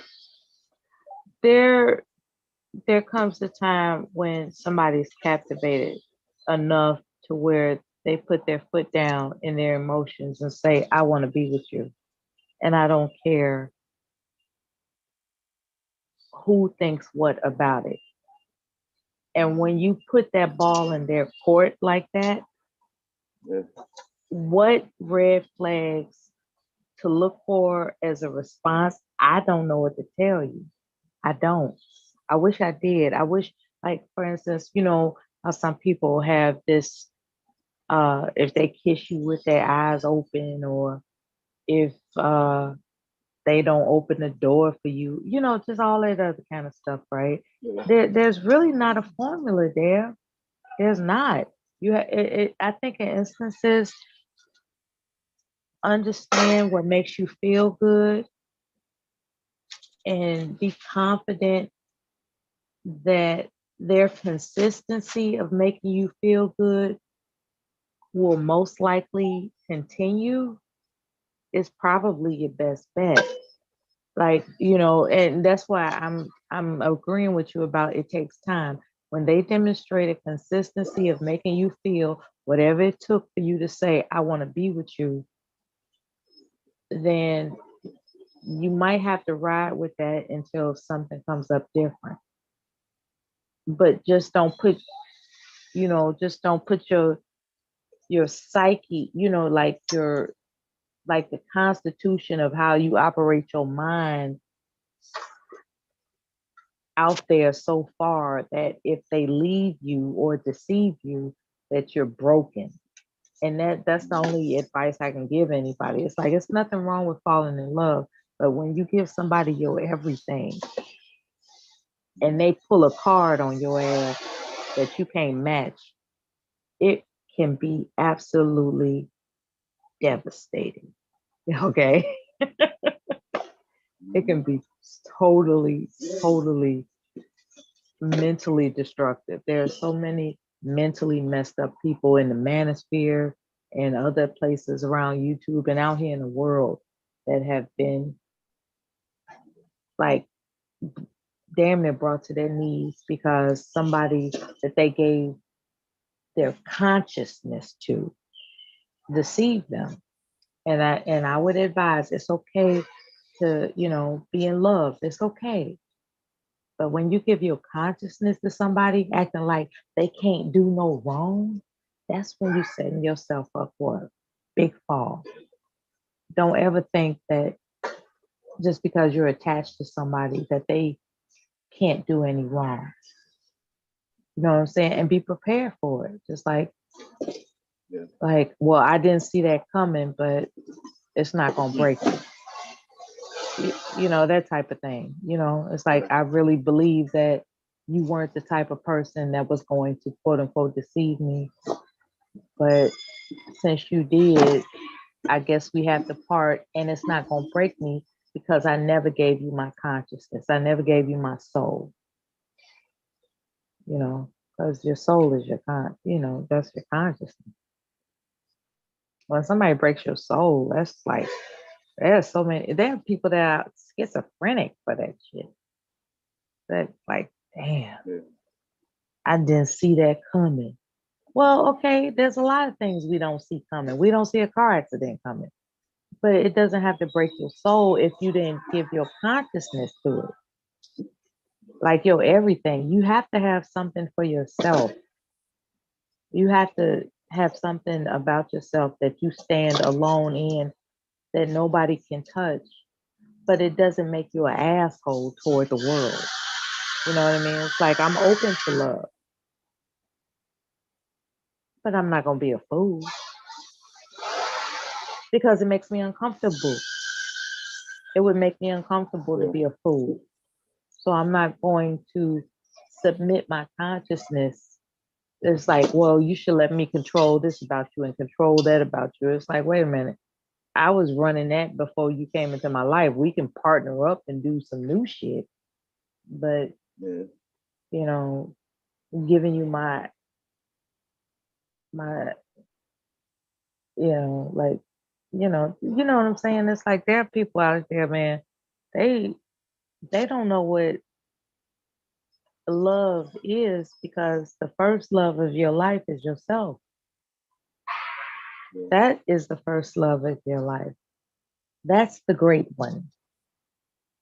And anybody that impedes upon that is not going to be good for you. You know? Now, say for instance, hypothetically, you have just told me that you have superstitions, right? Right? And so here I am, hang out with you. And I'm aware of your quote unquote superstitions. And what I decided to do was test whether or not you're going to put beliefs that make you comfortable above me. That's not a good match. Okay? You need somebody that respects how you operate in life. Period. And if you decide to change your mind, maybe they influence you like, you know, because of the way they live, like, okay, I guess maybe it's not a big deal. And you change. But for them to insist that you change because they exist in your life, that's somebody that's trying to impede upon what's comfortable for you. And that's a wrong choice. Like either they're gonna accept your quirks according to what they think. Like they might think it's a quirk. It's like, okay, he got, you know, this belief. That's not my thing, but that's his thing. And every time we encounter it, I have to be mindful that that's his thing. And we can roll and be cool. However, if I'm saying, you know, I think you know, it's time for you to change that. Like, you know, like all this insistence on you changing who you are in order to be with somebody else, I think that's a red flag. You know what I'm saying? But a lot of us, we do that because we want to be with that person. It's like, wow, I ain't never been with nobody like this before, and I don't want to lose that feeling. So next thing you know. Is that an emotional sacrifice? Yes. Oh. And next thing you know, we're catering to those emotional sacrifices. And then when they do something that really steps over the line that we can't tolerate anymore, we're devastated because we anticipated in our own fanciful thinking that it was going to work out regardless. When we knew from the get-go that they was trying to change us to accommodate them instead of accepting us for who we are. And then we can grow from there. Maybe it'll change for the better. You know, maybe I will see things your way eventually. Maybe I won't. Nonetheless, it is their option to accept you for who you are.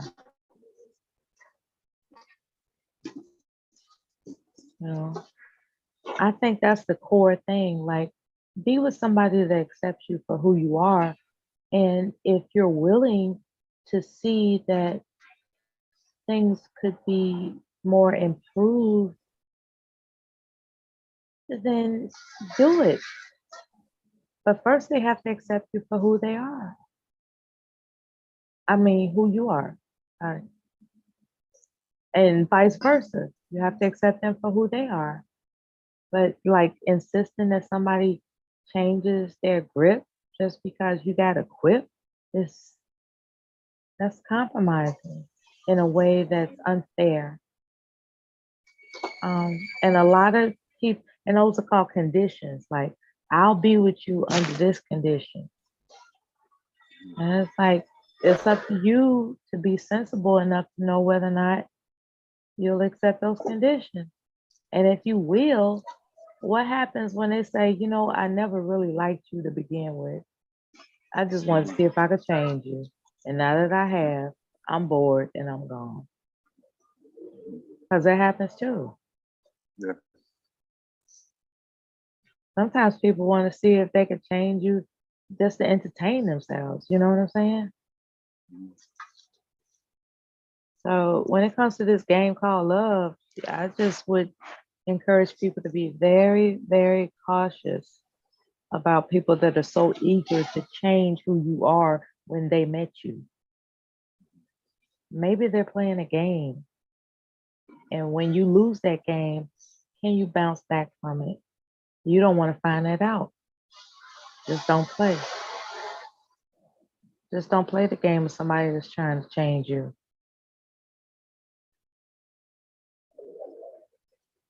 Yeah.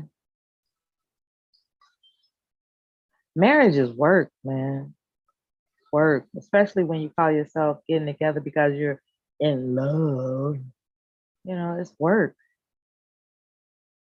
Because what happens is you realize that, damn, we turned each other on and we hoped it was going to work out.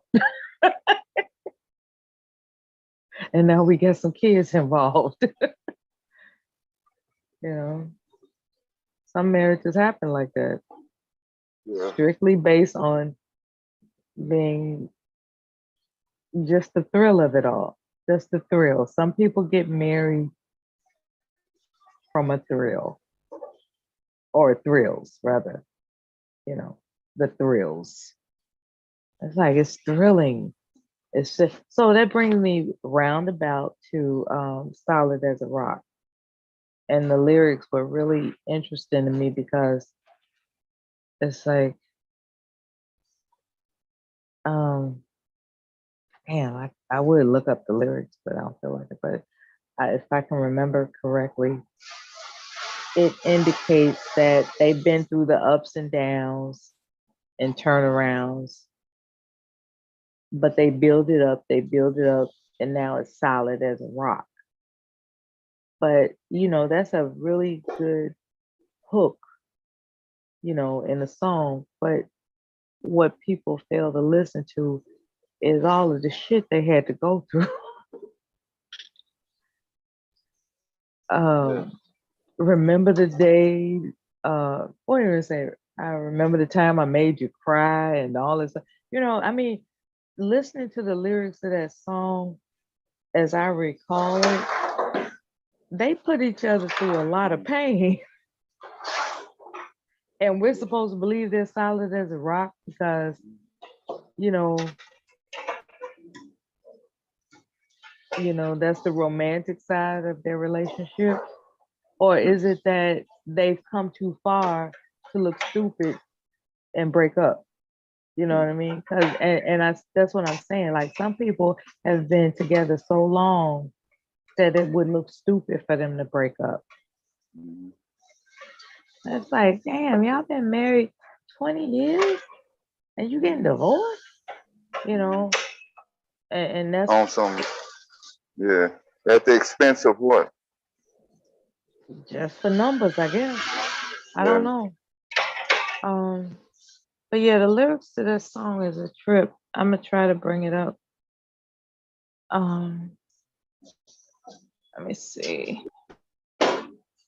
Solid as a rock.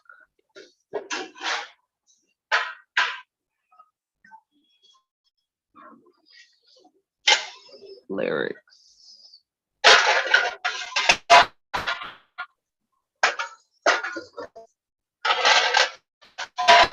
Can you hear me? Yeah. Can you Okay. hear me? Yeah, I got you. And for love's sake, each mistake, all you forgave. And soon both of us learned to trust, not run away. It was no time to play. We built it up and built it up and built it up, and now it's solid, solid as a rock. That's what this love is. That's what we got, right? So let's examine it. Each mistake you forgave. Okay. What kind of mistakes are we talking about? You know what I'm saying? So, and of course, the song refers to the thrill, as I was mentioning before. The thrill is still high, and that's what tripped me out about that word thrill. Sometimes people get together for the thrill, right? The song indicates the thrill is still hot. So is that what kept them together? Rekindling the thrill? Okay, if that works, that works. So here comes another segment of the song. You didn't turn away when the sky was gray. Somehow we managed. We had to stick together. You didn't bat an eye when I made you cry. We knew down the line we would make it better. And for love's sake, each mistake you forgave. And soon both of us learned to trust, not run away. It was no time to play. We built it up and built it up, and now it's solid as a rock. Now, keep in mind, right? Keep in mind, it's Sakatra coming in. Okay. If you could let him in. Can you get it? I'm doing the box. Okay, I'll get it. Yeah, sorry about that. No problem. Hold on, Sakatra. Oh wait, where'd he go? He was here. Go to view and I went to go to view. Go to view. Hold on.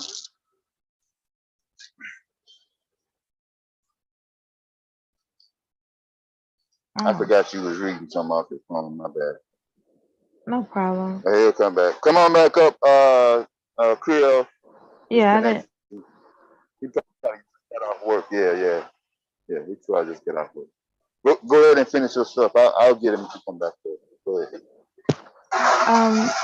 What I was saying was, you didn't bat an eye when I made you cry, right? What was the point I was trying to make with that? We knew down the line we would make it better.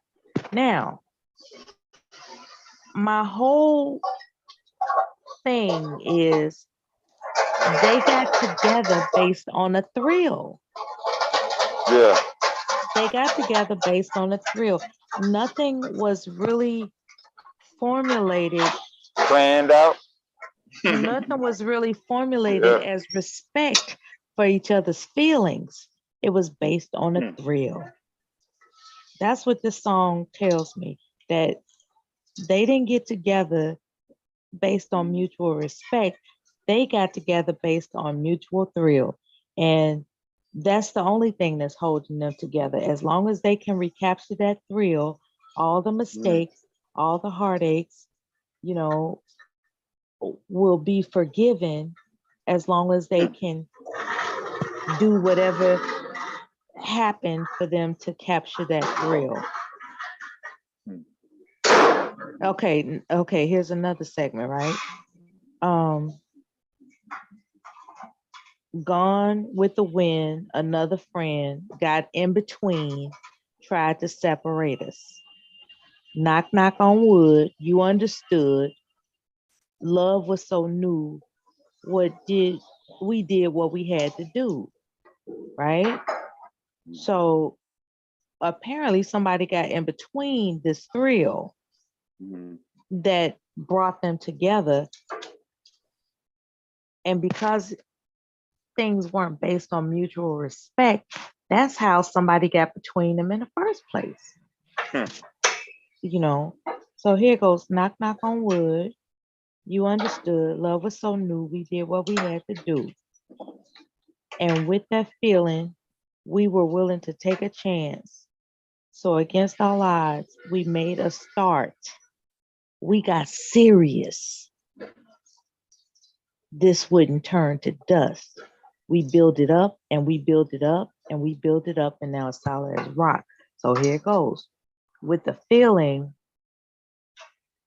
that understanding that in order to keep this going, we have to respect each other and not just continue to believe that how we started is how it's going to be maintained.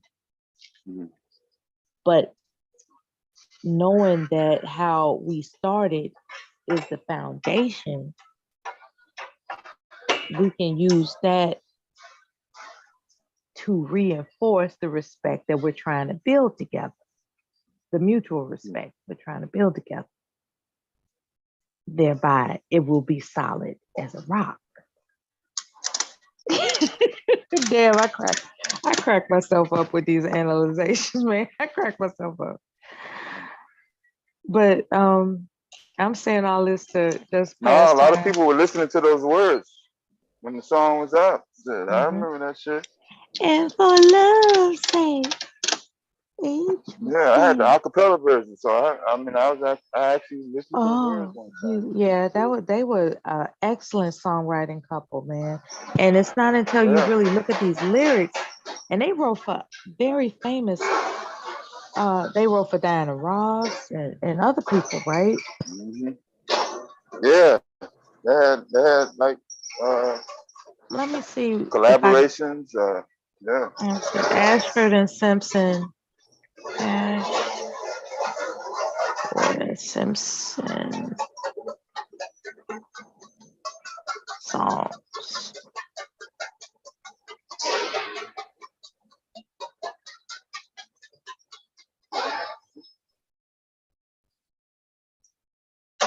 The interviews and this shit in the flow.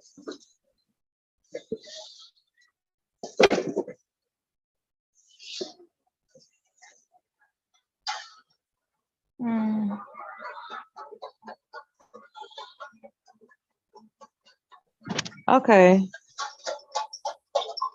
Wow, they wrote a lot of stuff.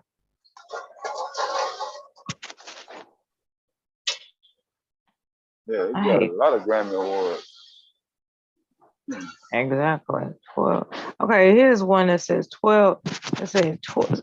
Well, they got 12, but okay, 7 songs you didn't know. Let's see.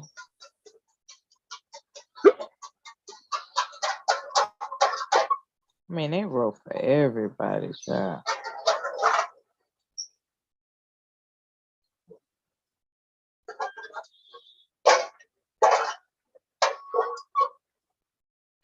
They wrote for Ray Charles.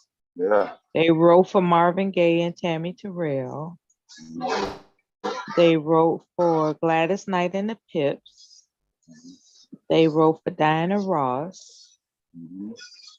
They wrote for Rufus, Shaka Khan. Rufus and Shaka Khan. They wrote I Am It. Okay. I'm going to go over this one. Let me go back now and read all the songs they wrote. Okay. So when it comes to Ray Charles, they did Let's Get Stoned. You know, that was in 65. Okay. And then in 66, they wrote for Ray Charles again, I Don't Need No Doctor. Okay, so now we at 67. They wrote Ain't No Mountain High Enough with Marvin Gaye and Tammy Terrell, 1967. In 1969, they wrote a song for Gladys Knight and the Pips called Didn't You Know You Have to Cry Sometime. So in 1970, they wrote Diana Ross's song Reach Out and Touch Somebody's Hand. Okay. In 1974, for Rufus, Ain't Nothing But a Maybe. Right? I don't know if anybody's heard of these. And then in 1978, they wrote I'm Every Woman. Yeah. And then the Whitney Houston, Shaka Khan, Whitney Houston. Yeah, yeah, that one, right? So, you know, they was out there like that, you know what I'm saying? And yeah, so that's 7 songs that people might not know that they did, but they did more than that. They were very, they were the go-to songwriting couple. They were the go-to. And I like the documentary. Them, see, they stayed at the Grammy too. I know they got a shitload of nominations. Yeah, I like the documentary. I like how things were conveyed. It was so realistic. He came to New York on a hope and a dream, and he was so hungry. Eventually, he found a church that was feeding people, and that's when he met her, because she was with the choir as a pianist, and they found out that he could write songs and sing. So they welcomed him into the choir, and you know, they started off as friends and they got to know each other better.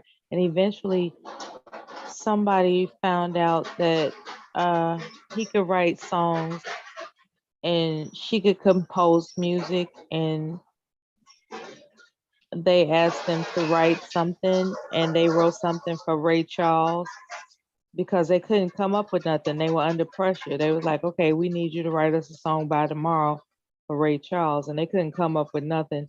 And what they came up with one day is Let's Get Stoned. But their idea of getting stoned was having a root beer float. That was their idea of getting stoned. But the way they conveyed the way they conveyed the song and the lyric, it could translate to anything. So that's why, you know, Ray Charles and his group thought it was a good song because it could translate to anything. But their idea of getting stoned was, you know, what having a root beer float. That was their code. It was like, man, I'm tired. I could sure get stoned right now. And their idea of getting stoned was a root beer float. That's what they said in the documentary anyway.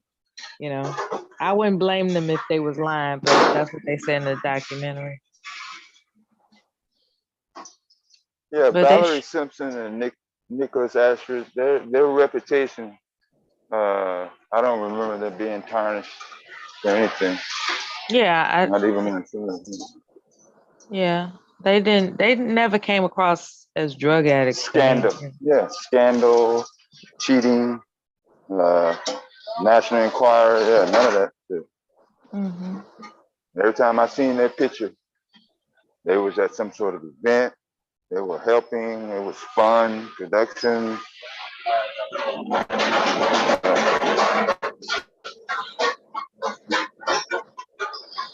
Let me pause a second because somebody is standing in some place they don't need to be getting in my way.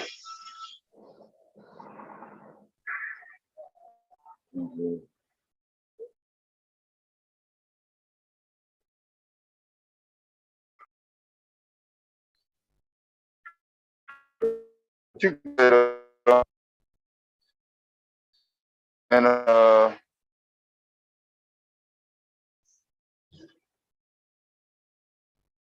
What? yeah, go ahead. I was just talking out loud. No, I was taking a break to do something else. I Yeah. wasn't doing nothing. Yeah, Creole, if you can hear us, man, come on back up. He might have I got a think phone call too. he trying to get into some. He trying to get into some woman right now. Oh, they in the chat? Yeah, he said I'm a squirrel right now. He said Trying to he'll get be in there. back. He's a squirrel right now. Okay. Yeah, I'll be back in the truck in a second. Hold on, let me make sure. That's no problem. What's up, bro? What's up? Not all. No, we're taking Lafayette. No, not What? Lafayette. Yeah, Oh, okay. Yeah, he already checked me in. Yeah.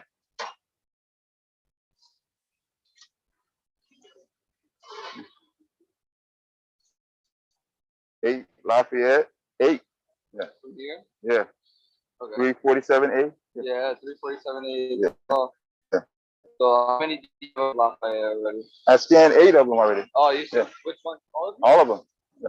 All right, let me check. My go time to go is in like 5 minutes. Oh. So they may be still producing more pallets. Oh. Yeah. So just double check. Yeah. Okay. All right. So.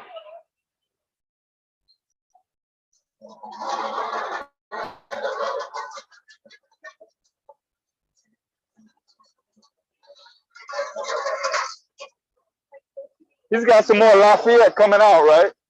No. So okay. Take your 8 pallets in your boxes and you're good to go. Okay. There will be more coming out, but we got another size. You ain't going to Frankfurt though, right? All right, but we'll put those in. Yeah, Frankfurt, you good? Yeah.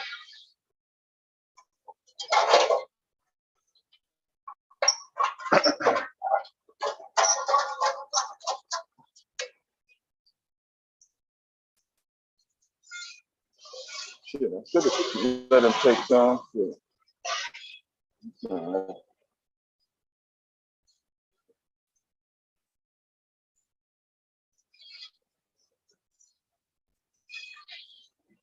The easy night, you gotta do the motherfucking work.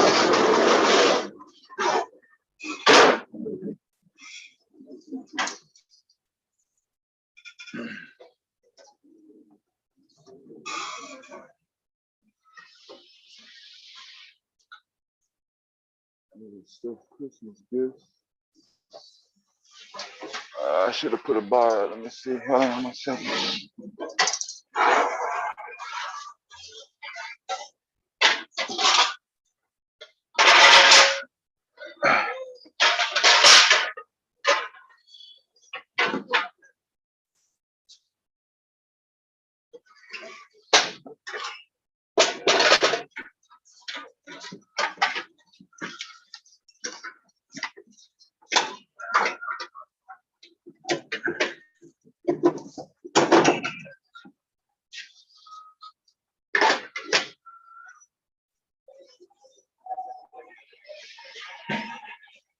Okay.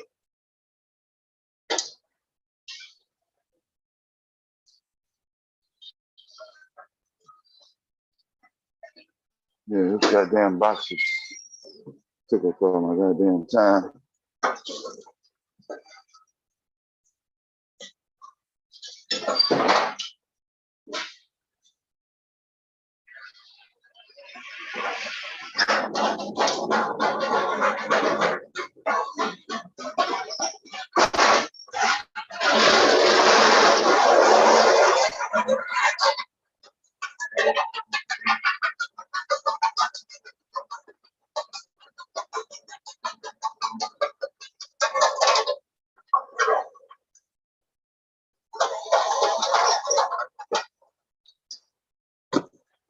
I'd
be glad.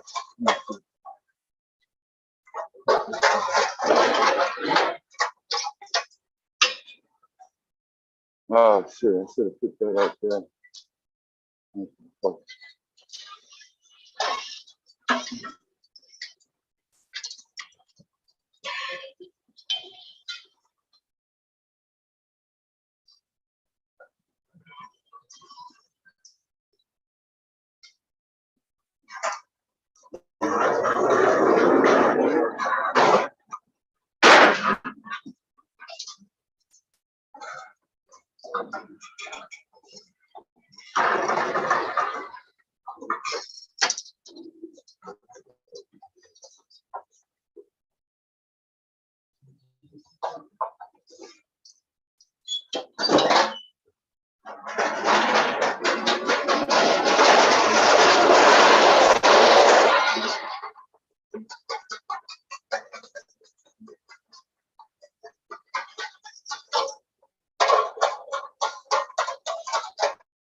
The box, not the pallet.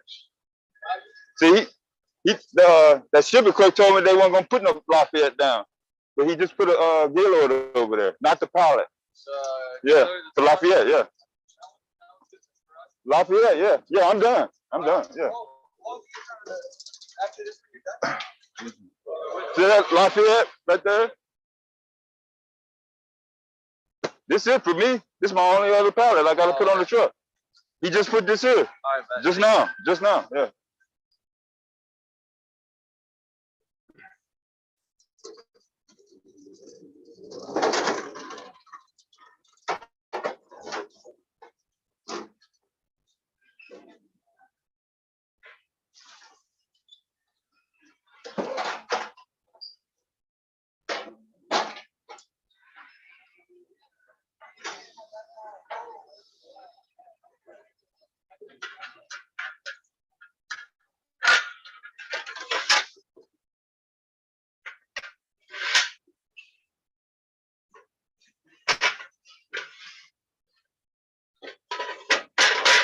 Nah, I put a strap up.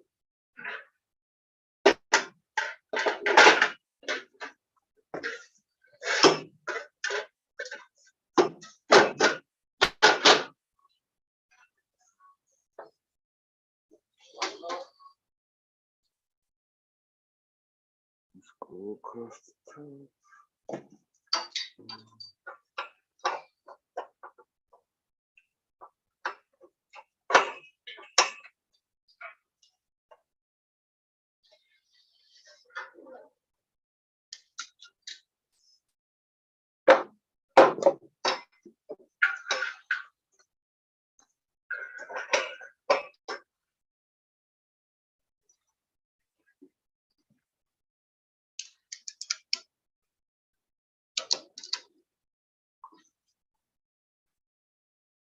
Oh shit.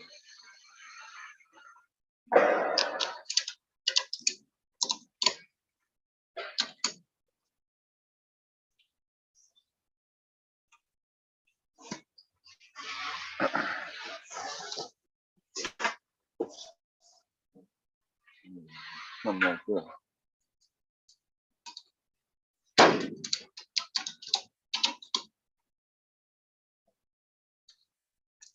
Let's see.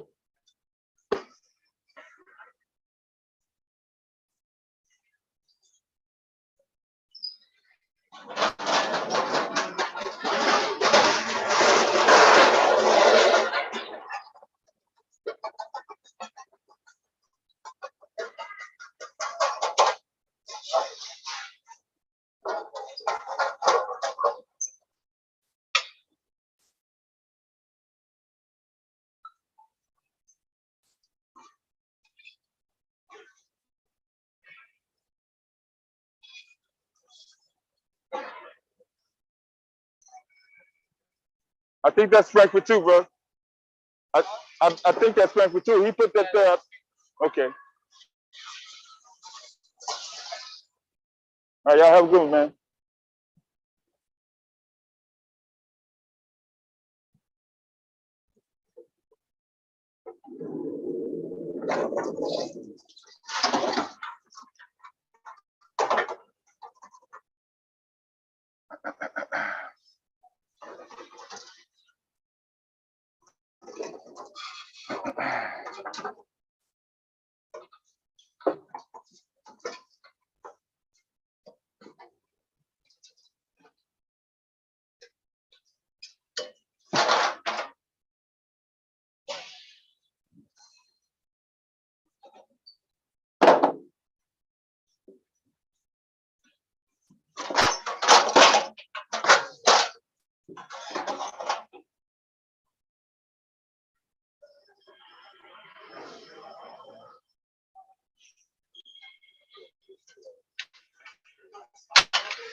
All that, all that.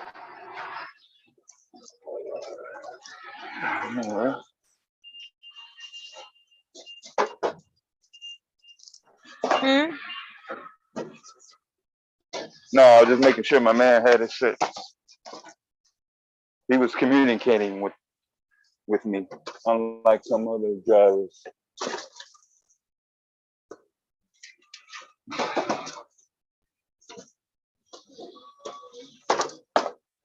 He was being told instructions that did not apply, and he used common sense and logic.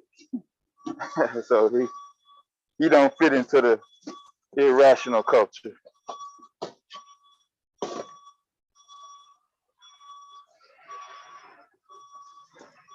Yeah, make that last. If you will.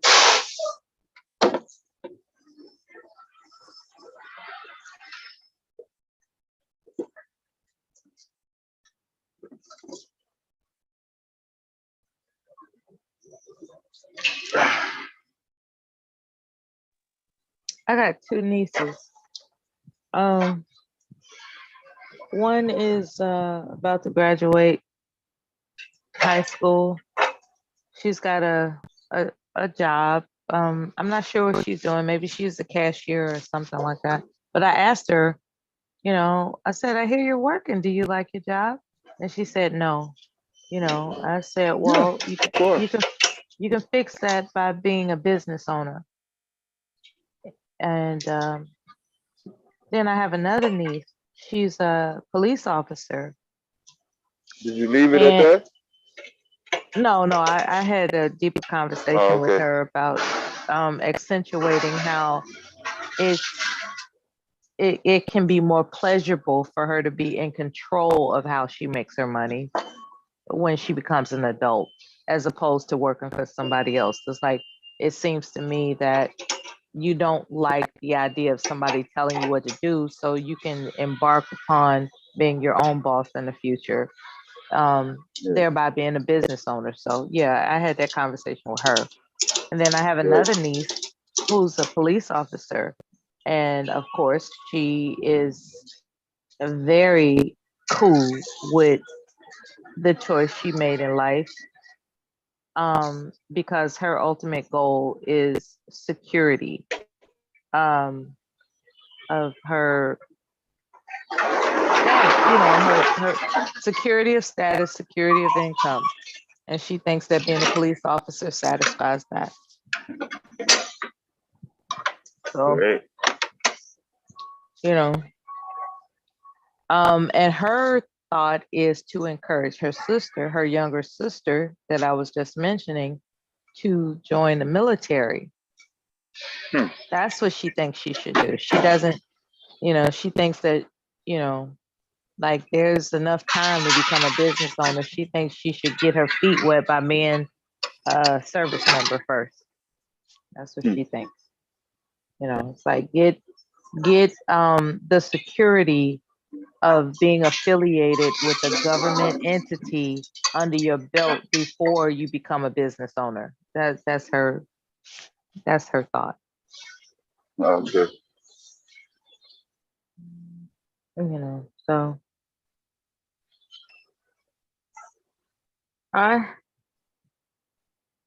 depending on her temperament, the military is not a bad option for a young person so that they can establish themselves and earn some substantial accreditation about their reputation as a wage earner, as a upstanding person, before they decide what they want to do. I don't have anything against people joining the military. It's not for everybody. But nonetheless, if you are healthy and able-bodied and you're not in a position that puts yourself in harm's way, you can't get a lot of benefits out of it as long as you don't put yourself in harm's way.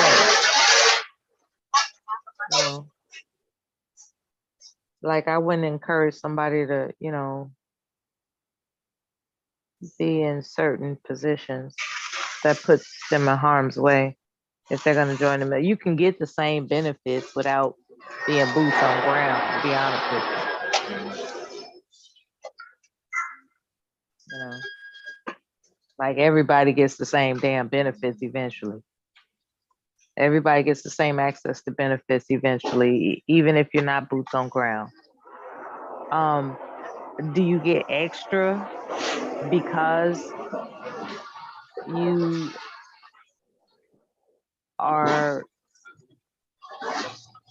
served in a theater of war? Yeah, that does come into play. That is a consideration. But for the most part, you still get the same, accommodations. So I don't know. I was talking to them today and I was just thinking about that. I was just like, should she establish herself affiliated with a government entity before she embarks upon becoming a business owner, or should she go ahead and just go for being a business owner, off the rip. And I think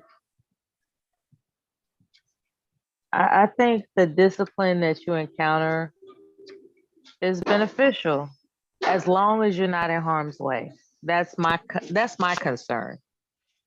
It's like if you're gonna get the same benefits, the harm.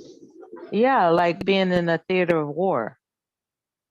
You know, there are certain job titles that put you in on the inside of a theater of war, and then there are certain jobs where you just, you know, in the cut. You know, I would advise people to be in the cut. You know, why put yourself through that rigmarole? You know, why put yourself through those life-threatening situations when, you know, the benefits of being a war decorated veteran is pretty much equivalent, all things considered, with veterans that haven't put themselves in harm's way. Because I'm trying to think about it. It's like, what is it that distinguishes me different from somebody that didn't serve in a theater of war? Like, what's the damn difference?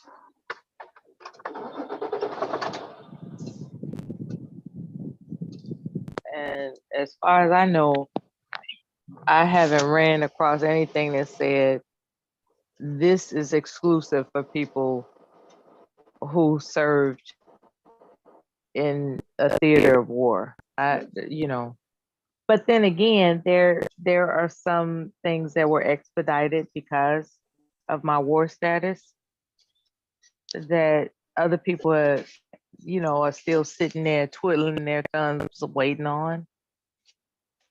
But when I applied for my job in, you know, as a state employee, those points were the same for someone who wasn't in a theater of war as it was for myself. Those same points applied equally. It wasn't like, okay, you get 5 because you didn't serve in a war, but you get 7 because you did serve in a war. It wasn't anything like that. It was the same across the board. So you know, I'm just saying that when people join the military, do what you can to avoid putting yourself in harm's way, because you still gonna get the same benefits. Yeah. I just happened to sign up for a job that I was talked into because there was no war at the time. At the time. And then when it came about, it was like, oh shit, now I gotta do my job. That's fucked up.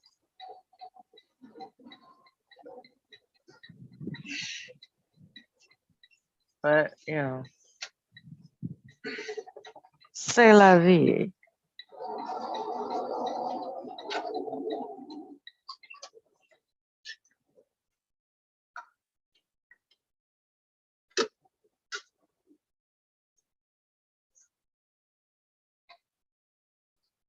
I never got a chance to ask my father how he avoided the draft. I think if I remember correctly, he said it was because he was a new father or something. But I never really looked up whether or not that was a allowable excuse. You know, because I knew that, you know, during his age range at the time, they were drafting people. And, you know, I was just, and he never was in the military. So I was just wondering, like, how did you avoid the draft? And I don't know exactly how that went about.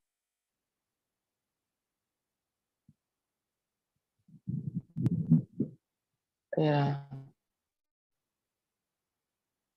There's a lot of conversations with my father I didn't have.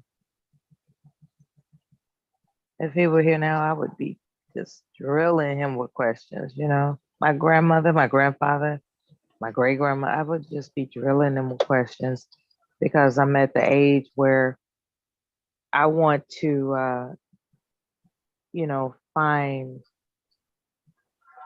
their histories to be notated in a respectful way. You know, I don't want anything scandalous or salacious or anything that makes them look bad. I just want, you know, just the narratives of their existence to be translated so that their offspring in the future can, have some idea of, what type of people they are.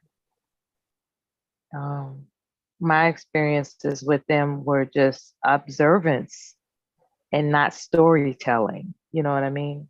They didn't sit us down and say, back in the day, this ABC through XYZ happened in my life. They didn't do that. We just kind of were raised by them. They were more focused on us, as opposed to telling us their experiences. I think when I think about that, it would be nice for, offsprings in the future to have some idea of what, their ancestors were like, what their thoughts were, what their opinions were about certain things. It doesn't have, they didn't have to share the horror or, they didn't have to share anything, shed a questionable light on them. Just some generalizations about their existence. A lot of us, we don't tell our children details about our life so that they can shape who we are as people, for them to remember us by. I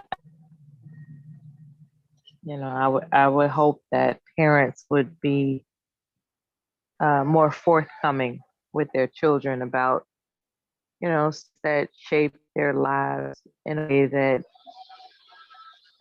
cast an understanding about who they are as people, so that they got some idea about why they might do the things that they do. It's like, I got it from my great grandmother. I got it from this. I got it from, you know what I mean?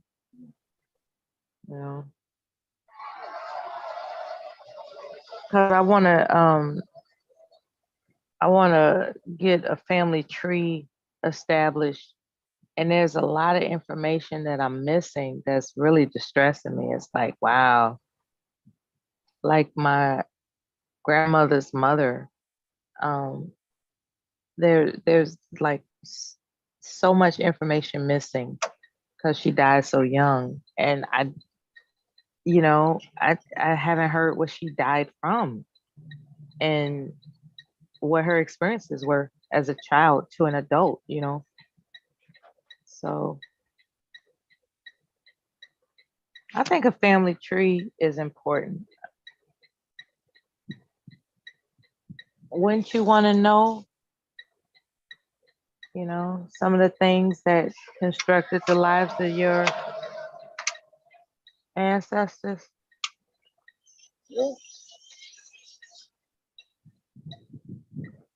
And that type of mystery is a source of sorrow for me. It's like, damn, I don't even know, what they was about. The not knowing part. Mm-hmm. Yep.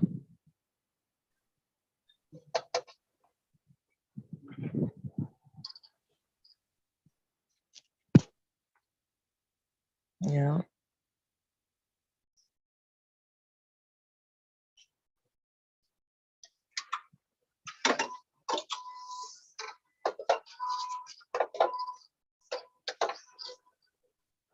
So if those who are listening are mindful enough,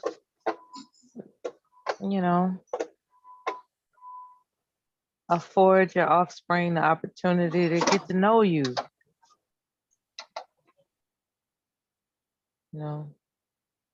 Whether you want to share the good or bad is up to you.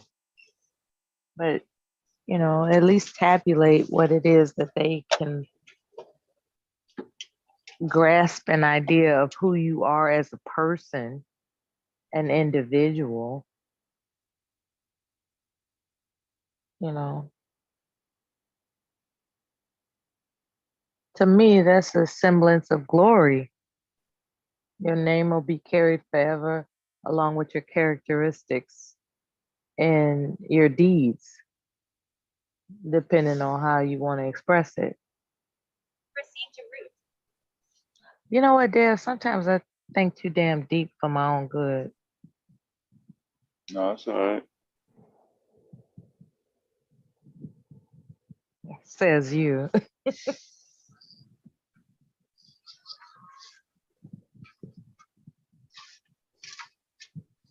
What this is called is having a lot of time on my hands. That's what this is called. People who gotta get up and go to work ain't thinking about this shit, okay? Like I gotta show up for work, ready to hit the ground running, and I ain't got time to worry about what the fuck my ancestors' character was about.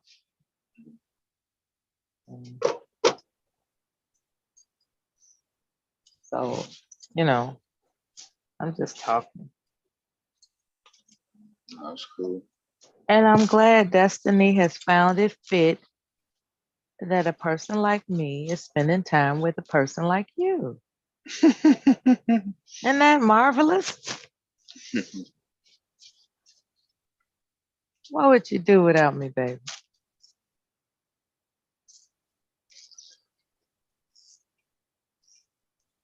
Would just be listening to you, trying to talk in between stops. All right. Gotta go get back out again and truck. One more last time. It's after midnight, Dev. I might have to bid you adieu. I'm not a machine. I'm not a machine like you are. I can't spend hours and hours and hours being exuberant, you know, like engaging and all that kind of stuff. I have to rest. I got up at 7:30 this morning. Hadn't had a wink of rest. So it was just a matter of time before my body said, you know what, you need to lay it down. Yeah, everybody gotta need time to rejuvenate. Mm-hmm. That's the word.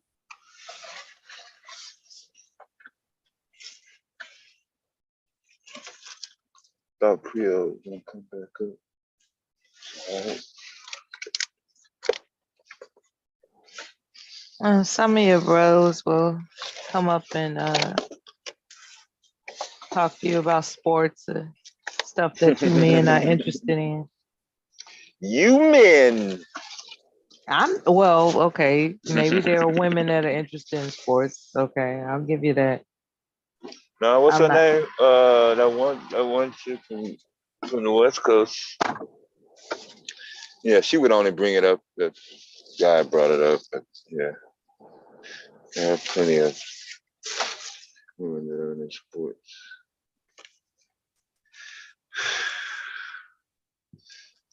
I just view it as entertainment, just like gossip, celebrity gossip. That's entertainment. That doesn't have any impact on relationships, how people move throughout the actual reality world. There's nothing about a celebrity that is in common or in sync with the average individual citizen that's out here trying to live in the world. I mean, I knew that as a child. I mean, why would I base what I'm going to do in my life You on mean some the Hollywood untold? motherfucker? Oh my God! You mean the untold story of Steve Harvey don't matter? Oh my God! That shit like that. Right. Yeah, and it just comes across my feed like I'm supposed to care about these people. Crazy. And what's really tripped out is that I capture it to my email to look at later, but I never do. No, because you're not interested in it. I'm not actually interested in it. It's just captive. Like the way they design the thumbnail is just, enticing to save. It's like, ooh, okay, I'm gonna check this out later, and I never do. I never do. I've saved countless amounts of orchestrated thumbnail headings, the untold story of Steve Harvey, part 1, save it to my email, like, I'm gonna check that out later. And I never do. Yeah. Because it never really mattered. It was just. That's why you said later. It was eye-catching. It was eye-catching. That's all. It was eye-catching at the moment. That's all. I'm trying to think of what have I saved to my email to quote unquote watch later that I actually went back and watched later. I can't think of anything. Yeah. I'm serious, and I've saved countless amounts of stuff that I've sent to my emails with the intention of quote unquote watching it later in the moment, right? It's like, ooh, okay, I'm gonna check that out later. And I never go back to it, like ever. So I guess that's something I could do. I could clean up my email. I could do that. It might give me some better connection. I clear all that out. I just save. So it's like I go through my feed. Oh, that looks interesting. Save. That looks interesting. Save. That looks interesting. Save. But I don't go back to it. It's just there. Archived in my email for no reason. It was interesting at the time that you were looking. The thumbnail and the title caption was so captivating that I just impulsively saved it for no reason, as it turns out.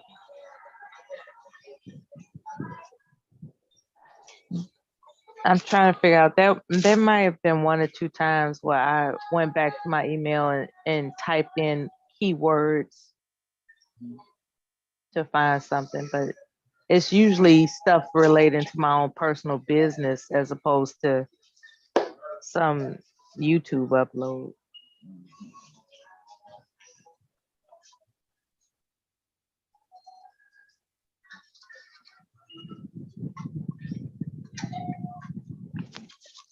I had a habit that was I was looking at luxury condominiums, right? There's this channel called Yo Chicago, and they always upload these tours of luxury condominiums in the city. And I love watching them. I just think it's fascinating to consider living like that, but I stopped watching them and I started saving them. I was like, okay, I'll watch this later. I'll watch this later. And even with that, I don't go back to it. Because if I memorize the channel, I just look up the channel and see what they got recent. That's it. So what's the point of, forwarding something to my email to watch later when I know my personality is not going to actually look at it later? Like I said, I'm studying myself, Dad. I'm studying myself. No, that's valid. I could,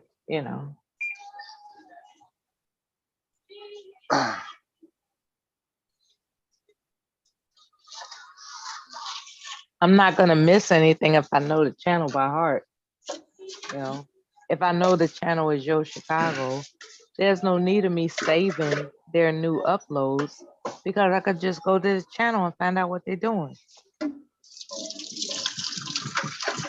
but there's something fidgety about me that saves a new upload. So what I'm discovering about myself is that I have this compulsion, this fidgety compulsion to save things that interest me. At the time that you're looking at it? At the time that I'm looking at it, and what I discovered about myself is that I'm not actually gonna look at, I'm not gonna look at it. So it's not another subject that's preventing you from looking at it. It's a fidget. It's I a got the fidget part. Yeah, I got it. It's like I gotta make something productive out of that discovery. Right then and there? Right? Yeah. It's like, because it stimulated me, I gotta make something productive out of it. So I transfer it to my email. And I think that that's a form of being fidgety. I'm getting sleepy, man. I can hear myself sounding sleepy. Wait a minute. You're supposed to be sleepy this time of night. I know, right? I'm trying to decide whether to spend $5 on 3 dried up ass chicken legs for later. I didn't even know they had fucking chicken legs. You find chicken legs? Oh, no, I don't want to. Find some coleslaw, bro. At 12 o'clock at night? If you can. That's going to be a tough one, boy. That's like trying to tell somebody to find some greens. Yeah, I know. To me, boy, shit, like, yo.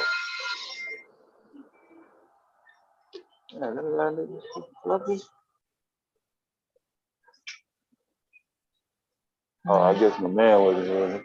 He said, hell no, huh? Okay. You can't assume everyone is dedicated to their job, like me, like you said. You got to be saying, hey, just because you work every day or show up, I mean,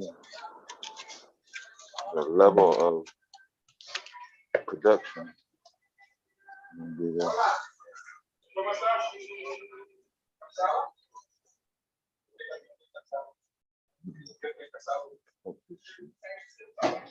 Come get me.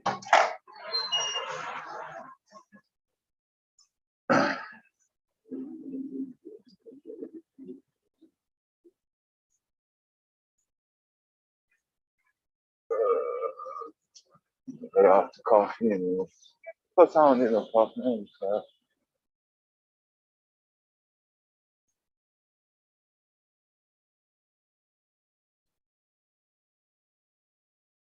All right, give me 2 seconds. I'll be back. Back rolling.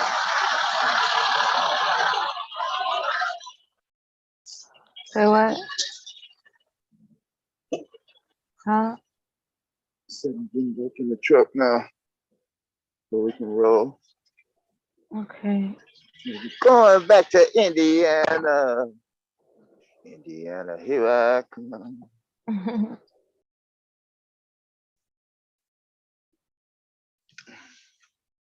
I'm going through my feed and this one person is live.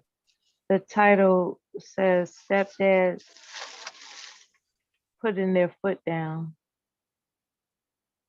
So when they say the word stepdad, what does that actually mean? A man that is committed to a woman that already has children. Committed? That aren't his. Yeah, because stepdad, because people aren't taking marriage seriously anymore. No, I get that. But motherfuckers ain't taking relationships seriously anymore either. Right. Like I'm saying, not getting to the married part.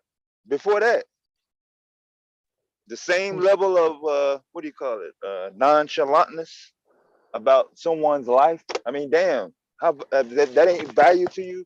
If you sit here taking up this woman time, shit, for a couple of nuts or a thrill, like we was talking about with the lyrics, you a selfish motherfucker. A woman could be Yeah. spending time, being with somebody that's gonna, that she happy with. But selfishness is the name of the game in this country, or really around the world. That's the name of the game, unfortunately. And when you find someone that is unselfish, they think they're a sucker. They missed out on something or got duped.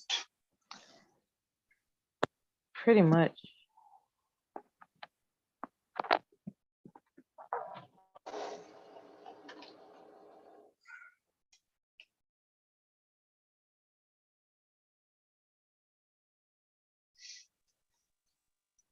Feeling pity for someone is not the call of the day. Right.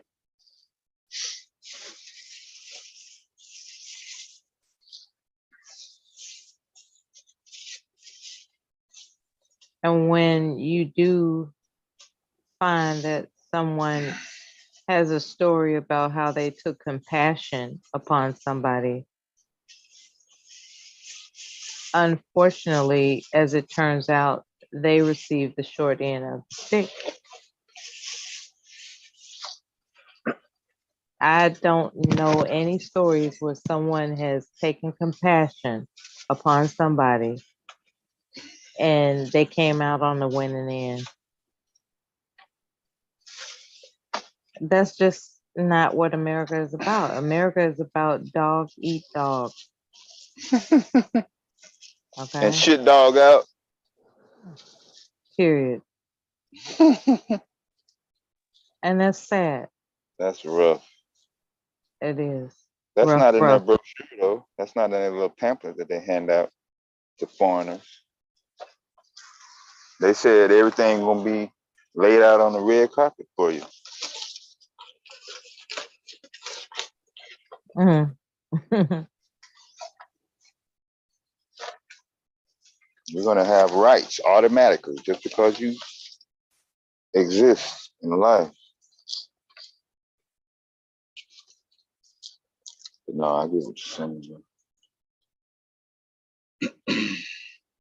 When they say America is the land of opportunity, they mean that America is the land of opportunistic people. Yeah, whose opportunity? That used to be the state motto for my state, Arkansas, land of opportunity. It's Late like 70s, early 80s. yeah. What they meant was take the opportunity, take an opportunity. Yeah, I couldn't understand why they even said that. There was no opportunity there.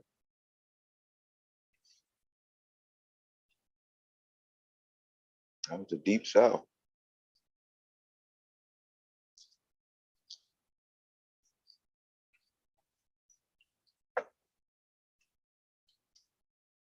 Everybody left. All the family members left to go work somewhere for some opportunity.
I typed in Google News.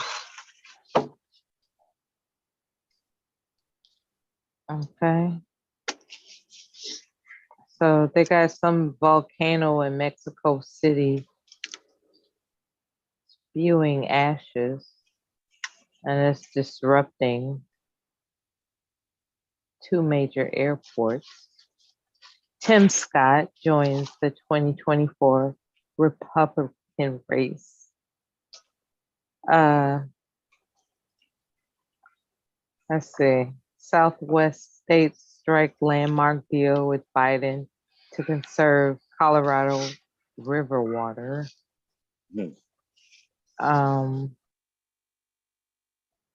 DeSantis wants Obama picked U.S. judge removed from Disney lawsuit.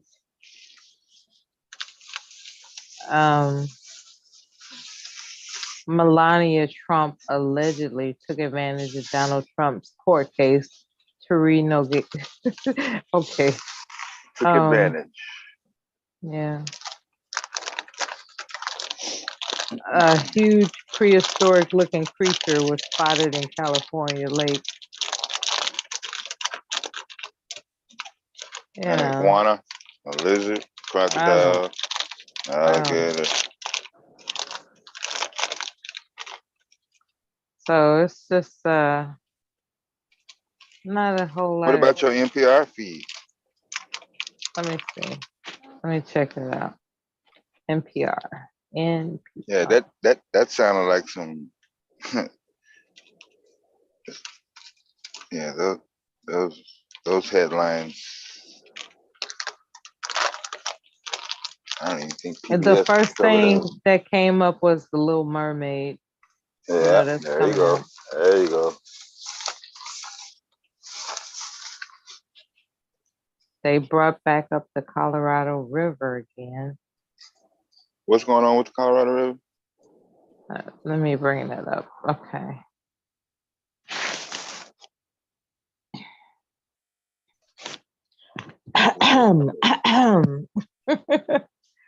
The White House has announced a key deal with Arizona, California, and Nevada to conserve large amounts of water from the drought-afflicted Colorado River.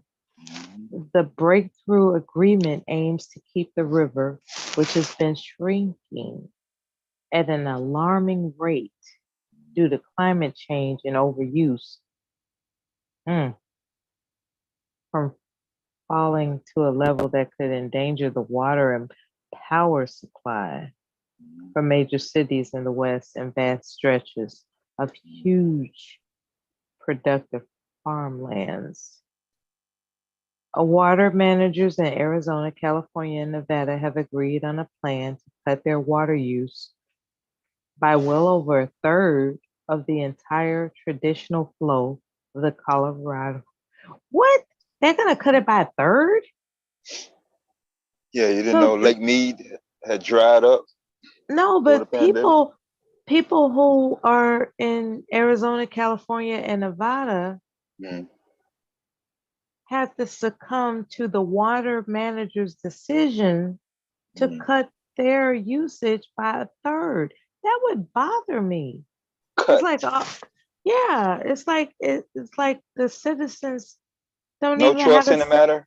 They don't have a say in it at all.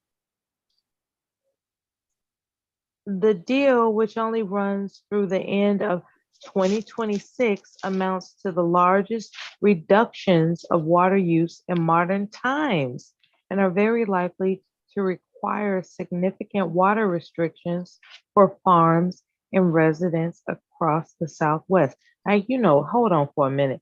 We talking avocados now, right? Avocados take a lot of water to produce them. Yeah. So that's going to cut back on avocado production, which is going to raise the price of avocados, man. It's going to raise the price of a lot of produce if they cut back on water. So they basically telling me, as a resident of food prices are going to rise significantly. Again. Okay, so it reads further. Much of this. Hold on before you go. Were they essentially saying, as a resident of California, I am supposed to hold off on taking my Hollywood shower and washing my ass due to agriculture needs? You better get baby wipes, it seems. That's terrible. So it reads further. Much of this conservation deal is happening through thanks to a big infusion of federal funds into the region that will do things like pay farmers to follow some of their land. And when they spell follow, it's FALLOW. So it's not follow, it's follow. Which is where are you reading? You're doing NPR? Yeah, NPR.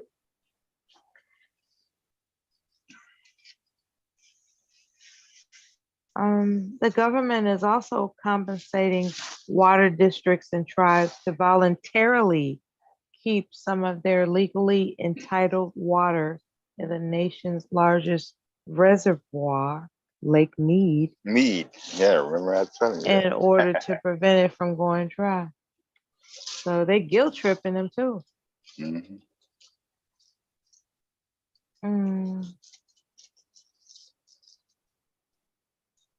So this research director at Arizona State University says another big reason the deal came together at the last minute is due to the fact that much of the West saw record snow last winter. Oh, wait a minute, let me try to make sense of this in my mind. Okay, they're concerned about getting sued. Okay, so the water cuts, right? The water cuts that they are going to quote unquote suggest to these areas in the West are suggestions. They're voluntary.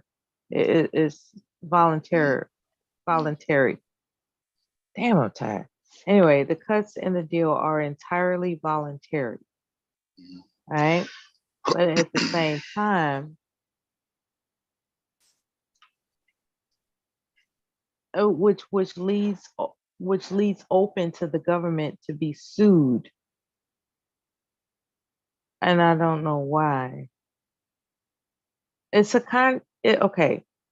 conservation deal. That's what I'm getting out of this. This is a conservation deal, and the government is putting it on the table as if it's a suggestion, but it's actually a mandate, a mandate disguised as a suggestion, which opens the government up to be sued. Liability. Very interesting. The West Coast, other than Hollywood, gets very little attention when it comes to domestic issues. Only time we hear from California when some bullshit is coming out of fucking Hollywood. But news articles like that affects not only people in the West, but the food chain supply and a series of domino effect related instances that could trickle over to the rest of the nation. If they're letting the lakes dry up out west, then people are going to lean on the resources on the eastern side of the Mississippi River. Mm-hmm. You know what, Deb? Yeah. I came across beautiful pictures of butterflies. Mm-hmm. I just wanted to say that. NPR has a variety of different stuff, for people to be interested in. It's not all serious. It's not all bad. It's not all good. It's just a variety. What came across the pictures was this beautiful butterfly, and it has a story about how it's evolved.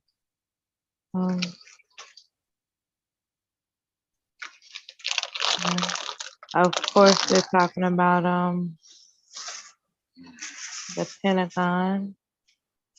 Fake viral images of an explosion at the Pentagon were probably created by AI. That's crazy. They're actually admitting that. Huh? They're actually admitting that? Yeah. Intel is named the most faith-friendly company. They have a picture of a woman where NASA claims she holds the record for the most time spent in space. And she said it back. They got a picture of a broken guitar that was played by Kurt Cobain. His name sounds familiar, but I'm not sure. Anyway, $600,000 for a broken guitar. So this NPR's .org site hosts a lot of random current news information for anybody that's interested in it. NPR.org. I love it. And they broadcast as WBEZ in Chicago. And, you could play it all day and just listen to different news alerts of updated and current information. I love it. That was my I had a little radio in the kitchen and I always kept it on WBZ, always. Yeah, mine was WNUA 95.5 for jazz back in the 90s. Then they turned it into a Latino format. Did they? Yeah. They said, fuck jazz. Oh, wow. Yeah, I was devastated actually. I can imagine. That's how I got through some of my office jobs. They went and changed the channel on you. Yeah, it was jazz. I mean, you didn't have to worry about hard beats, no offensive language, even tones. It wasn't just elevator music.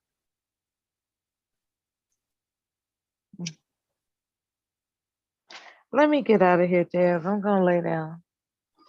Yeah, I'm out on the road now, so I'm good. Yeah. Okay, much love to you. Okay. Right. All right.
Uh,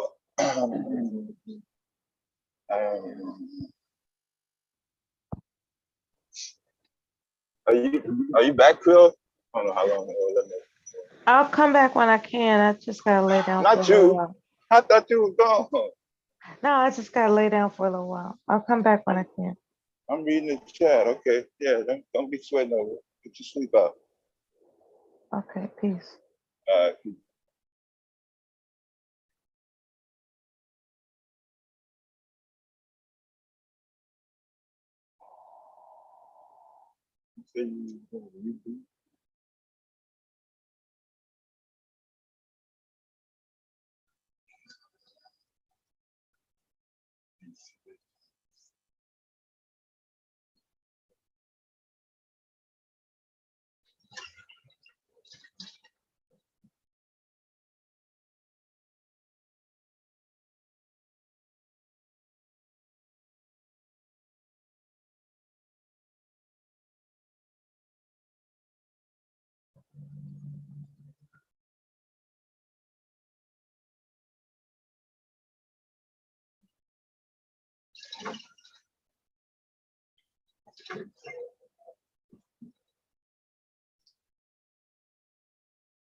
I hope they finish this one section.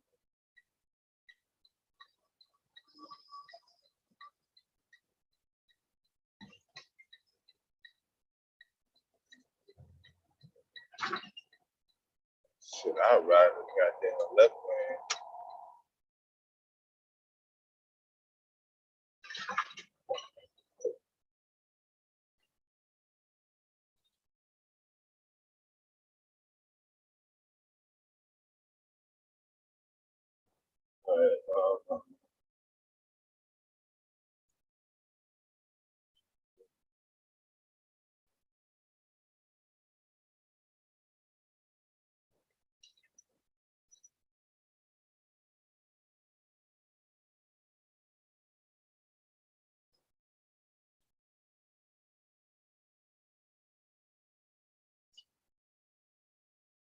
Junior college.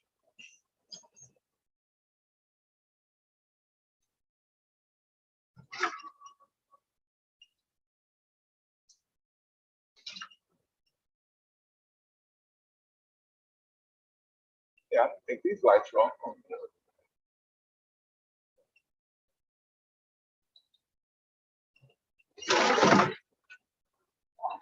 Well, that's good. They're making progress. Holy crap.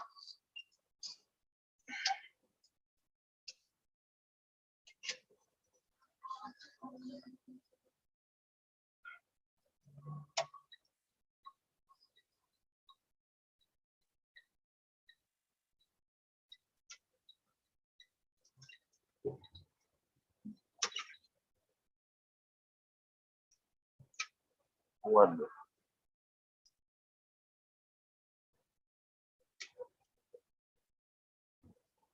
Yeah, the only reason I'm going past this truck is because it's got stuff flying off the back of it. I don't feel like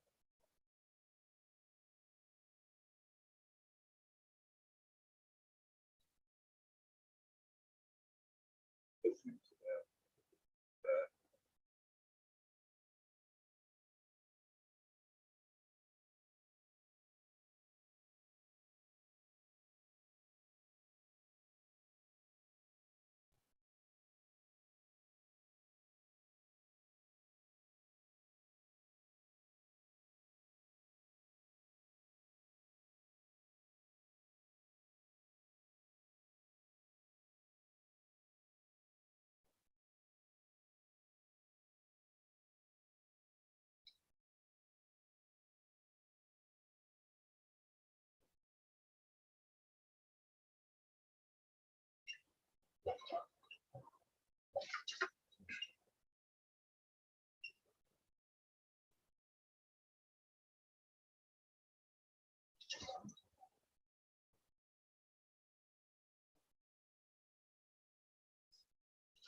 That's a big, long stretch of construction.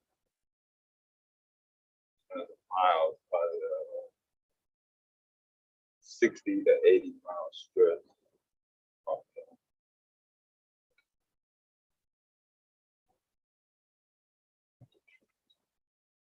And it's not congested, as seen traveling the other night. I would not be able to go this fast at any point of this trip. It was 30, 3 o'clock in the daytime. Yeah, 10 o'clock in the morning, I think they would go this fast.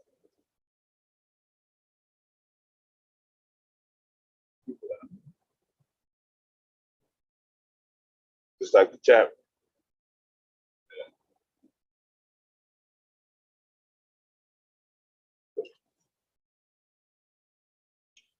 Yeah, I know they got other channels and other lives and shit on. Yeah.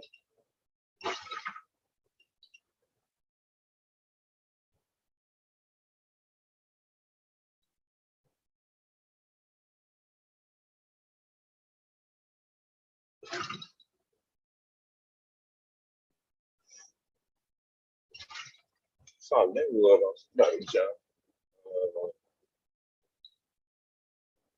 I can taste it.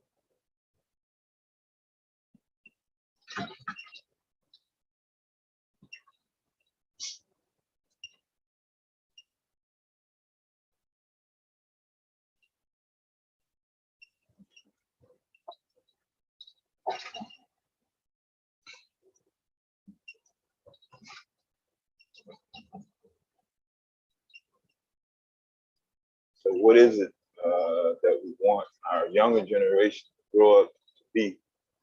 Or is it up to us?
Let's see.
I'm not trying.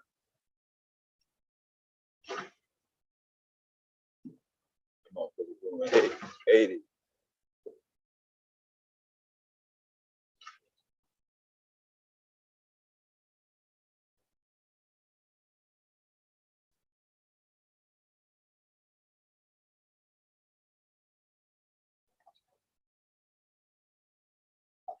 We won't be doing 80 for long.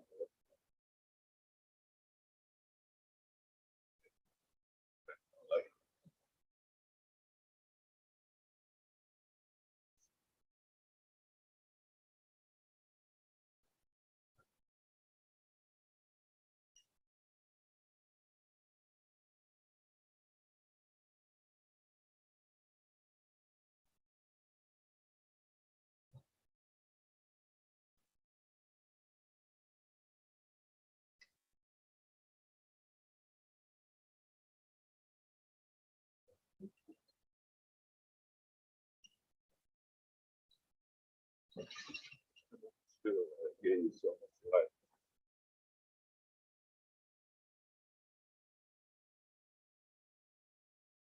See if we got countries.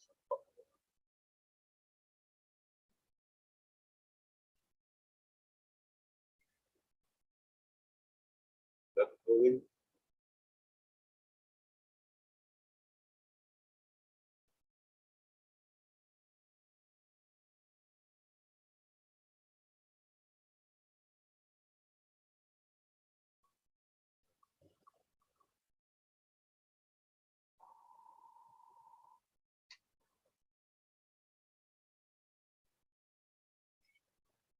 oh shit.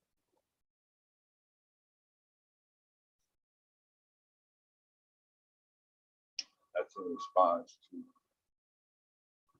me trying to work on this fucking phone while hitting bumps,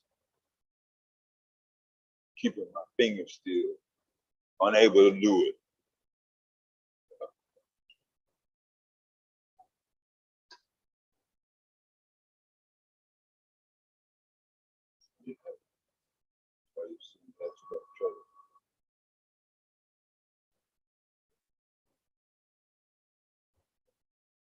But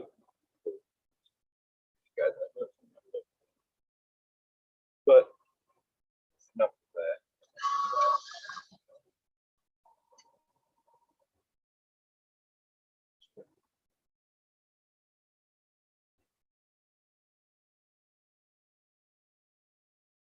Should I be able to tell when I'm going to hit a bump before I hit it?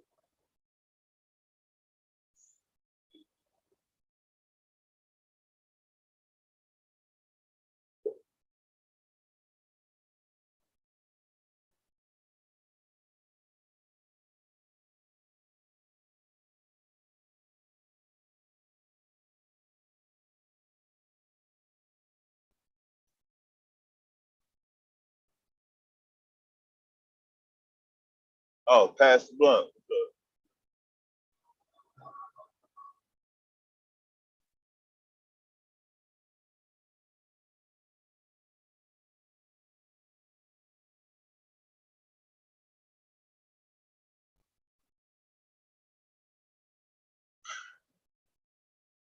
You up north?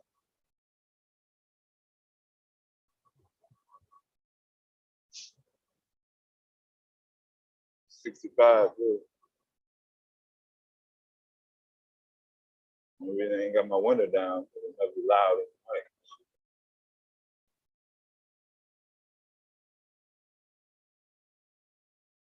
I heard of the replay, it's kind of loud.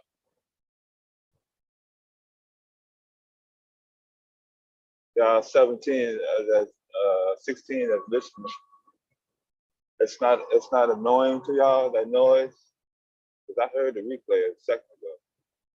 Shit loud as hell.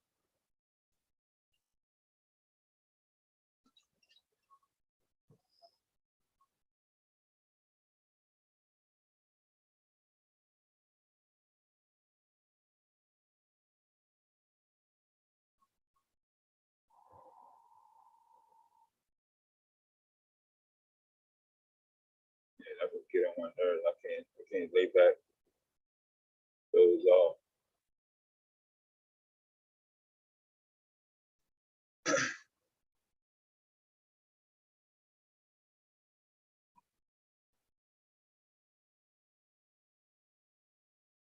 Oh, what's the call name and title?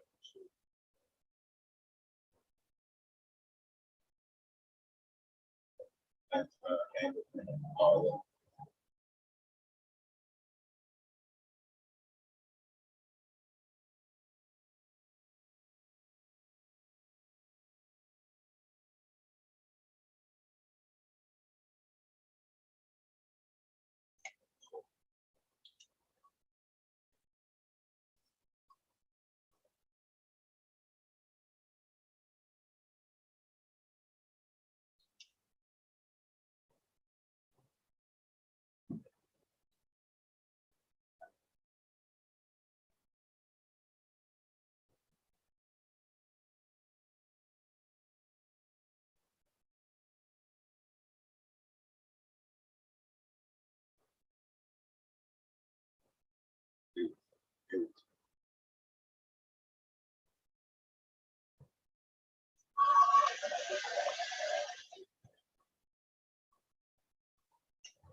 That's an high pull trip. Gas,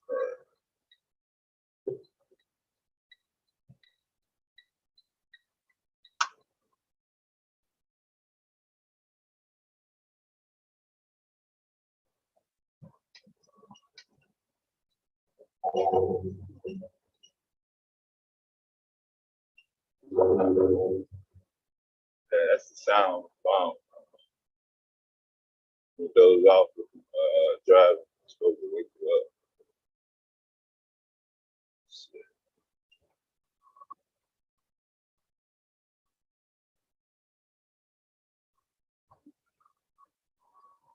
Might not.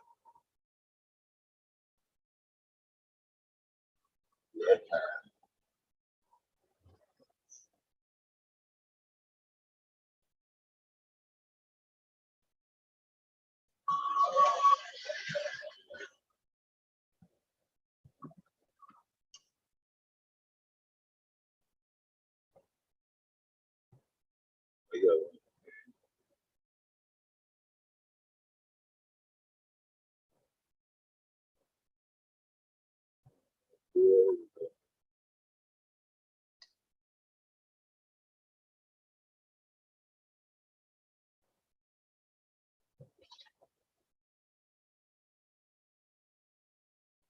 And if I break down, I'm not spending the night on this goddamn highway.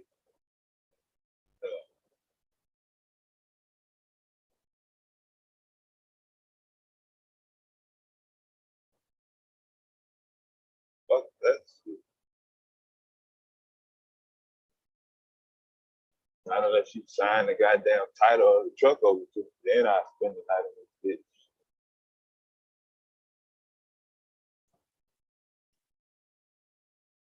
Take a picture of it, send it to an email, PDF file. It's your truck. Then I might consider spending the night on the highway just outside of major goddamn fucking city. While everybody else is drive past. Up there.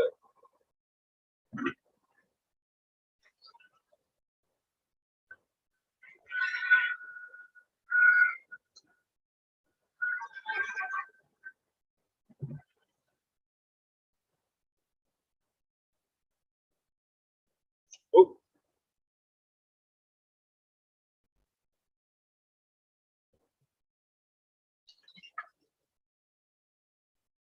Have to lay on the screen. Oh, that's an activity.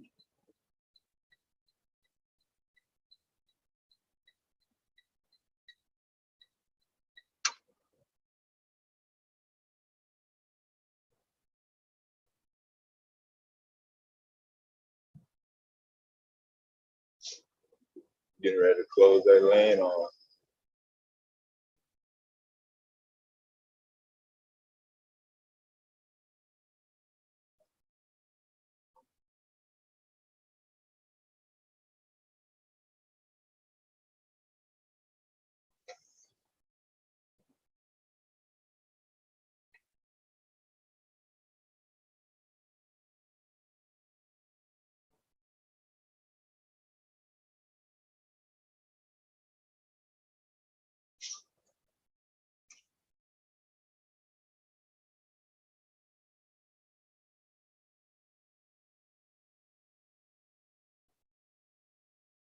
If you go down.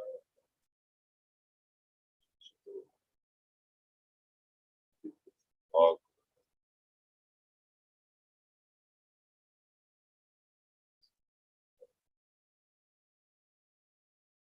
University.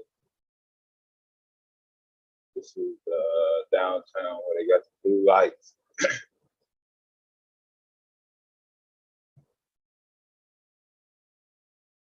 So you can the trains. Blue light city.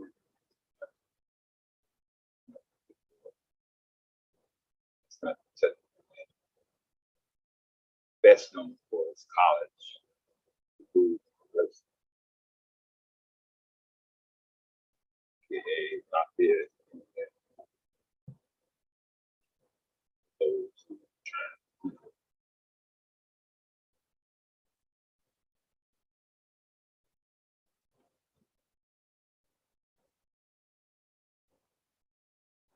Oh, I know you're trying to read the signs on the highway. But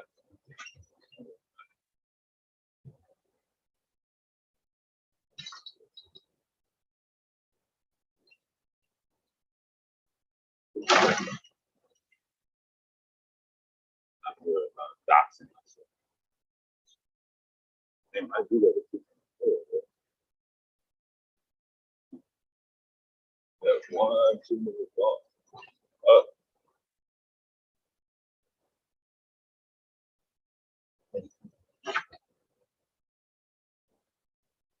And I have to walk like this.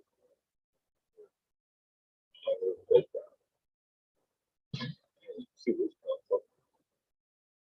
So last second.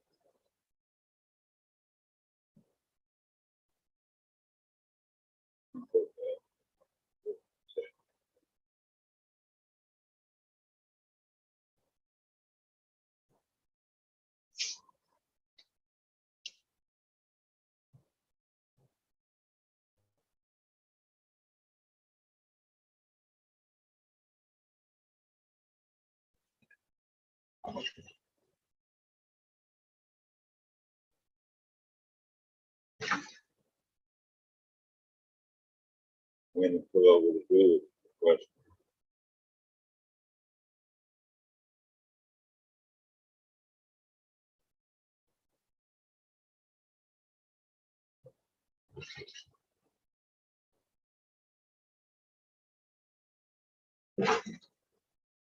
Oh,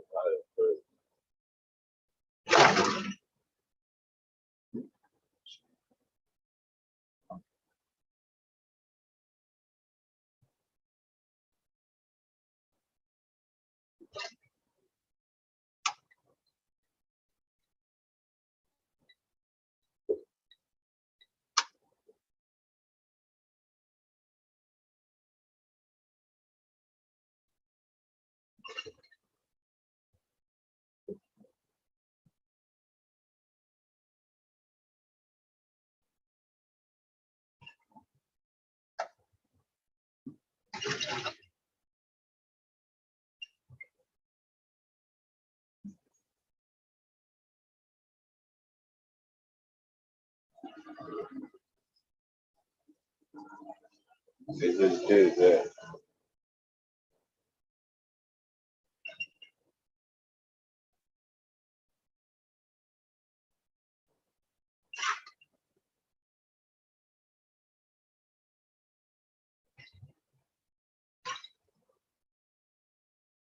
A lot of people scared to put the goddamn suit in.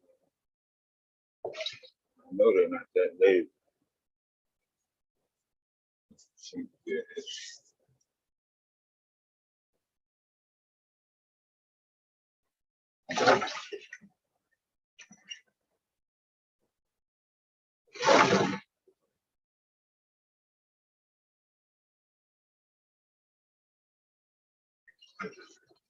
what's the purpose of getting back in front of my truck?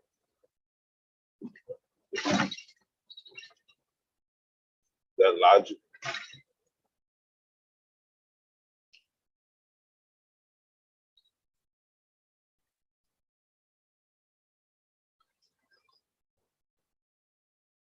But I can do about it.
After 5 miles, keep left.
Camera.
trucks.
Possible activity.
Oh, interstate, stop.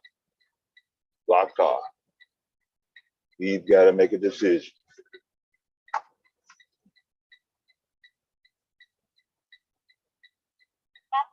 That's when you thought it was quiet and shit. Hell no, man. That's how it goes, bro. Quiet at once becomes a nightmare. Now keep right to take the exit. Yeah, take the motherfucking exit. And we're dipping off to the side. Do not do this. I repeat, do not do what I just did. I don't give a fuck. Dangerous. As you can see, number of trucks at a dead stop in the middle of the interstate. It's blocked off. Nobody going nowhere for hours. Just like that. And we're gonna try to scramble.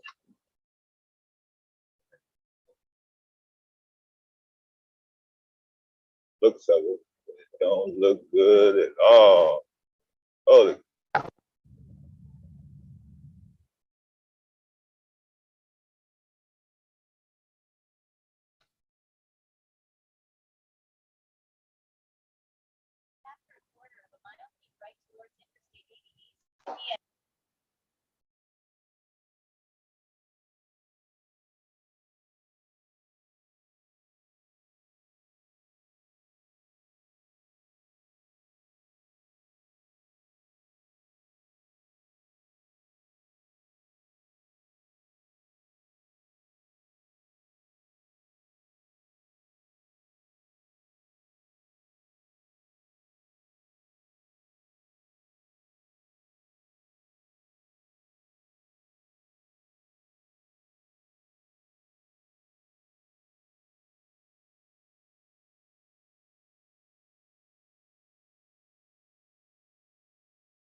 Somebody question evidence.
Everything was going smooth.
Don't do what I'm doing. Always get on at the back and wait. I have to wait anyway. You could pass a police officer, so don't do what I just did, what I'm doing now. I'm not like just pick up truck.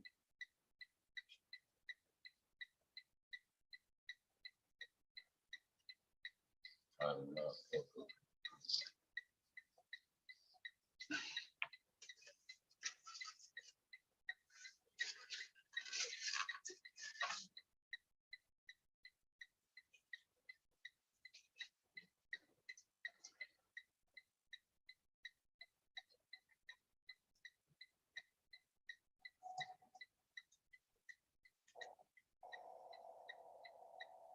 The truck is letting you in, man. Just get the fuck in. Hell. Nah.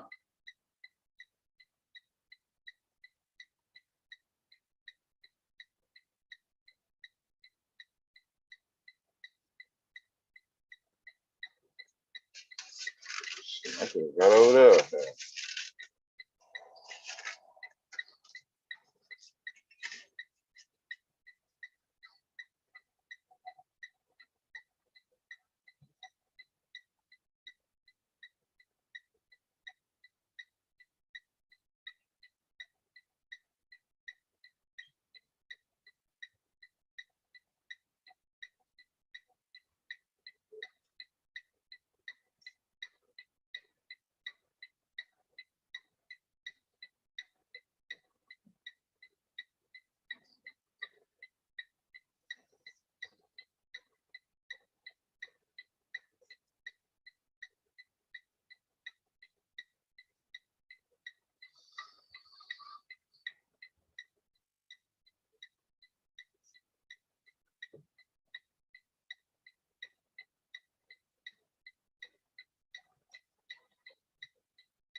We land shut down.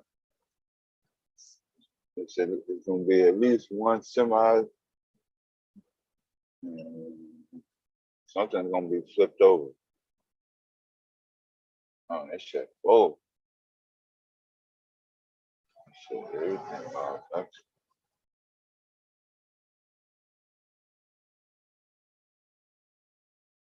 I could have kept straight here. I was doing that. Had a fighting with this motherfucker. Whoa. They don't shut the whole highway down. Goddamn trucks. Thanks.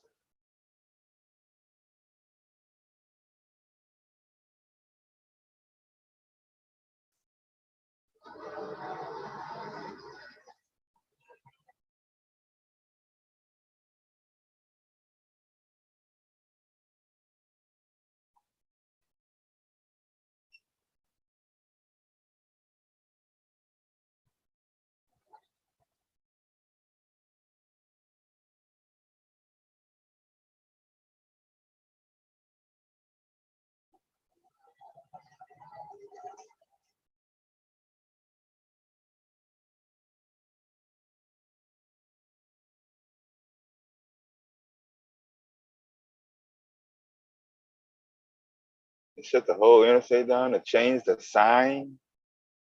Lord have mercy, these fools.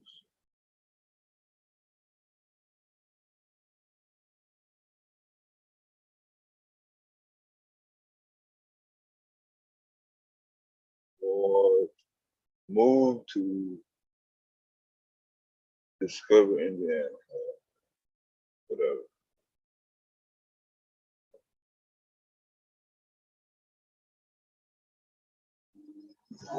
I don't know if y'all could have read it, but I didn't need to get out the highway for that.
And I didn't see that sign before.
After 3/4 of a mile, keep left.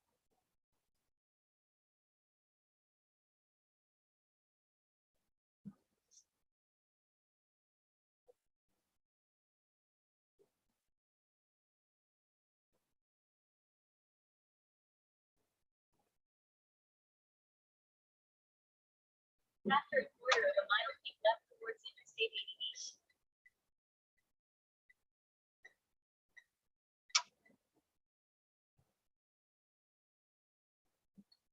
Now keep left.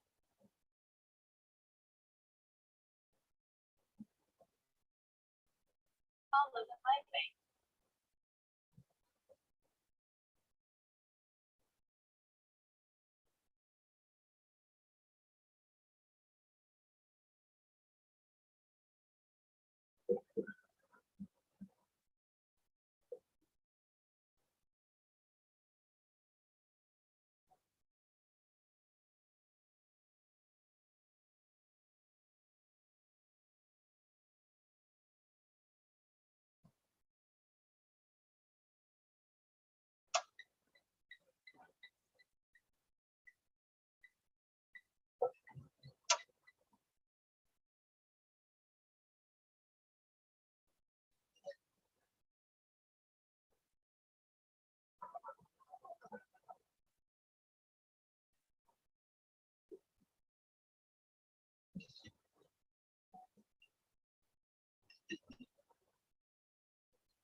I guess that's so.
Shit, I had to do.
Yeah, walk stretch.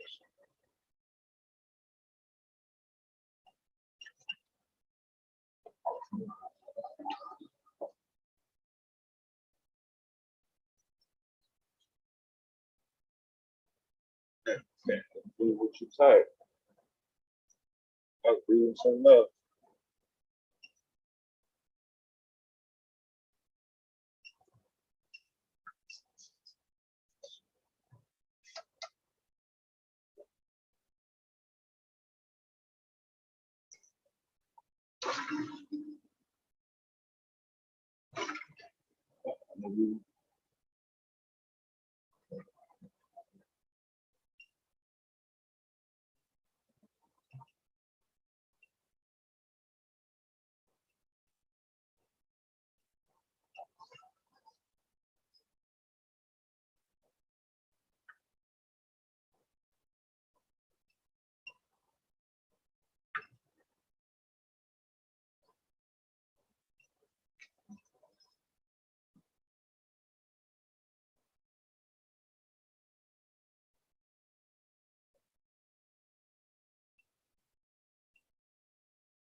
Got to turn the whole goddamn fucking house. Scratch. Everybody on one side. Stretch. Whatever.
need all that stuff.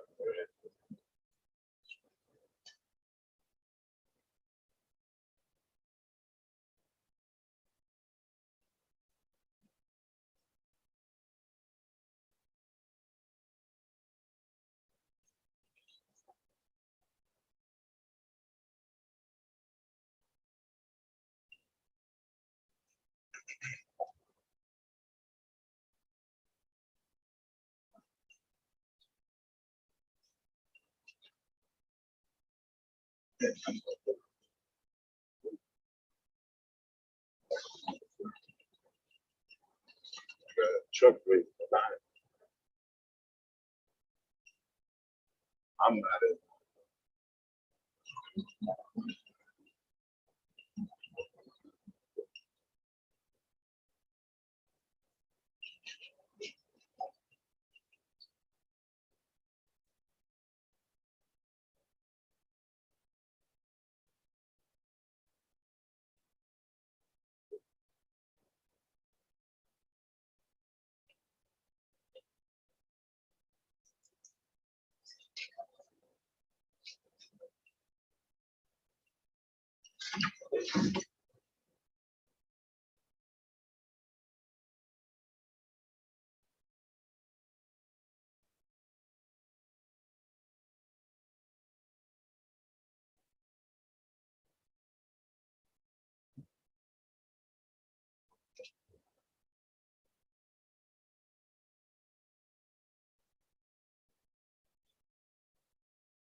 Stress. She got 2 miles, but I think it's about 7.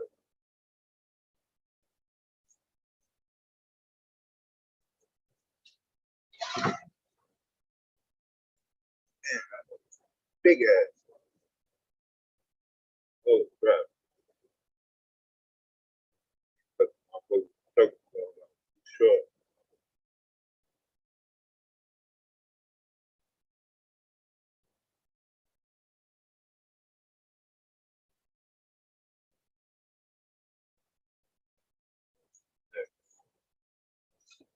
Section by section. Oh, look like it.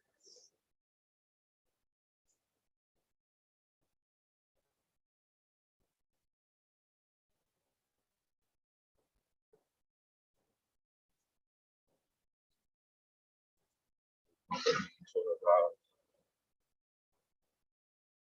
understood that.